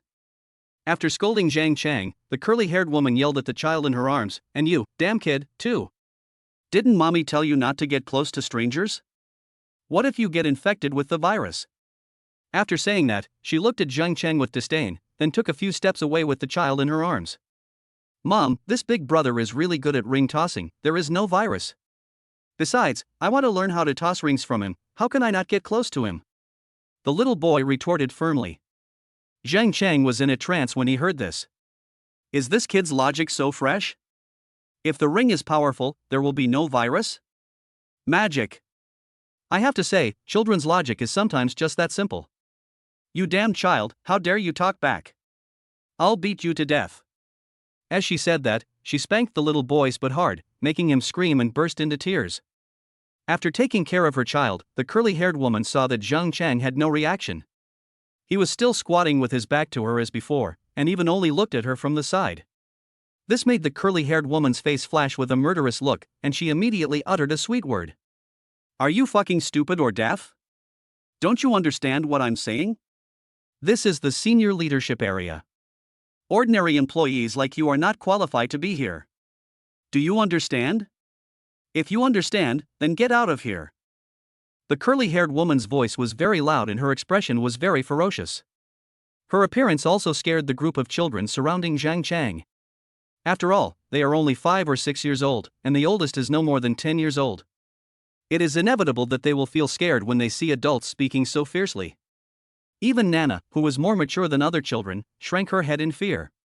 After hearing these words, Zhang Chang, who originally didn't want to pay attention to the curly-haired woman, suddenly became gloomy. He is not a saint, and he can't pretend not to hear the insults he received. What's more, the person who scolded him was actually an employee of his company. You take the salary he pays you, and then you scold him? If I, Zhang Chang, don't let you know why the flowers are so red today, I'm not surnamed Zhang. Driven by anger, Zhang Chang stood up slowly with a gloomy face, turned around, and his eyes as sharp as an eagle were fixed on the curly-haired woman. You. Seeing Zhang Chang's incredibly handsome face, the curly-haired woman who was about to say something harsh was suddenly choked and speechless. This guy is so handsome. However, Zhang Chang's sharp eyes quickly turned her infatuation into horror, and she even felt a little scared. I have to say, Zhang Chang's eyes, which have been systematically transformed, really put people under a lot of pressure when looked directly at. Chapter 65 Himeishio. Zhang Chang's gaze put a lot of pressure on the curly-haired woman. You, what are you looking at? She wanted to be tough and say something harsh, but every time she opened her mouth, her eyes would involuntarily sweep across Zhang Chang's bottomless eagle eyes, forcing her to hold back what she wanted to say, feeling extremely uncomfortable. Zhang Chang just stared at the curly-haired woman without saying a word. Zhang Chang had some idea of the pressure his appearance, especially his gloomy eyes, would bring to others after the system's transformation. More than 10 seconds passed like this. The result was just as Zhang Chang expected. Not everyone can withstand the pressure of being a domineering president.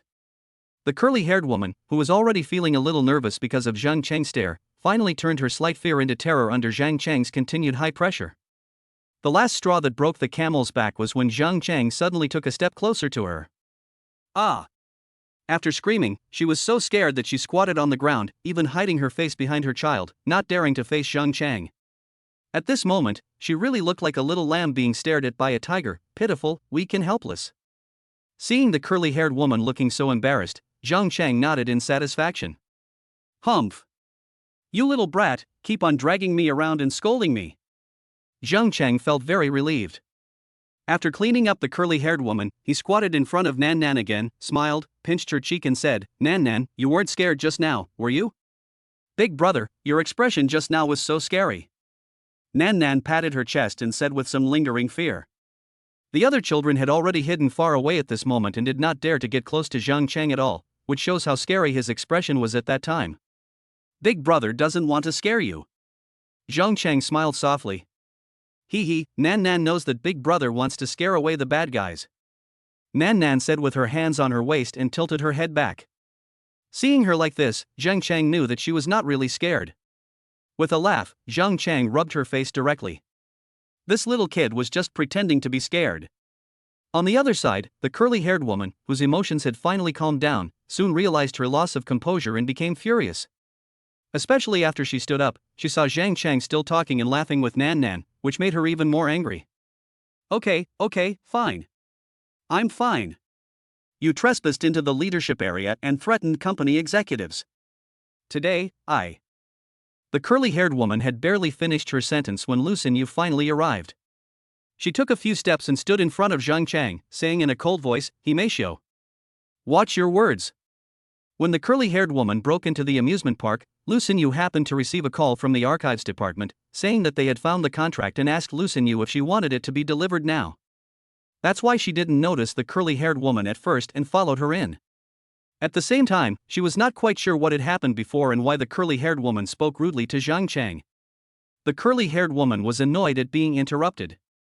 However, after seeing the visitor's face clearly, she asked in surprise, Secretary Lu. What are you doing here? Is it any of your business if I come here? Lu Xinyu retorted directly. Facing Lu Xinyu, the curly-haired woman's arrogant attitude did not subside at all. Instead, she said in a sarcastic tone. Humph, this isn't your office. Why are you here when you can stay upstairs with the chairman? You really have nothing to do all day. The curly-haired woman raised her chin proudly and looked down upon Lu Xinyu. Others are afraid of Lu Xinyu, but she is not. Who made her have a good father who is the general manager of the company? That's right, she is Hisua's daughter, Himeisho. Thanks to her father's connections, after returning from studying abroad, she got a senior executive position at PandaLive. Moreover, because of her father, other senior executives in this leadership area gave her face, which gradually gave her the illusion that she was superior, and she usually spoke and acted without restraint. Seeing the other person like this, Lu Xinyu's face suddenly became a little cold. Although she couldn't do anything to Himeisho with her status, another person could make her get out in a matter of minutes.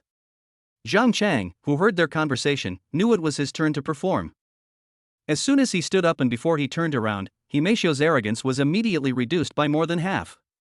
You, if you dare to threaten me again, I will call security. Himeisho retreated to the wall and pointed at Zhang Chang in a sharp voice. Even now, she still remembers Zhang Chang's gloomy eyes from before. She is terrified and doesn't want to face it again. Her worry didn't last long before a cold voice interrupted her. Himeisho, there are so many children here, please speak softly and don't scare them. The person who spoke was Xia Yaning, who had left briefly earlier. Director Xia. When Himeisho saw Xia Yaning, she felt like she saw a savior. She took her child and went straight behind Xia Yaning. Why are you so impatient? Pay attention to your image. Xia Yaning raised her beautiful eyebrows slightly and said with some blame. Since she had just arrived here, she didn't know what had happened before. Director Xia, this man not only threatened me, but also touched your daughter. Hurry up and call the security to arrest him. Himeisho glanced at Zhang Chang with a somewhat panicked look and added fuel to the fire. What nonsense are you talking about? Lu Xinyu shouted angrily. Secretary Lu, you are speaking up for him like this, are you in cahoots with him? Believing that she had Xia Yaning's support, Himeisho immediately felt confident enough to speak. Himeisho glared at Lu Xinyu coldly, then continued. I was wondering how this guy got in here. Turns out you brought him in. Seriously, Secretary Lu, don't you know that these people here are all the children of various leaders? You brought this guy in without permission. What if the children get infected with the virus? Can you bear the consequences? Without waiting for Lu Xinyu to reply, Himeisho turned to Xia Yaning and said, Director Xia, I told you that we should strengthen the security on this floor. You didn't listen last time. Look, now something's wrong. Any random person could come in here and touch your daughter all over. TSK, I wonder how many germs will be transmitted. Himeisho, you don't have to say anything. I already know what's going on. Xia Yaning raised her hand expressionlessly to stop her. Chapter 66 Mother and Daughter. What? Director Xia, you still don't believe me? I saw it all with my own eyes just now. This man kept touching your daughter's face with his dirty hands. He kept touching her. Why don't you take her to the hospital right now? What if she's infected with the virus? Himeisho raised her voice, as if to make Xia Yaning trust her so that she could use her to deal with Zhang Chang. She really didn't want to face Zhang Chang's terrifying eagle eyes in person again, so she had to choose to kill someone with a borrowed knife. But how could someone as smart as Xia Yaning not guess what Himeisho was thinking? Not to mention that she had seen her daughter getting along very well with Zhang Chang before. Even if she hadn't seen it, she would never believe Himeisho's one-sided words. After all, she knew Zhang Chang's identity. How could a chairman with a net worth of at least 10 billion be as despicable as Himeisho said? Seeing that Xia Yaning didn't believe her words, Himeisho became anxious and wanted to use more drastic measures. Director Xia, I also saw. Himeisho, didn't you tell me on WeChat before that the matter that Mr. He assigned to you was extremely urgent? Why are you messing around here instead of going and dealing with it now? Xia Yaning noticed Zhang Chang's increasingly gloomy expression, and without giving Himeisho a chance to speak, she interrupted him in a harsh voice. But, Himeisho was very unwilling. Zhang Chang had made her look so bad before. With her personality, how could she leave without getting back at him? Just leave this to me. You should go and complete the urgent task that Mr. He has assigned to you. Xia Yaning did not give Himeisho a chance to refute. She directly opened the glass door and ordered her to leave. She didn't dare let Himeisho continue talking, otherwise it would really anger Zhang Chang. Director Xia, didn't you understand what I said? This guy. Himeisho still refused to give in and had no intention of leaving. Himeisho. Himeisho's nagging made Xia Yaning lose her patience, so she shouted at her to shut up. Then he slowly walked in front of her, half a head taller than her, and angrily scolded Himeisho from above. As the director, I order you to complete the task immediately. Otherwise, I have the right to transfer you away. Even if Mr. He comes to plead with me personally, it will be useless. Xia Yaning's fierce attitude frightened Himeisho so much that she shrank her neck. Although her father is the general manager of the company, Xia Yaning is also a director in the company. In terms of status, she is not much worse than her father. What's more, Xia Yaning is her immediate superior. He has every right to remove her from the company's list of executives. It is precisely for this reason that Himeisho, who was still arrogant even when facing Lu Xinyu, did not dare to disobey Xia Yaning in front of her, no matter how unwilling she felt in her heart. But she didn't want to leave in such disgrace, so she gritted her teeth and said what she thought was a harsh remark. Director Xia, don't stay here too long. My father has ordered an urgent task. If you don't complete it quickly, I won't be able to explain to my father. After saying that, she left with her child without looking back. Is she He Su's daughter? Zhang Chang looked at Himeisho's back as she left and asked Lu Xinyu in a cold and piercing voice. Yes. Lu Xinyu nodded. Ha, you are really arrogant. Zhang Chang said with a gloomy face. Although it was indeed inappropriate for him to enter the amusement park without permission, Himeisho's various insults to him were definitely unreasonable. Besides, how could an employee insult his boss? Although she didn't know that Zhang Chang was her boss. But what made Zhang Chang even more angry was another point. Even with such a brief contact before, Zhang Chang could guess that Himeisho must have been so domineering in the company. It can be seen how many privileges He Su gave her. This made Zhang Chang want to drive He Su's family away right now. Just now, he wanted to give Himeisho a good beating and let her know who was the boss in the company. But later, when he saw Xia Yaning coming, he was too lazy to show up in person. It is better to let leaders like Xia Yaning handle such matters of arguing with employees. Otherwise, it would be really damaging to a boss's image if he personally got involved in arguing with employees. But he didn't expect that Xia Yaning could send Himeisho away with just a few words and didn't punish her at all. This made Zhang Chang a little dissatisfied. He wanted to question Xia Yaning why she let Himeisho go so easily, but before he could say anything, a soft voice interrupted him. Mom! You're here! Nan Nan shouted happily and trotted over. Nan Nan, do you miss your mother? When Xia Yaning saw her daughter running towards her, she immediately squatted down and hugged her in her arms. Of course I do. I think about it every minute and every second. He. Nan Nan rubbed her little face in her mother's arms, greedily sucking in her mother's scent. When Zhang Chang saw the scene, he was dumbfounded. Director Xia, Nan Nan is your daughter? Isn't it such a coincidence? Well, yes, Nan Nan is my daughter. Xia Yaning touched Nan's soft hair and showed a motherly smile. Mom, this big brother is the one who was very good at ring tossing that Nan Nan told you about last night. Nan Nan happily introduced Zhang Chang to her mother.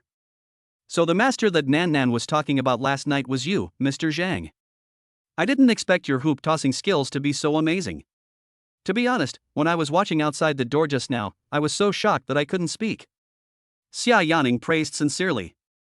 In fact, when Xia Yaning heard her daughter describe Zhang Chang's amazing looping technique last night, she didn't believe it at first. Who is so powerful? What about doing the ring with eyes closed or doing the ring with one foot? That's simply impossible. But after witnessing Zhang Chang's superb ring tossing skills with her own eyes, Xia Yaning was immediately impressed.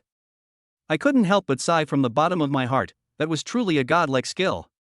It was beyond the imagination of mortals. Zhang Chang scratched his head a bit embarrassedly. Last night, this girl saw me tossing rings at a street stall and insisted on asking me to teach her the technique. I happened to see her today, so I took advantage of my free time to teach her a few tricks. Big brother is really good at ring tossing. Nan Nan has only learned a little bit. Nan Nan praised in a baby voice. Thank you, Mr. Zhang. Xia Yaning stood up and said with a slight bow. It can be seen that she was very grateful to Zhang Chang. And she was truly grateful to Zhang Chang for bringing so much joy to her daughter. Chapter 67 Outrageous Announcement. Zhang Chang didn't care much about Xia Yaning's thanks and said, What are you thanking me for? I promised to teach this little girl yesterday. Today I am just here to fulfill my promise. Mr. Zhang, no matter what, I still want to thank you. Xia Yaning glanced at Nan Nan, who still had a bright smile on her face, and thanked her again. In response, Zhang Cheng just waved his hand casually as a sign of agreement. By the way, Mr. Zhang, there is something. I think you should know it right away. Xia Yaning's expression suddenly changed and she said very seriously.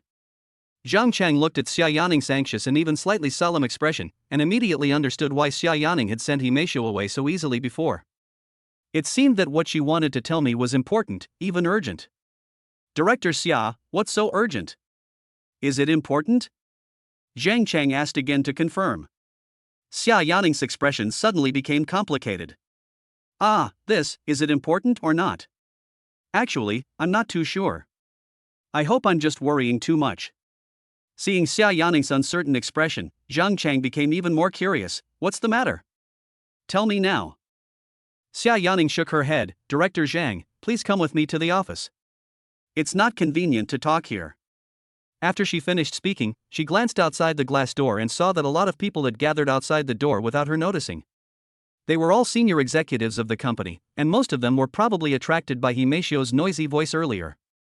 Zhang Cheng also noticed the situation outside the door. Many people were looking at him through the glass door. Being stared at by so many people made him feel a little uncomfortable. That's what you said. Come on, Director Xia, let's go to your office now. Zhang Cheng half turned his body, not wanting to be watched like a strange animal anymore. Xia Yaning nodded, then squatted down and said to Nan Nan, Mommy has something to tell this big brother, so I can't accompany you for the time being.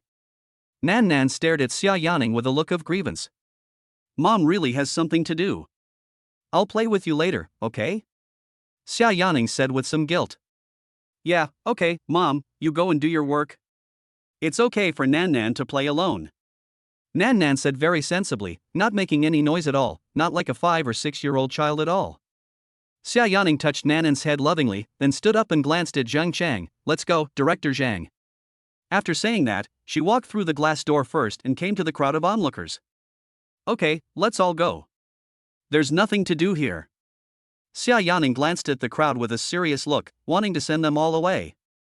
But after waiting for 2 or 3 seconds, the crowd still did not move, and continued to look at Zhang Cheng's extremely outstanding face.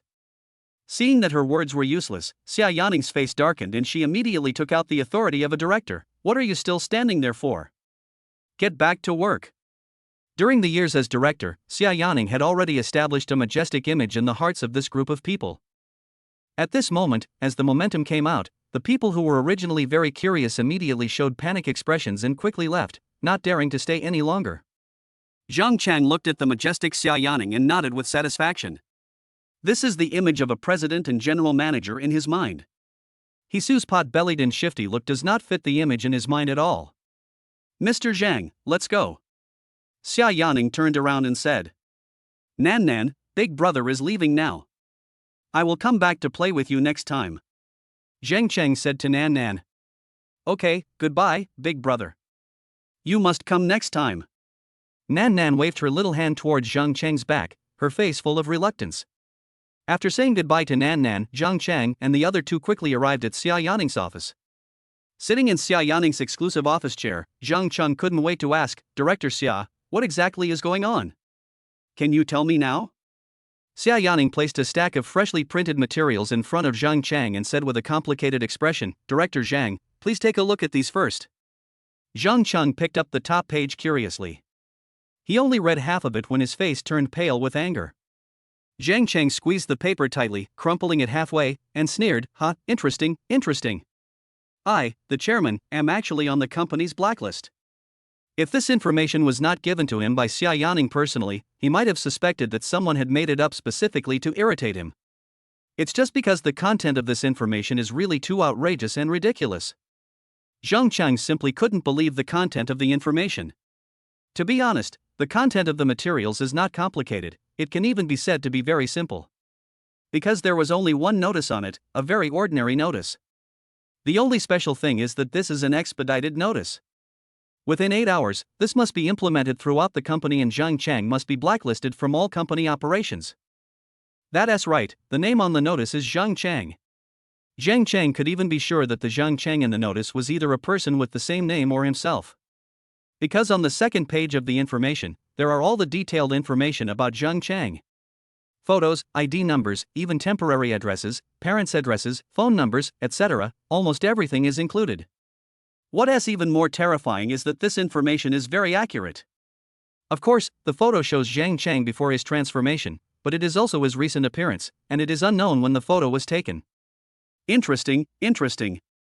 Zhang Chang kept flipping through the documents, his expression becoming increasingly gloomy. The back of this document clearly records the various sanctions that PandaLive will impose on Zhang Chang.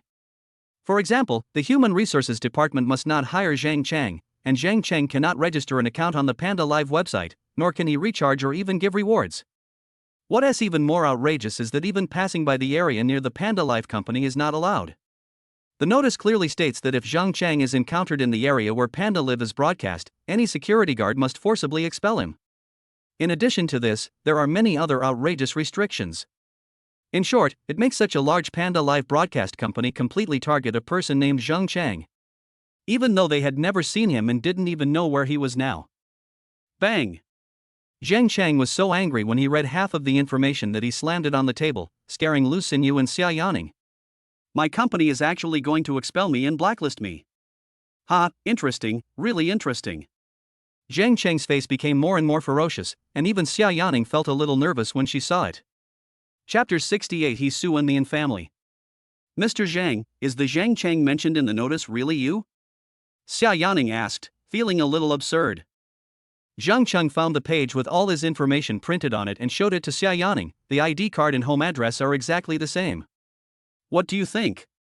Although Xia Yaning was not very clear about Zhang Cheng's ID card and home address, seeing Zhang Cheng's confident look, she understood that what he said must be true. In other words, the Zhang Cheng that the notice required the entire company to target without any blind spots was really Mr. Zhang, the chairman of PandaLive. Upon learning this, even Xia Yaning, who was known for her calm demeanor, couldn't help but feel dazed for a moment. This is too outrageous. Xia Yaning shook her head in disbelief. To be honest, when she first saw this name in the information, she didn't think of Zhang Cheng at all. Although the name is the same, the photo in the notice is quite different from the Zhang Cheng that Xia Yaning saw with her own eyes. Even though they look somewhat similar, it is difficult to connect them. What's more, the identities of the two are completely different. The notice clearly stated that Zhang Cheng was just an unemployed vagrant at the bottom of society, but the truth was a far cry from what the notice said. Who could have guessed that the so-called unemployed man mentioned in the notice wasn't actually unemployed at all, but the chairman of PandaLive, a billionaire worth billions? So it's no wonder that Xia Yaning didn't connect Zhang Cheng with the person mentioned in the notice at the beginning. After all, the two are really too different. If Xia Yaning hadn't thought about the fact that the source of this notice was related to the Venture Capital Foundation, which Zhang Cheng hated, she would never have mentioned this matter to Zhang Cheng so carefully and would have just treated it as a coincidence. After all, the name Zhang Cheng is quite common, and there must be many people with the same name. Director Xia, who issued this notice? Lu Xinyu, who was standing behind Zhang Cheng, had a look of surprise on her face and couldn't help asking the question that Zhang Cheng wanted to ask. Xia Yaning didn't hide anything and directly revealed the source. Mr. He sent me an urgent email 10 minutes ago. I think many executives in the company should have received this urgent email by now. He Su. Zhang Cheng punched the table directly, knocking over the coffee cups on it. Mr. Zhang. Lu Xinyu quickly took out a tissue to wipe the coffee spilled on the table for Zhang Cheng. Although Zhang Cheng was very angry, he was more confused than that. Why did He Su issue this emergency notice? Did he tell you the reason? Zhang Cheng asked Xia Yaning with a stiff face. Xia Yaning shook her head and said, no. He didn't say anything about this notice except asking us to do it as soon as possible. Zhang Cheng was silent. He really didn't understand why He Su issued this notice. You know, before today, he had never met He Su. Xia Yaning saw Zhang Cheng's confusion. For a moment, Xia Yaning couldn't help but feel worried. Thinking about what she knew about He Su's connection with the In family, she didn't know whether she should say it out loud. To some extent, what he said was already an offense to the In family. Xia Yaning didn't want to experience the consequences of offending a top wealthy family like the In family. This is also the reason why she did not expose He Su after she learned what he had done. But at this moment, seeing Zhang Cheng frowning and thinking hard, Xia Yaning also became anxious. In her mind, for some reason, the scene of Zhang Cheng playing happily with his daughter kept playing back and forth, filling her eyes. Especially Nanan's smile that came from the heart, which she had never had before, had an extremely strong impact on Xia Yaning's heart. My mind is full of thoughts, with countless ideas swirling around in my mind. Finally, Xia Yaning sighed deeply, looked at Zhang Chang with a complicated expression, and slowly revealed the truth. Director Zhang, there is something I want to tell you about Mr. He and the Yin family. Zhang Chang's sharp gaze instantly pierced Xia Yaning, causing her expression to shudder. He Su has connections with the Yin family. Yes. Xia Yaning nodded with difficulty. Even Xia Yaning felt an unspeakable pressure under Zhang Chang's gaze. Tell me everything about the connection between them. Don't leave out anything. Zhang Cheng ordered in an unquestionable tone. His strong attitude made Xia Yaning's heart tremble, and she thought to herself that Director Zhang really had a big conflict with the Yin family. Since she had decided to speak, Xia Yaning did not hesitate. After thinking about it for a while, she told him everything she knew. I only discovered Mr. He's private contact with the Yin family by chance. Zhang Chang listened quietly to Xia Yaning's story, his face changing from gloomy to happy, but he never said a word and listened to every word. According to Xia Yaning, He Su seemed to have contacted them privately 2 years ago, when the Venture Capital Foundation first came into contact with part.If. At that time, the Yan's Venture Capital Foundation seemed to have made some promises to He Su in private, which made him completely turn to the Yan's Venture Capital Foundation. Since then, he has been secretly working for the Yan's Venture Capital Foundation behind the back of the company's former chairman. What he did was nothing more than deliberately leaving some loopholes in the contract signed between the company and the Yan's Venture Capital Foundation, so that the Yan's Venture Capital Foundation could gain more benefits in the cooperation with part.If, or even make profits at the expense of the interests of part.If. This is why the company's revenue has been declining since its partnership with the Yan's Venture Capital Foundation. After learning this, Zhang Chang even wanted to tear He Su apart. He is simply an ungrateful person. The company paid him such a high salary, but instead of contributing to the company's profits, he actually harmed the company's interests. What made Zhang Chang even more angry was that He Su was actually from the Venture Capital Foundation. When Zhang Cheng thought of this, he felt a little uncomfortable. I originally thought that after I had the Panda Live Broadcasting Company, even if Xiaolu wanted to do something to me, it wouldn't be that easy. But who would have thought that Xiaolu's people were right under his nose? If Xia Yaning hadn't told him, he didn't know how long it would take him to discover this. The general manager of his own company, the highest position under the chairman, the executive in charge of most of the company's business, was actually Xiaolu's man. And now, after receiving Xiaolu's order, this person is about to put himself on the company's blacklist. After thinking it all through, Zhang Cheng laughed angrily. Chapter 69 Hidden Dangers. Because this matter involves the Yin family, I didn't dare to investigate too deeply.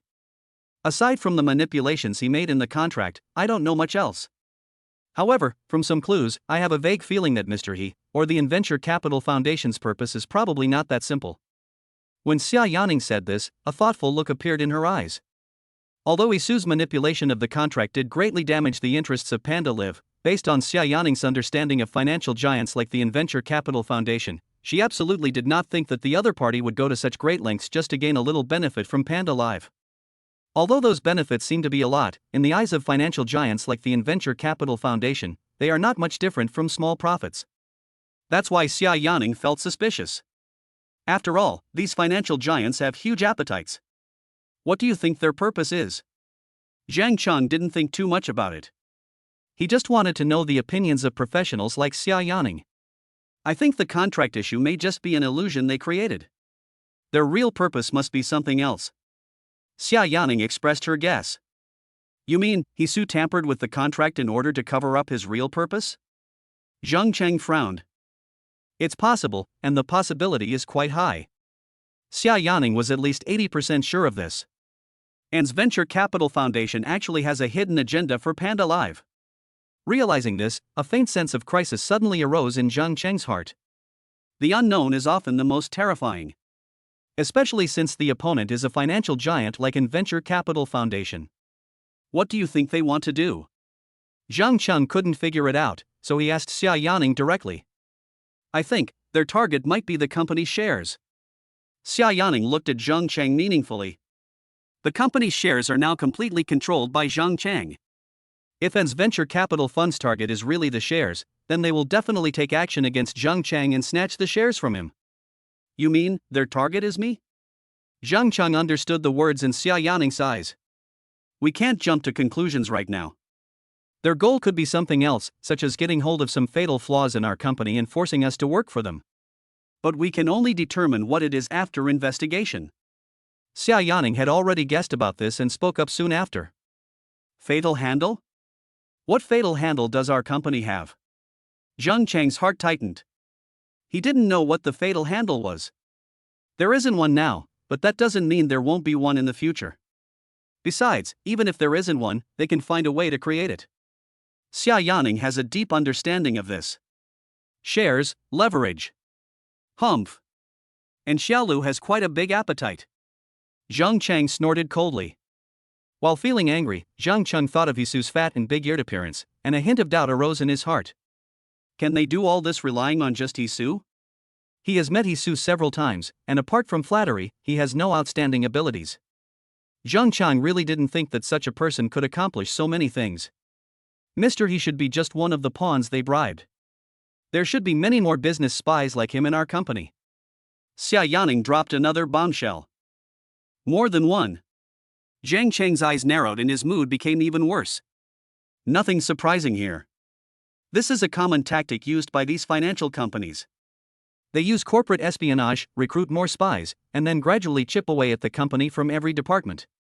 When the time is right, they'll show their fangs and acquire the company at a rock-bottom price. Xia Yaning, who had interned at a financial company, was very familiar with this aspect. Besides Yisu, do you know who else in the company is a spy? Zhang Cheng also realized the seriousness of the matter and asked anxiously. Facing Zhang Cheng's scorching gaze, Xia Yaning shook her head regretfully. I'm sorry, Mr. Zhang, I haven't investigated this thoroughly, so I'm not entirely sure. However, based on my previous investigation, I can confirm that Mr. He has been leaning towards the Venture Capital Foundation for at least 2 years. Over such a long period of time, I'm afraid many people in the company have been. 2 years? Zhang Cheng also fell silent. 2 whole years. For such a long time, with Yisu's high position as general manager, even if his ability was mediocre, he could fully use his position to incite rebellion and win over more people. And the people Yisu instigated to rebel can in turn instigate other people to rebel, and the word spreads from 1 to 10, and from 10 to 100. 2 years have passed, and with so many spies, it is definitely not an easy task to find them all. I'm afraid even Yisu may not be able to do it. It's a bit troublesome. The seriousness of the matter was beyond Zhang Cheng's imagination. Anxious, he quickly thought of a countermeasure. But he was a complete novice in management and naturally couldn't think of any effective solution. After much thought without any results, Zhang Cheng could only pin his hopes on Xia Yaning, hoping that she had some good ideas. Director Xia, what do you think our company should do now?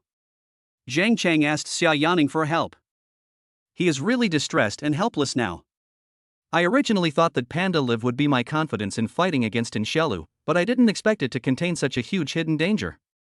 Such a huge company is actually filled with spies from the Venture Capital Foundation. They are hiding in various departments of the company, and there is no telling when they will show their fangs and deal a fatal blow to the company. If Xia Yaning couldn't think of any solution, Zhang Cheng would have no choice but to wait for the next reward from the system. The serial face-slapping mission is only 1 step away from completion. The reward for this mission shouldn't be bad.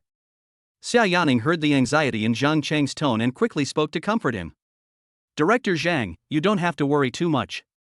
Although I'm not sure how far they progressed, I'm certain that there's still a long time before the Venture Capital Foundation takes action to reap the benefits. This time is enough for us to come up with a solution. Xia Yaning's words made Zhang Cheng breathe a sigh of relief. Zhang Cheng, feeling uneasy, reaffirmed, Director Xia, is everything you said true? You're not saying this just to comfort me, are you? Don't worry, Mr. Zhang. As the director of the company, I can guarantee this. Xia Yaning smiled confidently, and there was no falsehood in her bright eyes. That strong sense of self-confidence actually made Zhang Cheng involuntarily believe what she said. Chapter 70 Xia Yaning's Rejection. What Xia Yaning said was of course the truth, and she didn't say it just to comfort Zhang Cheng. No matter how covert the actions of those corporate spies were in the company, it was impossible for Xia Yaning, the director, to fail to notice any clues.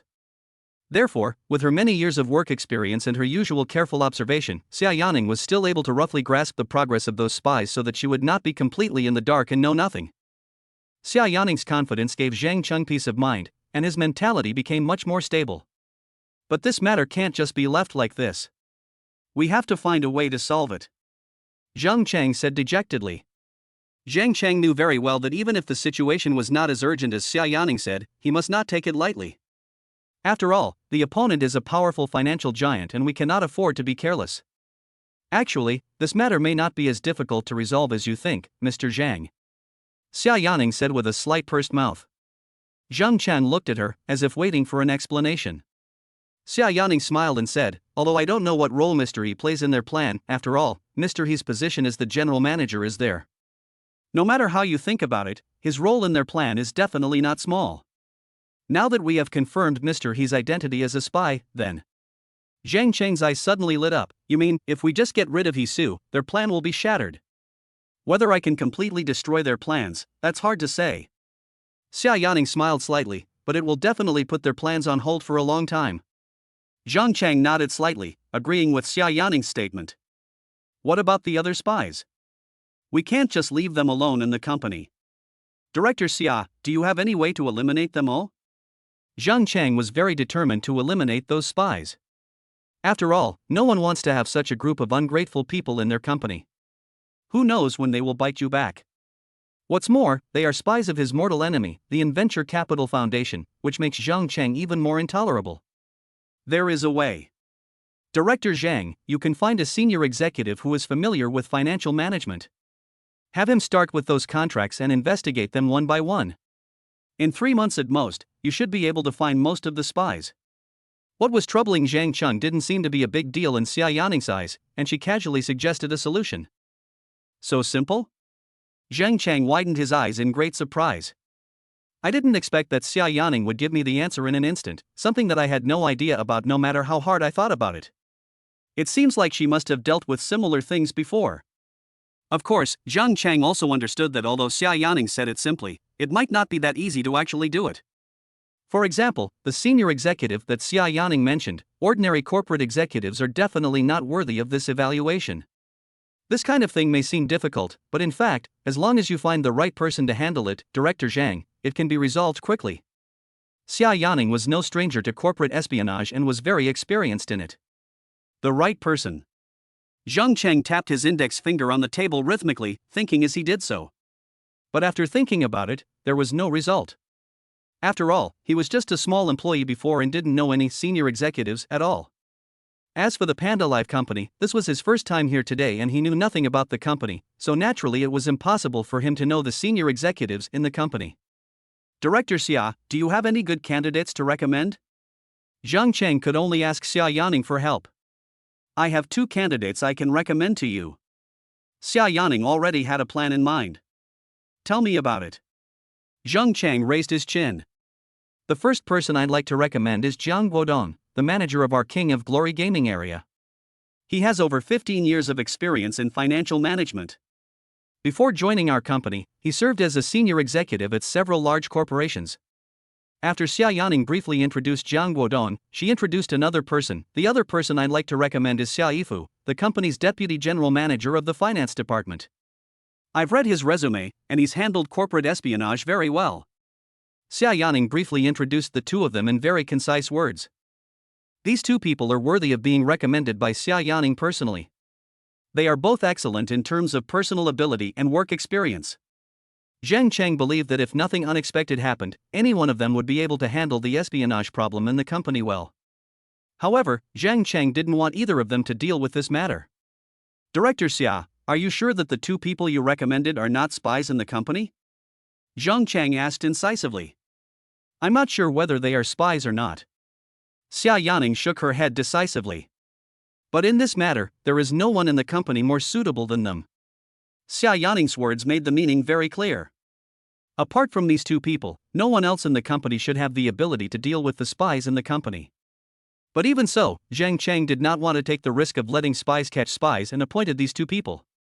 Zhang Cheng's eyes flickered a few times before he stared at Xia Yaning with deep intent and said, Director Xia, besides these 2 people, there should be another person in the company who has this ability. These words made Xia Yaning's expression tremble. She knew that the person Zhang Cheng was talking about was her. And she does have this ability, even stronger than the 2 people she recommended. Unfortunately, she couldn't do this. Xia Yaning looked directly into Zhang Cheng's eyes and said without dodging, "Mr. Zhang, Nan Nan is only 5 years old this year. She only has me as her mother. Are you worried about the Yin family's revenge?" Zhang Cheng immediately understood what Xia Yaning meant. In fact, he has always understood this. Just like when Xia Yaning confessed to him the dirty deeds between Hisu and the Yin family, Zhang Cheng did not ask her why she didn't say it earlier. Because he understood that Xia Yaning didn't want to be involved in the vortex of the fight between him and Yin Xiaolu. Zhang Cheng also expressed his understanding of this. Xia Yaning knew much more about wealthy families than she did. In other words, she knew better than himself the dangers that would be faced in a struggle of this level. But she was unwilling to bear this kind of danger, and didn't want to bear it. Chapter 71 The Final Mission. Zhang Cheng understood Xia Yaning's concerns, but he still wanted to fight for it. There was no way, because Xia Yaning was the only person Zhang Cheng knew who was sure was not a spy and who had the ability to eliminate spies in the company. After carefully considering his words, Zhang Cheng slowly said, "Director Xia, I know this may be a little difficult for you, but I still hope you can consider it. After all, only you can handle this matter." "Sorry, Mr. Zhang." Xia Yaning didn't let Zhang Cheng continue. She stood up and said firmly, "If you insist on me doing this, then I have no choice but to resign." Ah. Xia Yaning's resolute attitude not only surprised Zhang Cheng, but even Lu Xinyu, who was standing behind him, opened her mouth in surprise. Zhang Cheng couldn't understand why Xia Yaning had this attitude. He just asked her to help eliminate the company's spies and didn't force her. Why did she react so strongly? Why did you suddenly bring up resignation? Is there anything that can't be discussed properly? Zhang Cheng curled his lips and pressed his hand towards Xia Yaning, motioning her to sit down. "Director Xia, don't be impatient. Sit down first. I don't mean to force you. If you don't want to, I can think of another way." Seeing this, Xia Yaning did not continue standing. She relaxed her expression and sat down again. Although Xia Yaning did not mention resignation again, Zhang Cheng could see that Xia Yaning was still very determined about the matter and most likely would not deal with it. After understanding this, Zhang Cheng stopped trying to persuade Xia Yaning and asked her another question. "Director Xia, can you tell me why you're so opposed to this? You're so unwilling to do it that you'd rather quit your job." Zhang Cheng's question seemed to have touched upon some of Xia Yaning's bad memories, causing her to remain silent for a moment, her lips tightly shut. Seeing this, Zhang Cheng did not urge her and waited quietly. About half a minute later, Xia Yaning spoke with difficulty, "Director Zhang, you may not understand how despicable these financial giants backed by wealthy families can be in order to achieve their goals." Seeing the pain on Xia Yaning's face, Zhang Cheng frowned and said, "Could it be that you used to?" "That's right. When I was still working at Tiancheng Entertainment, I was almost targeted by a financial giant because of something. Fortunately, their main target wasn't me, so I was only slightly affected and didn't suffer too much damage. But..." Xia Yaning suddenly lowered her gaze, recalling that bad experience, "But the person being targeted was once a good friend of mine. Because of my relationship with her, I was also affected. So, I have personally experienced their unscrupulous and despicable tactics." Zhang Cheng and Lu Xinyu were both surprised. They never expected that Xia Yaning had such an experience. Even though Xia Yaning said it lightly, Zhang Cheng could sense the danger between the lines of her words. Such despicable and shameless tactics. The fact that Xia Yaning could make such a description showed how despicable the other party's behavior was. Suddenly Zhang Cheng thought of something and asked, "So you left Tiancheng Entertainment because of that incident?" Xia Yaning bit her lip and glanced at Zhang Cheng, remaining silent, which was considered as her agreement with his statement. Zhang Cheng nodded in understanding. He had always wondered why Xia Yaning would leave Tiancheng Entertainment and go to PandaLive, which was several levels lower. Although Xia Yaning gave an explanation that it was to have more time to take care of the children. But Zhang Cheng was unwilling to believe that such a smart person like Xia Yaning would make such an unwise decision for this reason. Now it seems that there was probably some hidden reason behind Xia Yaning's resignation at that time. "Did that financial giant cause you any harm back then?" Zhang Cheng asked with concern. "I wasn't hurt, but Nan Nan." Xia Yaning's voice was a little hoarse. "I experienced some bad memories." "She?" Zhang Cheng opened his eyes wide. At this moment, he seemed to understand why Xia Yaning was so reluctant to contact the Venture Capital Foundation. After a brief silence, Xia Yaning looked at Zhang Cheng. "Mr. Zhang, you should understand why I refuse now." Zhang Cheng nodded. As a mother, I have already made my daughter experience pain that she shouldn't have to experience at her age because of my negligence. So, no matter what, I don't want her to go through that again. Xia Yaning lowered her eyes. After hearing this, Zhang Cheng fell silent. I see. After a long time, Zhang Cheng sighed. It seems that I can't ask Xia Yaning to help me for the time being. No way. Zhang Chengshe really couldn't force a mother to do things for him at the risk of her daughter being hurt again.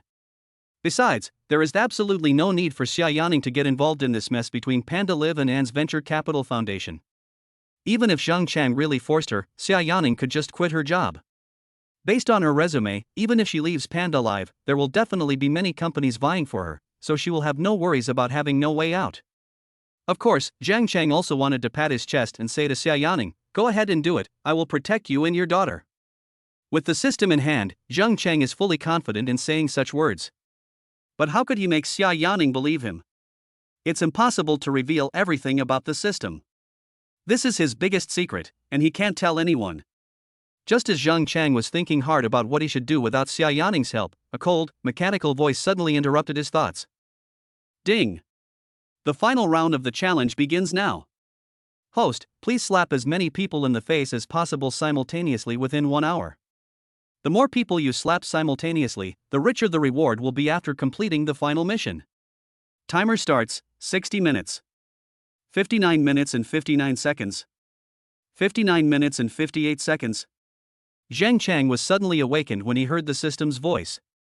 Oh my god, I almost forgot about this task. Zhang Cheng carefully pondered the system's words and was surprised to find that the requirements of this last mission were actually different from the previous ones. Before, all you had to do was slap someone in the face, and there were no other requirements. But now you can slap more people in the face at the same time. The more people you slap, the bigger the reward. This is the last mission. Once you complete it, you will receive a reward immediately. Zhang Cheng rested his thumb on his chin and thought silently. Suddenly his eyes lit up. Maybe I can. Chapter 72, Prepare to slap in the face. Originally, Zhang Cheng was still worried about what to do with the spies in the company if Xia Yaning did not take action. He couldn't deal with those spies by himself. Just when he had no idea, the sudden appearance of the system voice gave Zhang Cheng an idea. Zhang Cheng had long understood that the key to persuading Xia Yaning lay in whether he could provide her with reliable protection. Although he really has no way to prove that he has this ability now, but just because he can't do it now, it doesn't mean he can't do it later. That's right, Zhang Cheng, who is sitting in the office chair now, is really not capable of doing this. He only has a part.Live broadcast, and he cannot make such a promise to the powerful and Venture Capital Foundation. But that's only for now. If he completed the series of tasks issued by the system, Zhang Cheng believed that he would definitely receive a large wave of rewards from the system. Zhang Cheng, who has witnessed it several times, knows better than anyone how powerful the rewards given by the system are. Think about it. Yesterday, Zhang Cheng was just an ordinary clerk, without any outstanding qualities, and he might not even be able to keep his job. However, today, Zhang Cheng is not only a chairman with a net worth of billions, but also possesses a god-level appearance that even international superstars can hardly match. Who could have imagined? Such a huge change happened in just one day. Zhang Cheng, who experienced all of this personally, has every reason to believe that as long as he completes this series of tasks of the system, his wealth and status will definitely be greatly improved. At that time, I might be able to make Xia Yaning believe that I have the ability to protect her and her daughter.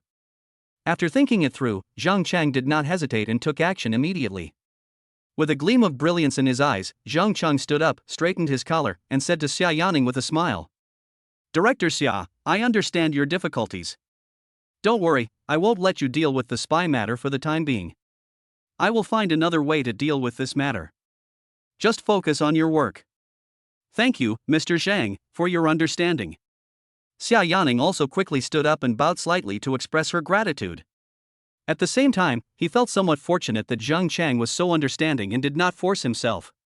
Although she mentioned resigning, it was only to express her firm attitude and she did not really want to resign. After all, the treatment that part.Live company gave her was really very good. If she resigned, it would probably not be easy to find another company with similar treatment. Of course, Zhang Cheng would not easily give up on such an outstanding talent as Xia Yaning. That's it for now, Director Xia, you go ahead and do your work. I have something else to do, so I'll leave now. Xiaoyu, let's go. In order to complete the task quickly, Zhang Chang was unwilling to delay here any longer. After saying a simple goodbye, he hurriedly left Xia Yanning's office with Lu Xinyu.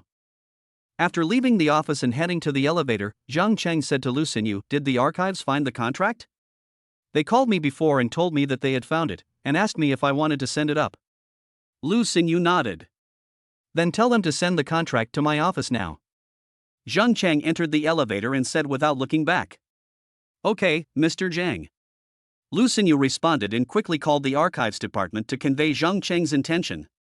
The exclusive elevator was very fast, and in just a few seconds, Zhang Chang returned to his chairman's office. Sitting in the office chair, Zhang Chang turned so that he was facing the glass, with his back to Lu Xinyu. A deep voice slowly rang out. "How much do you know about people like He Yiming and He Meishio, who only got into the company because of He Su's connections?" Earlier in Xia Yanning's office, Lu Xinyu had heard the entire conversation between Zhang Chang and Xia Yanning. So when he saw Zhang Chang asking this, he immediately understood that Zhang Chang was going to take action against He Su. Lu Xinyu naturally agreed with this. Lu Xinyu had disliked He Yiming, a pest in the company, for a long time. In addition to He Yiming and He Meishio, I know of 3 other people: He Changdong, deputy manager of the Human Resources Department; Zhong Zhong, the district manager of the League of Legends; and Du Yiming, the general manager of the Honko branch. Lu Xinyu told everything she knew. Of course, there are definitely more than 5 people who entered the company thanks to He Su's relationship. Only Lu Xinyu knew these 5 people. Even if Lu Xinyu didn't explain in detail, Zhang Chang understood it. However, he didn't have time to find everyone now, so he could only start with these 5 people.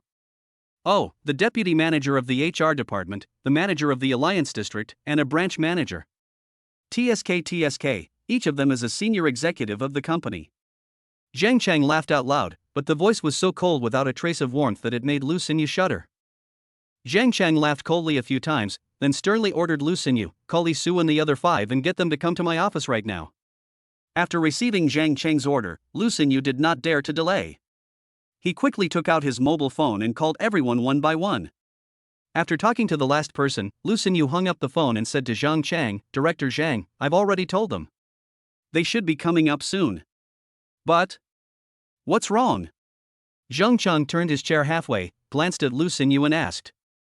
"It may take some time for Manager Du from the Honko branch to come over." Lu Xinyu said truthfully. "How long will it take?" Zhang Chang asked coldly. "It may take more than half an hour." Lu Xinyu hesitated for a while and gave a rough number. If Du Yiming doesn't get delayed on the road or stuck in traffic, this time should be relatively accurate. But I was afraid that the other party would not take Zhang Cheng's words seriously and deliberately dawdle on the road, so it would definitely take more than half an hour. "I see." After Zhang Cheng finished speaking, he turned to face the glass, leaving only his back to Lu Xinyu. At the same time, He Su, who had just hung up the phone with Lu Xinyu, quickly made a few more calls and did not rush to Zhang Cheng's office. "Hey, Manager Wen, did you see the notice I sent you?" Yes. It's that person named Zhang Chang. Quickly have someone pass on the contents of this notice. Make sure it takes effect at the Jinshan branch within 3 hours. Got it? You must personally supervise this matter. There can be no mistakes. We must also hurry up. 3 hours means 3 hours, not even a minute more. Chapter 73, First respectful, then arrogant. Listen carefully, if you don't do this well, you won't be able to work in this company anymore. I've made myself clear, haven't I? Do you understand? If you do, do it now. Remember, you only have 3 hours. Holding the phone, He Su emphasized it several times before hanging up the phone with lingering anger. I'm so tired. Leaning back in his chair, He Su sighed heavily. The moment he hung up the phone, he really felt like he was going to collapse. But he didn't dare to rest. He wiped the sweat off his face, drank a sip of water in a hurry, and then immediately called several other people, repeatedly emphasizing the urgency of the notice. After making calls for more than 5 or 6 minutes, he finally had a chance to catch his breath. Oh, I hope it's not too late. Feeling the trembling of his right hand and the dry pain in his throat, He Su sighed and shook his head. He really hasn't been this tired for a long time. As far as he could remember, the last time he had performed work of this intensity was before he became general manager. I never thought that after a few years, he, who had already held such a high position as general manager, would have to do such hard work again. After resting for a minute or two with melancholy in his heart, Hisu quickly picked up the phone and called the next person. If possible, he actually didn't want to go through the trouble of constantly calling to urge him. However, as the general manager, Hisu was very clear about the efficiency of each department in the company. If he didn't urge them, the people below might not be able to implement the notice for a month. Then the Venture Capital Foundation pressed him hard, asking him to complete the comprehensive targeting of Zhang Chang before 6 o'clock today. Hisu did not dare to neglect the order from Venture Capital Foundation, so he had to bite the bullet and make phone calls to urge them without fear of hardship. But even so, he was not completely sure that he could implement the notice to the entire company before 6 o'clock today. After finishing another phone call, Hisu lay on the table and couldn't help but complain to himself. Really? What's wrong with the Venture Capital Foundation today? Why are they issuing such an urgent notice? Don't they know how inefficient this crappy company is? How can they possibly finish this today? Although he was in a bad mood, Hisu did not dare to really have any opinions about the Venture Capital Foundation. He could only transfer his anger to the man named Zhang Chang and kept cursing him in his heart. I really don't know what offense that Zhang Chang had committed against the Venture Capital Foundation to deserve such a targeting. Judging from the situation, they're definitely going to beat him to death. Well, even better, death would be the best. Who asked that bastard to cause me so much trouble? Just as Hisu was cursing Zhang Chang in his heart, at the same time, in Zhang Chang's office. Except for Hisu and Du Yiming, Himeishio and the other three were already standing in front of Zhang Chang's desk. If you look at them from the front, you can clearly see that the four of them have surprisingly similar faces. Anxious. Without exception, the four of them had anxious expressions on their faces. That's right, they are very anxious now, very anxious. The source of their anxiety was naturally the emergency notice from Hisu. As these four people were Hisu's relatives or even his children, Hisu certainly did not miss them when he issued the tasks, and even gave them more requirements and tasks. In other words, each of them now has a lot of urgent tasks assigned by Hisu on their shoulders. Although Hisu had assigned them many tasks before. But this time, it is completely different from before. They all remembered the cold, emotionless tone Hisu used when he assigned them the task, and the words that had made them panic. If you can't complete it, you can't work in the company anymore, and I won't help you find other jobs in the future. They had never heard such inhumane words from Hisu before. Hisu's attitude made the four people clearly realize how important the announcement was. So even the four people who had been used to being lazy for a long time were extremely motivated. They did not take it lightly at all and tried their best to complete the task assigned by Hisu. But they had just started working when they received a call from Zhang Chang.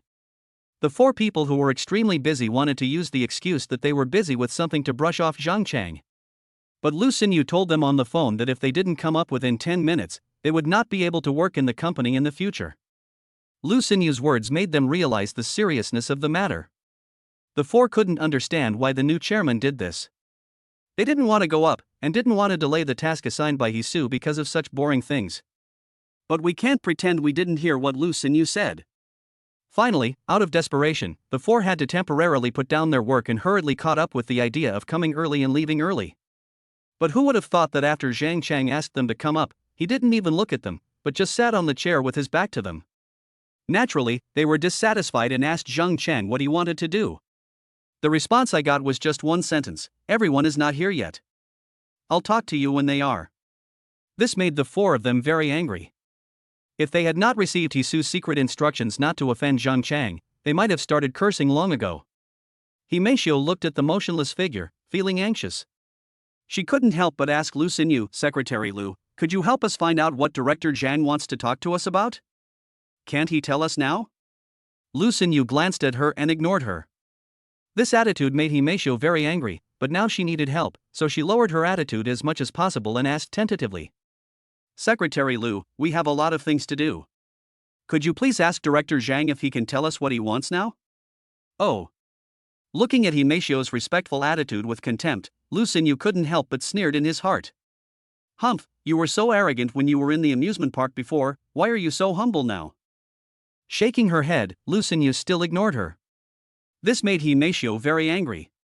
Himeishio glared at Lu Xinyu hatefully and began to feel impatient. This is not a solution.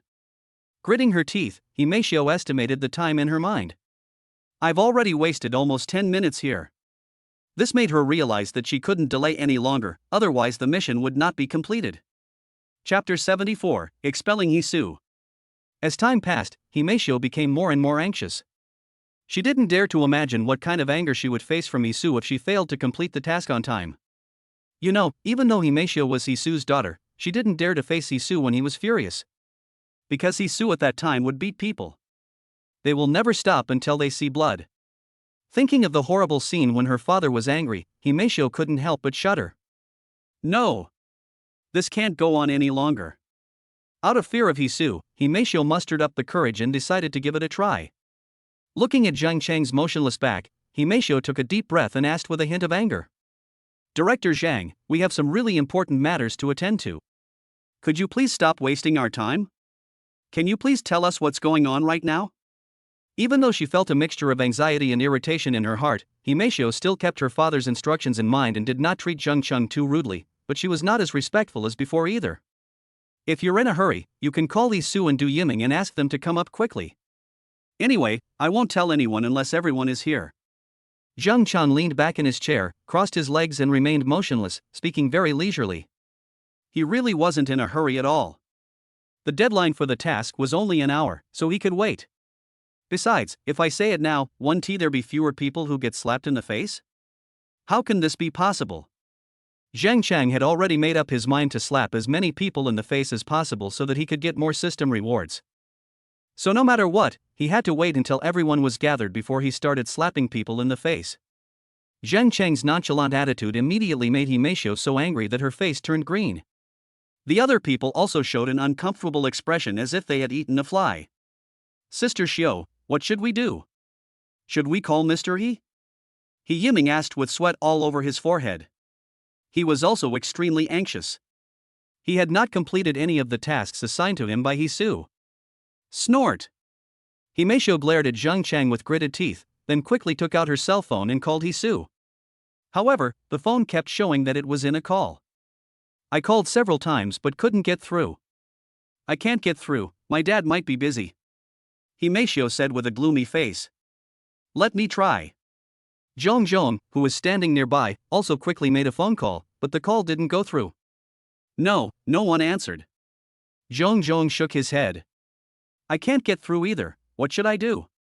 He Yiming said with a bitter face. Just when they were getting extremely anxious, Zhang Chang's leisurely voice suddenly rang in their ears. Xiaoyu, it's been 10 minutes, right? Lu Xinyu glanced at the silver watch on his wrist and said seriously, it's been 10 minutes and 27 seconds. Zhang Chang raised his left hand and instructed Lu Xinyu, call Isu and tell him that he has been fired.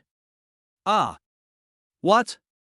Himeishio and the other three were suddenly shocked as if they were struck by thunder. There were even more shocking waves in his heart. He couldn't believe that Zhang Chang was going to fire Hisu just because he was a few seconds late. The general manager of the company can be fired just like that? This can't be such a joke. Before they could calm down, Lu Xinyu had already called Hisu. Hey, Mr. He, why haven't you come up yet? It's been more than 10 minutes, do you know that? Lu Xinyu said in a very cold tone. Secretary Lu, I really have something to do and can't leave. Please talk to Director Zhang for me. Hisu was still looking for excuses to fool Lu Xinyu. In fact, he didn't want to answer this call, just like the calls Himeishio and others made to him before. He saw it, but didn't answer it because he was really busy. However, considering that Zhang Chang might be a nobleman from a wealthy family, Hisu did not dare to offend him. He could only squeeze out time and answered the phone in his busy schedule. Then Lu Xinyu interrupted Hisu without waiting for him to finish, saying, Don't bother with that. You've already been fired. Ah? Secretary Lu, what did you say? Hisu, who was holding the phone, was stunned for a moment, and even suspected that he was hallucinating. Humph. Have you forgotten what Director Zhang said? I should have made it very clear before. If you don't come up within 10 minutes, you will be fired from the company. Do you think Director Zhang is joking? Hisu widened his eyes, his cloudy eyes full of disbelief. Is Mr. Zhang serious? No way. As for what? Aren't these words usually spoken in anger or meant to urge someone? It's like a girlfriend sending a message saying, if you don't answer my call, I will never talk to you again. However, even if you really don't answer her call, she will most likely still pay attention to you later. So generally speaking, such words should not be taken seriously. As a veteran, Hisu has a deep understanding of this. It was for this reason that when Hisu heard Zhang Cheng's threat, he did not rush up like the others, but was still busy with the announcement in the office, and did not take Zhang Cheng's words seriously at all. But after hearing what Lu Xinyu said, Hisu immediately realized that things might not be as he imagined. Secretary Lu, do you mean that I have been fired? Are you sure this is what Director Zhang meant? Hisu asked, forcing himself to calm down. Director Zhang asked me to tell you that you have been fired. Please go and complete the resignation procedures immediately, the sooner the better. Lu Xinyu said mercilessly. Are you really going to fire my dad? Director Zhang, you.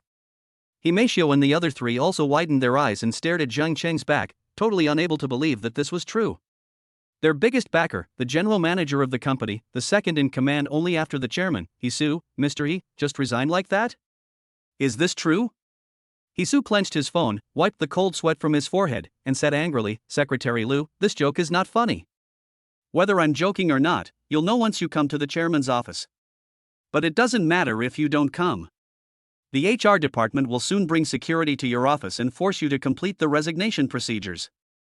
Lu Xinyu said in a voice that was cold and emotionless. When Zhang Cheng heard Lu Xinyu's tone, he couldn't help but nodded in satisfaction. You wouldn't have guessed that Lu Xinyu, who usually looks like a little bird, would become so cold and frosty when she gets angry. Even though Zhang Cheng had his back turned and didn't see it with his own eyes, he could guess that Lu Xinyu must look very scary now. Secretary Lu, you. Hisu wanted to ask a few more questions, but Lu Xinyu hung up the phone without any hesitation.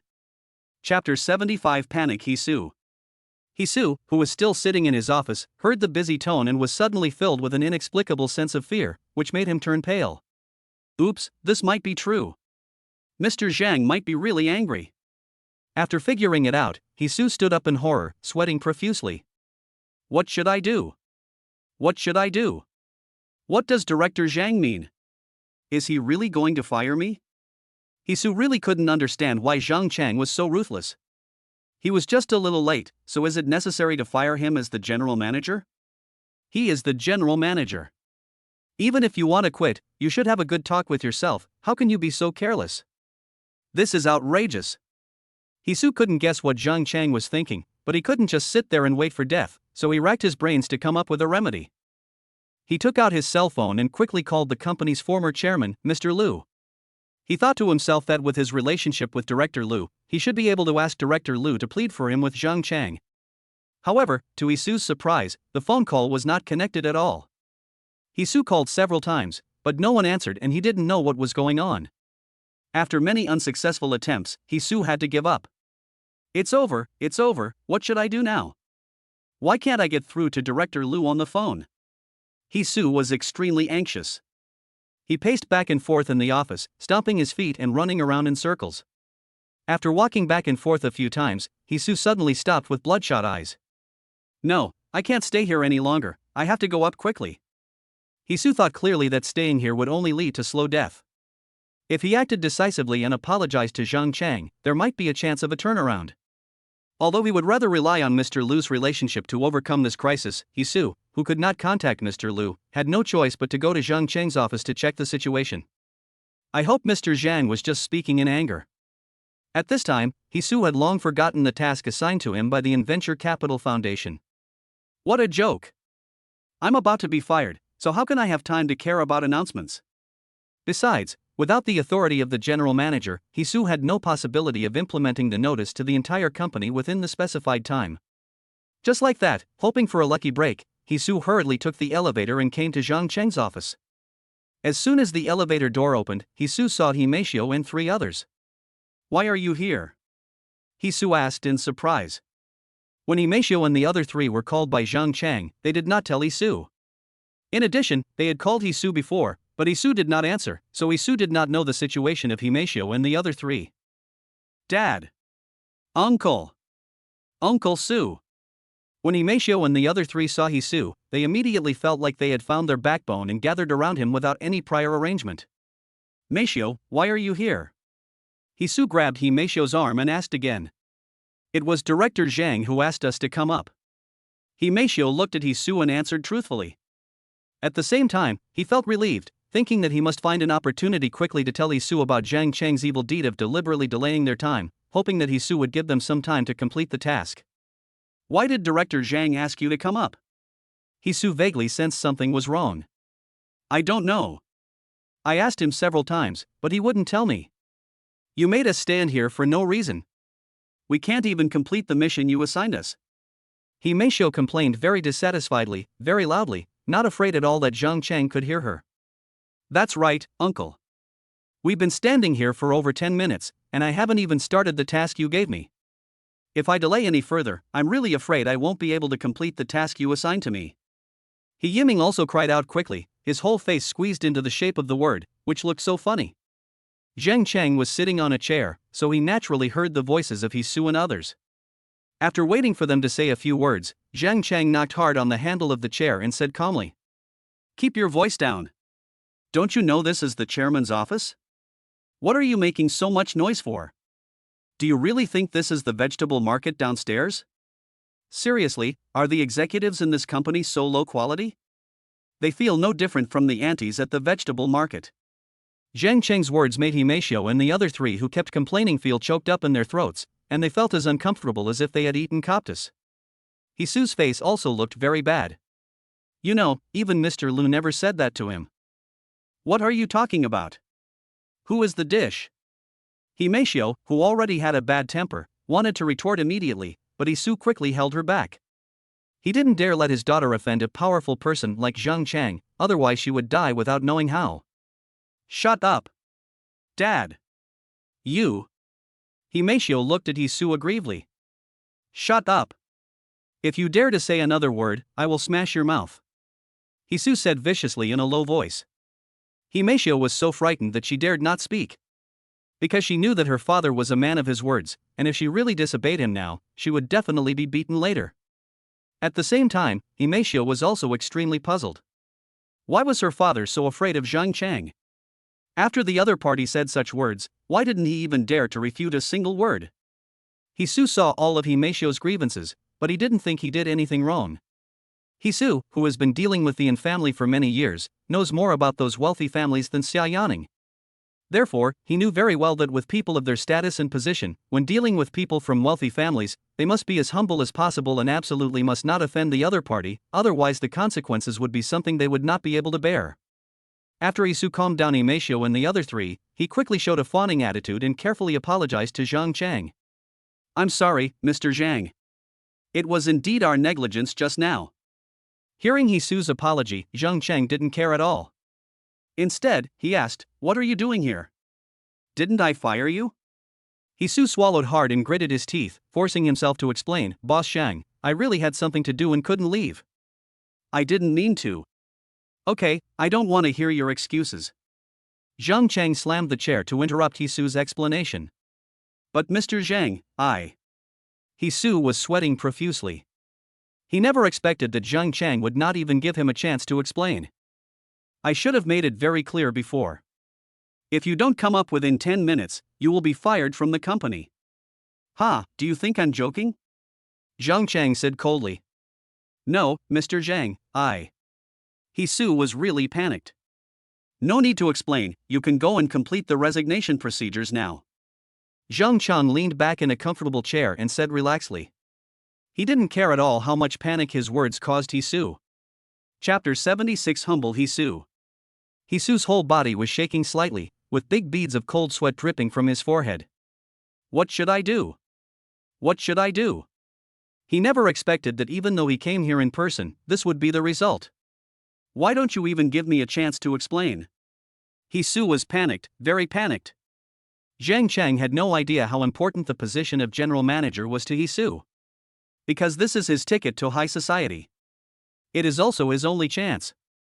Without this identity, with his abilities, he would never be able to enter the upper-class circles in his lifetime. How could Hisu, who has already tasted the sweetness of the upper-class society, be willing to go back to the past so easily? Besides, if he lost his position as general manager so easily, the Venture Capital Foundation would be the first one to not let him go. This is what Hisu was really afraid of. You know, in order for Hisu to be able to reach the position of general manager, the Venture Capital Foundation invested a lot of money. Afterwards, they trained him to be a core spy and let him lead the entire panda live harvesting plan. In other words, Hisu, as the general manager of the company, holds a much more important position in the An's Venture Capital Foundation's harvesting plan than Zhang Chang and Xia Yaning imagined. It is no exaggeration to say that it is the core of the core. If Hisu lost his position as general manager so abruptly without giving the An's Venture Capital Foundation any chance to react, then their harvesting plan would most likely be completely interrupted, and it would be unknown when they could restart it. Therefore, the position of general manager is crucial to Hisu. Even if resignation is really unavoidable, it cannot be so sudden. It must be delayed for at least 2 or 3 months. Only in this way can the Venture Capital Foundation have enough time to adjust its countermeasures.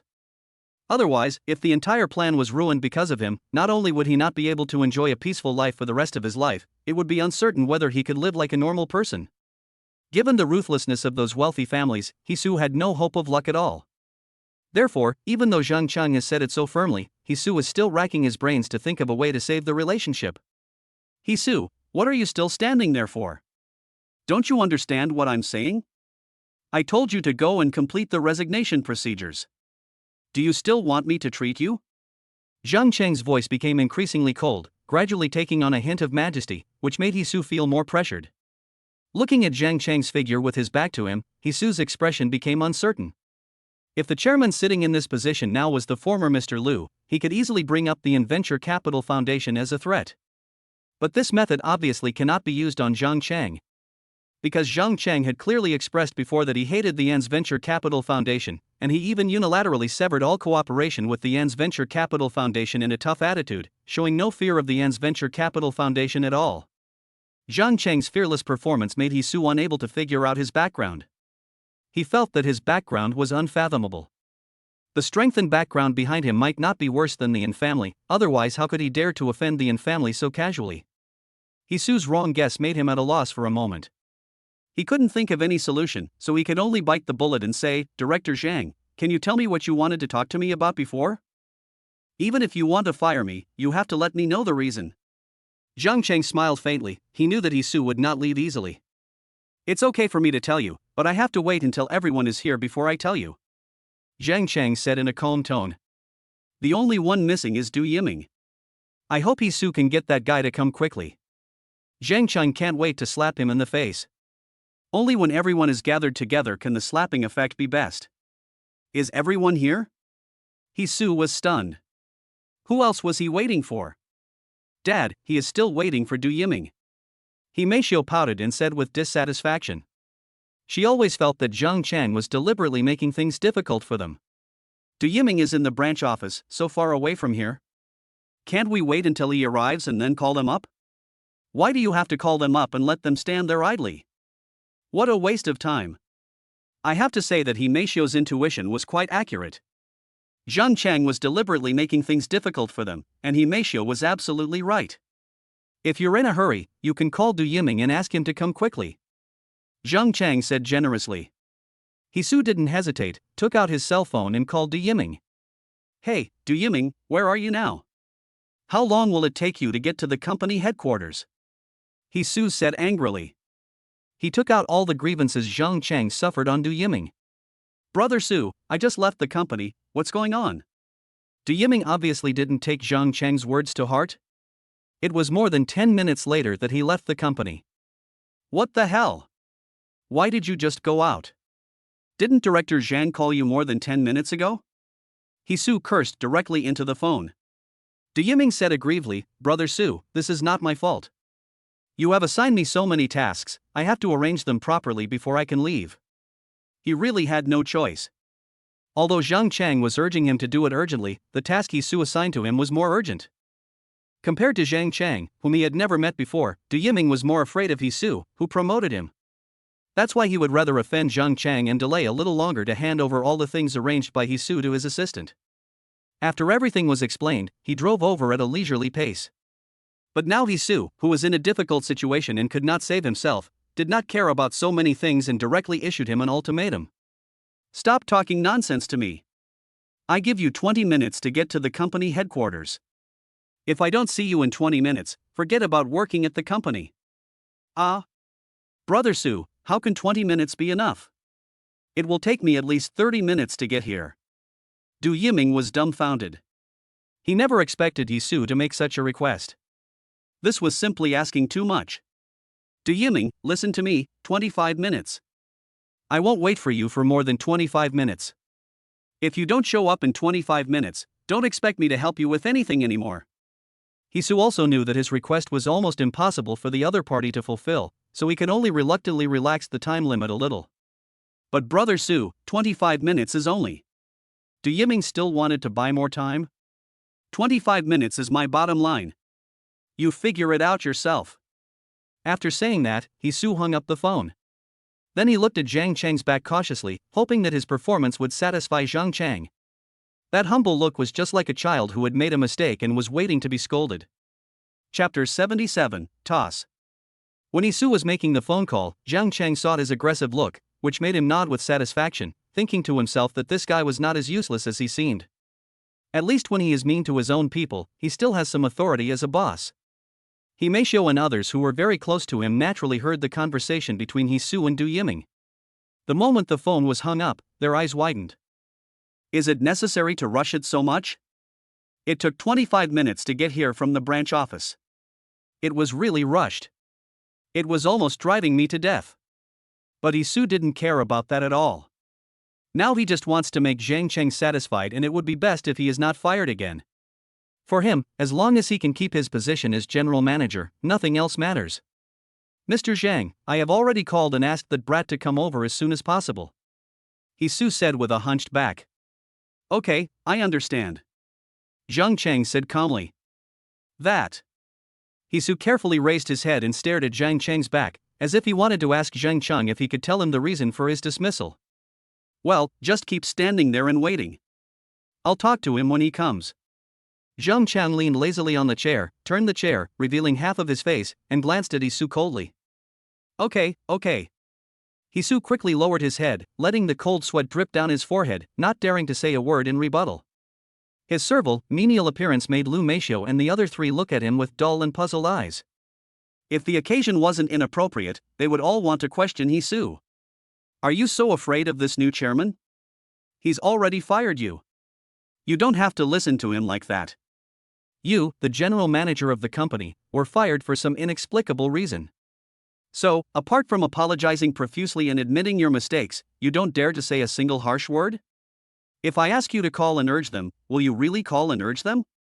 Moreover, he looked more anxious than anyone else, and it didn't seem like he was pretending at all. Then they ask you to wait, and you just wait? Where's your backbone? Where's the general manager's face? Hisu's various servile behaviors puzzled Himeisho and others who knew him. In their impression, Yisu always looks fearless in the company. Yisu didn't even take Mr. Lu, the former chairman of the company, seriously. If it was Mr. Lu who said these words to Yisu today, Himeisho and others believed that Yisu would have angrily retorted long ago. That is why Yisu, who was standing in front of Zhang Cheng at this moment and looked like a child who had made a mistake, looked so unfamiliar to Himeisho and others that they even suspected that this was a fake Yisu. Yisu, who was lowering his head and looking at Zhang Cheng cautiously, was naturally completely unaware of the strange looks from Himeisho and others. But even if he knew, he would just glare back at them to make them look away. He has always been so strong towards his subordinates, even his daughters and nephews. When dealing with wealthy and aristocratic families like the Yin family, he always behaved in a humble manner, fearing any offense. Not to mention that Zhang Cheng just asked him to wait. Even if he asked him to kneel on the ground, he would never dare to say a word. He didn't even care whether Himeisho and others were present. He would kneel on the ground immediately, just to make Zhang Cheng happy. Yisu has long been familiar with all kinds of ways to flatter the wealthy. 25 minutes is neither long nor short. But at this moment, for people like Himeisho and Yisu who sit in the office for a long time, it feels like a century. Just when their legs were so weak that they could hardly bear it anymore, Du Yiming finally appeared in the elevator. As soon as the elevator door opened, Du Yiming ran out of the elevator with sweat all over his forehead. He didn't even have time to wipe the sweat off his forehead. He hurriedly looked at the watch on his wrist. Huff, 24 minutes, luckily we made it. Seeing that he had not exceeded the time limit, Du Yiming breathed a sigh of relief, and then collapsed to the ground, feeling as if he had survived a disaster. He had already prepared to be late. After all, the time was really too tight. However, he didn't expect that after running through several red lights, he actually caught up. This was a bit beyond his expectations. Of course, you will definitely be severely punished by the traffic police afterwards. Hoo. I'm so tired. Looking at Du Yiming lying on the ground in a disfigured state, Hisu walked over and kicked him before Zhang Chang could say anything. Du Yiming, what are you doing lying on the ground? Don't you know this is the chairman's office? Ouch, brother Su, it hurts. Du Yiming covered the place where Hisu kicked him and begged for mercy repeatedly. What are you still standing there for? Get up right now. Hisu glared at him fiercely and kicked him. Under the pressure of Hisu, Du Yiming, who was exhausted and weak all over, had to hold onto the wall and forced himself to stand up. Brother Su, I've been running all the way, can't you let me take a break? Du Yiming said with a sad face, leaning against the wall. Stop talking nonsense and stand still. Don't wriggle. Hisu cursed again, venting his anger. If this guy hadn't taken so long to arrive, would he have stood there for 25 minutes? Faced with Hisu's angry scolding, Du Yiming did not dare to retort at all and could only force himself to stand up. After dealing with Du Yiming, Hisu quickly ran to Zhang Cheng's desk and said with a grin, Boss Zhang, that brat is here. The implication is that it should be possible to say it now. However, Zhang Cheng was still not in a hurry. Xiao Yu, go make me a cup of coffee. My mouth is a little dry, so I'd like to drink something to moisten my throat first. These words made Hisu and Himeshio's faces change color immediately, and even Hisu could hardly maintain the smile on his face. Everyone is here, why are you still stalling for time? Just thinking about coffee now? What did you do just now? If Hisu hadn't been there, Himeshio would probably have started cursing. However, the situation is stronger than people. No matter how dissatisfied they are, as long as Hisu doesn't give the order, they dare not act rashly and can only let Zhang Cheng toss around. Okay, Mr. Zhang, I'll make it for you right away. After Lu Xinyu finished speaking, she calmly walked to the water dispenser to make coffee for Zhang Cheng. Looking at the slow movements, Hisu winked at Lu Xinyu repeatedly, signaling her to move faster, otherwise she would be in trouble. Unfortunately, Lu Xinyu didn't take Hisu's threats seriously at all and continued to move slowly. This made Hisu very angry, and he clenched his fists tightly, which made Zhang Cheng, who secretly saw the scene, couldn't help but laugh. Chapter 78 Speechless. Zhang Cheng made Hisu and others stand there as punishment for various reasons, waiting for someone and drinking coffee. In fact, he was deliberately making trouble for them. Since it has been confirmed that they are from the Adventure Capital Foundation, Zhang Cheng will naturally not show any mercy when dealing with them. What's more, according to Lu Xinyu, these people, including Hisu, are all parasites in the company. Not only did they not create any benefits for the company, but they also greatly delayed the company's development. So Zhang Cheng thought about it and came up with this kind of punishment of standing in the corner. Otherwise, simply firing them and kicking them out of the company would be too easy for them. Now seeing Hisu and the others extremely angry but not daring to lose their temper, Zhang Cheng felt very happy, secretly thinking that his efforts were quite effective. It's a pity that the task time limit is only 1 hour, otherwise he would really like to let them stand there for a while longer. Even if Lu Xinyu was slow, it would only take a few minutes to make coffee, so Hisu and the others didn't have to wait too long. Mr. Zhang, your coffee is ready. After Lu Xinyu put the coffee on the table, she respectfully stepped aside. She knew that the main show was about to begin, and the stage would naturally be handed over to Zhang Cheng. I estimated the time in my mind and realized that the deadline for the task was almost up. Zhang Cheng did not delay any longer and turned his chair so that he could face Himeshio and the others for the first time. This made Du Yiming and others, who saw Zhang Cheng's face for the first time, open their eyes wide. So young. This was the first thought of several people. Then they were naturally stunned by Zhang Cheng's extremely handsome appearance and stared at him in a daze. After a few brief seconds, Himeshio and He Yiming, who had seen Zhang Cheng before, were the first to come to their senses. How could it be you? Why are you here? The two exclaimed in unison. They never imagined that the handsome stranger they had met once before was actually the company's new chairman. They immediately suspected whether this guy was fake. However, looking at the respectful expressions of Hisu and Lu Xinyu, Himeshio and Lu Xinyu had to accept this fact even if they were unwilling to believe it. At the same time, they became nervous. After all, they had spoken rudely to the new chairman not long ago. They didn't know if the other party would bring up the past and use it as an excuse to make things difficult for them. What are you talking about? This is the chairman, Mr. Zhang. You two, stop talking nonsense. Shut up. Hisu glared at Imashio and the other two fiercely, staring them so much that they lowered their heads and dared not look at Zhang Cheng again. Hisu then quickly apologized to Zhang Chang. Mr. Zhang, I'm sorry, they are both immature. Please don't take what they said to heart. You're already in your 30s or 40s, and you still don't understand things. As a father, you have a huge responsibility. Zhang Cheng picked up the coffee, took a sip, and spoke slowly. When Imashio heard this, she became furious again. Yes, Director Zhang is right. I will definitely discipline them when I get back. Hisu said with a smile on his face. After taking a few sips of the fragrant coffee, Zhang Cheng sat up straight, his expression serious. Now that everyone is here, I will start talking. Hisu and others immediately pricked up their ears. They were really curious about what Zhang Cheng wanted to do by calling them over so urgently. I think you must be wondering why I had to call you over when you were so busy, right? Zhang Cheng didn't say it directly, but deliberately took a roundabout way. Yes, Mr. Zhang, we really have a lot of things to do. It's really a waste of time for you to call us here suddenly. Du Yiming complained the most. In order to get to the company within 25 minutes, he almost ran himself to death. That's right, Mr. Zhang, if you have something to say, please tell me quickly. You are wasting our time here and damaging the interests of the company. He Yiming said righteously. Hisu didn't say anything, but he had already guessed something in his heart and his expression changed slightly. Damaging the company's interests? It's hilarious to hear you say that. Zhang Cheng looked at He Yiming and couldn't help laughing a few times. What's so funny? He Yiming showed a strange expression. Oh, what's so funny? Then tell me how I wasted your time and harmed the company's interests. Zhang Cheng's smile faded, and his eyes pierced He Yiming like sharp swords. He Yiming took a step back in fear, feeling uneasy under Zhang Cheng's gaze.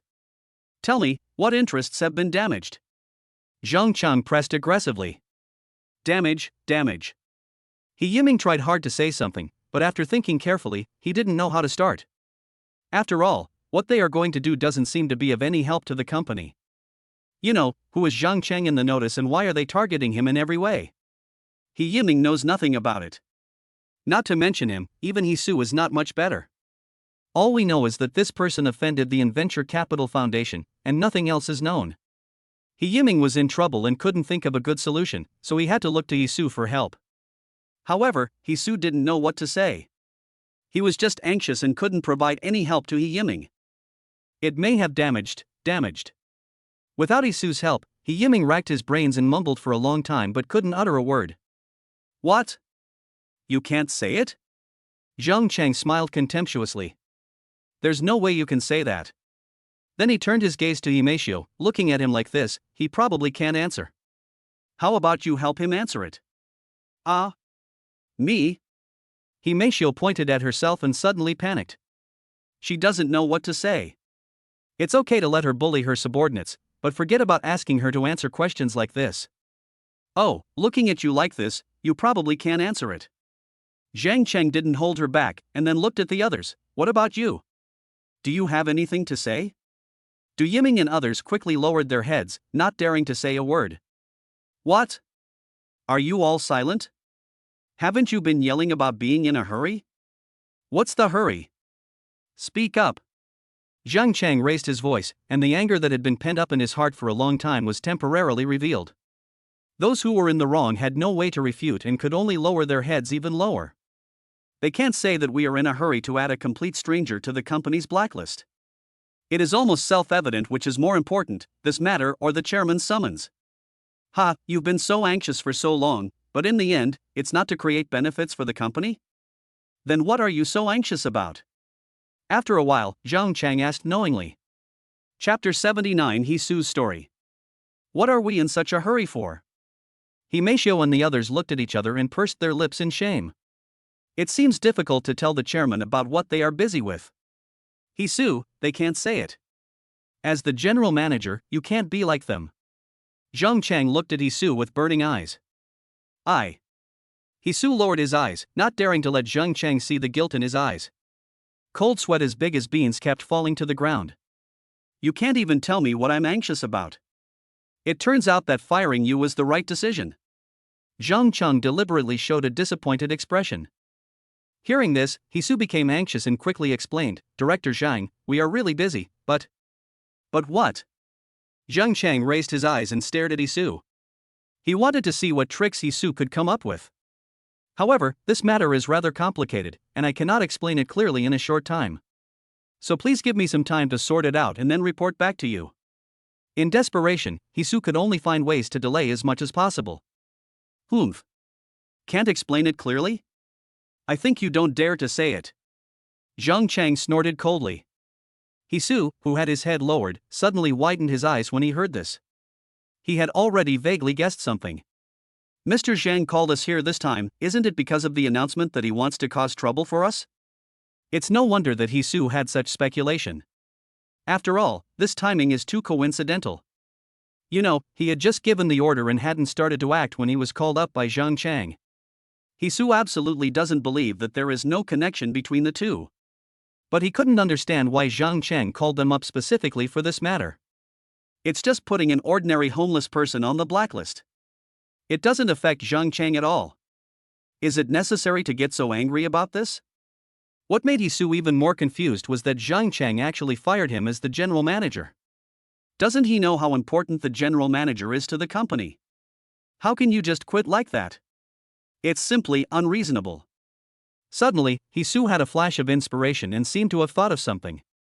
Could it be that he discovered that this notice came from the Venture Capital Foundation? That's right. That makes sense. Mr. Zhang hates the Venture Capital Foundation so much. If he knew that I was working for the Venture Capital Foundation, then it would be understandable why he got so angry and even fired me. After clearly realizing this, Hisu suddenly felt as if he had fallen into an ice cave and was in a panic. It's over, it's really over now. No, I absolutely cannot admit that I have any relationship with the Yin family. Anyway. Hisu soon remembered that the Venture Capital Foundation had only given him verbal instructions on this matter. In other words, as long as he refuses to admit it, Zhang Chang will not have any substantial evidence to prove that the notice came from the Venture Capital Foundation. It has to be said that Hisu was quite capable to have climbed to the position of general manager, no matter what means he used. He quickly guessed the reason for Zhang Chang's anger and even came up with a way to deal with it. But unfortunately, he discovered it a little too late. Hisu, since you don't dare to say it, then I will help you say it. Halfway through his speech, Zhang Chang stood up and walked towards Hisu and the others. Are you guys busy adding a guy named Zhang Chang to the company's blacklist? Walking slowly to Himeisho and others, Zhang Chang spoke slowly. Himeisho and others raised their heads, as if wanting to ask how you knew. Hisu's whole body was stiff and trembling. Really? It turns out that Director Zhang was here because of this. Humph. You want to ask me how I knew that? You guys made such a big noise, and you thought you could hide it from me? Zhang Chang sneered. Himeisho and others lowered their heads in embarrassment. What Zhang Chang said makes sense. After all, the entire company was busy because of this matter, so it was not surprising that Zhang Chang, the chairman, knew about it. Besides, they had no intention of hiding it from Zhang Chang. It's just adding an insignificant little person to the company's blacklist, which is not a big deal. Although it doesn't bring much profit to the company, it doesn't hinder the company's development. Therefore, no one thought of deliberately concealing Zhang Chang and doing such an unnecessary thing. Of course, after this matter was made public, Himeisho and the others felt a little embarrassed. After all, they had been shouting about urgent matters before, and it was just such an insignificant matter. It was really unreasonable to use this to fool the chairman. Seeing the ashamed faces of Himeisho and the others, Zhang Chang suppressed his smile and asked with a dark face, "There's something I'm curious about, and I'd like to ask you." Zhang Chang turned his back and slowly walked back to his office chair. How did that guy named Zhang Cheng offend our company? Is it necessary to target him so deliberately? Sitting back in the chair, Zhang Chang asked in a cold voice. A trace of determination flashed across Hisu's face. He knew that he had to say something now to sever his ties with the Venture Capital Foundation, otherwise his fate would be miserable. So he took the initiative to step forward, stood in front of Zhang Cheng's desk, lowered his head, as if admitting his mistake. Mr. Zhang, I'm sorry. The main responsibility for this is mine. It's my fault for not informing you in advance. It was indeed me who asked someone in the company to blacklist him. Zhang Cheng's eyelids twitched. He didn't expect that Hisu wanted to take all the responsibility on himself. Oh, then tell me, why do you do this? Zhang Chang asked following Hisu's words. Hisu wiped the sweat from his forehead and quickly made up a barely acceptable excuse. Yesterday, when I was leaving get off work, I was blocked on the road by this guy named Zhang Chang. He insisted on arguing with me, saying that he had been defrauded of hundreds of thousands of yuan by an internet celebrity in the company and that he wanted me to return the money to him, otherwise he would make trouble at the company gate every day. Hisu took a breath and continued, because this kind of fraudulent matter, once exposed, will have a great impact on the company's reputation, so when I arrived at the company today, I immediately started to check it out, and found that the internet celebrity he mentioned did not cheat him of his money at all. Hearing this, Zhang Chang couldn't help laughing. This story is really interesting. If he wasn't Zhang Chang, he might have actually believed it. After that, I used various methods to investigate his information and discovered that this person named Zhang Chang was just a homeless vagrant. There was no way he could have that much money to give as a reward. Hisu, feeling guilty, glanced at Zhang Chang when he said this. Seeing that Zhang Chang was listening with great interest, he thought he took it seriously. He secretly thought that it was a good thing that the chairman was not very smart, and that he should be able to get away with this story he made up. Chapter 80. The secret is revealed. Hisu, who mistakenly believed that Zhang Qingxin had lied to him, felt relieved in his heart, then he cleared his throat lightly and continued. Humph, he keeps saying he was scammed out of hundreds of thousands, but from what I've found, given his circumstances, he might not even be able to come up with tens of thousands. Who would believe that an unemployed vagrant has hundreds of thousands in savings? Later, I conducted further research on his identity and discovered that this guy is actually. Then Hisu began to belittle Zhang Chang, saying that he was unforgivable, insidious, and cunning, and that he was an unforgivable liar. Zhang Chang's face changed when he heard it. Hisu became more and more excited as he spoke, and even he began to believe his own words. After speaking for nearly 2 minutes, Hisu inadvertently glanced at Zhang Chang's increasingly gloomy face. He thought that the other party had no patience to listen to him, so he quickly finished speaking. After these investigations, I concluded that he was definitely a scammer who deliberately came to our company yesterday to commit fraud. To prevent this damn scammer from causing further damage to the company, I took the initiative and temporarily decided to blacklist him from the company. After saying the last word, Hisu finally breathed a sigh of relief and laughed triumphantly in his heart. Although there are many loopholes in the story he made up, it will definitely take Zhang Chang some time to determine its authenticity. He could have used this time to properly deal with the aftermath and clean up any loose ends he had left behind, especially not leaving even a trace of evidence related to the family. More importantly, he could use this time to quickly notify the Venture Capital Foundation and let them know that he was at risk of being exposed. I believe that with their alertness, they will definitely adjust the harvesting plan immediately. Even though the plan would be slightly damaged due to the rush of time, with his position as general manager, he could still more or less prevent some of the losses so that the plan would not fail completely and the Venture Capital Foundation would not suffer heavy losses. In this way, even if he was really fired by Zhang Chang afterwards, he could at least leave a way out for himself. With the wealth he had accumulated over the years, as long as the family did not retaliate against him, he could still be a wealthy man with no worries about food and clothing overseas. Hisu's story was so well written that he may show in others, who didn't know the truth, believed it immediately. Director Zhang, now you understand, everything we do is for the company and for your benefit. He Yiming thought he was right, so he jumped out and spoke with his nose puffed out. That's right. Director Zhang, you're wasting our time for no reason, preventing us from adding that scammer to the company's blacklist in time. If he shows up at our door, it will be a disgrace to our company and your reputation. Du Yiming also quickly stood up and shouted, as if he was afraid that Zhang Chang didn't know that he was actually the one who was wrong. The story you made up is quite realistic. Look, these two idiots believed it. Zhang Chang shook his head and smiled at Hisu. You. He Yiming and the other man's faces froze, feeling insulted. The angry Hisu spoke before them. Boss Shang, everything I said is true. If you don't believe me, you can check it out.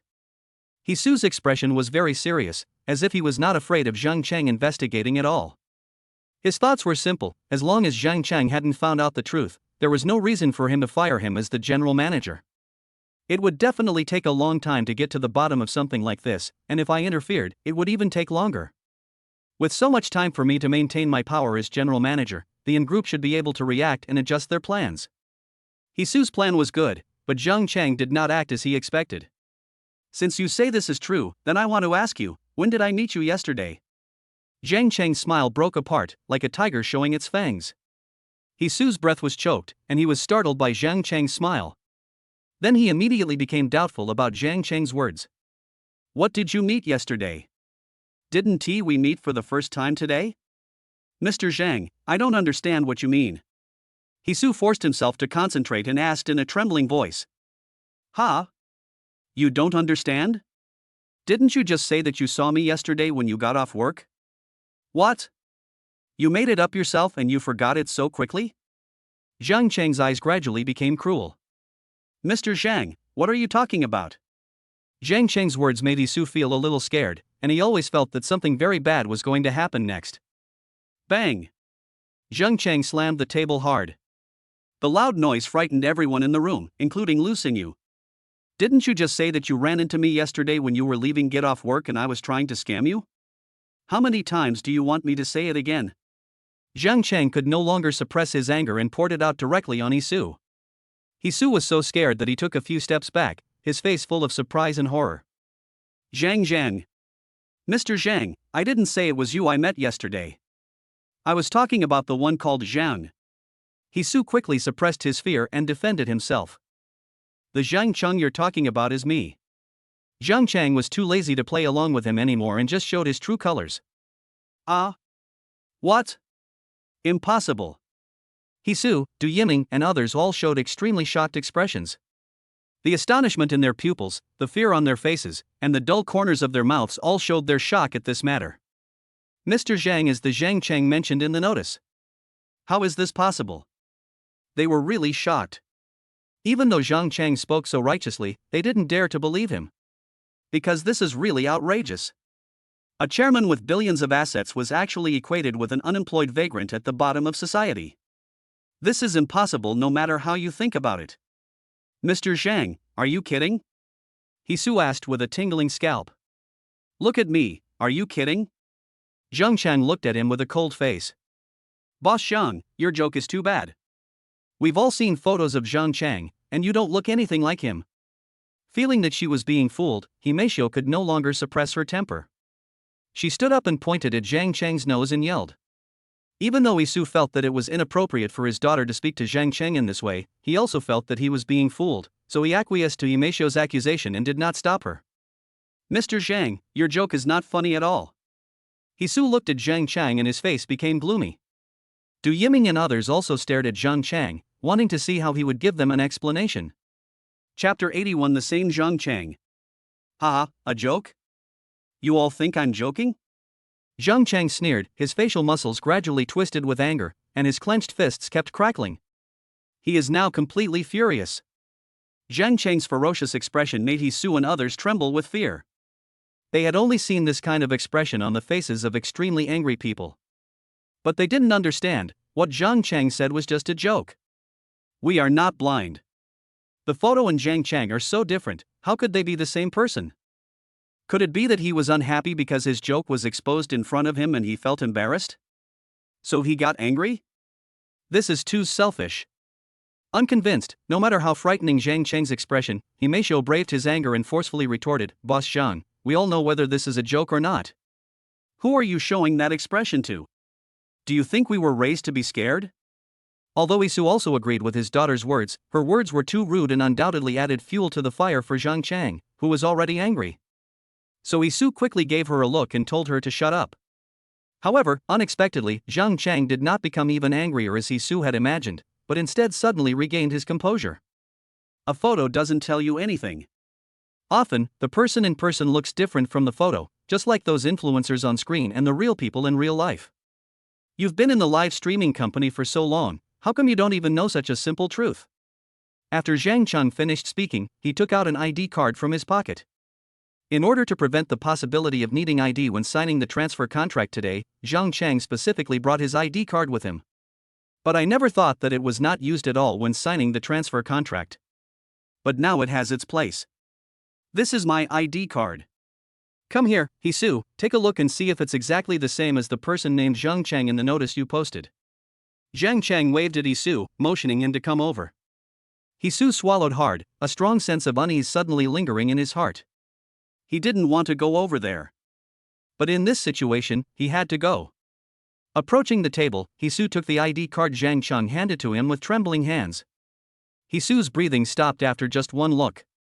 It's actually true. How is this possible? Holding the ID card, Hisu looked at it carefully several times, as if trying to find any flaws. But no matter how he looked at it, the ID card was still the same ID card, there was no difference.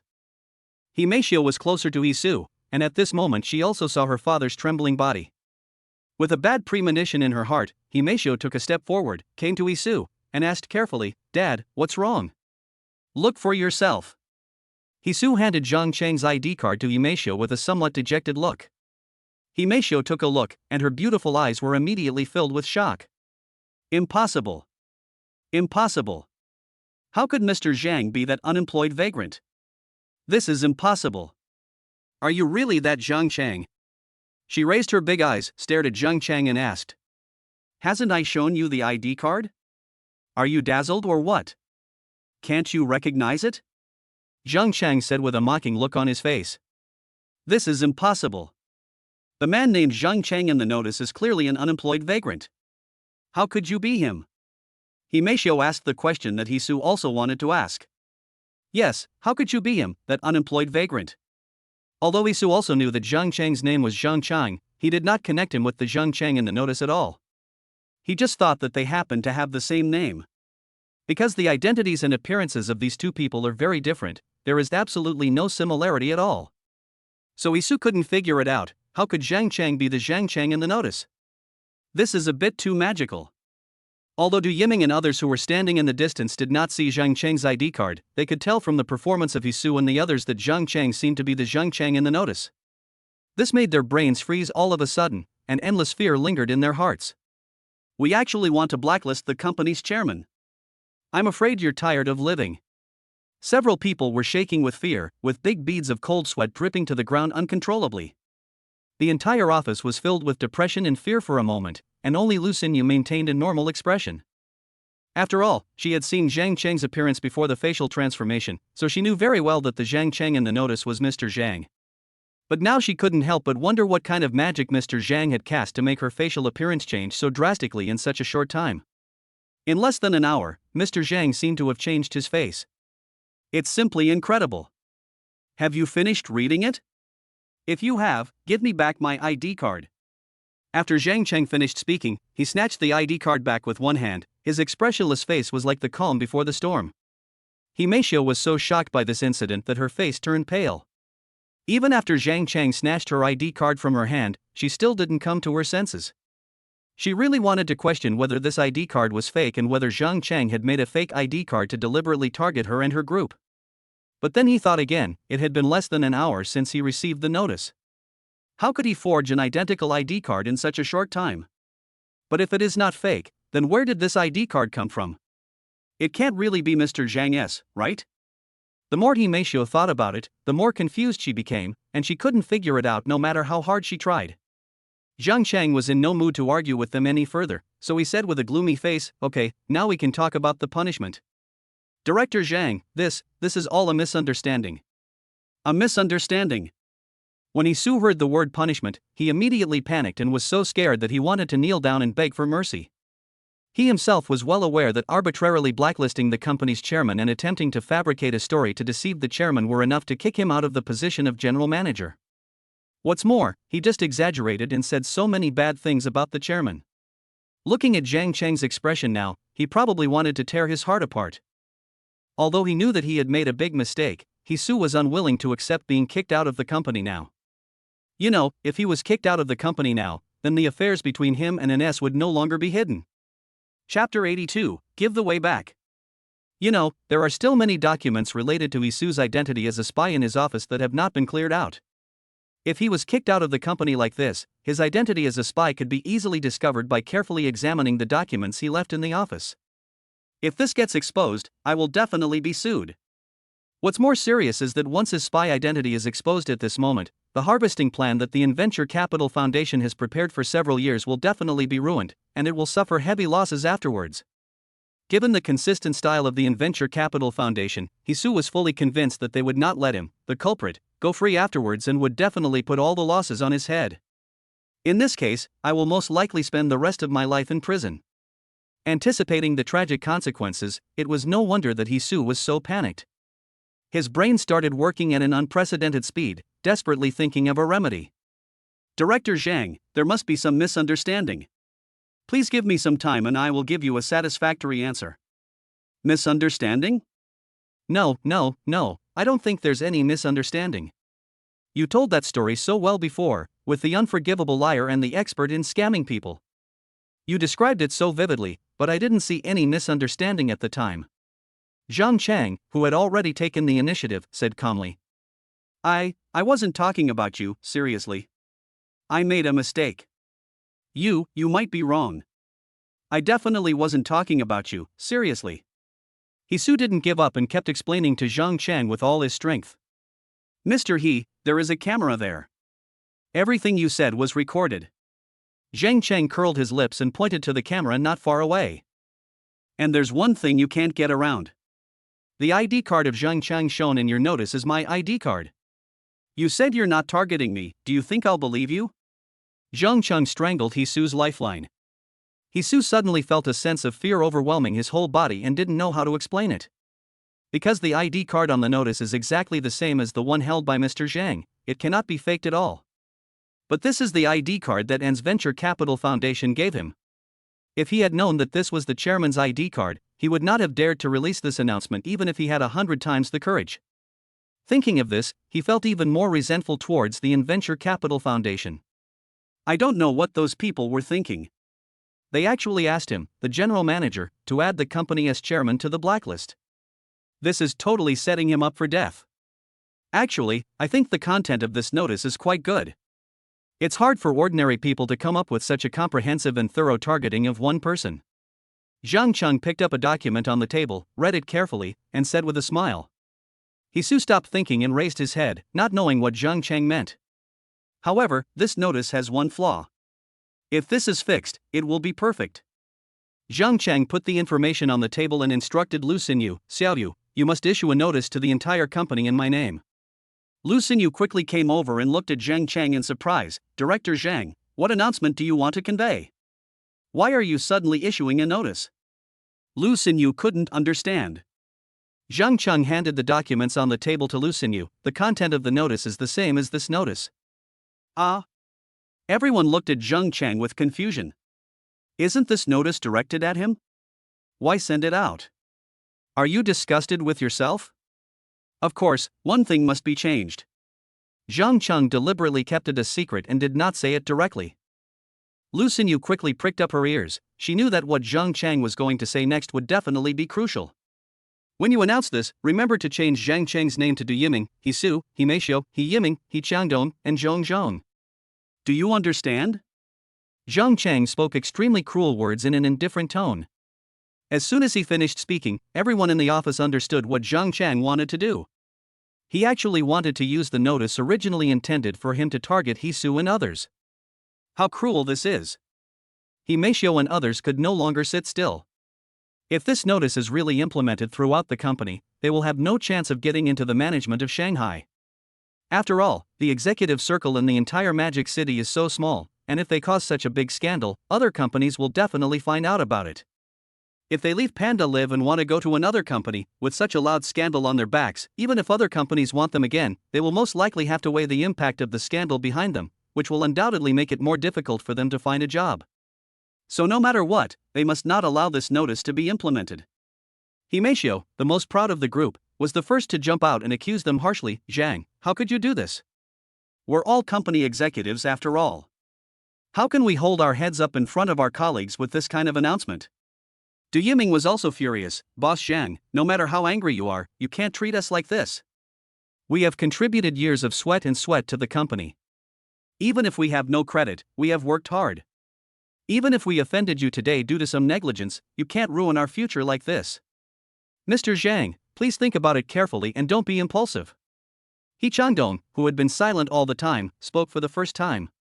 Boss Zhang, I have a piece of advice for you. Leave some room for error so we can meet again in the future.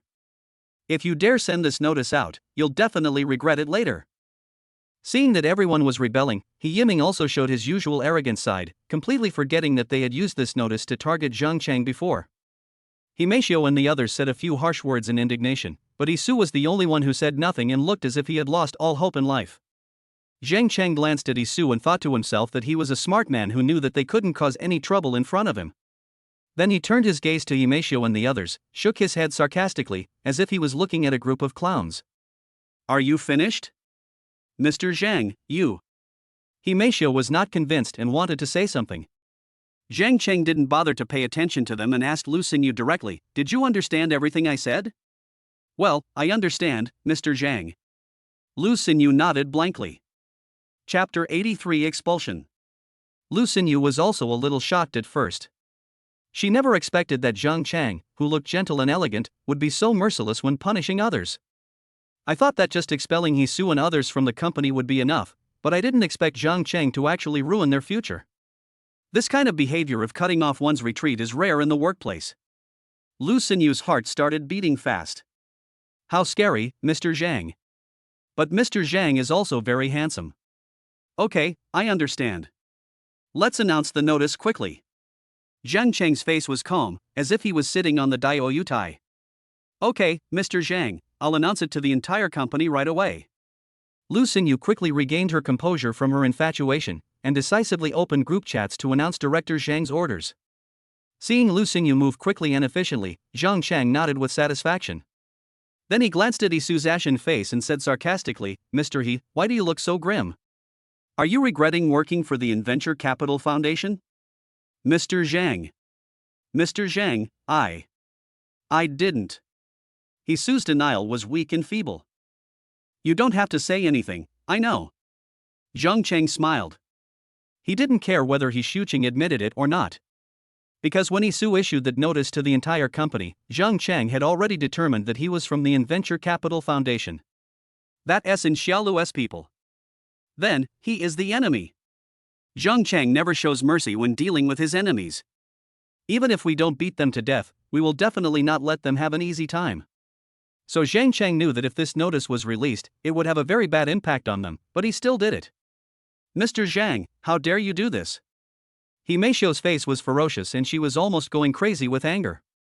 She couldn't imagine how she would live her life if this notice was really implemented. Being blacklisted and targeted by the entire company was such an embarrassing thing that even Isu, who had a lot of experience, couldn't stand it, let alone her. If he wasn't facing a bigger trouble than being blocked, he might have joined Himeishio in angrily confronting Zhang Chang. "Director Zhang, I've called the security department over."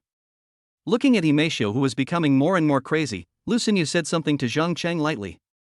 Zhang Chang gave her a smile in appreciation. I can't help but sigh that Lu Xingyu was quite thoughtful. He hadn't even thought of calling the security guard over to prevent Himeishio and others from suddenly attacking and hurting others. The security guards arrived very quickly. In just over 10 seconds, 5 or 6 tall and strong security guards arrived at Zhang Cheng's office. "What's the matter, Mr. Zhang? You did something so immoral, and now you want to hit someone? Well, go ahead and hit them. Let them hit me. I'm putting this on hold. If they don't hit me today, I won't leave." Seeing the security guard coming, Himeishio was not afraid. She just gave it her all and started to act like a rogue. "Humph, hit you? It'll dirty my hands." Zhang Chang looked at her with contempt. Then he turned to the security guards and said, "You guys, kick them all out of the company." "Zhang Chang, you dare." He Yiming widened his eyes in anger. Zhang Chang had already done this much, so He Yiming no longer maintained superficial respect. Several security guards looked at Himeishio and Du Yiming, former company executives, and looked at each other for a moment, not knowing whether they should take action. "Are you guys deaf? Can't you hear what the chairman said? Why don't you kick them out?" Seeing the security guards standing there motionless, Lu Xingyu was so angry that she put her hands on her waist and yelled at the security guards. "Secretary Lu, do you really want to kick Mr. He and the others out?" a leading security guard asked in an incredulous tone. He really didn't understand the situation. You know, he used to listen to the orders of Mr. He and Himeishio. Now he was actually going to kick these former leaders out.